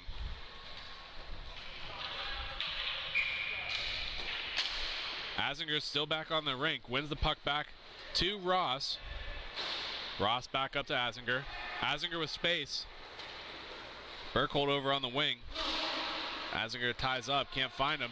Goes for McNaughter instead. McNaughter taking the pass in front, misses the net completely. Is Burkholt, as he had nothing but an empty cage staring at him. Azinger will take the puck behind their own zone. Bleskowski looking to pressure.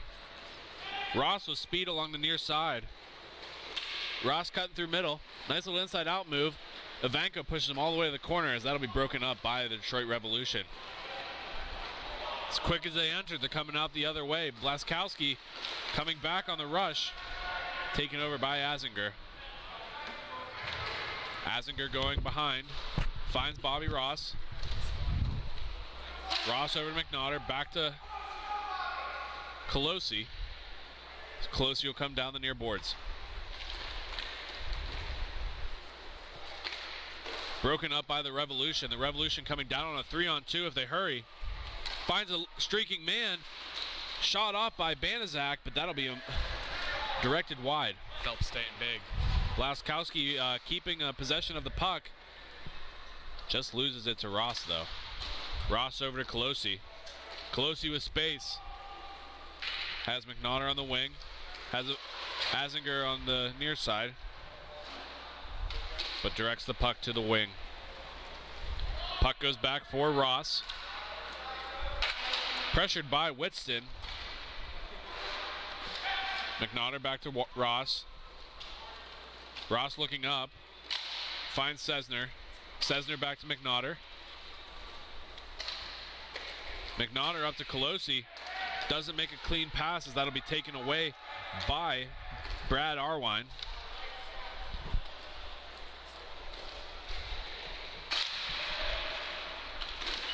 Shot on goal by Aaron Grady will be easily gloved by Eric Phelps. Quick glove by Phelps to make sure he doesn't give up a rebound there. Score 3-2, the Steel City Shockwave over the Detroit Revolution.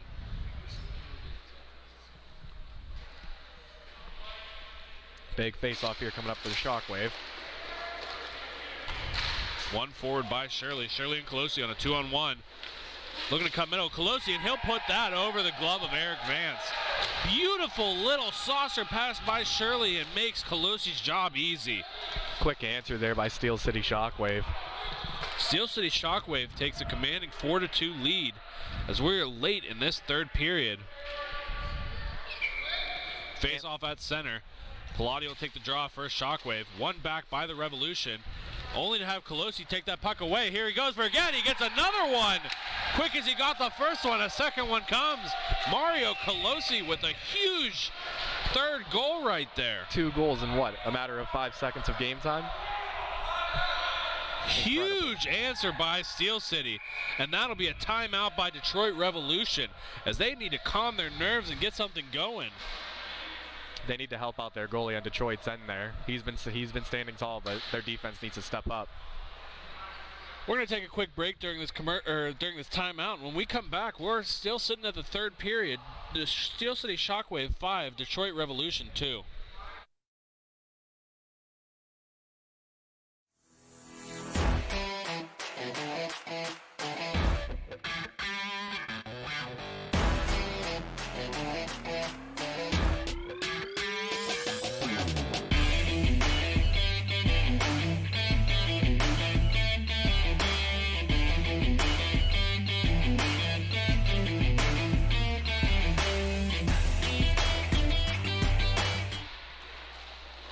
Welcome back as we're still in the third period, and huge answering for the Steel City Shockwaves. They are now up 4-2, and the Shockwaves playing quite zone 8 hockey where they're just keeping it in their offensive zone, doing their thing, and trying to get it across.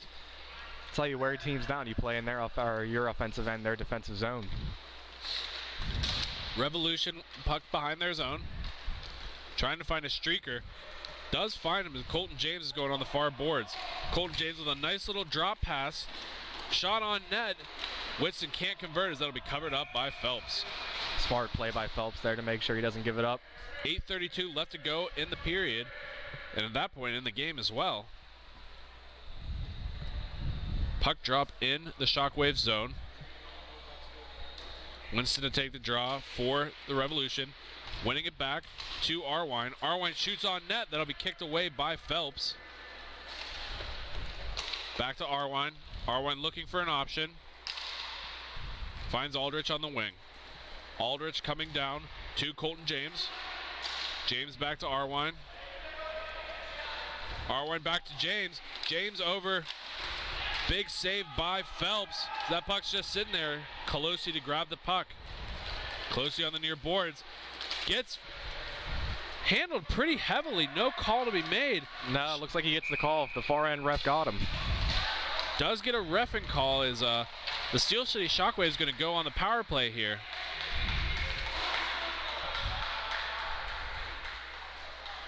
For Detroit, that's a bad penalty to take. You're down by 4 goals.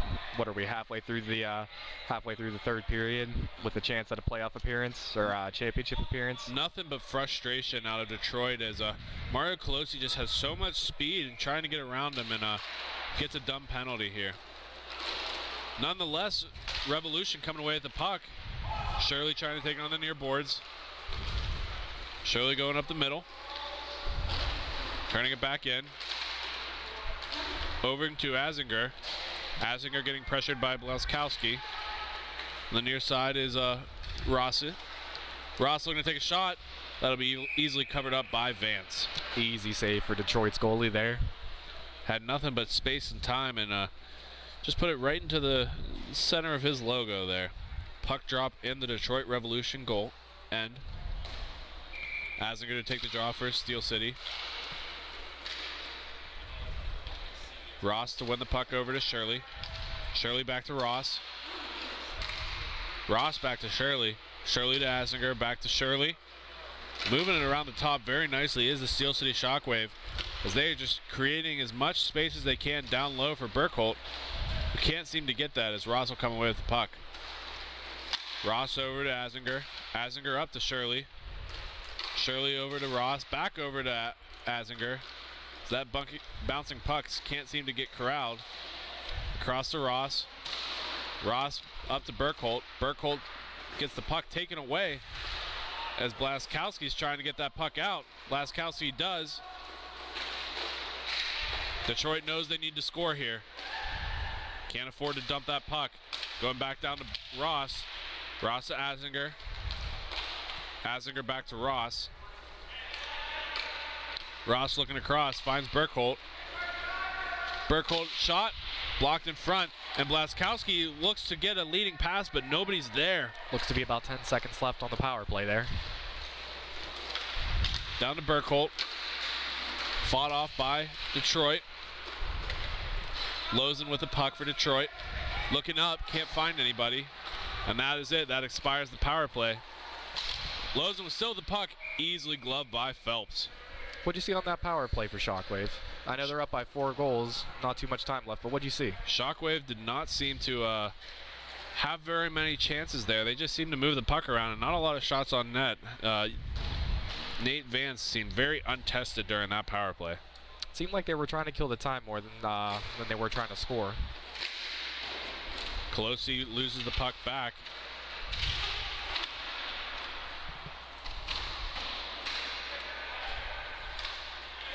Aldrich with the puck on the far boards. Aldrich lines up for a shot, hitting Colosi in the head with the puck. That'll be kicked away by Phelps. That'll go up into the netting for a up into the netting, not called. Unbelievable. No trip on that play. What is going on over here? Temperatures starting to get flared here. Josh Grady absolutely leveled with no call. This is where those retaliations are so dangerous here. And there he is. There's the retaliation as Grady will take one there. Headed to the box. The huge, lot of physical play out of Detroit as they are not happy the way this game is going. Pilati freezing the puck on the boards as there will be a power play for the Steel City Shockwave. This is a veteran play, trying to kill the clock. Not going to stop here for the rest of the game. Joshua Grady is livid right now, not happy at all with that missed call on the trip. Not to mention the puck going up into the netting. 2 big misses by the refs. But nonetheless, we keep play going. Face off in the Detroit Revolution's end. Colosi to take the draw for Steel City. Colosi trying to win it across, can't do so. Arwine to take the puck behind. Arwine looking out, finds Aaron Grady, brother of Joshua Grady, who's in the box for a roughing call. McNaughter with the puck back in their own zone. McNaughter over to Colosi. Colosi looking back to McNaughter. McNaughter struggling to get that, does so. Takes it end around, finds Colosi on the far side. Colosi back to Shirley. Shirley, nice one-touch over to Pilati. Pilati back over to Colosi. Shot! That'll be kicked away by Vance. Grady going with speed, trying to get some retribution for his brother. Can't do so as McNaughter takes the puck away from him. Big miscommunication leads a 2-on-1, and Colosi will score his 4th of the day. Huge error by Detroit.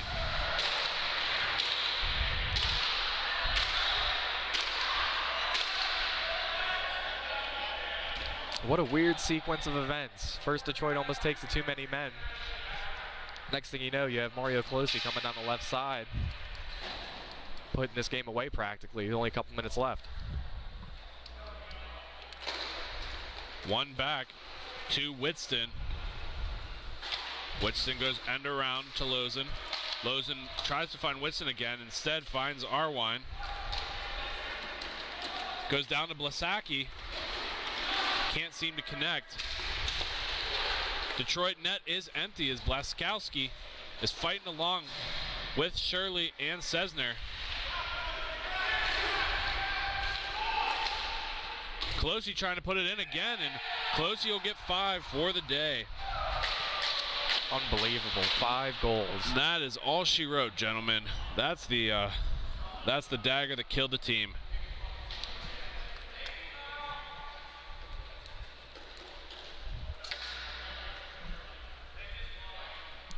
Less than a minute left to play as it appears that Detroit takes the forfeit and doesn't think they can come back from this one as Steel City is headed to the championship. It just seemed like the floodgates opened on the 3rd. You got to remember the coming out of the 2nd, it was 2-2, and we end this game 9-3. That's just a tough game for the Detroit Revolution. It was anyone's game there for a while. Nothing to really necessarily hang your heads about. I mean, Shockwave got a few quick ones there. Took all the momentum out of Detroit's end. Detroit spent way too much time in that box. They just couldn't keep their mouth shut and their hands to themselves, and it ended up costing them the game. But we're gonna take a quick break here, and when we come back, we're there. We're at Championship Hockey. So you're listening to Grove City Hockey. She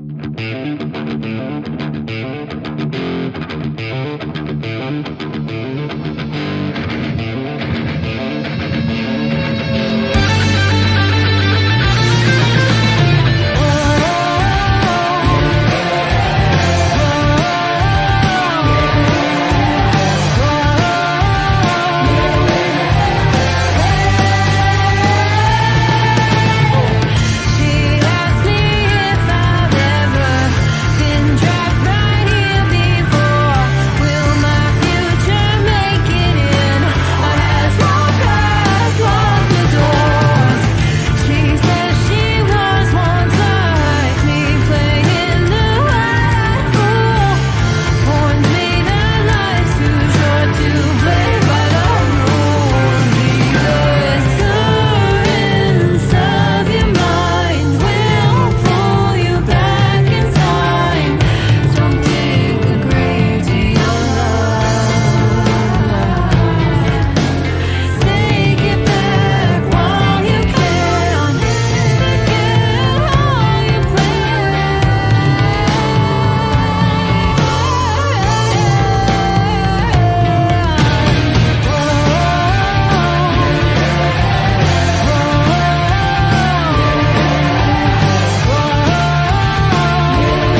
We are back as we are starting the championship games here in Detroit, Fraser Land Hockey Center.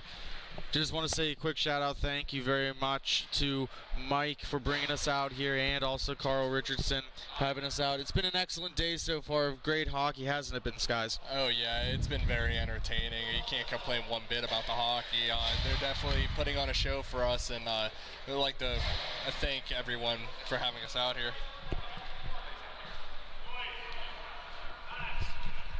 So this is going to be the first time we see either one of these teams. We're starting off Championship Tier 1.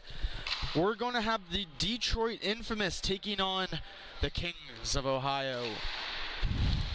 Detroit will be in the all-black. The Ohio Kings will be in the white with kind of the rainbow trimming. Quick start out here in the Ohio zone, trying to get some kind of possession. Quick steal there, deflected away out by number 17, CJ Crow. Battle along for it on the board. Smolinski for Detroit trying to keep the play alive. These two teams have met a couple times. Detroit getting the better of the two, out of the three matchups, winning 2 of the 3. 2 of those games were 1-goal games. So we should be in for a good one today, Sky. Oh yeah, you're gonna love to see that 1-goal games. I love watching some close hockey, and as in front of Ohio's bench, looks like there was a little bit of a mix-up. Good thing they didn't get called for too many men. This is Weiss carrying it in. He's dropping it off, throwing it in front. Oh, it squirts out. Tyler Schofield picking up the garbage in front. Another quick shot. That's hitting off of the back of the glass. Put back on by Okada. Taken by Schwartz. Schwartz is going to leave it there for Hodge. Throws one in on nets, covered up. And that brings us to our starting goaltender matchup. Taylor Lay in for the Ohio Kings. For Detroit, we have Jacob Robinson, who's been the main netminder all season for them. And you mentioned something. You think you've seen him before? Yeah, back playing college hockey. It looks like that he played for Lindenwood University, and he just looked like a familiar face. I was able to put it together. So back whenever I watched him play for Lindenwood, because he was on D1, I was playing in a lower tier. He definitely put on a show. He's a great goaltender. So we'll see what he has to bring today. Give a little bit of an insight here for those maybe unfamiliar with the netminder for the Detroit Infamous. So one hometown team did make it to the final. There's been a couple of them that we've seen so far with the Revolution. Now we have the Infamous. Puck trying to get chipped out of the zone. Deborah Bander trying to get it out for the Infamous. Quick race. It looks like a little bit of a hold. Nothing called there. The Infamous is going to skate on through.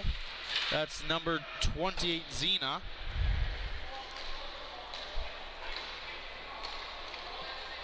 Deborah Bander with it. Dropping it off for Hodge.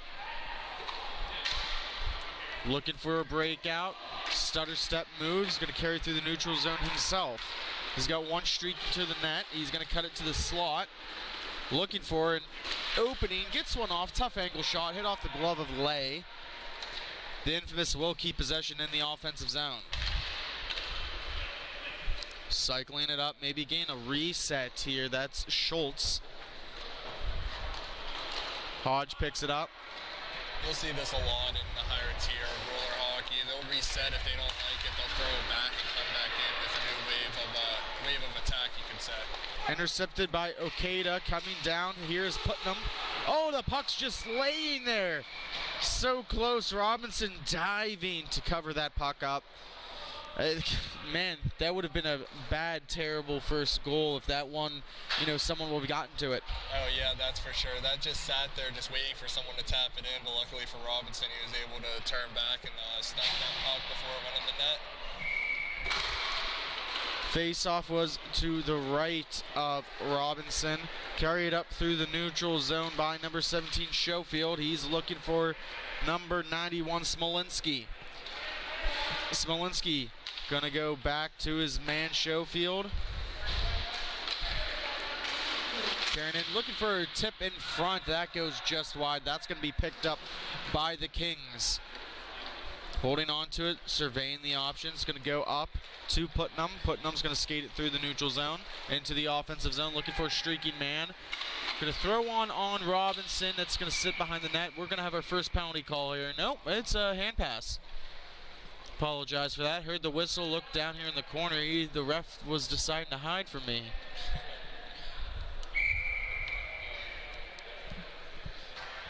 Face-off will come out to center rink. Grove with the face-off win for the Kings.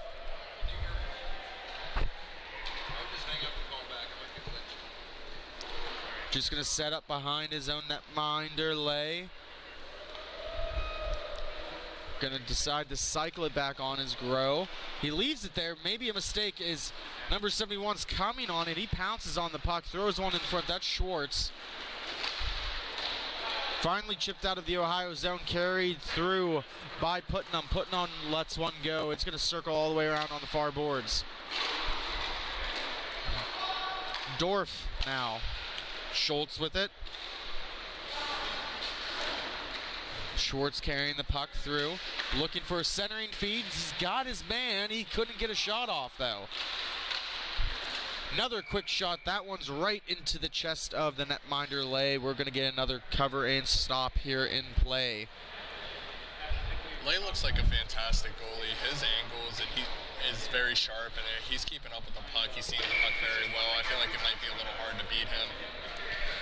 We should be in our two excellent goaltenders here. I mean, that's the key thing. You got to be on your angles, especially, you know, playing inline hockey. You get a little too aggressive is when you usually let up the goals. So here comes Spears. Spears with the puck. He's going to drop it off. Whiffing on the shot was Okada. Coming back the other way, dropped off Schultz. He throws one off the left leg of Lay.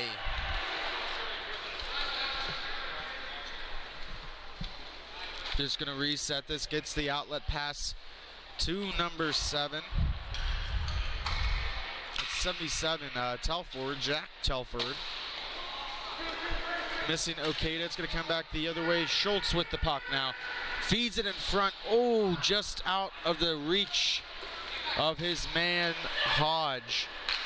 Oh, 1-on-0 opportunity. Tries to sneak it in. He goes! 5-hole. And the Detroit Infamous get the first one of this championship affair. That is number 18, Kyle Schultz. Had 15 points in the regular season. Notches one here in the championship game against Ohio. He got Lay to open up just a little bit, and that's all he needed to tuck it 5-hole to give his team a 1-0 lead. Face-off won now by the Infamous. Deborah Bander going to leave it there. They're going to set up behind Robinson. Outlet pass now. Deborah Bander. Followed up by Swins. Hodge will take it all the way back in his own zone once more. The hesitation, looking for an outlet pass, finally finds one in Deborah Bander. Heavy forecheck. Hodge dropping it off. That's going to be intercepted. Coming back the other way for the Ohio Kings is Putnam. Putnam looking for a redirect in front. Couldn't connect with his man.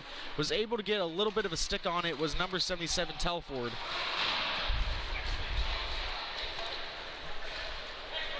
Both teams skating at high velocities. Working really hard.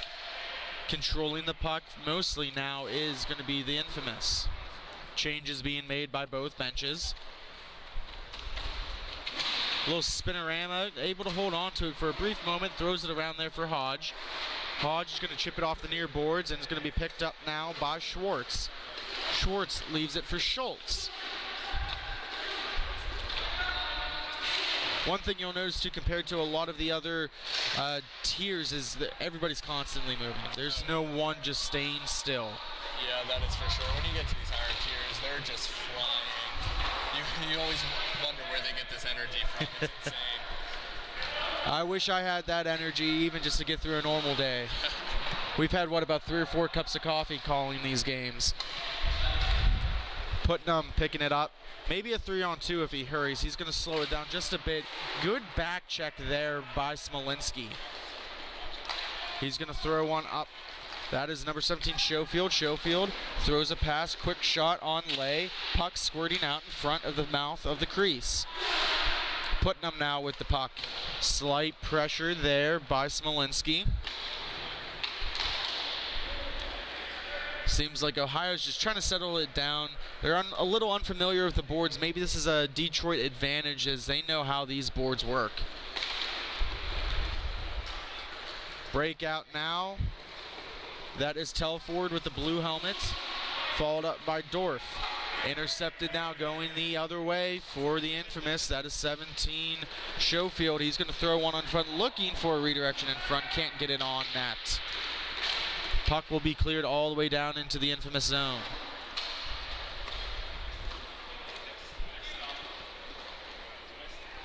More movement continues as both teams trying to position themselves favorably. Smolinski throws it back down to Schofield. Up to Schwartz. Schwartz with some speed. Coming through the offensive zone. He's going to cycle it around the net. Pressure there by number 2. Okada with the interception. Trying to settle it down, but it's going to be followed up by Telford to at least keep possession. Telford skates into the neutral zone. Drops it off for Okada. Couldn't connect on the pass. Smolinski now. He gets it up. Cutting through is number 10, that's Jones. He couldn't get a shot off. Excellent defensive play there by Okada. Quick shot off of the chest of Lay, and it's going to pop back out for an infamous control. Schofield shoots it, and that's going to be blocked away into the netting.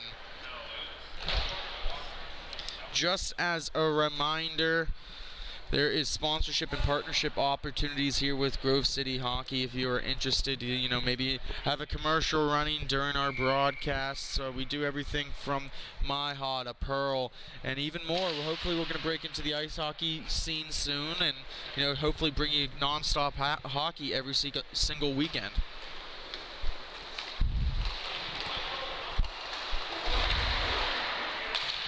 Okada carrying the puck now. He's going to let one go. Oh, right in front. Robinson poked it away for a brief moment, almost right towards the Ohio forward. Carrying it through now is Swims. Swims throws it all the way back to Deborah Bander. Hodge with it. Heavy forecheck on him. He's going to throw it up forward. Taking it is Schultz. For Hodge, now Hodge, backhanded opportunity just over the top post of the netminder Lay. Okada now, excellent toe drag move. Gonna cut it through, he's got a man streaking to the net, he's looking for Putnam. Putnam puts a backhand opportunity on, can't convert on it, and it's gonna be taken the other way. Hodge with it now for the infamous. Throws it back. Deborah Banda now with it. Surveying the options, pass right on the tape for Hodge. And this one's going to go to Schultz. Schultz tries to let one go, can't get it on that. Lay, oh, the puck squirts free. A good recovery by the Kings to prevent that one from going in. Excellent skating so far by both squads.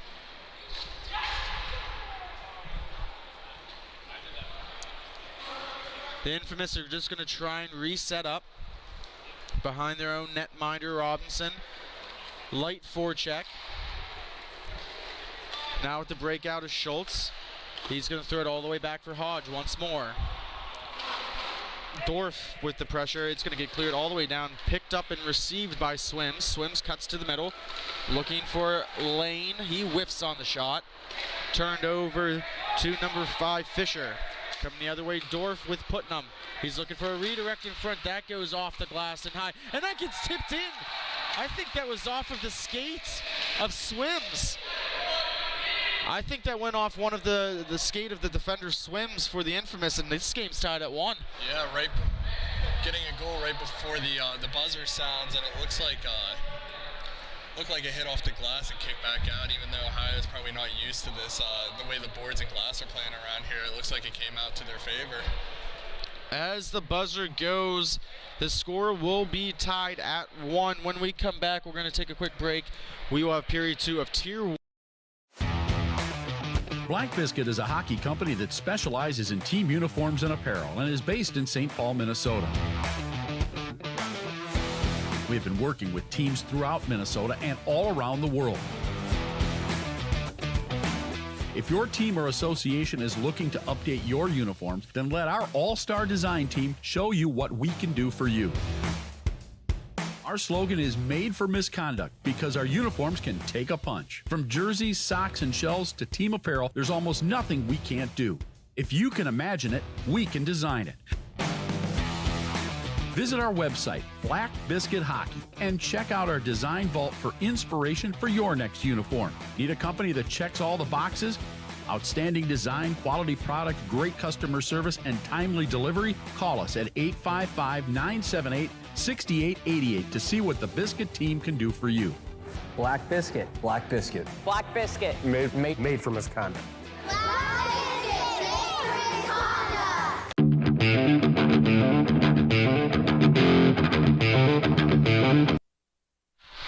We are back for period number 2, Tier 1 MIHA action between the Ohio Kings and the Detroit Infamous. Both are tied at 1 here in period number 2 as we just started with the puck drop. Once we get scores from the other games, we can update you who's going to be playing next. Next is the Tier 2 championship game for the season. If you're unfamiliar with MIHA, obviously they work in tournaments for the season schedule. This is the final championship tournament that they have going on. Period of the long change. Skating through the neutral zone is Smolinski with some speed. Nice backhand protection of the puck. A little bit of a hold there, nothing called. 2-on-1 now. Here comes a quick shot. Oh, and it's swallowed up by Robinson, but the puck will still be played. Does not freeze it. Instead, will play it up. Schultz looking for it, can't stop.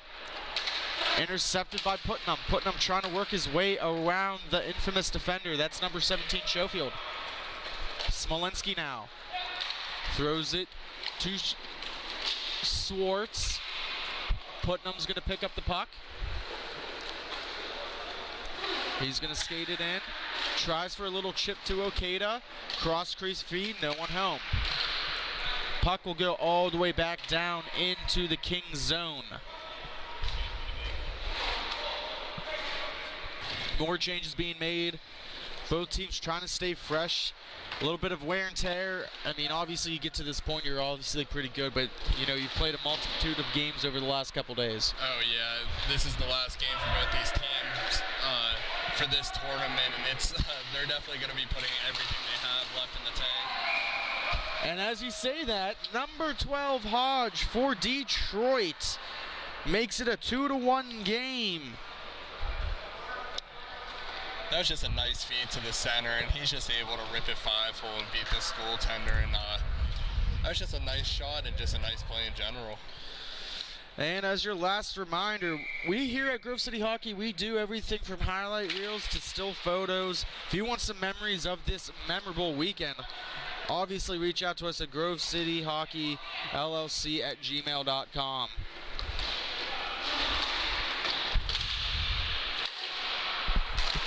Chipped back into the offensive zone just for a moment. Finally, the Infamous, they're going to get control. It's a 3-on-1 if they hurry. Tic-tac-toe, they go. Couldn't get through. Good play there by Putnam. Typically a forward. He played some great defense there. Dorf with a shot, and that hits off the post.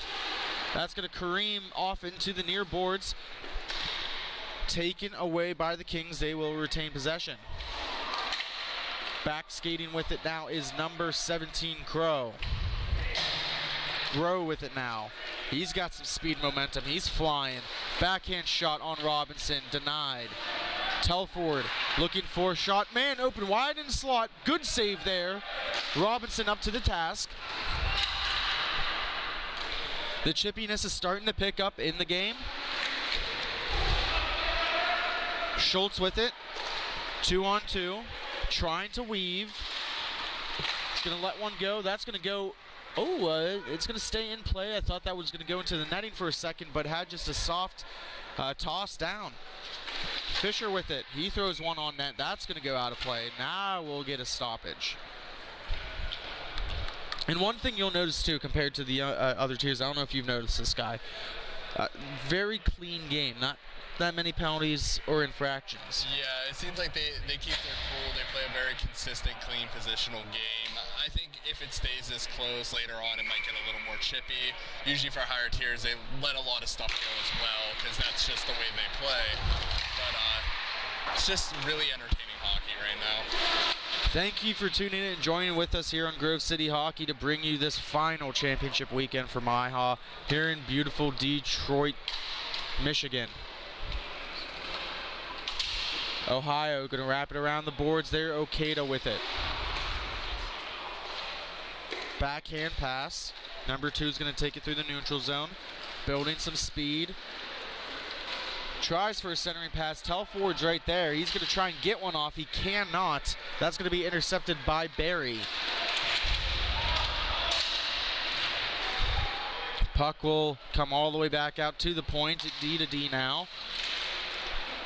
Was going to take a shot, but thought better of it. Circles around, pressure there by Smolinski. Okada tipping it forward, trying to get a hold of it. Quick shot off the right leg of Schofield. Surveying his options. He's going to go D to D now. Barry with the puck. More changes being made.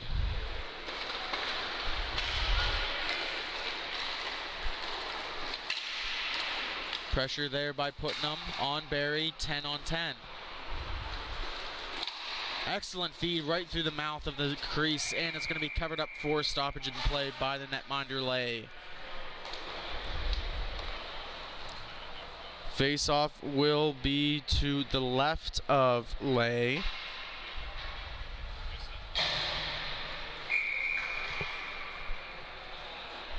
Dorf for Ohio taking the face-off against Schultz of the infamous. Hodge in front all by himself. Good save there by Lay. Going to get a quick stoppage here, down 2-1. Okada has been out there for a while now for Ohio. I've noticed that. He's had a lot of time on the rink today. It seems like he's probably one of their go-to players. Maybe one of their shutdown defensemen. He's got the flow of Carlson and the skating of Letang. With it now Schultz. The power forward shoots one on net, but that gets blocked down by number 2. Coming all the way back to Hodge. Hodge, thinking better of it, is going to go behind his own net, Robinson. Slight pressure by Dorf. Going to hold on to it. Throws it to his D-man, left back for him. Hodge carrying it now. Stutter step move. Using a power move to try and get to the front of the net. Couldn't complete the process. Puck taken away by Ohio. Number 2 skates in, he cuts it right through the slot. Throws one on, but it's not even close to the net. Dorf trying to pinch down low and keep that puck in the offensive zone. Chipped out. Schultz is going to receive this pass. See if he can get around Okada. Good back check by number 2 to prevent that scoring opportunity, and Swims can't hold on to it. Okada now. Excellent move. 3-on-2 if he hurries. Doesn't seem like there's any urgency there. He's going to let one go. Ooh, nice redirection in front by Telford, but Robinson had a better save. Hodge, Delane, surveying, quick shot off the left leg pad of Lay. Puck will come all the way back down for Deborah Bander. Deborah Bander going behind Robinson. More changes for the infamous. Pressure there by Telford. Getting a little bit of help from Spears. Deborah Bander now with the puck. Throws it up to Schwartz. Schwartz can't hold on to it. Turns it over in the neutral zone. Okada drops it off. Fisher with the puck. letting his team change now. Okada finally coming off. Fisher to Spears. He's got Grove with him. Going to drop it off for Grove. He's going to try and cut to the middle. Heavy congestion in the slot area, and he's going to throw it all the way back. Fisher to Telford. That's knocked down. Playing it as Spears to his man Fisher. Good puck movement. A lot of energy from both teams that we've seen so far through a period and a half. Good cross-rink feed there. Telford couldn't settle the puck down. Missed a scoring opportunity there. I thought we were going to get our first call of the game right there. It looked like a little trip up in the corner, but the ref just let it go. Playoff hockey, championship hockey. A pinch leads to the puck coming all the way down into the infamous zone, taken away by Schofield. Trying to settle it down. He's going to take his good old time with it. Half hesitation move. Throws it up. Looking for the breakout. Here comes Schwartz. Schwartz has a man streaking to the net.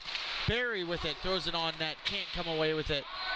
Puck's on the back of the net. Finally picked out by Fisher.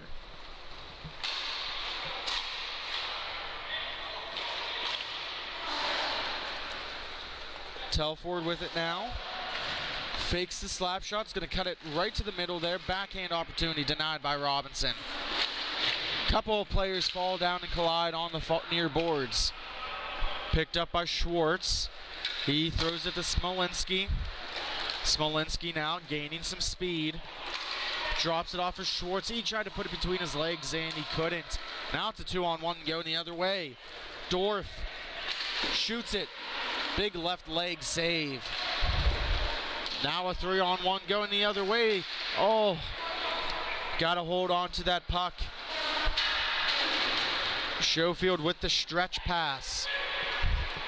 Deborah Banda drops it off for Hodge. Hodge drops it off, trying to get it to his man. Him and Okada fight for it. Okada's going to intercept this, and he's got some speed coming in. Throwing with the backhand opportunity. Puck just loose, taken away by the infamous defender.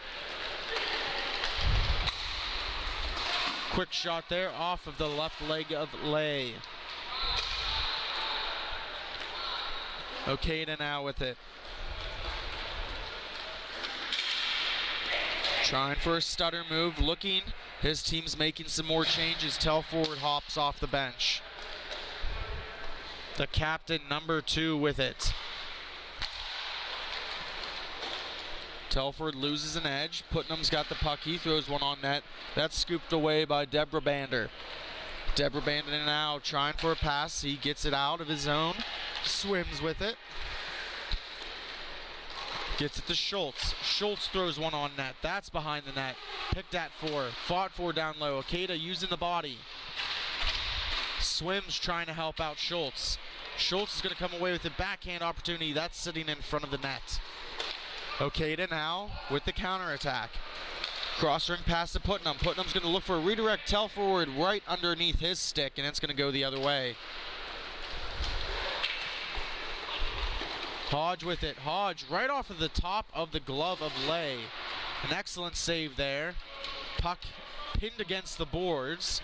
We'll see who comes away. Okada backhands it out of his zone, and that's going to be picked up by Telford. He's got a couple people with him. Gives it to Putnam. Putnam tries to throw one on. Swims with the block. Schultz now.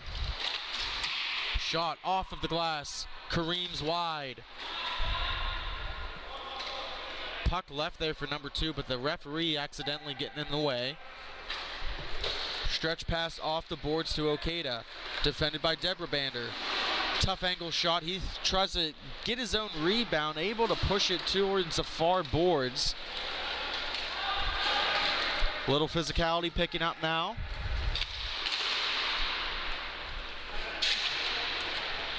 Telford with it on the near boards. He leaves it for his D-man, the captain.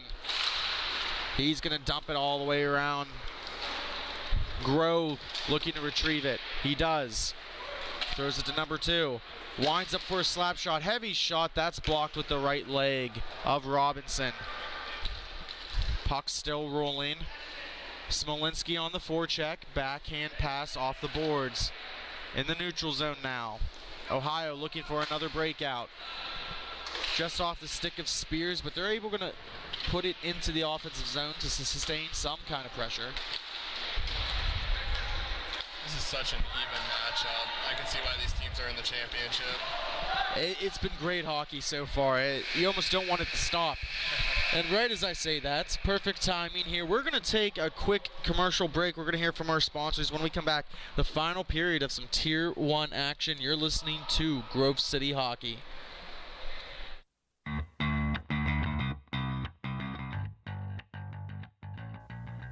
Bonus Accounting is Western PA's premier accounting firm, offering payroll services, QuickBook advising, and business accounting, making them an accounting hat trick. Visit them today at bonusaccounting.com. Bonus Accounting, the firm of the future.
We are back for the third period in a highly talented, contested game between the Ohio Kings and the Detroit Infamous Tier 1 Action Championship game.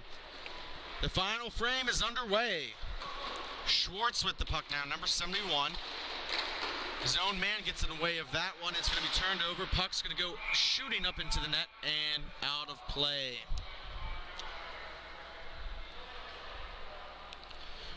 Do you have any bold predictions on who can be a game changer for each team? Well, if I had to pick, just based off the speed, I think Schwartz can do it for the Infamous. If I had to pick one, maybe Okada for the Kings.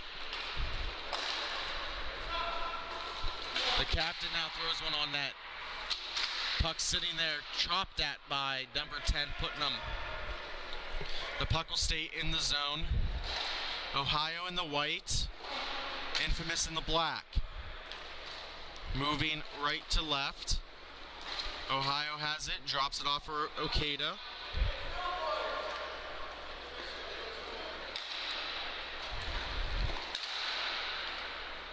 Trying to take their time and find that perfect play. They need the equalizer here. Down by 1 in this championship game. Mentioned these teams have met 3 times through the regular season. 2 of those games were 1-goal games. So, I mean, there's a reason why both of them are here playing for, the greatest prize for inline hockey. Oh yeah, that's for sure. You can just tell by the way they play that there's like little flaws in their games. As you can see, it's 2-1 going into the third period. So Smolinski now carrying the puck through. He throws one on net. That's blocked away. Finally covered up by Lee.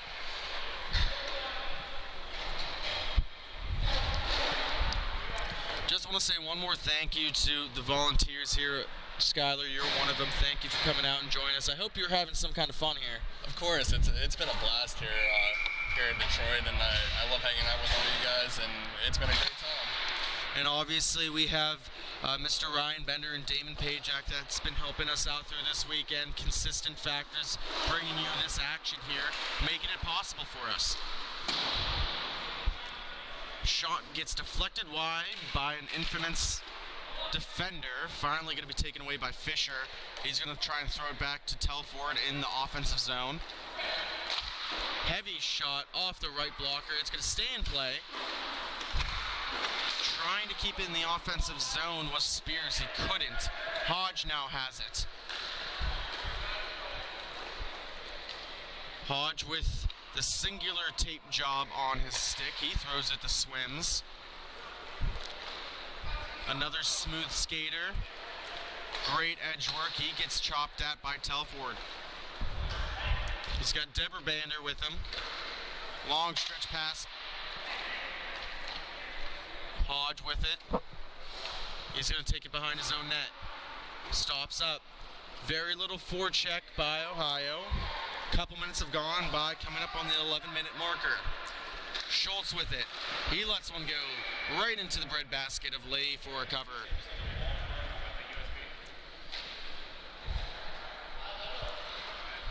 Home of the Detroit Revolution, not the only Detroit team that we have here. Clearly the infamous running the show right now, looking to capitalize on this opportunity for a championship.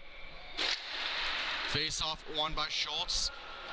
Run down by Hodge. He's trying to settle it down, throws it to Deberbander. Deberbander with it. Backhand saucer to Schultz. Hodge with it. He's looking over his options. He throws a nice pass forward, trying to get it to Deberbander. He shoots it high. Fought for down low, finally taken away by Okada.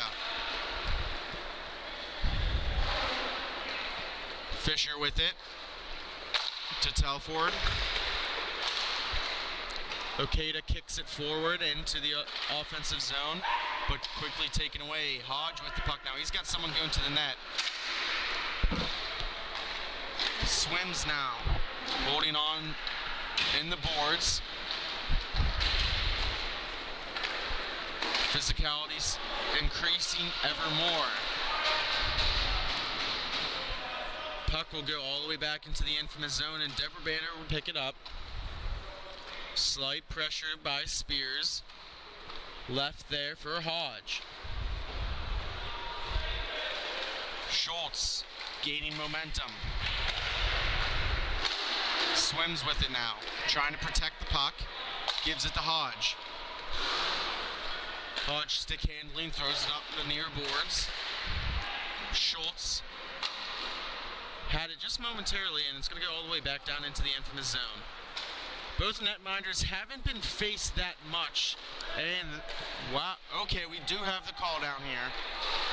Ohio committing the tripping call. Infamous will go to the power play. Extra man is out.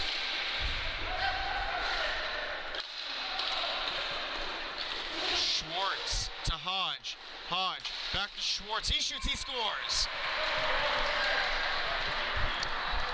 That was just some great passing right there, Sean. That was excellent passing, and I don't want to say I maybe told you so, but I did pick Schwartz to be that factor, and guess what? He's the one who gets on the board. That you did. That could end up being the game-winning goal, too. The way both these teams are playing, it just might be.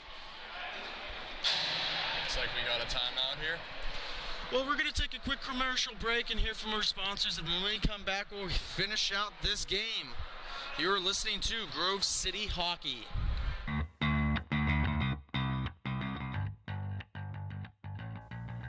Bonus Accounting is Western PA's premier accounting firm, offering payroll services, QuickBook advising, and business accounting, making them an accounting hat trick.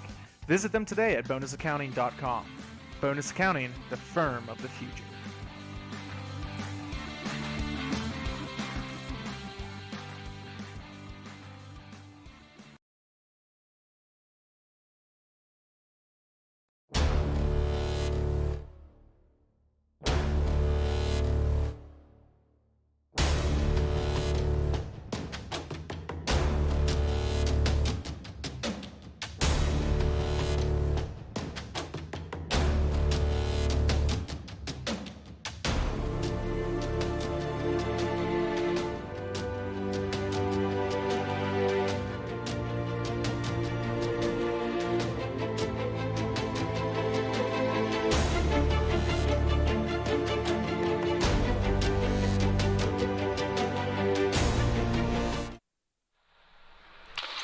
We're back. Puck drop. Coming up on the 8-minute marker here of period number 3. Schwartz extending the lead for the Infamous. It's now 3-1 in this championship game. Quick shot, easy glove save by Robinson. I think if Ohio wants to make its way back in here, they have to get some more shots on Robinson. I feel like he hasn't really been challenged too much this game. You're completely right there. You got to get some traffic in front and try to create some kind of chaos. It's been too much of an easy day for him. Another quick shot, easy glove save once more. It's like they're just playing catch at this point. That's probably not what they want to hear, but maybe this will be the next shot that hopefully goes in, gets him a goal closer. Schwartz picks it up on the near boards, taken away by Putnam. He's looking for Dorff, couldn't get it through to him.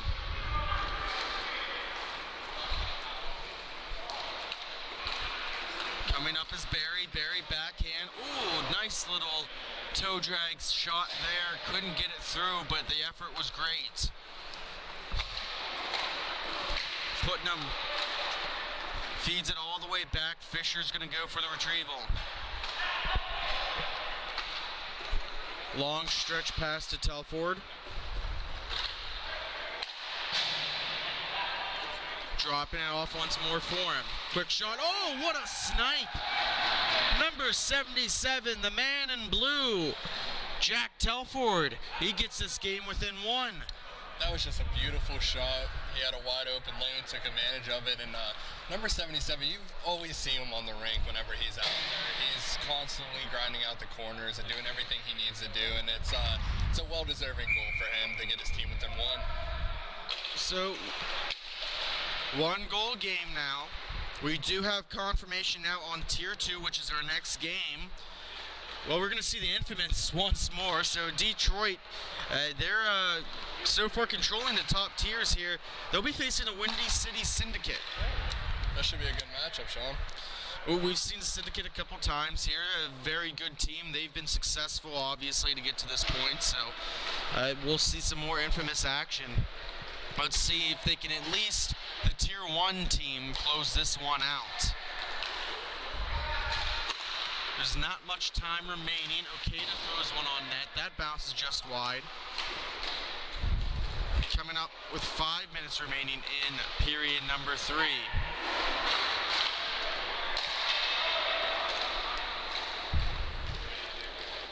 Stop and stop by Deborah Bander. Gets it to Schultz. He's going to take it all the way back, leaving it there for Hodge. Back to Deborah Bander. Just trying to play keep away at this point. Waste some more clock. Now, with that theory there, Skyler, wouldn't you want to say, let's try to put one more in? I mean, increase the lead to 2? Yeah, if the opportunity presents itself, I wouldn't try to go down and, feed shot after shot. You don't want to have the turnovers, and as you can see, we had a turnover right there, and it's just protecting the lead is just the biggest thing. Just try to play keep away a little bit. You'll notice them. They'll probably sit back a little more, throw the puck back, and just make sure everyone's in position. Just try to keep control of the puck. This time it's the Infamous creating the turnover. Hodge on the backhand. He's going to stop. He's going to look for Swims. Swims shoots it, and he scores. Number 28, Swims, with the game-advancing goal to make it a 2-goal deficit over the Ohio Kings. And we're coming up on 4 minutes now. That might be the nail in the coffin. That very well could be. I feel very bad for Lake because he's been playing out of his mind. I think he might have got screened by his own defenseman right there, and they were just able to tuck one in to take a 2-goal advantage. A laser beam of a shot finds its way through Lay. Face-off now won by the Kings. I think the sense of urgency is now upon them. They realize where they're at. Quick shot there. Fisher tried to get one on, couldn't. Let's see whenever Lay will come out of the net. Smolinski now. Stopping and starting. Nice move there. Schofield picks it up. He's going to throw it all the way back to Schwartz. Schwartz holding on to it.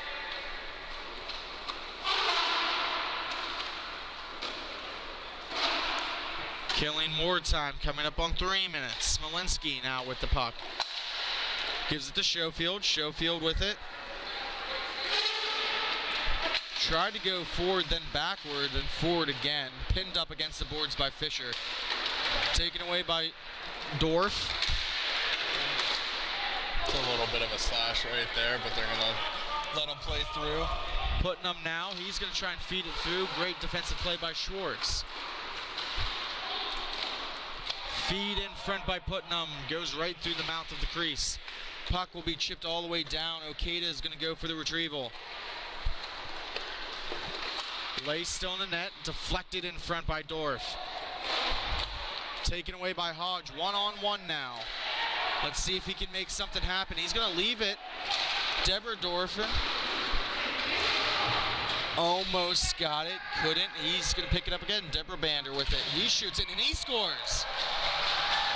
Now, if that last one wasn't the nail in the coffin, that one was. That was just a beautiful shot, and I think Ohio just sat back just a little too much and gave up just a prime opportunity, and Detroit just took full advantage of it.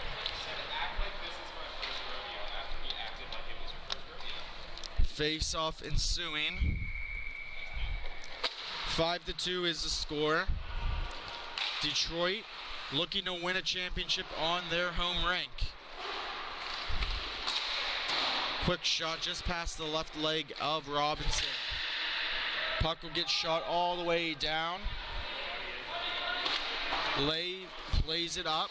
That's intercepted by Hodge. The swims, a man all alone in front. He goes 5-hole. And now it's a bloodbath. That's just what happens when you get desperate trying to tie up this game. You're going to give up opportunities like that. And when you're playing Tier 1 hockey against a team as good as Detroit, they're going to take full advantage of all these opportunities, as you can tell with them running up to score a little bit here towards the end. And it's not like they're deliberately doing it. They're just getting opportunities presented to them left and right. Telford now going, giving it back and forth, looking for a redirection in front, couldn't commit it. Chipped out by Hodge. Debrabander now with it, with some speed, 2-on-1. Back and forth, couldn't connect on the return pass. Okada will intercept it and take it the other way. Okada to Putnam. Putnam couldn't throw it on net. Puck will be dumped all the way back down. And this should do it. Detroit celebrating. They are Tier 1 champions of MIHA. Very well deserving, Sean. They played a fantastic game. Great game all around. Both teams laying it all out on the line, and you know the biggest tradition in hockey, the handshake line. Both teams congratulating each other, but only one will walk away victorious, and that is Detroit. And here comes the championship trophy right now, coming out of the penalty box. The president of MIHA, Carl Richardson, going to present this. You can see Robinson, he's trying to get a hold of it.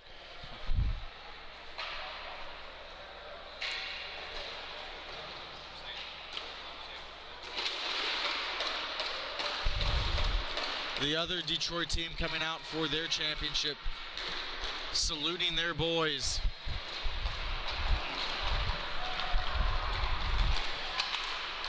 Well, while this presentation ceremony is going on, we're going to take a quick commercial break. When we come back, we will have the Windy City Syndicate versus the Detroit Infamous. You are listening to Grove City Hockey. This copyrighted telecast is presented by Grove City Hockey.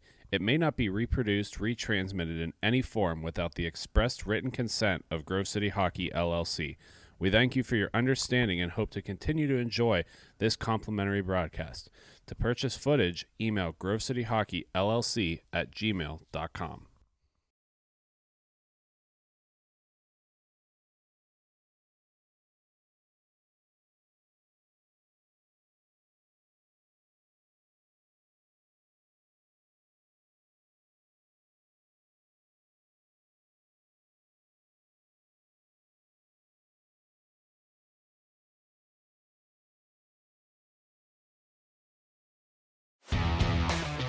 Black Biscuit is a hockey company that specializes in team uniforms and apparel and is based in St. Paul, Minnesota. We've been working with teams throughout Minnesota and all around the world. If your team or association is looking to update your uniforms, then let our all-star design team show you what we can do for you. Our slogan is made for misconduct because our uniforms can take a punch. From jerseys, socks, and shells to team apparel, there's almost nothing we can't do. If you can imagine it, we can design it. Visit our website, Black Biscuit Hockey, and check out our design vault for inspiration for your next uniform. Need a company that checks all the boxes? Outstanding design, quality product, great customer service, and timely delivery? Call us at 855-978-6888 to see what the Biscuit team can do for you. Black Biscuit. Black Biscuit. Black Biscuit. Made for misconduct. Don't risk it. Go Biscuit.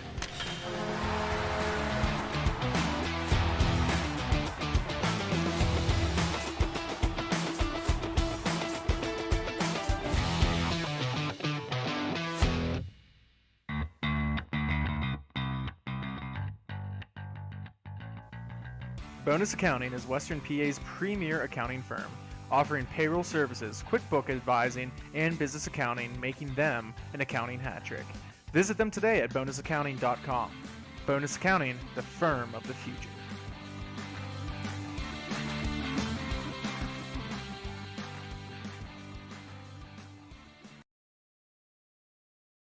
This copyrighted telecast is presented by Grove City Hockey. It may not be reproduced, retransmitted in any form without the expressed written consent of Grove City Hockey LLC.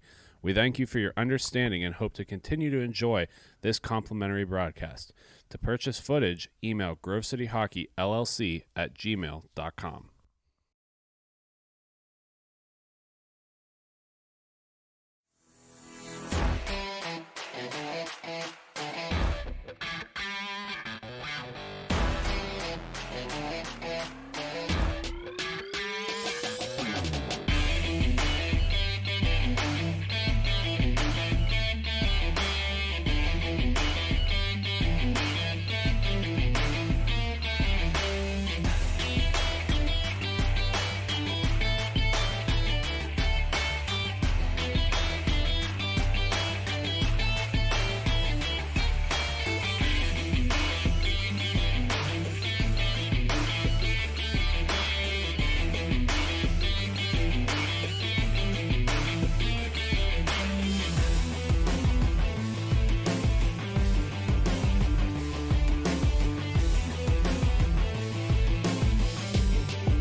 Bonus Accounting is Western PA's premier accounting firm, offering payroll services, QuickBook advising, and business accounting, making them an accounting hat trick. Visit them today at bonusaccounting.com. Bonus Accounting, the firm of the future.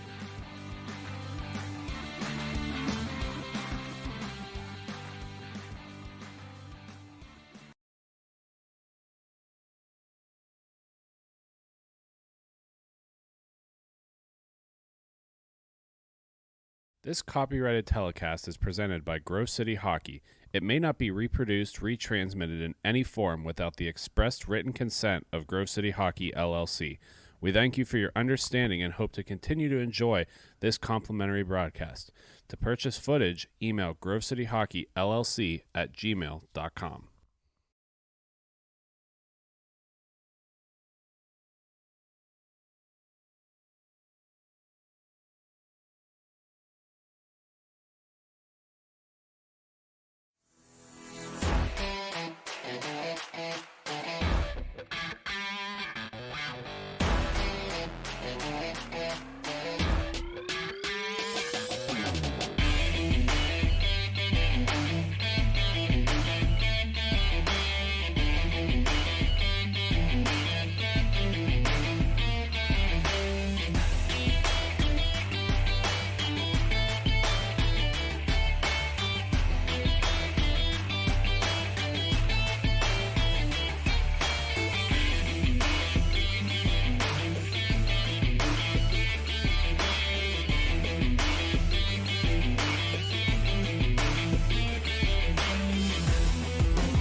Bonus Accounting is Western PA's premier accounting firm, offering payroll services, QuickBook advising, and business accounting, making them an accounting hat trick.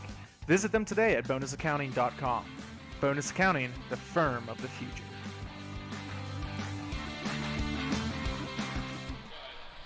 We are back here for the Tier 2 Championship. Looks a little familiar here. We have the Windy City Syndicate. They will be in the red and white, taking on the Detroit Infamous. Oh, that name sounds a little familiar. We just witnessed the Tier 1 team close out the championship for MIHA. Let's see if Tier 2 can do the same. Puck all the way up to Bruce. Bruce with it now. Holding on to, that's going to be intercepted by the Syndicate. That's number 5, Harford. He's going to take it behind his own net. The two starting netminders for their respective squads, Ben Campbell for the Windy City and Justin Broquet for the Detroit Infamous. Both these teams met earlier in the season, all the way back in October, and it saw the Infamous win both games pretty handily. So 9-6 they won on the 25th and 11-4 on the 24th. So we may be looking at a high-scoring game. It is a championship setting, so it might not be as bad, but probably see some pucks go in the back of the net. Good defensive stick there by a Detroit defenseman trying to chip it up. He was looking for number 15, Bernia. Finally taken away by number 13, Malls.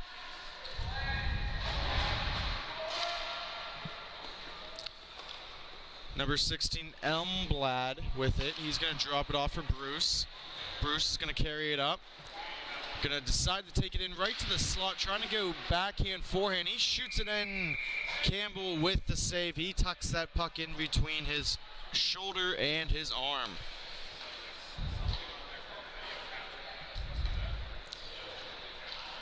Face-off. Both teams kind of taking their time lining up for the face-off here. Face-off was won by the Infamous, controlled there. Shot on net by Ledwidge.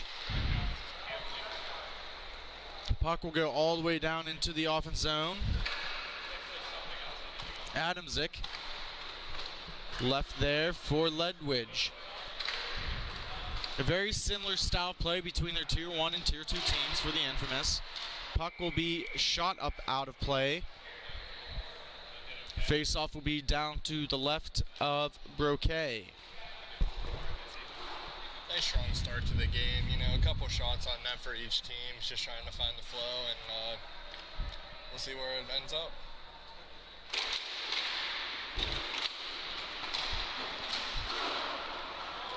Face-off won by the Infamous, taken away by number 24, Gallen.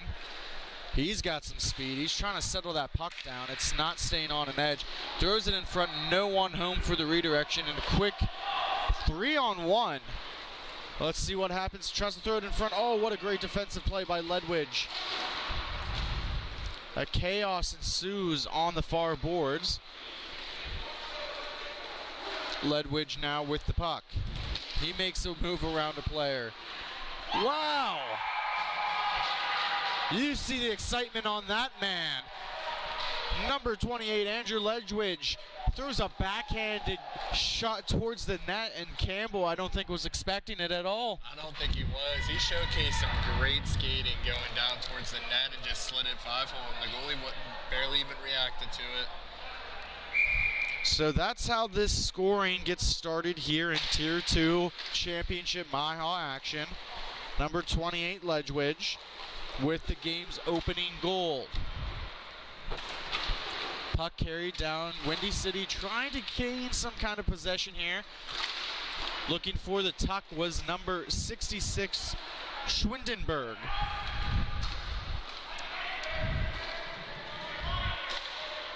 Holding on to it, dropping it eventually was Elmblad. Getting their cycle going. Picking up some speed is Elmblad. Took a stick to the throat. We do have a penalty call.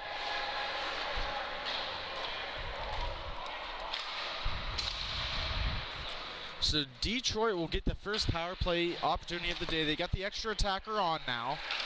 As Broquet, we'll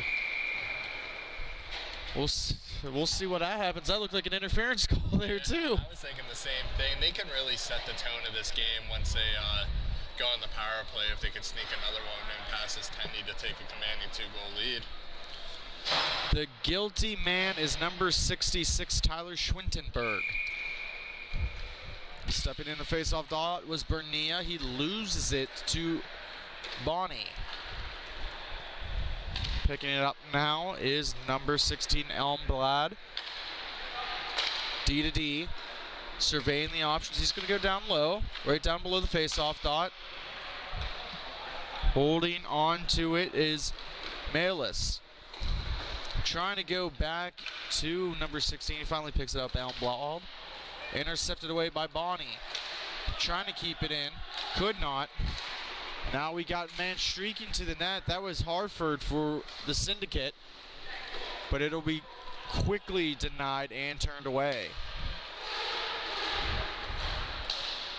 Man down low, throwing it back up top. Bernia. We're playing pitch and catch here. Finally go over to the other point man. A quick shot on net, blocked away by the blocker of Campbell. Elmbald. Again, looking for a redirection in front. Couldn't get the stick of Malis. Elmbald again. Back to Bernia. To Malis. Good puck movement so far on the power play. 40 seconds remain. Carrying it now is number 15, Brad Bernia, dropping it off around Elmbald. Same sort of weird power play setup that a Detroit team was using earlier today. They don't run the diamond, which you normally see. Well, maybe there's good reason for that. As we just saw number 16, Anders Elmblad, with the goal on the power play. 2-0 Detroit.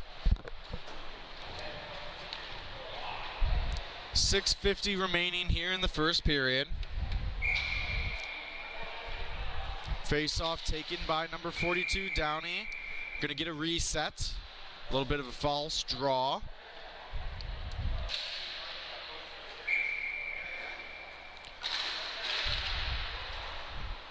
Downey wins that face-off. Hartford looking for a man. Gets it to 89, McDonald. It's going to come all the way down into the infamous zone.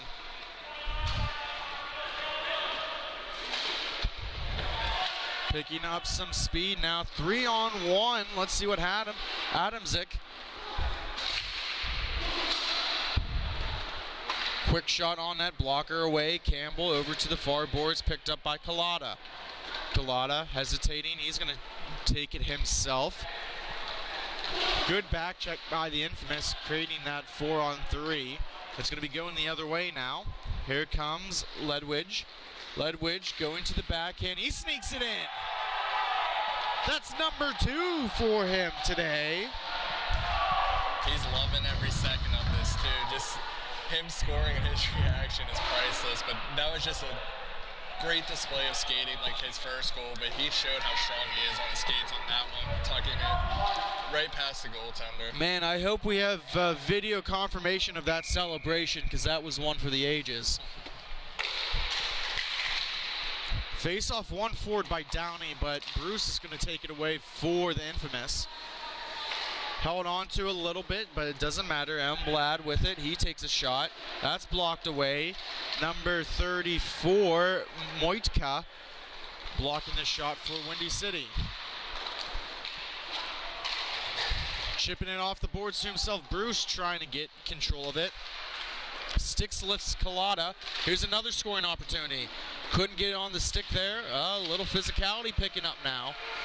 Bruce getting up. Puck loose in front. It's going to go over to the near boards. They're going to let him play here, Sky. Yeah, they are. I don't see them trying to call too much during a championship game, and I think they're going to probably go at it a little bit. There's nothing wrong with that. Downey picks that one off. He shoots, he scores! The interception by Downey, he just knocks that one out of midair, and it goes right to him, and he swats it in the back of the net past Broquet. That was just some beautiful hand-eye coordination right there, Sean. You can't teach that, and that was something of elegance. Ledwidge, he's looking for the hat trick already in period number 1, going forehand, backhand. He throws it in. Ooh, what an excellent save by Campbell. He fought that off. He starts sliding the other way, anticipating a cross-crease pass. McDonald with it now. McDonald shoots, and he scores. I could see why those first 2 meetings between these two have been so high scoring. They're just taking advantage of every opportunity that's been given to them. We've seen 5 goals in this first period, both teams ripping the biscuit. Man, we're going to be in for a long 2 periods after this. Not that it's a bad thing. Not at all. Bonnie picks up the puck for Windy City. He's going to drop it there for Moitka. Puck's going to just skitter past into the neutral zone. Bonnie trying to use his hands. He gets around a couple players. He tips it in front. A great power move. Looking for Campbell. Campbell with it.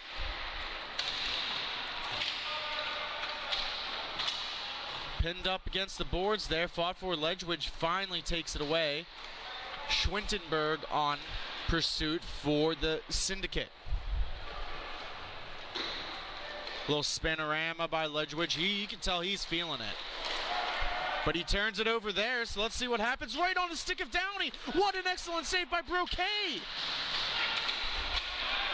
Back and forth action. Downey with another ripping shot. That goes just wide. Ledgewich now just trying to settle it down a little bit, give his goaltender some breather. Change is being made by both benches. Emblad with it. He's going to get some speed here. He's going to take it into the offensive zone all by himself. He's crashing towards the net. He's looking for someone. Couldn't find Bruce. Here comes a 2-on-1, maybe a 3-on-1. Oh, what a great defensive play there by Emblad.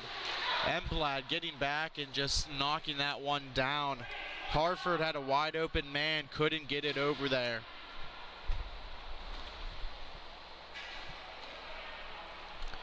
Both teams resetting. Downey going to force the issue for the Syndicate, creating that beautiful turnover for the goal. Quick shot there. Doesn't get it on net. That was number 13, Nayless. Going the other way is Harford. Drops it off for Downey. That creams wide. That's going to whip all the way around the boards. Collada picks it up, making a nice little nifty move. He chips it over to Harford, but Harford wasn't anticipating it. Back check by Downey. Thrown cross ring. Collada picks it up. He tries to go around a man. Gets around Bernia, and he's going to try and reset the play here. Throws it to his D-man. Excellent interception there by Emblad. Emblad with it. He's going to stop, stutter, put it on his forehand, backhand, tried for the toe drag, did not work, and the puck's going to come all the way down to Downey.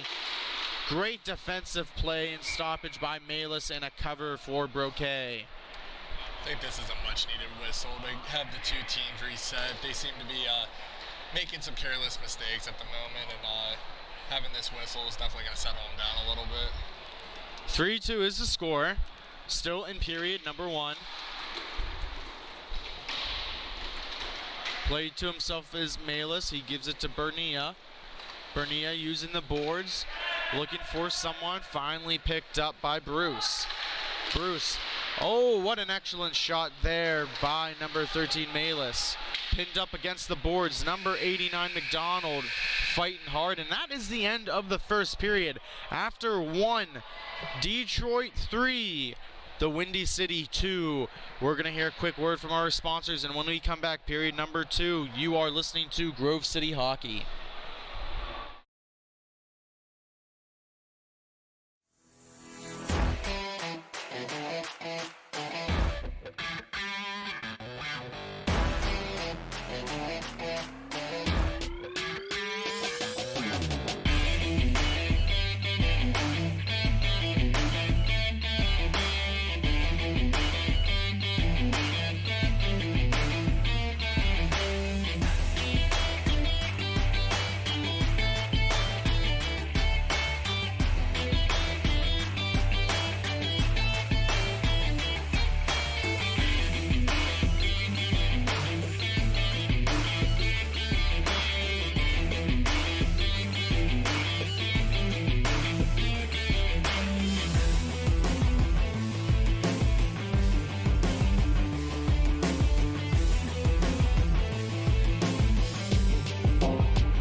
We are back for the second period.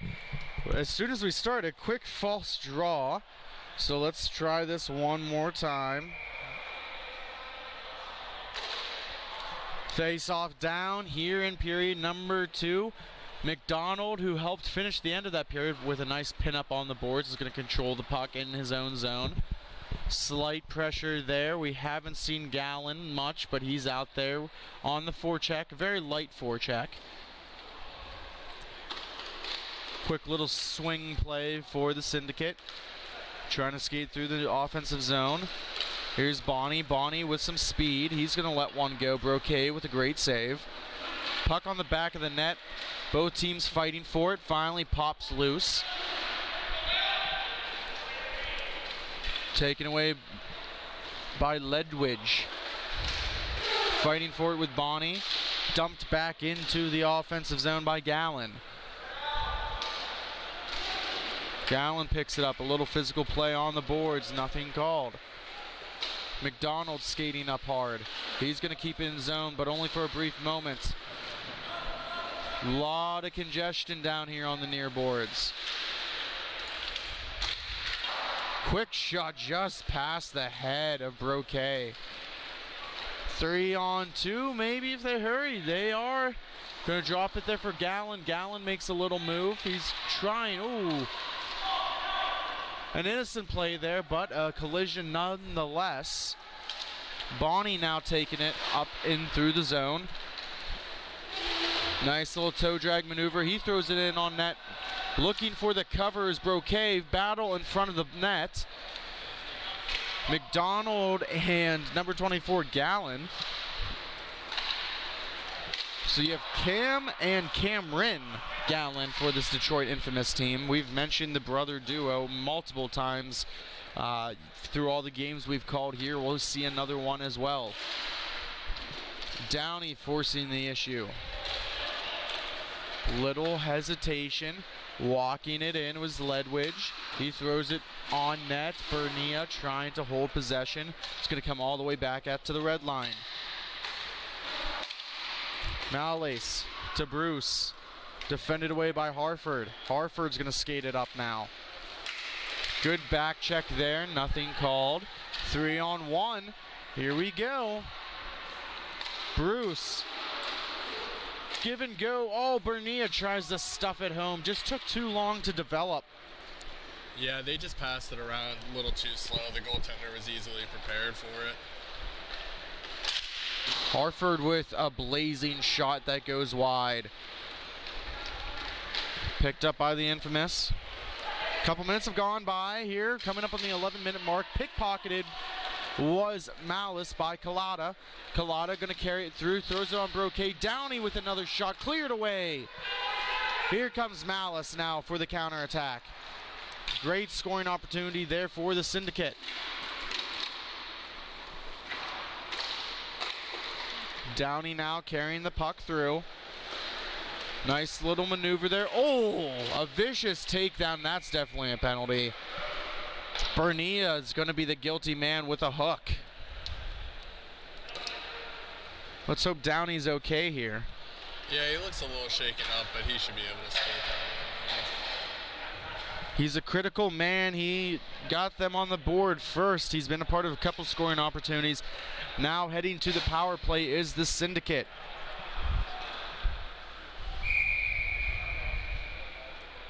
Face off to the left of Broquet. One forward by Downey. Fought for down low comes to Harford. Harford gonna hold it. Goes far left wing. Harford back and forth. They're playing pet catch. Trying to create some kind of lane. Almost cleared, but not enough. Tip in front. Bonnie couldn't put it home. Cross crease. Downey with the shot. That's going to go into the netting and out of play. Just under 10 minutes remaining in the second period. 3-2 is the score. Detroit leading over the Windy City. And of course, that we all know that to be Chicago. They've had a couple teams here already today. They really produce some good hockey players as well. They've been very entertaining to watch today. We've seen them in a little bit of a lower division, but nonetheless producing. They are going to be playing for the T4 championship for the last game of today. Harford now, he shoots it. That's just wide. Collada picking up the scrap. He's going to walk up top the face-off dot. Harford with it. He goes back down low to Downey to Collada. Collada shoots. Tipped in front, and Broquet covers it up. 40 seconds remaining in this power play opportunity. Fresh penalty killing troops coming out for the Infamous. Syndicate sticking with that number 1 power play unit.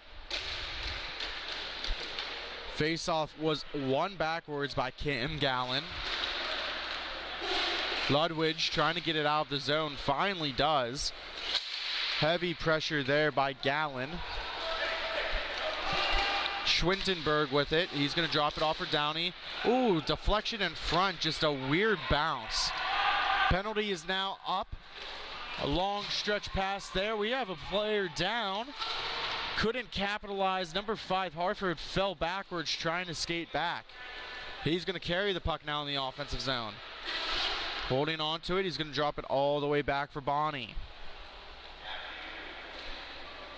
Bonnie with it now. He's going to cycle all the way to his own zone in the defensive zone. Looks like a penalty behind the play there, Sean. Looks like Downey's going to be the guilty man here, and the Infamous will go to the power play once again.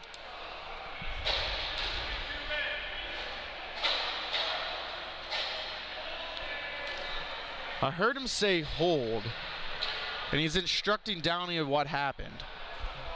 Yeah, Downey is not liking this call at all.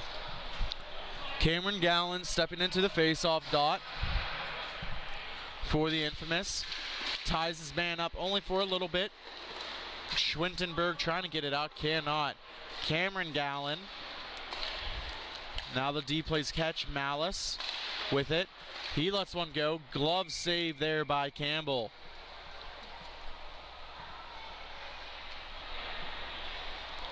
Ludwig, who's already got 2 goals on the afternoon in this game, out there for this power play opportunity. He's going to go for the puck retrieval.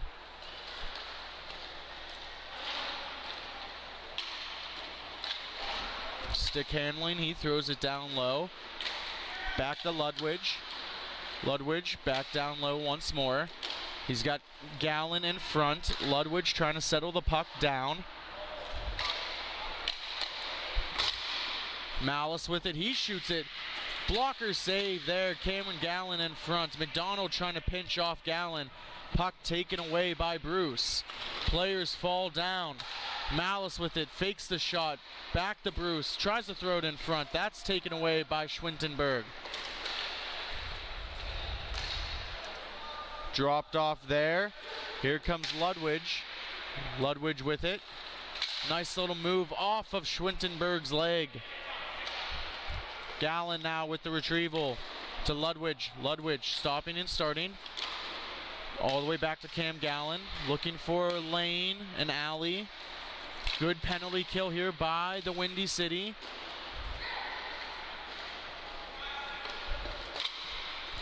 Gallen throws it down low. Penalty close to expiring. 5:11 remaining in the period.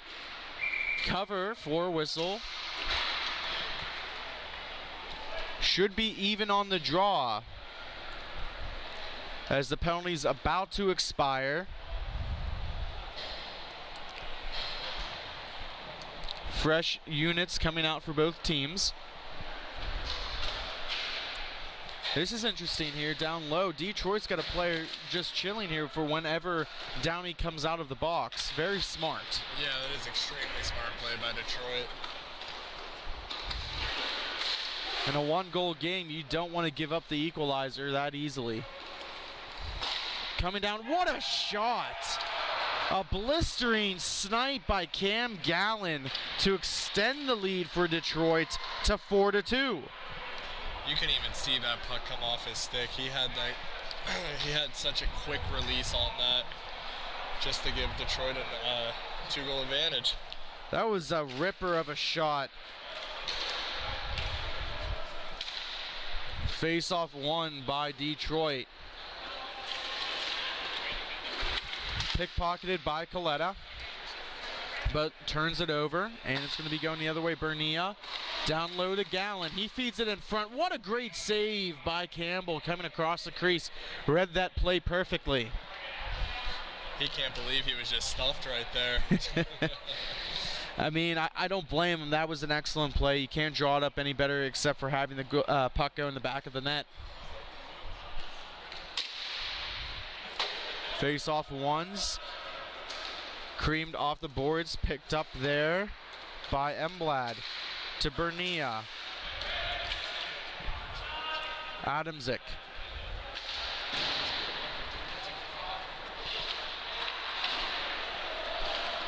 Puck on the low boards here.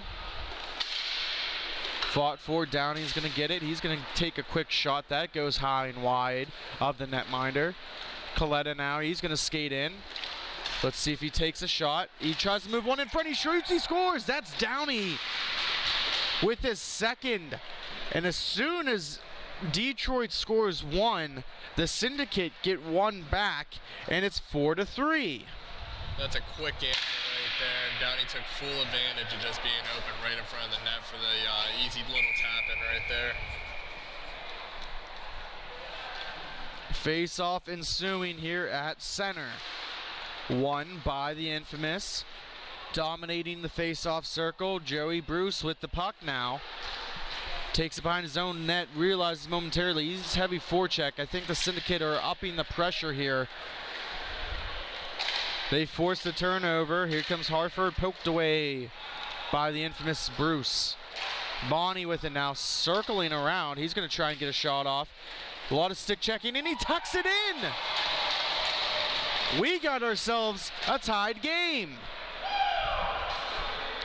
There just seemed to be no pressure on him walking into the zone. He just skated around everybody and then just tucked it in on the goaltender.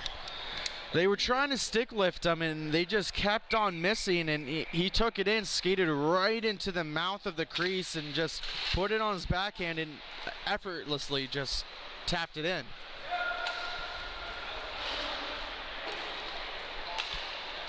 Well, we are 4-4 now. We're just under 2 minutes remaining here in period number 2. Quick shot swallowed up by Broquet. Well, I mean, we had an interesting first game here. Very talented. Both teams playing extremely well. Now it's coming down to the wire here. I mean, both teams, I think, putting it on. We talked about the scores between these two matchups earlier in the season. It doesn't seem like they really care what happened in the past. Oh, no, not at all. They put it in the past, forget about it, and then just focus on trying to win this one right now. Cam Gallen with it. He tries to stuff it at home. Schwintenberg's going to clean up the rebound.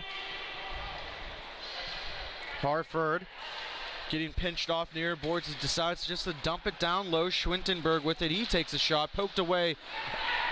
A stick in the face of the netminder Broquet. Here comes a 2-on-1 for the infamous. Back and forth. Tic-tac-toe. Oh, they couldn't put it in. An excellent stop there by Campbell to keep this where it's at. We're under 30 seconds remaining in the second period. Let's see if either team can get one last one before the period ends. Maybe it's the infamous. Here we go, 2-on-1. Cam Gallen once again. He's going to try and pass it over. He can't complete it.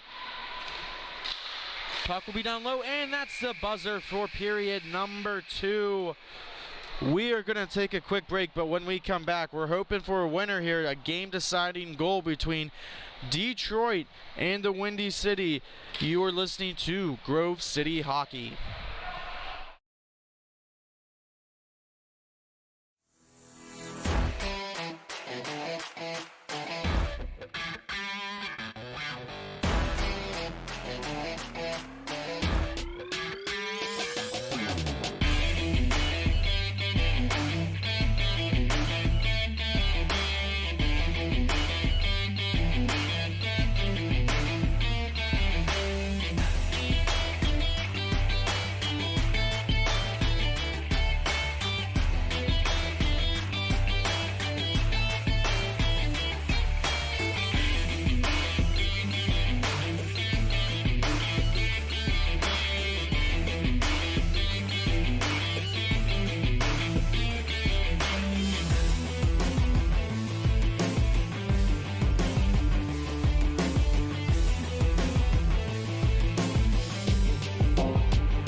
We're back for puck drop for period number 3. This game is tied at 4. Detroit and the Windy City Syndicate for the Tier 2 MIHA Championship. We saw Tier 1, the championship, go to the infamous of Detroit. Let's see if they can replicate that here at the Tier 2 level. Ludwig, 2 goals so far in this championship game. Touched up there, Adamczyk with it. Going cross the rink, Ludwig again shoots it on net, blocked away by Campbell. Trying to keep in the offensive zone. They do. Cam Gallen with it. Trying to chip it off the boards, but defended away by Moitka.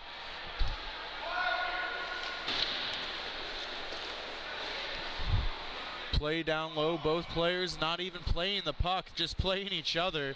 Collada with it. Pressure there, and that's going to be a penalty call. So the Windy City is going to go get an early power play here in period number 3. Extra attacker out. Bonnie with it now. He's going to drop it off. Harford down to Downey to Bonnie. Man in front all by himself. Schwintenberg fighting for it. And it's going to be covered up for a whistle. I don't know about you, Sky, and maybe I can get your thoughts on this, but I don't necessarily agree with that call considering what they've been letting him do throughout the entirety of the day and the game. Yeah, I agree with you 100% on that. When they end up getting him with a slash, or it was a high stick, so he must have caught him up in the face a little bit, but I'm not too sure. I didn't see much there either, Sean. It looked like a hooking, and he brought the stick up, but, you know, it's unfortunate in a 4-4 game. They haven't made too many calls. They've let him play throughout, so we'll see maybe if there's some kind of replication call that comes the way for Detroit.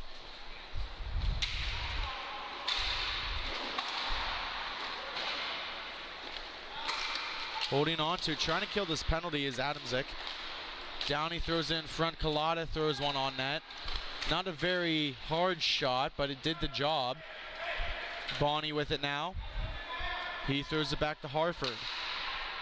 Harford looking over his options. Downey shoots it and he scores. That's a hat trick. Number 42, Downey on the power play, gives the Syndicate their first lead of this championship game. What resilient play by these young men. Looked like Detroit's netminder got a little piece of it, but just not enough to stop Downey from clinching his hat trick right there. He's really came to play today. He's been the catalyst for this Syndicate squad.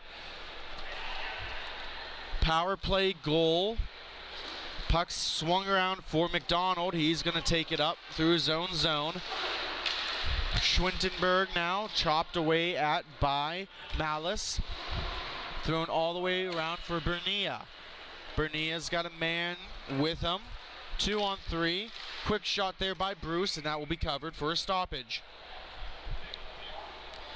10:30 remaining in the first period. I do apologize, the third period. Yeah. It's been a long day, Sean. It has been a long day. If you've been here throughout with us, we're coming up, we're at the 10-hour mark, 10 and a half hours that we've been broadcasting here from Detroit. And, you know, don't want to beg too much. It's been a great day of hockey, but it does wear on you. It does. It really does. Puck goes right around McDonald. He was trying to find it, and the ref let that play through. Bernia on the forecheck. Forcing the issue as Bonnie throws it up. Back to Bonnie. Bonnie walks it in all by himself, and he tucks it home. Looks like Detroit's just collapsing a little bit right before our eyes. Detroit had a 4-2 lead, and all of a sudden, 4 consecutive goals have put the Syndicate on top as the score is 6-4. Just under 10 minutes remaining in period number 3. The go-ahead goal, Downey. Shooting out of the cannon here is Gallen. He's going to skate it in, and it's going to be going for a cover by Campbell.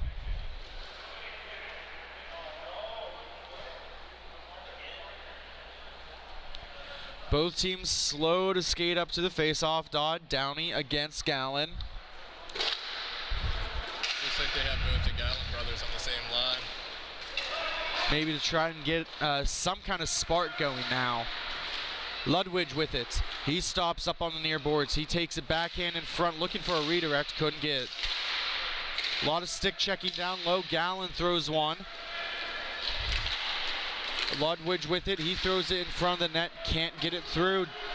It's going to be going the other way. Collada with Downey. Oh, what a toe drag move. And Downey scores again. What a nifty move coming into the zone. A little inside out, a little toe drag action. Gets a good shot on net, and Downey just picks up the trash. Detroit's going to take a timeout, so we will as well. When we come back, we'll resume period number 3 in this Tier 2 championship between Detroit and Windy City. Thank you for listening to Grove City Hockey.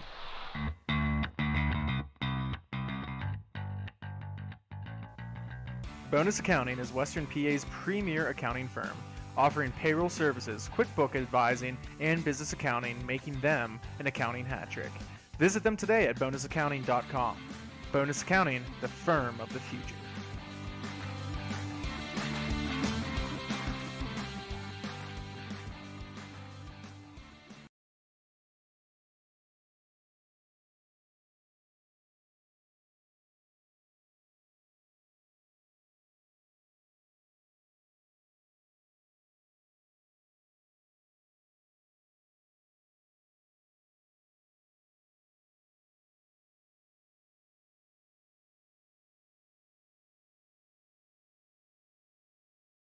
We are back here live in Detroit at the Fraser Hockey Center. Final game for Tier 2 Action Championship between the Windy City Syndicate and the Detroit Infamous. Not much time remaining. Just under 8 minutes are left in this game. Coming up after this, we got some more action. 2 more games to follow after this. One of them includes the Pittsburgh Shockwave, and they'll take on the Mid-Michigan Saints. A little bit of physicality picking up there, Sky. Yeah, I heard some chirping during the timeout break, so we might be seeing some bodies fly around a little bit. Bernia with it now. Holding on to it. Throws it cross rink. That's going to be picked up by Adamczyk. Adamczyk shoots it off the glove hand of Campbell. Intercepted. Here comes Schwintenberg. By himself, essentially. He's got a man. He dumps it off there. Collada throws one on net. Broquet with the great save. Detroit trying to counterattack. Here comes Bruce. Bruce with it now. Throws one on net. That's going to be covered by Campbell.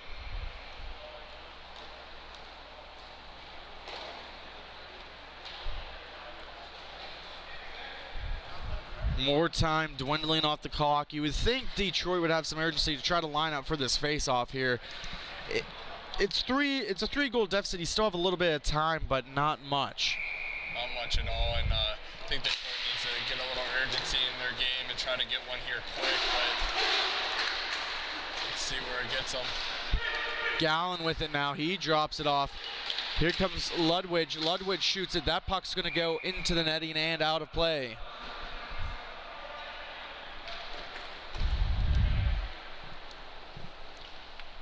Face off to the right of Campbell in the infamous offensive zone. Gallon with the face off. Ludwig loses his foot. He still has the puck, so no harm, no foul for the infamous. Setting up their offensive unit, trying to create a lane. Puck will go all the way back down into their defensive zone. 7-4 is the score. Oh, a puck left in there. It's a turnover. Collada, he comes in, he shoots, he scores. That's just something you hate to see there, Sean. Bust a tire trying to stop, and next thing you know, the puck's in the back of your net. Man, you feel bad on something like that. It's not like you turned it over purposely. It just, you lose an edge real quick and it goes the other way, and you hope the goaltender can bail you out, and that's not always the case, especially at this level here. Ludwig with it now. Getting chopped at by Schwintenberg.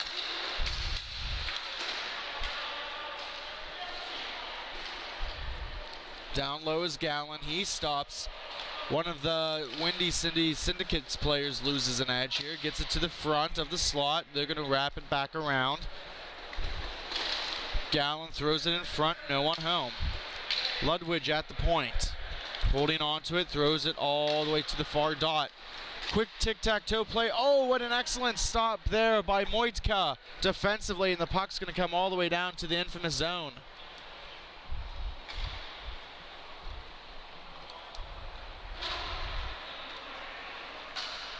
Setting up behind his own netminder Broquet is Ludwig, and he's going to break it out now.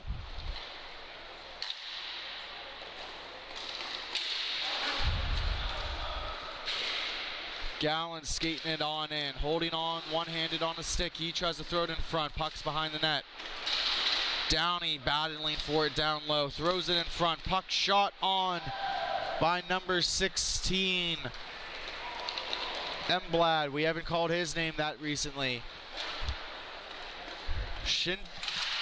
Schwintenberg throws it back down low. Just under 4 minutes remaining. Oh, big hit along the boards right there. Looks like Gallen has some words to say to the Windy City player, number 66 Campbell. I'm surprised, nothing was called there. You got that hooking call. You'd think that maybe some kind of retaliatory penalty would be called, but we didn't see it there. Heavy forechecking pressure for the infamous. Going back on the puck is Adamczyk. Adamczyk now skating it up through the neutral zone into the offensive zone. He throws one on net. Down by 4. I don't think the infamous will pull their netminder, but it is something to think about to lay it all on the line. Just under 3 minutes remaining. You can still see over at the bench area, Gallen has some words to say to the Windy City bench, so next time he's out there, we might want to keep an eye on him. We just missed a trip down low here. As you can see, skating back gingerly is Bonnie. Quick shot off of the glass.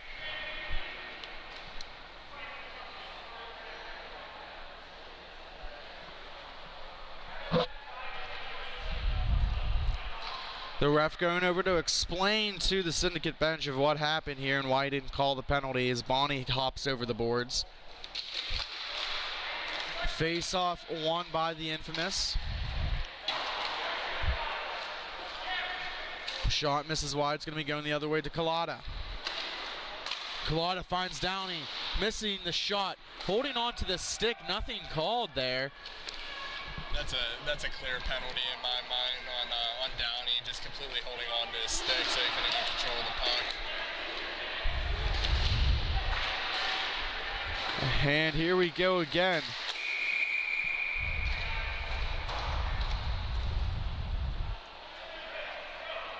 Players getting heated. Harford pulling the man back, trying to say, hey, this is not worth it. Mallet's a little upset. He's lost his bucket. Looks like they gave them both one. We'll still be playing some 4-on-4 hockey.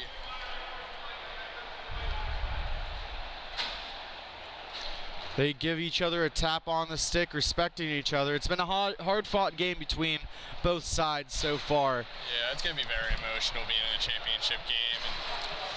And it's nice seeing a nice little knuckle touch there, showing each player some respect.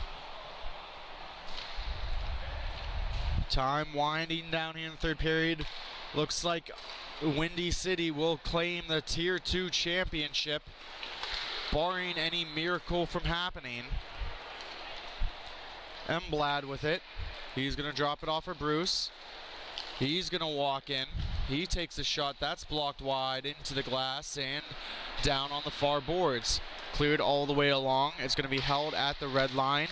Chipped over. Ooh, knocked down by Bonnie, and here he comes. Held there, Broquet. A Detroit player lost his stick. Bruce drops it off. Here comes Gallen. Gallen's going to walk, and he's going to let go a slap shot. That goes wide of the net.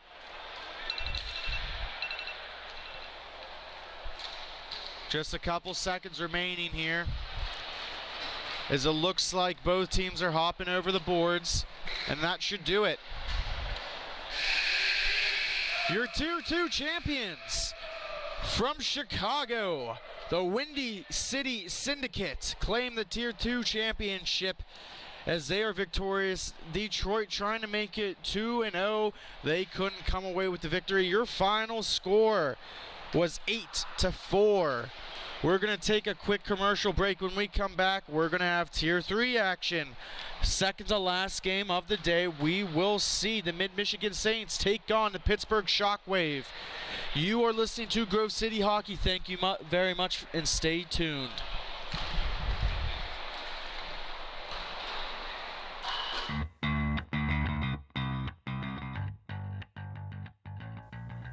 Bonus Accounting is Western PA's premier accounting firm, offering payroll services, QuickBook advising, and business accounting, making them an accounting hat trick.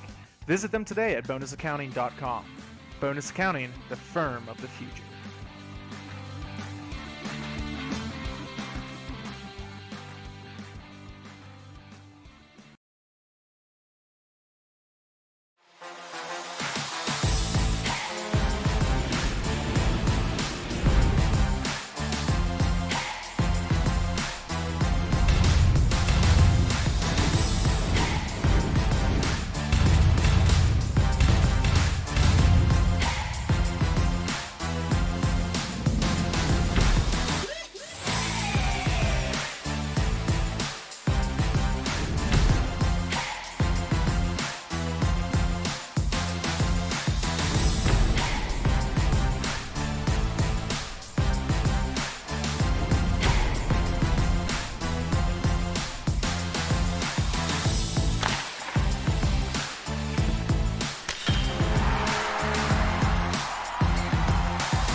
This copyrighted telecast is presented by Grove City Hockey. It may not be reproduced, retransmitted in any form without the expressed written consent of Grove City Hockey LLC. We thank you for your understanding and hope to continue to enjoy this complimentary broadcast. To purchase footage, email grovecityhockeyllc@gmail.com.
Face-off is down. Tier 3 championship hockey. Here we go, Sky. Oh, buddy. We got the Mid-Michigan Saints in the blue taking on the Pittsburgh Shockwave, our little hometown team here. Obviously coming from the Western PA area. They are in the white. They've been in the white all day. Here comes Shirley, number 18. He's going to carry it through. These two teams have met earlier. I mean, we've seen what Michigan can do. They're on a 12-game win streak right now. That's just impressive, Sean. It's hard to string together a bunch of wins like that in a row, but Western Michigan's been able to pull that out. But Shockwave's going to be sitting here trying to break that record. Cover up by Rossi. Going back to their two lone meetings, they met once in April, once in May. Both games went to Mid-Michigan. One of them was at Mercy at 8-0. Maybe not the result you'd expect, but I mean, they won the next game 4-2 as well. So I mean, we got two very talented teams here. Michigan obviously feeling a lot of confidence right now, and that's going to be a big factor here. Shipped down low by number 21. That is Nicholas Leon. Throwing it across the rink. Oh, what an excellent save now. Here comes Ross. 3-on-1. He's got Bernholtz and Ozinger with him. Great defensive play to get back for Mid-Michigan. Hassled there by number 19, Dow. It's going to be cleared all the way down.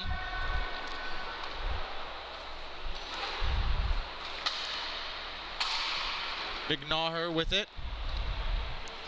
Gives it to Ross, back to McNaher.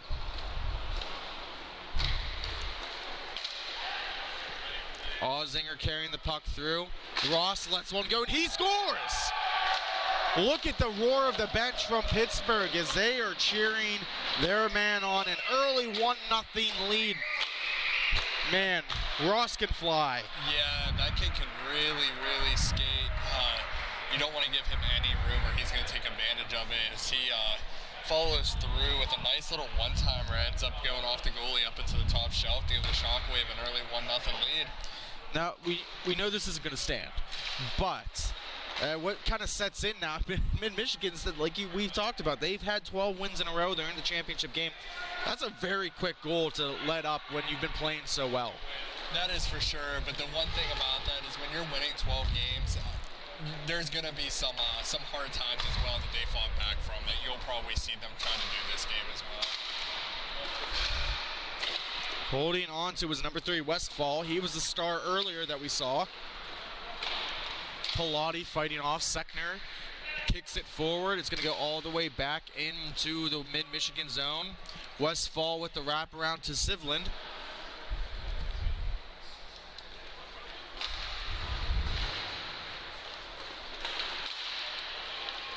Back and forth action here. Where you go.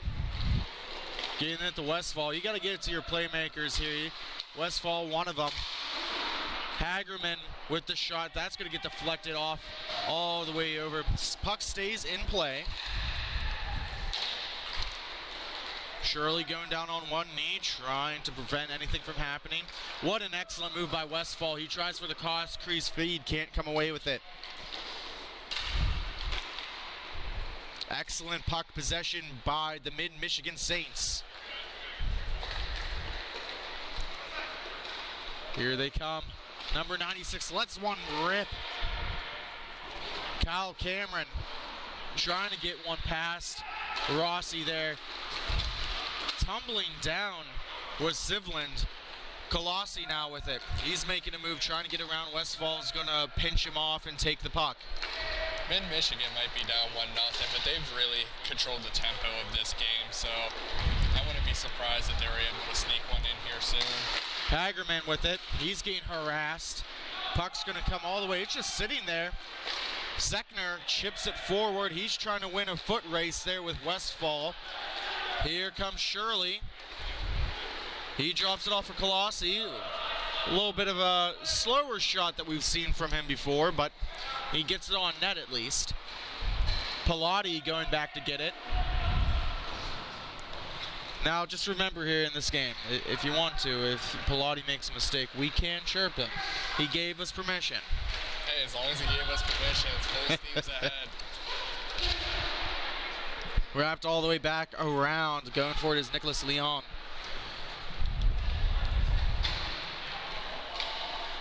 Sporting purple pants compared to, that blue.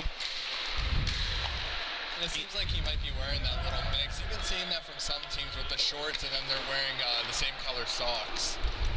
Yeah, I did notice that from some of the teams earlier. They have the shorts and then the socks as well. Typically with inline pants, it's just one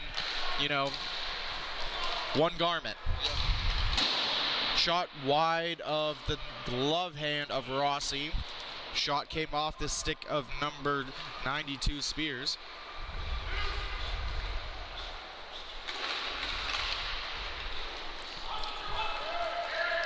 Do want to make one correction. We have in net, not Rossi, but Phelps, trying to go off of what we had here. It's actually Phelps who's the netminder that's carried the Shockwave all the way to this championship game. I think his stellar play is one huge reason they're in this championship game. He has been remarkable this tournament. Long stretch pass to McNair. Ozinger with it. He's going to cycle up around the face-off dot. Both teams very patient with the puck and very skilled. Holding on to it is Burkholt. He throws one on net. That's going to be easily swallowed up by Tarpinian.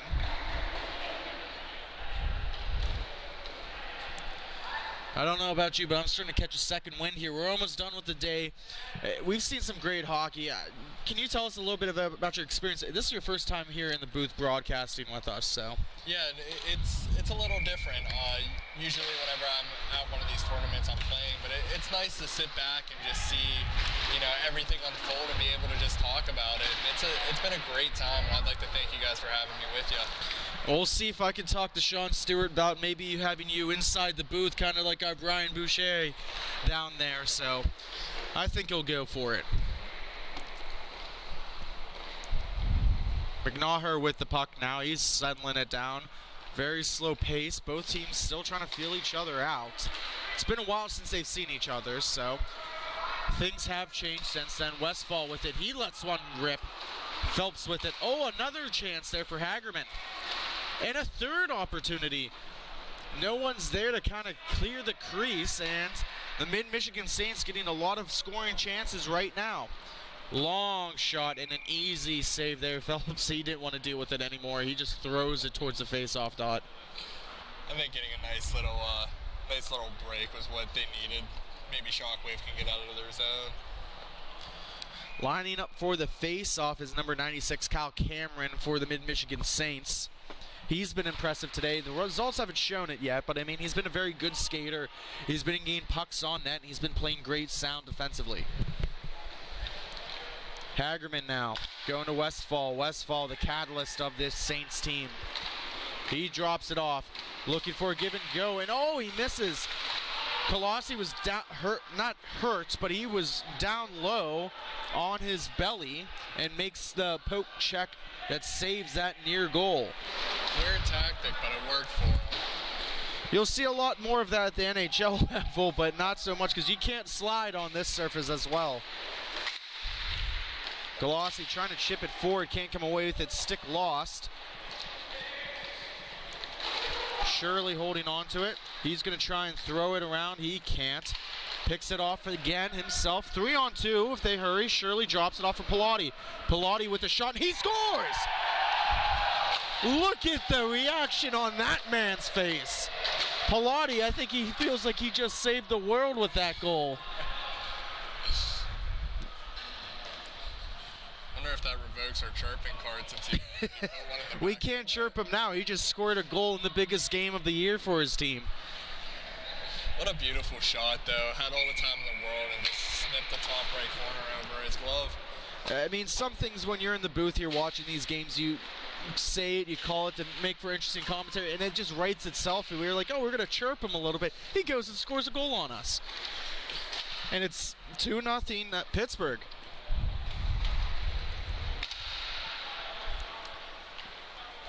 Number 21, Nicholas Leone for the Saints. He's going to circle it back there. He's got some help. Andrew Bishop is with him. Trying for the long stretch pass, but unfortunately he's all by himself down low. And it's going to be taken away by Ozinger. Ozinger now carrying it through the neutral zone. Stick handling, front backhand. Shot just gets hit down in front and goes slowly into the boards. It's going to come all the way back down to Pilati. Pilati to Shirley. Holding on to it. Trying to create some lanes here. He's going to stop up. He's going to throw it all the way back to Pilati.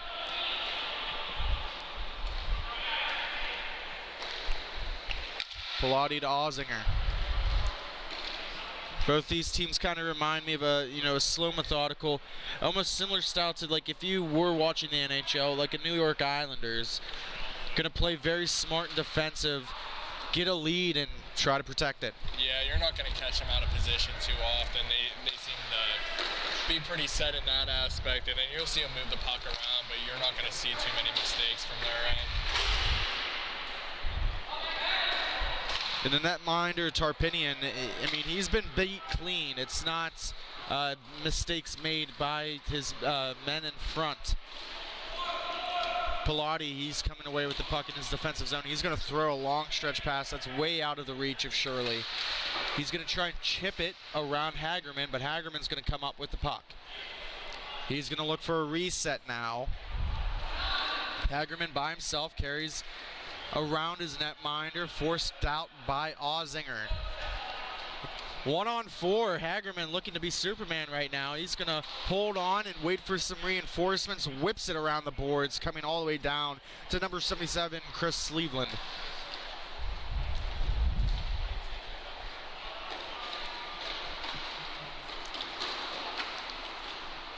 Westfall with it now, holding on to it, delaying, tries to set him one in front. He's got Cameron, but Cameron passes it again.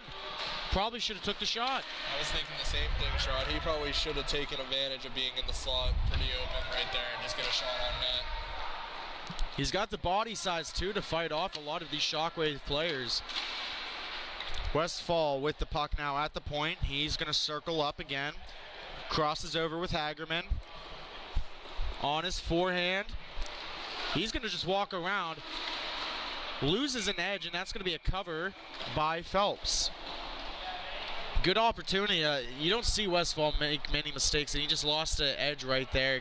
Could have been a great scoring chance. Yeah, very unfortunate. He just blew a tire whenever he was trying to make that power move, and honestly, if he didn't, he probably would have had the tuck on the far right side.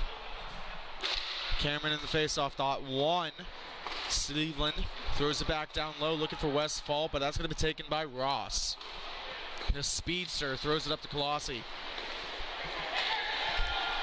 Zechner with it now. Wraparound pass opportunity for Ross. I mean, he went all the way back from his own D zone to the offensive zone within a mere couple seconds. Cameron holding on to it now. They're going to cycle it, get ready to get in position. Cameron still with the puck. He's on the near boards here right in front of us. Slight pressure by Zechner. Zechner intercepts the pass, and he's going to have a 2-on-2 opportunity. He's got Colossi streaking towards the net. Throws it in front, but it's just going to be covered up by Tarpinian. And we will get a whistle, and the faceoff should be to the right of Tarpinian. No, they're going to go to the left of him. Well, so much for that. 1 period down for Tier 3 action. The championship game between the Pittsburgh Shockwave and the Mid-Michigan Saints. When we come back, we will have period number 2. Thank you very much. You are listening to Grove City Hockey.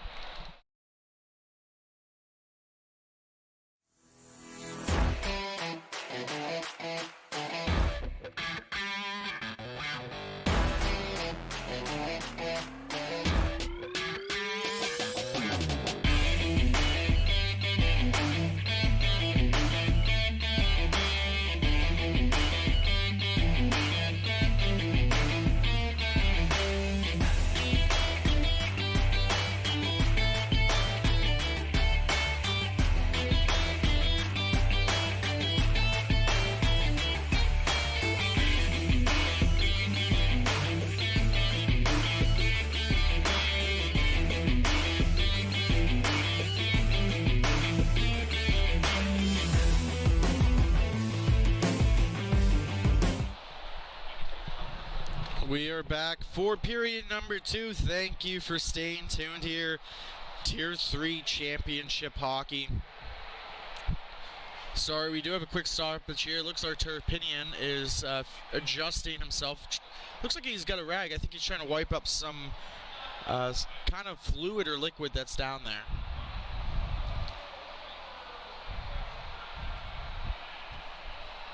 Buying his squad maybe a little bit more extra time.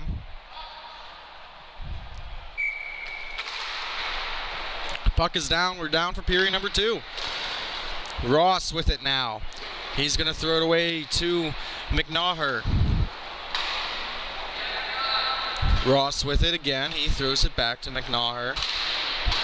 They're playing pitch and catch. They're just going to be content with doing this for a good majority of the time. Finally, they're going to get out of the zone to Colossi. Number 67 streaking through the zone. He's going to let one go. That's a blocker saved by Tarpinian. We're going to have a penalty upcoming here. It looks like it's going to be a high stick on Zechner. Seems like he agrees with the call, too. Oh, he's shaking his head. I think he was hoping to get away with it. We're going to see our first power play opportunity. This one going to the Mid-Michigan Saints. Number 1 unit coming out for the Saints. Hagerman, one of them, Sivland, Westfall, and Cameron. Sivland jumping into the face-off dot. Colossi trying to win it. Ross trying to get maybe a short-handed opportunity. Could not get away with it, and it's going to stay here in the offensive zone for the Saints. Hagerman to Cameron. Cameron holding. Puck deflected away. Hagerman with the retrieval. Coming up on the red line. Drops it off. Cameron with it. Back to Westfall, to Cameron, to Westfall, to Cameron once more. Quick shot there. Phelps swats it away. Rossi now is going to dump it off the boards. It's going to trickle all the way down. Surprised neither one of Colossi or Ross tried for some kind of short-handed attempt. Yeah, with their speed, you think they would have tried to jump on that opportunity. You'd think so, but they wanted to play this smart. Phelps with a save, and he's tumbling down. He spins around, making sure that puck stays exactly where it is, tucked into his pads. Change is now being made for the Shockwave. The number 1 unit out for Westfall is going to take the face-off this time. He wins it. Shirley with the puck now, trying to kill some time. He's got a 2-on-2 opportunity, but he's going to stop up here.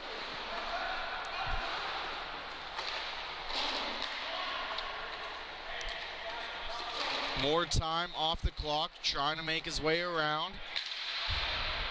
Ozinger's going to circle back in. Hagerman now with it. Penalty almost killed off. Hagerman at the red line. Stick handling, he's going to throw it down. Sivland trying to get it back to Hagerman. That's going to just trickle around these near boards. Hagerman with a long shot, couldn't get it on net. Cameron picks it up in the corner. We are now even. Zechner with it. Phelps going to cover it up. Shirley and Westfall trying to get to know each other just a little bit.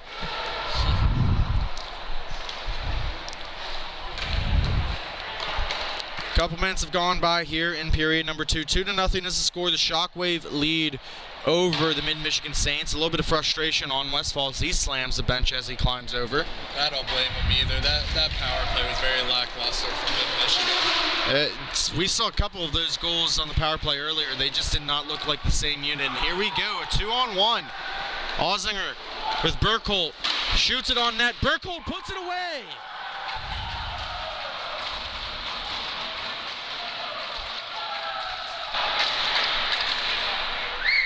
That's just hockey 101 right there, Sean. Little pass off pads action, just had a wide open net to slam her home. Yeah, that's why they say when you don't have the puck crash the net, good things tend to happen, and they did. 3 different goal scores for the Shockwave for the 3-0 lead here. Shirley pinching on the boards. He's going to take it away. 3-on-2 action again right off the faceoff. Ozinger trying to settle it down. He cannot. On these near boards, throws it down low for Burkholt. All the way back now to Pilati. Content with where the game's at. He's going to circle back on the back skate, go around his netminder.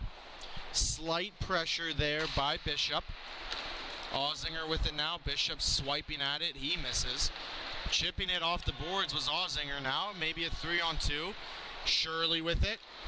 Shirley passes it over and he scores! Burkhold again! Mid-Michigan just does not look like the same team we watched earlier. They're letting up so many opportunities coming down, and they're not holding the Shockwave off. Shockwave is taking full advantage of it. Between Buffalo and here, I think this has probably been the best game I've seen the Shockwave put together. I mean, compared to the one game we've seen for the Mid-Michigan Saints, it's like night and day. 2 completely different teams. Chipped back. Sivland. He's going to settle it down. Zechner with the slight forechecking. Coming up on the 8-minute mark here in period number 2. 4-0 is the score. Pittsburgh leading over Mid-Michigan.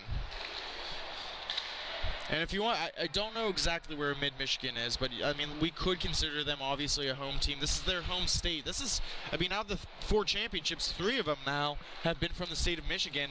1 winner, 1 loser. Let's see what the result is here. Phelps read that perfectly, tried to come out and poke it, and he covers it up for a save. There's not too many fans in the arena right now, but I'll tell you what, the Shockwave bench is definitely loud enough, like it was completely filled.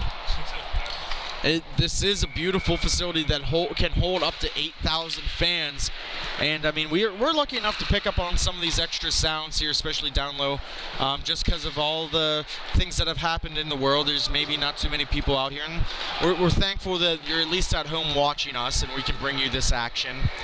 I mean, this is 2 talented teams. It may not look like it right now. Oh, what a redirect in the front. Zechner almost made it 5-0.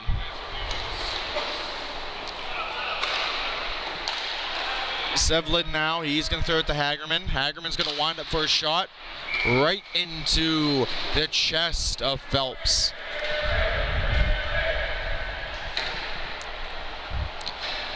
Plenty of time still on the clock. But, I mean, something needs to go for Mid-Michigan to get back in this game here. They're going to move Westfall up, it looks like, to play some offense. He's created a lot of offense from the back end. Let's see what he does now. Exactly. Looking at Westfall's numbers, he has 44 points in only 14 games. I think moving him to offense might be what Mid-Michigan needs to spark this offense. Hagerman now with it. Gives it to Westfall. Westfall with the shot. That's going to go above the netting and into the stands and out of play. Changes by both squads. As a reminder, if you are watching home in the Grove City area, we will be having our return pickup on Friday. Of course, we will have our, special podcast coming out. I mentioned that we weren't going to do it this week, and you guys go around and turn around and do one. You want to tell us a little bit what it's about? Yeah, so Jake and I were talking about it earlier. We did like a little special edition podcast with the three of us that were up in Detroit Friday night, but we recorded Saturday morning between Jake, Bender, and I. And we came up with a couple smaller topics, like some of the rule changes that we would like to see in the NHL and sort of put those to the test and put thought into it. And we also talked about like the Tavares hit. That's something you hate to see to star players. And we like to talk about topics that, are more than just like, who scored tonight. Like, we like to talk about bigger topics and just try to just talk about the game we all know and love. I think we've done a pretty well job through 3 podcasts talking about, some of the, different issues around the game of hockey. Got to give Damon a little bit of a hard time sometimes since he tends to not follow it as much as we would like him to. But he always has the hot takes. But I think moving forward, too, we'll keep talking about the NHL, but I think we're going to try to incorporate a little bit of inline hockey in there as well and talk about this game. Well, I might have a special guest. He's one of my friends. He played for the Gannon ice hockey team. He said he's got some interesting stories from his time playing collegiate ice. So maybe we bring him in and we'll see what he has to say. So I think that'd be a great time. It's always nice. I know I have my stories from playing collegiate hockey, so it's always nice hearing all the other people's stories and the times they get into, to say the least.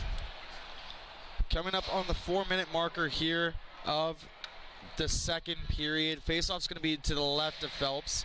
Our helper, Damon, we just mentioned him. He retrieved the puck that went out of play earlier, so trying to get it back into play. Phelps covers it up once more. Quick right off the faceoff.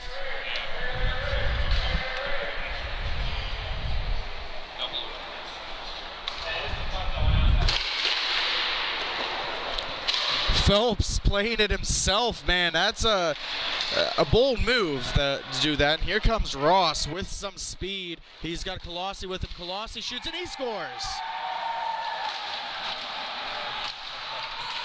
It looks like Mid-Michigan's goaltender is not happy about that one. Letting up a 2-on-1 on the power play is just something you don't like to see.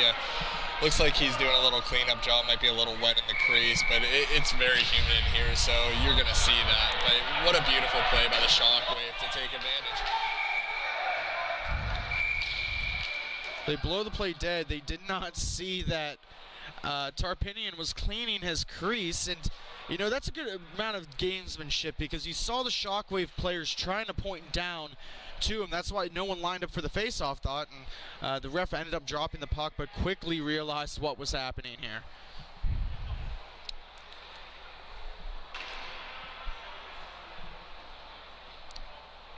That is probably one of the biggest frustrating things when you're a goaltender and inline, though, is if the rink is wet, it's impossible to push off, and it does look like he is having a little bit of trouble moving side to side. As you can see, a couple of the goals that he did let up were coming cross crease, but not sure if that's an excuse or... Well, we saw him earlier. He came up with a lot of great saves. And this rink, normally an ice rink, so, there is that condensation. It's warm outside.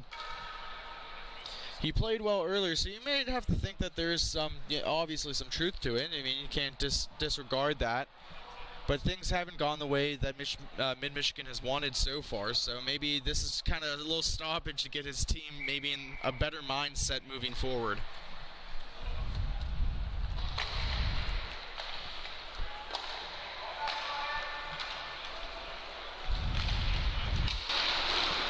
On the power play is Mid-Michigan. They're looking to at least get one on the board, make themselves feel good moving into the third period here. Still plenty of time. Cameron with it now. He's going to Westfall. That gets intercepted. And Shirley's off to the races. He's by himself. What a stick move. Oh! Shirley, you can't be serious with that save. Westfall tic-tac-toe, and there it goes. Sorry to cut you off, Sean, but that's just such a turn of events right there. Shirley going with a breakaway, hits the post. Next thing you know, Mid-Michigan's coming back for a nice little tap in to try to get themselves back into this game. That was number 77, Sevland, with the goal, finally breaking through on Phelps. So it is 5-1 now, power play goal. Shirley going back on the retrieval. He's going to whip it around the boards. Pilati wasn't in position. Played off there. Ozinger is going to throw it around for Shirley. A little bit of pressure there. Dow, we haven't called his name much so far today. He's looking for a man. Quick shot there. Blocked away. Ryan Spears with the shot on net. Ozinger with it. He wraps it around for Burkholt. Burkholt's got a couple goals so far today. Chasing after it is Nicolas Leon. Whoa! And he plays it from down low. You think maybe at that point you want to cover it up, but he said, no, I'm going to make this excellent pass out. I think he's trying to get an assist or something. Leon with it now. He's going to go back. Burkholt's stood him up. Nothing called. Leon all the way around, trying to get to Spears. Dow with it. Time winding down here in the second period. Burkholt with it. He throws it to Ozinger. Ozinger's going to control it and go all the way back down to Pilati. Pilati holding on to it. Gives it to Shirley. Down to Ozinger. Creating some space. Puck is loose, taken away there by Leon. Shirley holds it in. Pilati with the puck now, coming to the end of period number 2. Nice passing play. Ozinger throws it there. Shirley decides not to follow up on it. Lets it go. Nice stretch pass. Westfall is going to go. And that is the end of the second period. Pittsburgh going into period number 3 with the lead over Mid-Michigan 5-1. We're going to take a quick word with our sponsors, and when we come back, the final period. Thank you for listening to Grove City Hockey. This copyrighted telecast is presented by Grove City Hockey. It may not be reproduced, retransmitted in any form without the expressed written consent of Grove City Hockey LLC. We thank you for your understanding and hope to continue to enjoy this complimentary broadcast. To purchase footage, email grovecityhockeyllc@gmail.com.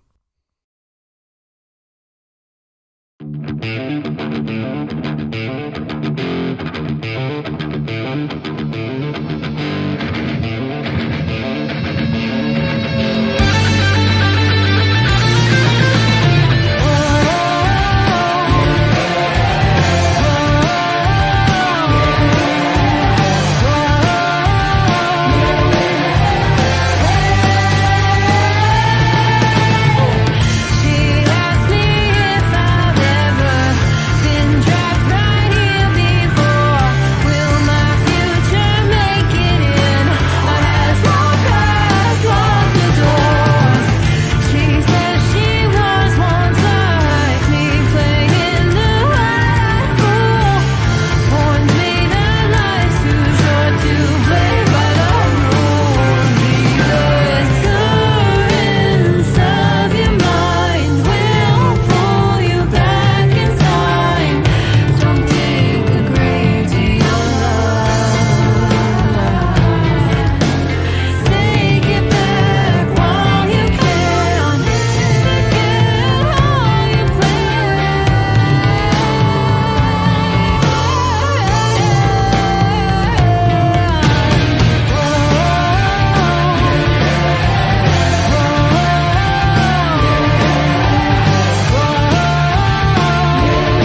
We're back for the third period of Tier 3 championship action between the Mid-Michigan Saints and Shockwave of Pittsburgh.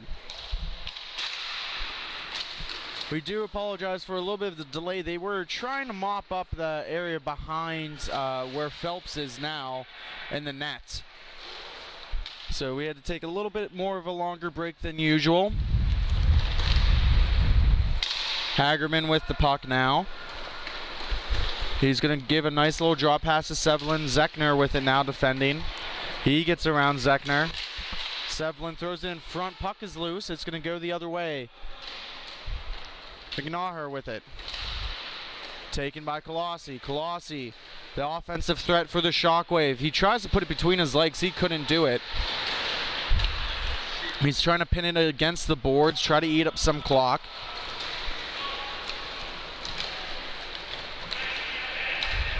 Sevlin just wraps it around. Cameron's going to get there for the retrieval. To Westfall, cross rank. Back to Hagerman. This unit eating up a lot of minutes for this Mid-Michigan team, just trying to get another one on the board.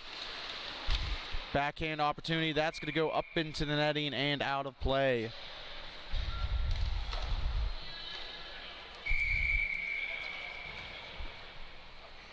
Whistle blown. Let's see what they're doing. Okay, we're going to reset here at center. Face-off won by the Shockwave, pitched all the way back for Shirley. He's going to wrap it around the boards, and it's going to be taken there by Ozinger. Ozinger who's slowly skating in. He's going to stop up, throw it all the way back to Shirley.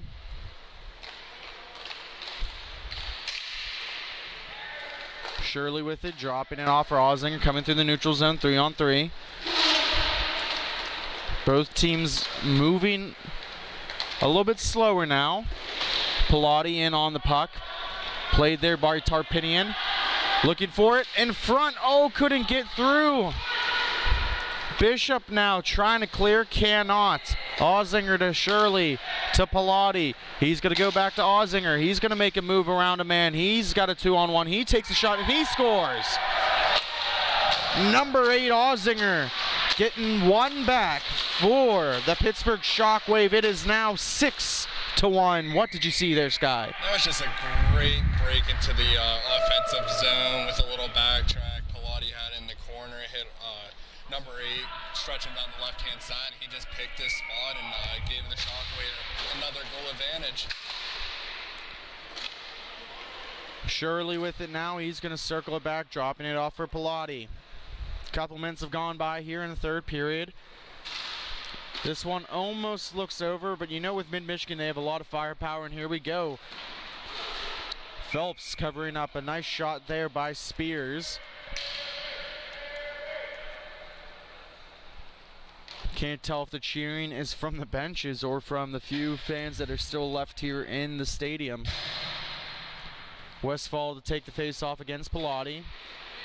One back by Westfall. He's going to pick it up. He shoots it and he scores. Well, there you go. We talked about Westfall being the catalyst. He delivers on that goal, gets him a little bit closer to get back that goal that Ozinger scored. Yeah, Phelps, he didn't have a chance on that one. That was such a quick release and close, and Westfall just fired it past them. A nice little snapshot to get past Phelps.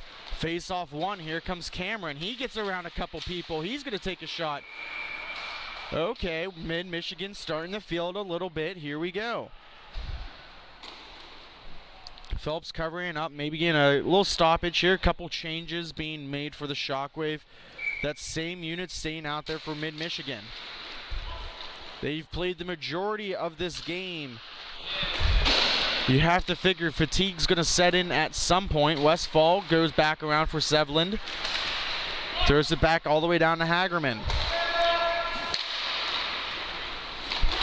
Trying to throw it on net was Westfall. He could not. Colossi trying to get around him, but it's kept in the offensive zone. Sevlin now with it going all the way across the rink for Cameron. Cameron throws it down low looking for Westfall. Can't complete it. Colossi now with Ross. Here we go, 2-on-1. Good back check by Cameron, swallowed up by Tarpinian. Tarpinian checking behind him to make sure that puck didn't go in. A little unsure of himself the way the first two periods have gone. Yeah, he's going to have to stand tall if Mid-Michigan wants to get back into this one. Well, face-off is won forward by Westfall. He's going to carry it through, defended away by Ross. He gets around Ross, tries to tuck it in, can't complete it. What a perfect pass to Sevlin and a better save by Phelps.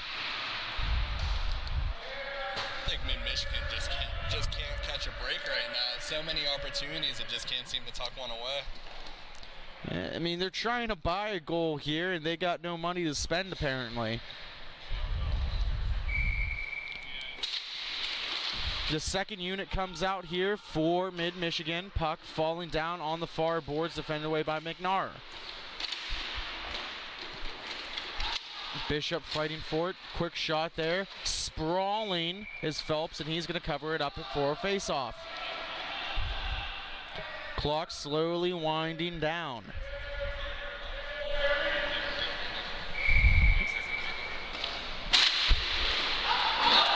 As a reminder to stay tuned for the Tier 4 championship game, the final one here in Detroit. And it's going to feature another Detroit team, the Detroit White Knights against the Windy City Syndicate. McNair picks up the puck, left there by the netminder Phelps. He's going to pump it off the boards.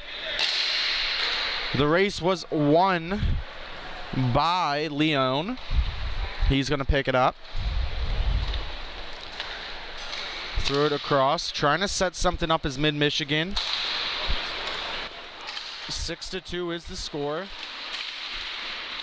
A lot of sloppy play. Oh, almost snuck it in through the five full of Phelps. Couple players colliding and falling down. Colossi trying with the toe drag, can't complete it. Here comes Westfall. Skating in, looking for a feed, and Hagerman just couldn't get his stick on the puck. A missed opportunity there. Let's see if he makes it up. He shoots, he scores. Number 14, Hagerman, puts one in on Phelps. And this game's getting a little bit closer and a lot more interesting here, Sky. Oh, yeah, that's for sure. It looks like Phelps fell over trying to make that save. It hit him right in the chest and just kicked back into the net. But, hey, a goal's a goal, right? Mid-Michigan chipping back away. Sometimes that's all it takes to get that spark going. Westfall falling down. He was collided on by a couple players. Let's see if he's okay. Ozinger carrying it through. He's going to try and feed it through for Burkholt. Burkholt now holding on to it. He's going to throw it down low for Shirley. To Pilati. Little pressure here. The deficit now in half. Shirley with the puck. He's pressured there by Sevlin. A lot of jousting going. There's going to be a penalty called here, and it looks like it's going to be on Mid-Michigan. I think they might be taking both. It was a feisty little joust down there. It looks like Sevlin was holding on to Shirley's stick. Shirley trying to break free there, and we'll see what the call is.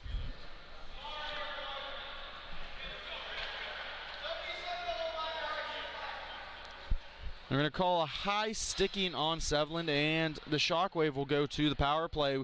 Coming up near the 5-minute marker of the third and final period as he slams the door in frustration. Not the penalty they needed. They got two of the last two goals in this game.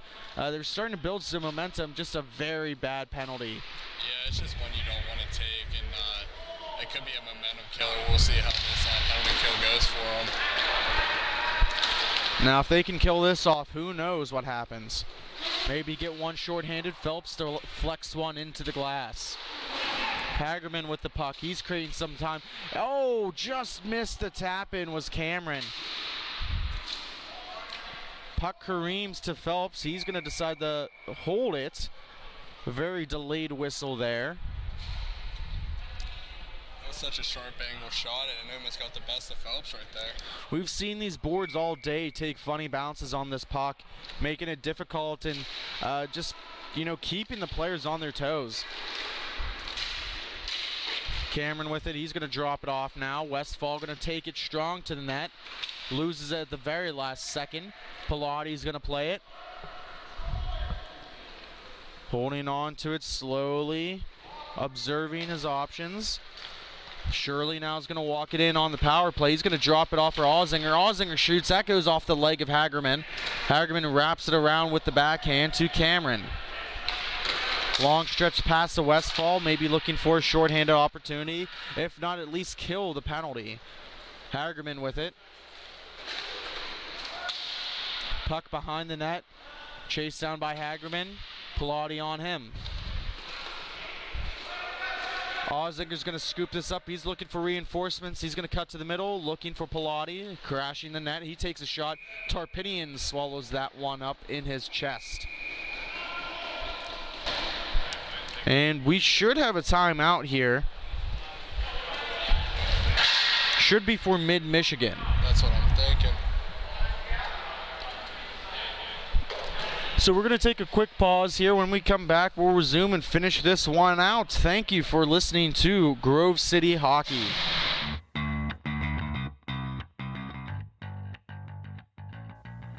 Bonus Accounting is Western PA's premier accounting firm, offering payroll services, QuickBook advising, and business accounting, making them an accounting hat trick. Visit them today at bonusaccounting.com. Bonus Accounting, the firm of the future.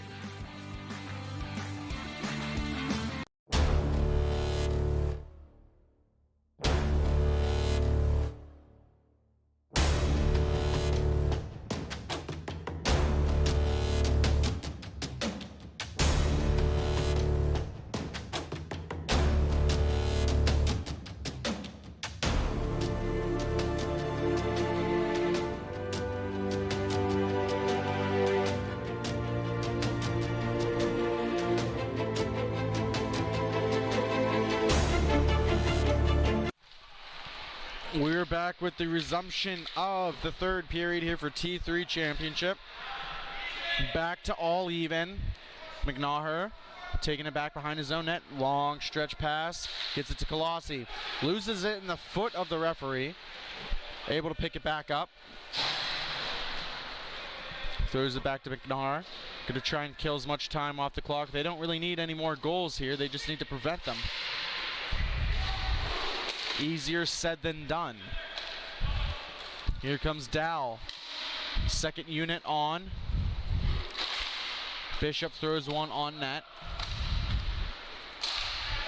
Sevlin now with the puck. Looking for a tip. That goes off the glove hand of Phelps for a cover.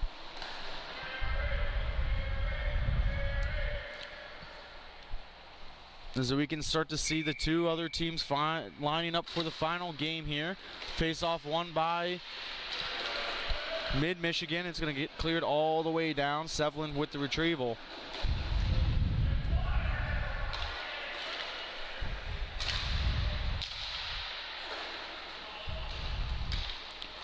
Westfall now carrying it in the offensive zone. He's going to take it strong to the net, blocked away by Phelps. There's going to be a penalty called. I don't know if I agree with that call, Sean, but, you know, Stripes saw that one, and Mid-Michigan's going to be going to the power play to see if they can notch another one and try to claw their way back in. Zechner, the guilty party there. Well, it will be actually on the goalies, just Zechner is going to be serving the penalty. Yeah, I'm not exactly sure about that one, but looked like he was falling a little bit, but you also have to control your stick as well, too. That's the number one thing in hockey. Doesn't mean if you necessarily have to do it. Tarpinian's now being pulled for the extra attacker, so it's going to be 5-on-3. Cameron for Westfall, feeds it across. Sevlin picks it up, drops it for Hagerman. To Cameron. Down low, Westfall picks it up. He's in Gretzky's office. He's going to throw it to Sevlin. All the way back to the point. Hagerman, he's going to wind one up. Shot, and that's just wide of the net. Sevlin with it now. Holding on to it. Hagerman, he's going to let another one go. Tipped in front, trying to clear it away. Puck is still loose. Finally gets a cover.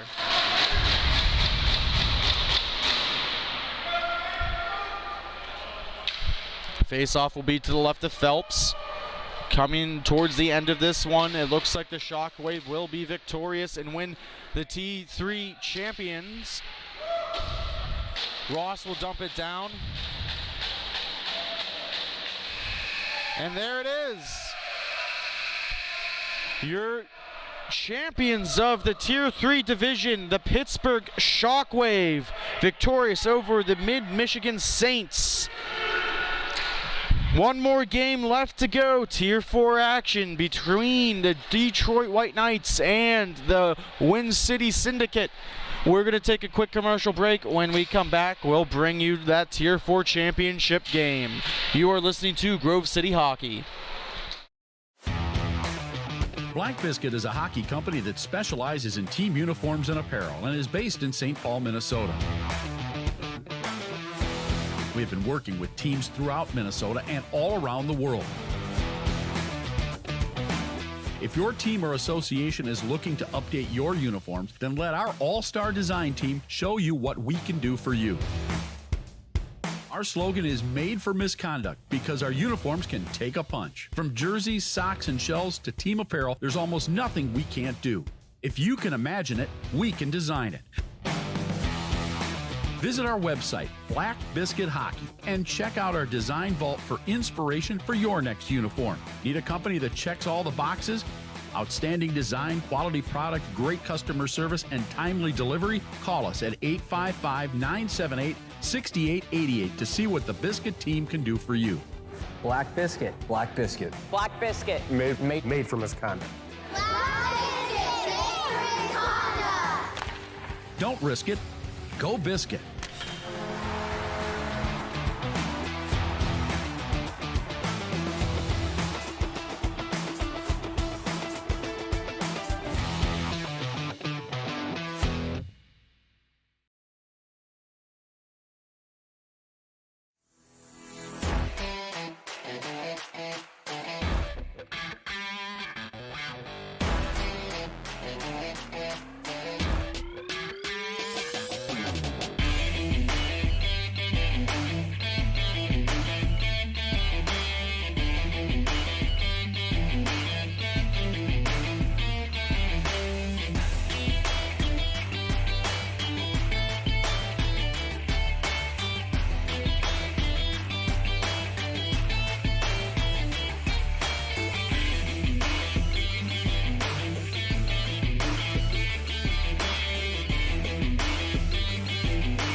We are back here for the Tier 4 Championship MIHA action. The final one of the day. We got the Detroit Knights, also known as the Detroit White Knights, in the white.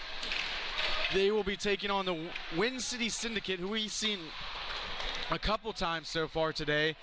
We've watched this team, not you, Skylar, so much, at least them in Buffalo, the White Knights. We've seen the Syndicate a couple times. This, I think, should turn out to be a very good championship game here. Yeah, it seems like the Wind City, they brought their players to play this weekend. They've been having some really good games, and I'm excited to watch this White Knights team play since I haven't seen them yet. We'll see how that turns out. Well, I'll give you a couple pointers here. Spencer Morrison, number 93, he's a big factor in their game, and the same with number 7, Alex Sharp. And of course, we know the key factors here for the Wind City. You got Conacher, you got Mikulich, Antonucci, Sandage.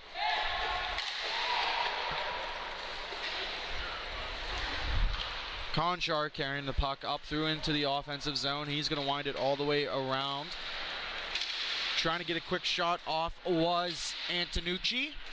It's going to clear all the way back into the zone. Oh, Wind City zone, and here comes Spencer Morrison, number 93 by himself. He tries to throw one on in backhanded, could not complete it. He's all by himself right now, looking for some reinforcements. He takes another shot. That's going to fall down low and finally get a cover. Labs with the save. He's also the starting netminder in for Wind City. Patinode will be the starter for the Detroit Knights. Just a couple minutes have gone by here. As a reminder, if you would like to have any of this footage from this weekend, whether it's your own team or the whole footage, edited, unedited, please email us at Grove City Hockey LLC at gmail.com, and we can get you hooked up for, very reasonable price and tailored to how the way you want it. The Knights coming through the offensive zone. Here comes Spencer Morrison again. He gets a shot off on Labs. Puck is loose in the legs of Labs, and he's just going to close those wickets. Labs has been tested pretty early this first period. The White Knights have definitely got their opportunities, but he's standing tall. These two teams have met once. It was not that long ago. It was just yesterday, and the Knights of Detroit came away victorious 4-2 over the Syndicate. Let's see if the fortunes maybe change or, continue on that same path. The Wind City's coming in. Both teams coming in on a 3-win streak, and they shoot. They score from the point. Number 8, David Lear with the goal. Gets the White Knights on the board. Do you think that was deflected on the way in? It's very possible that it was. Don't know if that was by number 10, Buzzo, or if that was by Morrison, but there was some chaos in front of Labs. Lear trying to make it 2, possibly. Dumped around the boards.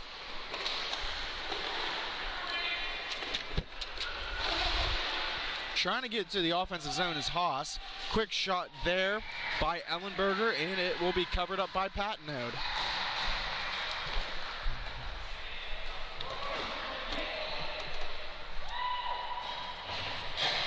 One last time, I would like to thank Mike Farinelli for bringing us out here to Detroit to bring you some of this action, and also Carl Richardson of MIHA getting us, to broadcast all these games. It's been a very long day. We're coming up on the 12-hour marker. Sky, how you feeling? Hold it up? We're holding up strong. We got some coffee from Tim Hortons, and definitely did the trick for me. Always, a plus to get some of that Timmy Ho's coffee in you. Antonucci throws it back. Just under 10 minutes remaining in the first period. Puck thrown off the boards. Antonucci's going to retrieve it. Can't get it through as that's defunded away. Here comes number 61. Trying to get through. Oh, here we go. Another quick shot there. Sharp throws a backhander tough angle shot. That's covered away by Labs. That was a great opportunity there for the White Knights. It looked like number 33 blew a tire on the transition. They took full advantage of it, just couldn't tuck it away. Ledger had the putback after the shot from Kuhn. Trying to get it out of the zone, but could not with Sandage. Here comes Sharp. He lets one go. That's going to go up into the netting and out of play.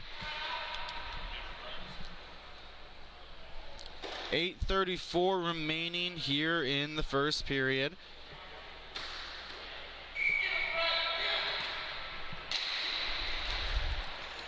Face-off won by Detroit. They're going to keep it in the offensive zone. Heavy slap shot going all the way down behind the net. Taken there by Davis, and he's going to wrap it around the near boards here. Antonucci with the puck. He skates through the neutral zone.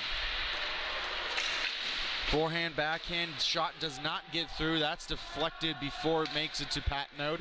And here comes a counterattack now. Trying to weave his way through was number 25, Chanel.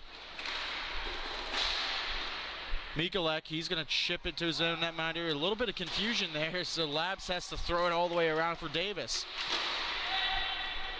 Turned over there. Sandage throws it back to his D-man, Mikulich.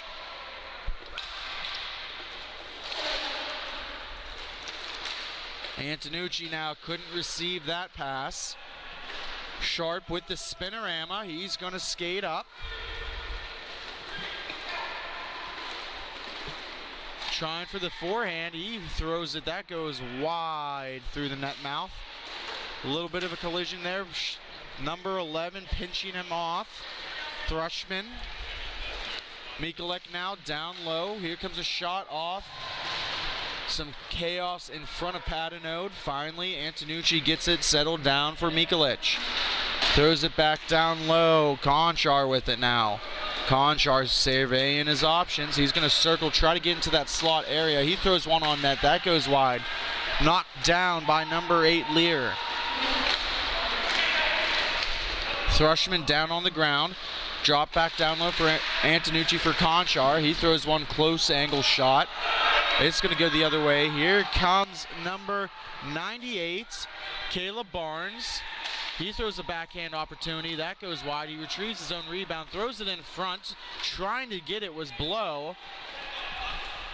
Conchar with it now. He skates through a couple people. He's going to take a shot. That gets deflected off of Kuhn. Into the corner now. Retrieval by Blow for the Knights. Kuhn with it. Takes it behind his own netminder. Fought there by Conchar. Dropped off. Lear with it. Trying to get some momentum. He flips it to the center of the rink.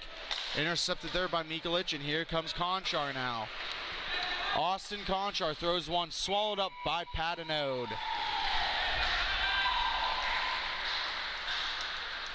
Some Detroit fans here cheering their young men on.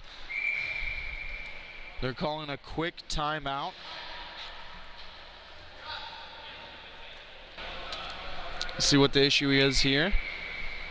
Okay, now they're going to resume it. Face-off won by the Knights. Kuhn with the puck. Looking up, trying to find an option. He's going to drop it for his D-man. Here comes Sharp. Sharp with it. He shoots. That goes just wide. Kuhn tried for the putback. It squirts out through front. Here comes Conchar. 2-on-2. He lets one wind. Ooh, what a great block. Got to be feeling that one is number 10.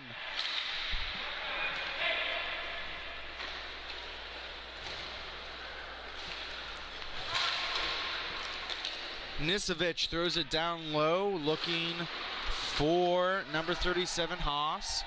Taken away by Kuhn. Buzzo with it now.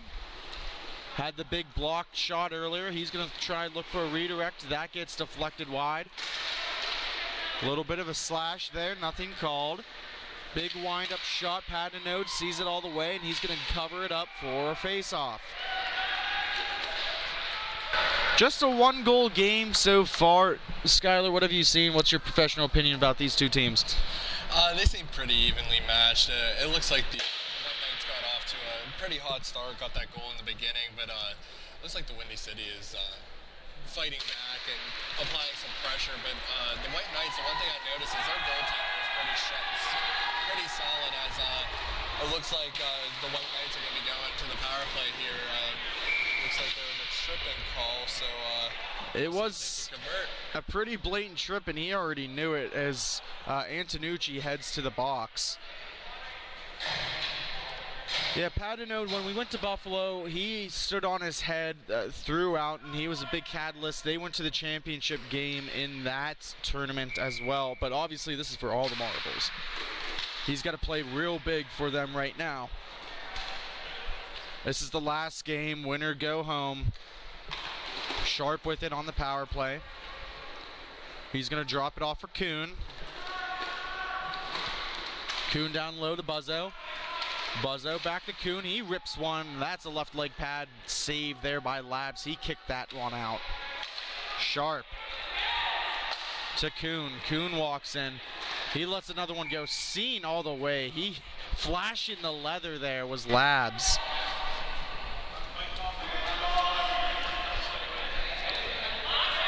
Face-off will be to the right. Both teams slowly lining up. Spencer Morrison stepping in to the face-off dot. He drops it back for Sharp. He's got Kuhn. Kuhn's going to take this pass. Throws it in for a redirection. Morrison couldn't pull the trigger quick enough. He had an opportunity with an open net, but an excellent maneuver there by Labs. And he shoots, he scores Kuhn. Power play goal for Kuhn. Number 61, extending the lead for Detroit 2-0, coming towards the end here of period number 1. He had the opportunity at the beginning with the little one-timer from the slot that the Windy City wouldn't close, so he went back at it again, throwing another shot on net. This time he found the back of the net. Coming up on it is Ledger. He throws one on net. That is going to go just wide. Slow maneuvering. Ellenberger coming with it. He's going to let one, looking for a redirection in front. He did have a man there, Canzarelli, but he couldn't pull it off. Taken away by Ledger. Ledger flips it forward for Chanel. Chanel lets one go. That's blocked. Excellent defensive play by both teams, blocking shots. Here comes Haas. Haas with it. He lets one go. That hits off the post. You can hear it all the way over here. Haas again with it. He's going to let another one go, and that's going to get deflected into the netting and out of play. Both teams amped up. Coming up on the minute marker here of period number 1 of the Tier 4 Championship in MIHA action. Face off one forward, but it's just going to be covered up once again. Sandage almost with a face-off win shot on Padenode. This time one a little bit cleaner. Back to Antonucci. Lear converging on him. He's going to decide to take it all the way back and reset play. Davis with it now to Antonucci. Low pressure there from Ledger. Mikulich with it. He's going to feed it for a centering pass. Couldn't find anyone home. Here comes Chanel. He stops up trying to find an alley. Can't get one. Mikulich now passing it up to Sandage. Sandage shoots it. About 10 seconds remaining in the first period. Poked at by Ledger, taken away. Just going to eat it. And that should do it. After one period, the Detroit Knights are leading the Windy City Syndicate 2-0. When we come back, period number 2, thank you for the support. Stay tuned in to Grove City Hockey.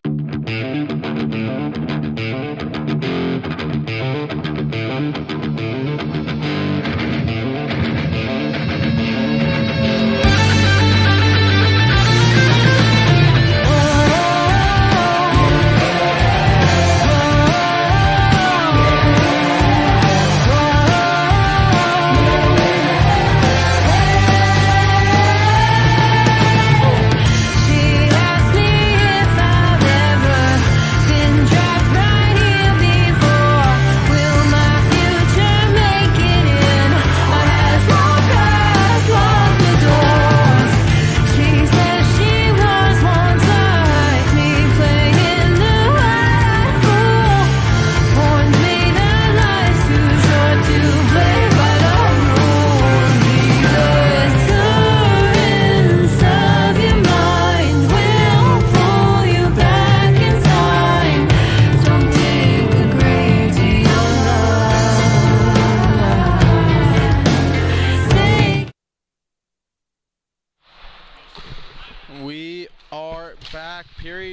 2 underway. Quick lead here for Detroit, up 2-0. Sharp with the puck. He's going to take it behind Padenode. Slight pressure there by Mikulek. Blow with it now. Little stutter step maneuver, trying to get around his man. Poked at there by Sandage. Sandage has the puck now, maybe a 2-on-0. Here comes Mikulich. Mikulich trying to settle it down. He throws one off the left leg of Padenode. Mikulich with the retrieval, fought off by Blow. He's going to try and center it there, defended away by Sharp. Blow picks it up in the far corner. He's got a couple people stretching. No high stick there. Good play. Antonucci. Wrist one there by Sandage. Picked up by Conchar. Conchar throws it to Davis. Davis now with it, looking over his options. Throws it to Conchar. Antonucci lets one go and put back in by number 87, Austin Conchar. Windy City was just off to a great start that period, and then just got a nice rebound and just tapped it into the nice open net right there. Yeah, unfortunately, if you're Detroit, you got to clear that puck away, help your goaltender out. Could not happen. Conchar just sitting there. Probably could have, you took a couple seconds off and even still scored that goal. His brother now with the pressure. Kuhn with the puck. He's going to throw it down low, looking for Morrison. Puck's going to careen all the way around to center rink at the red line. Buzzo throws a pass to Kuhn. To Morrison. Morrison with it. Fought off there by Conchar. Buzzo on the backhand. Tries the centering pass. Can't complete it. Out of the reach of Conchar, coming all the way down. Kuhn with the puck now. He throws it to Morrison. Morrison and Buzzo, maybe a 2-on-1. Buzzo with it, wide open net, and it's going to be saved. And we might have to have a stoppage here. It looks like we have an injured player. That will be the netminder Labs. We're going to take a quick stoppage here and play, and we're going to hear a word from our sponsors. When we come back, we'll continue to bring this action. You are listening.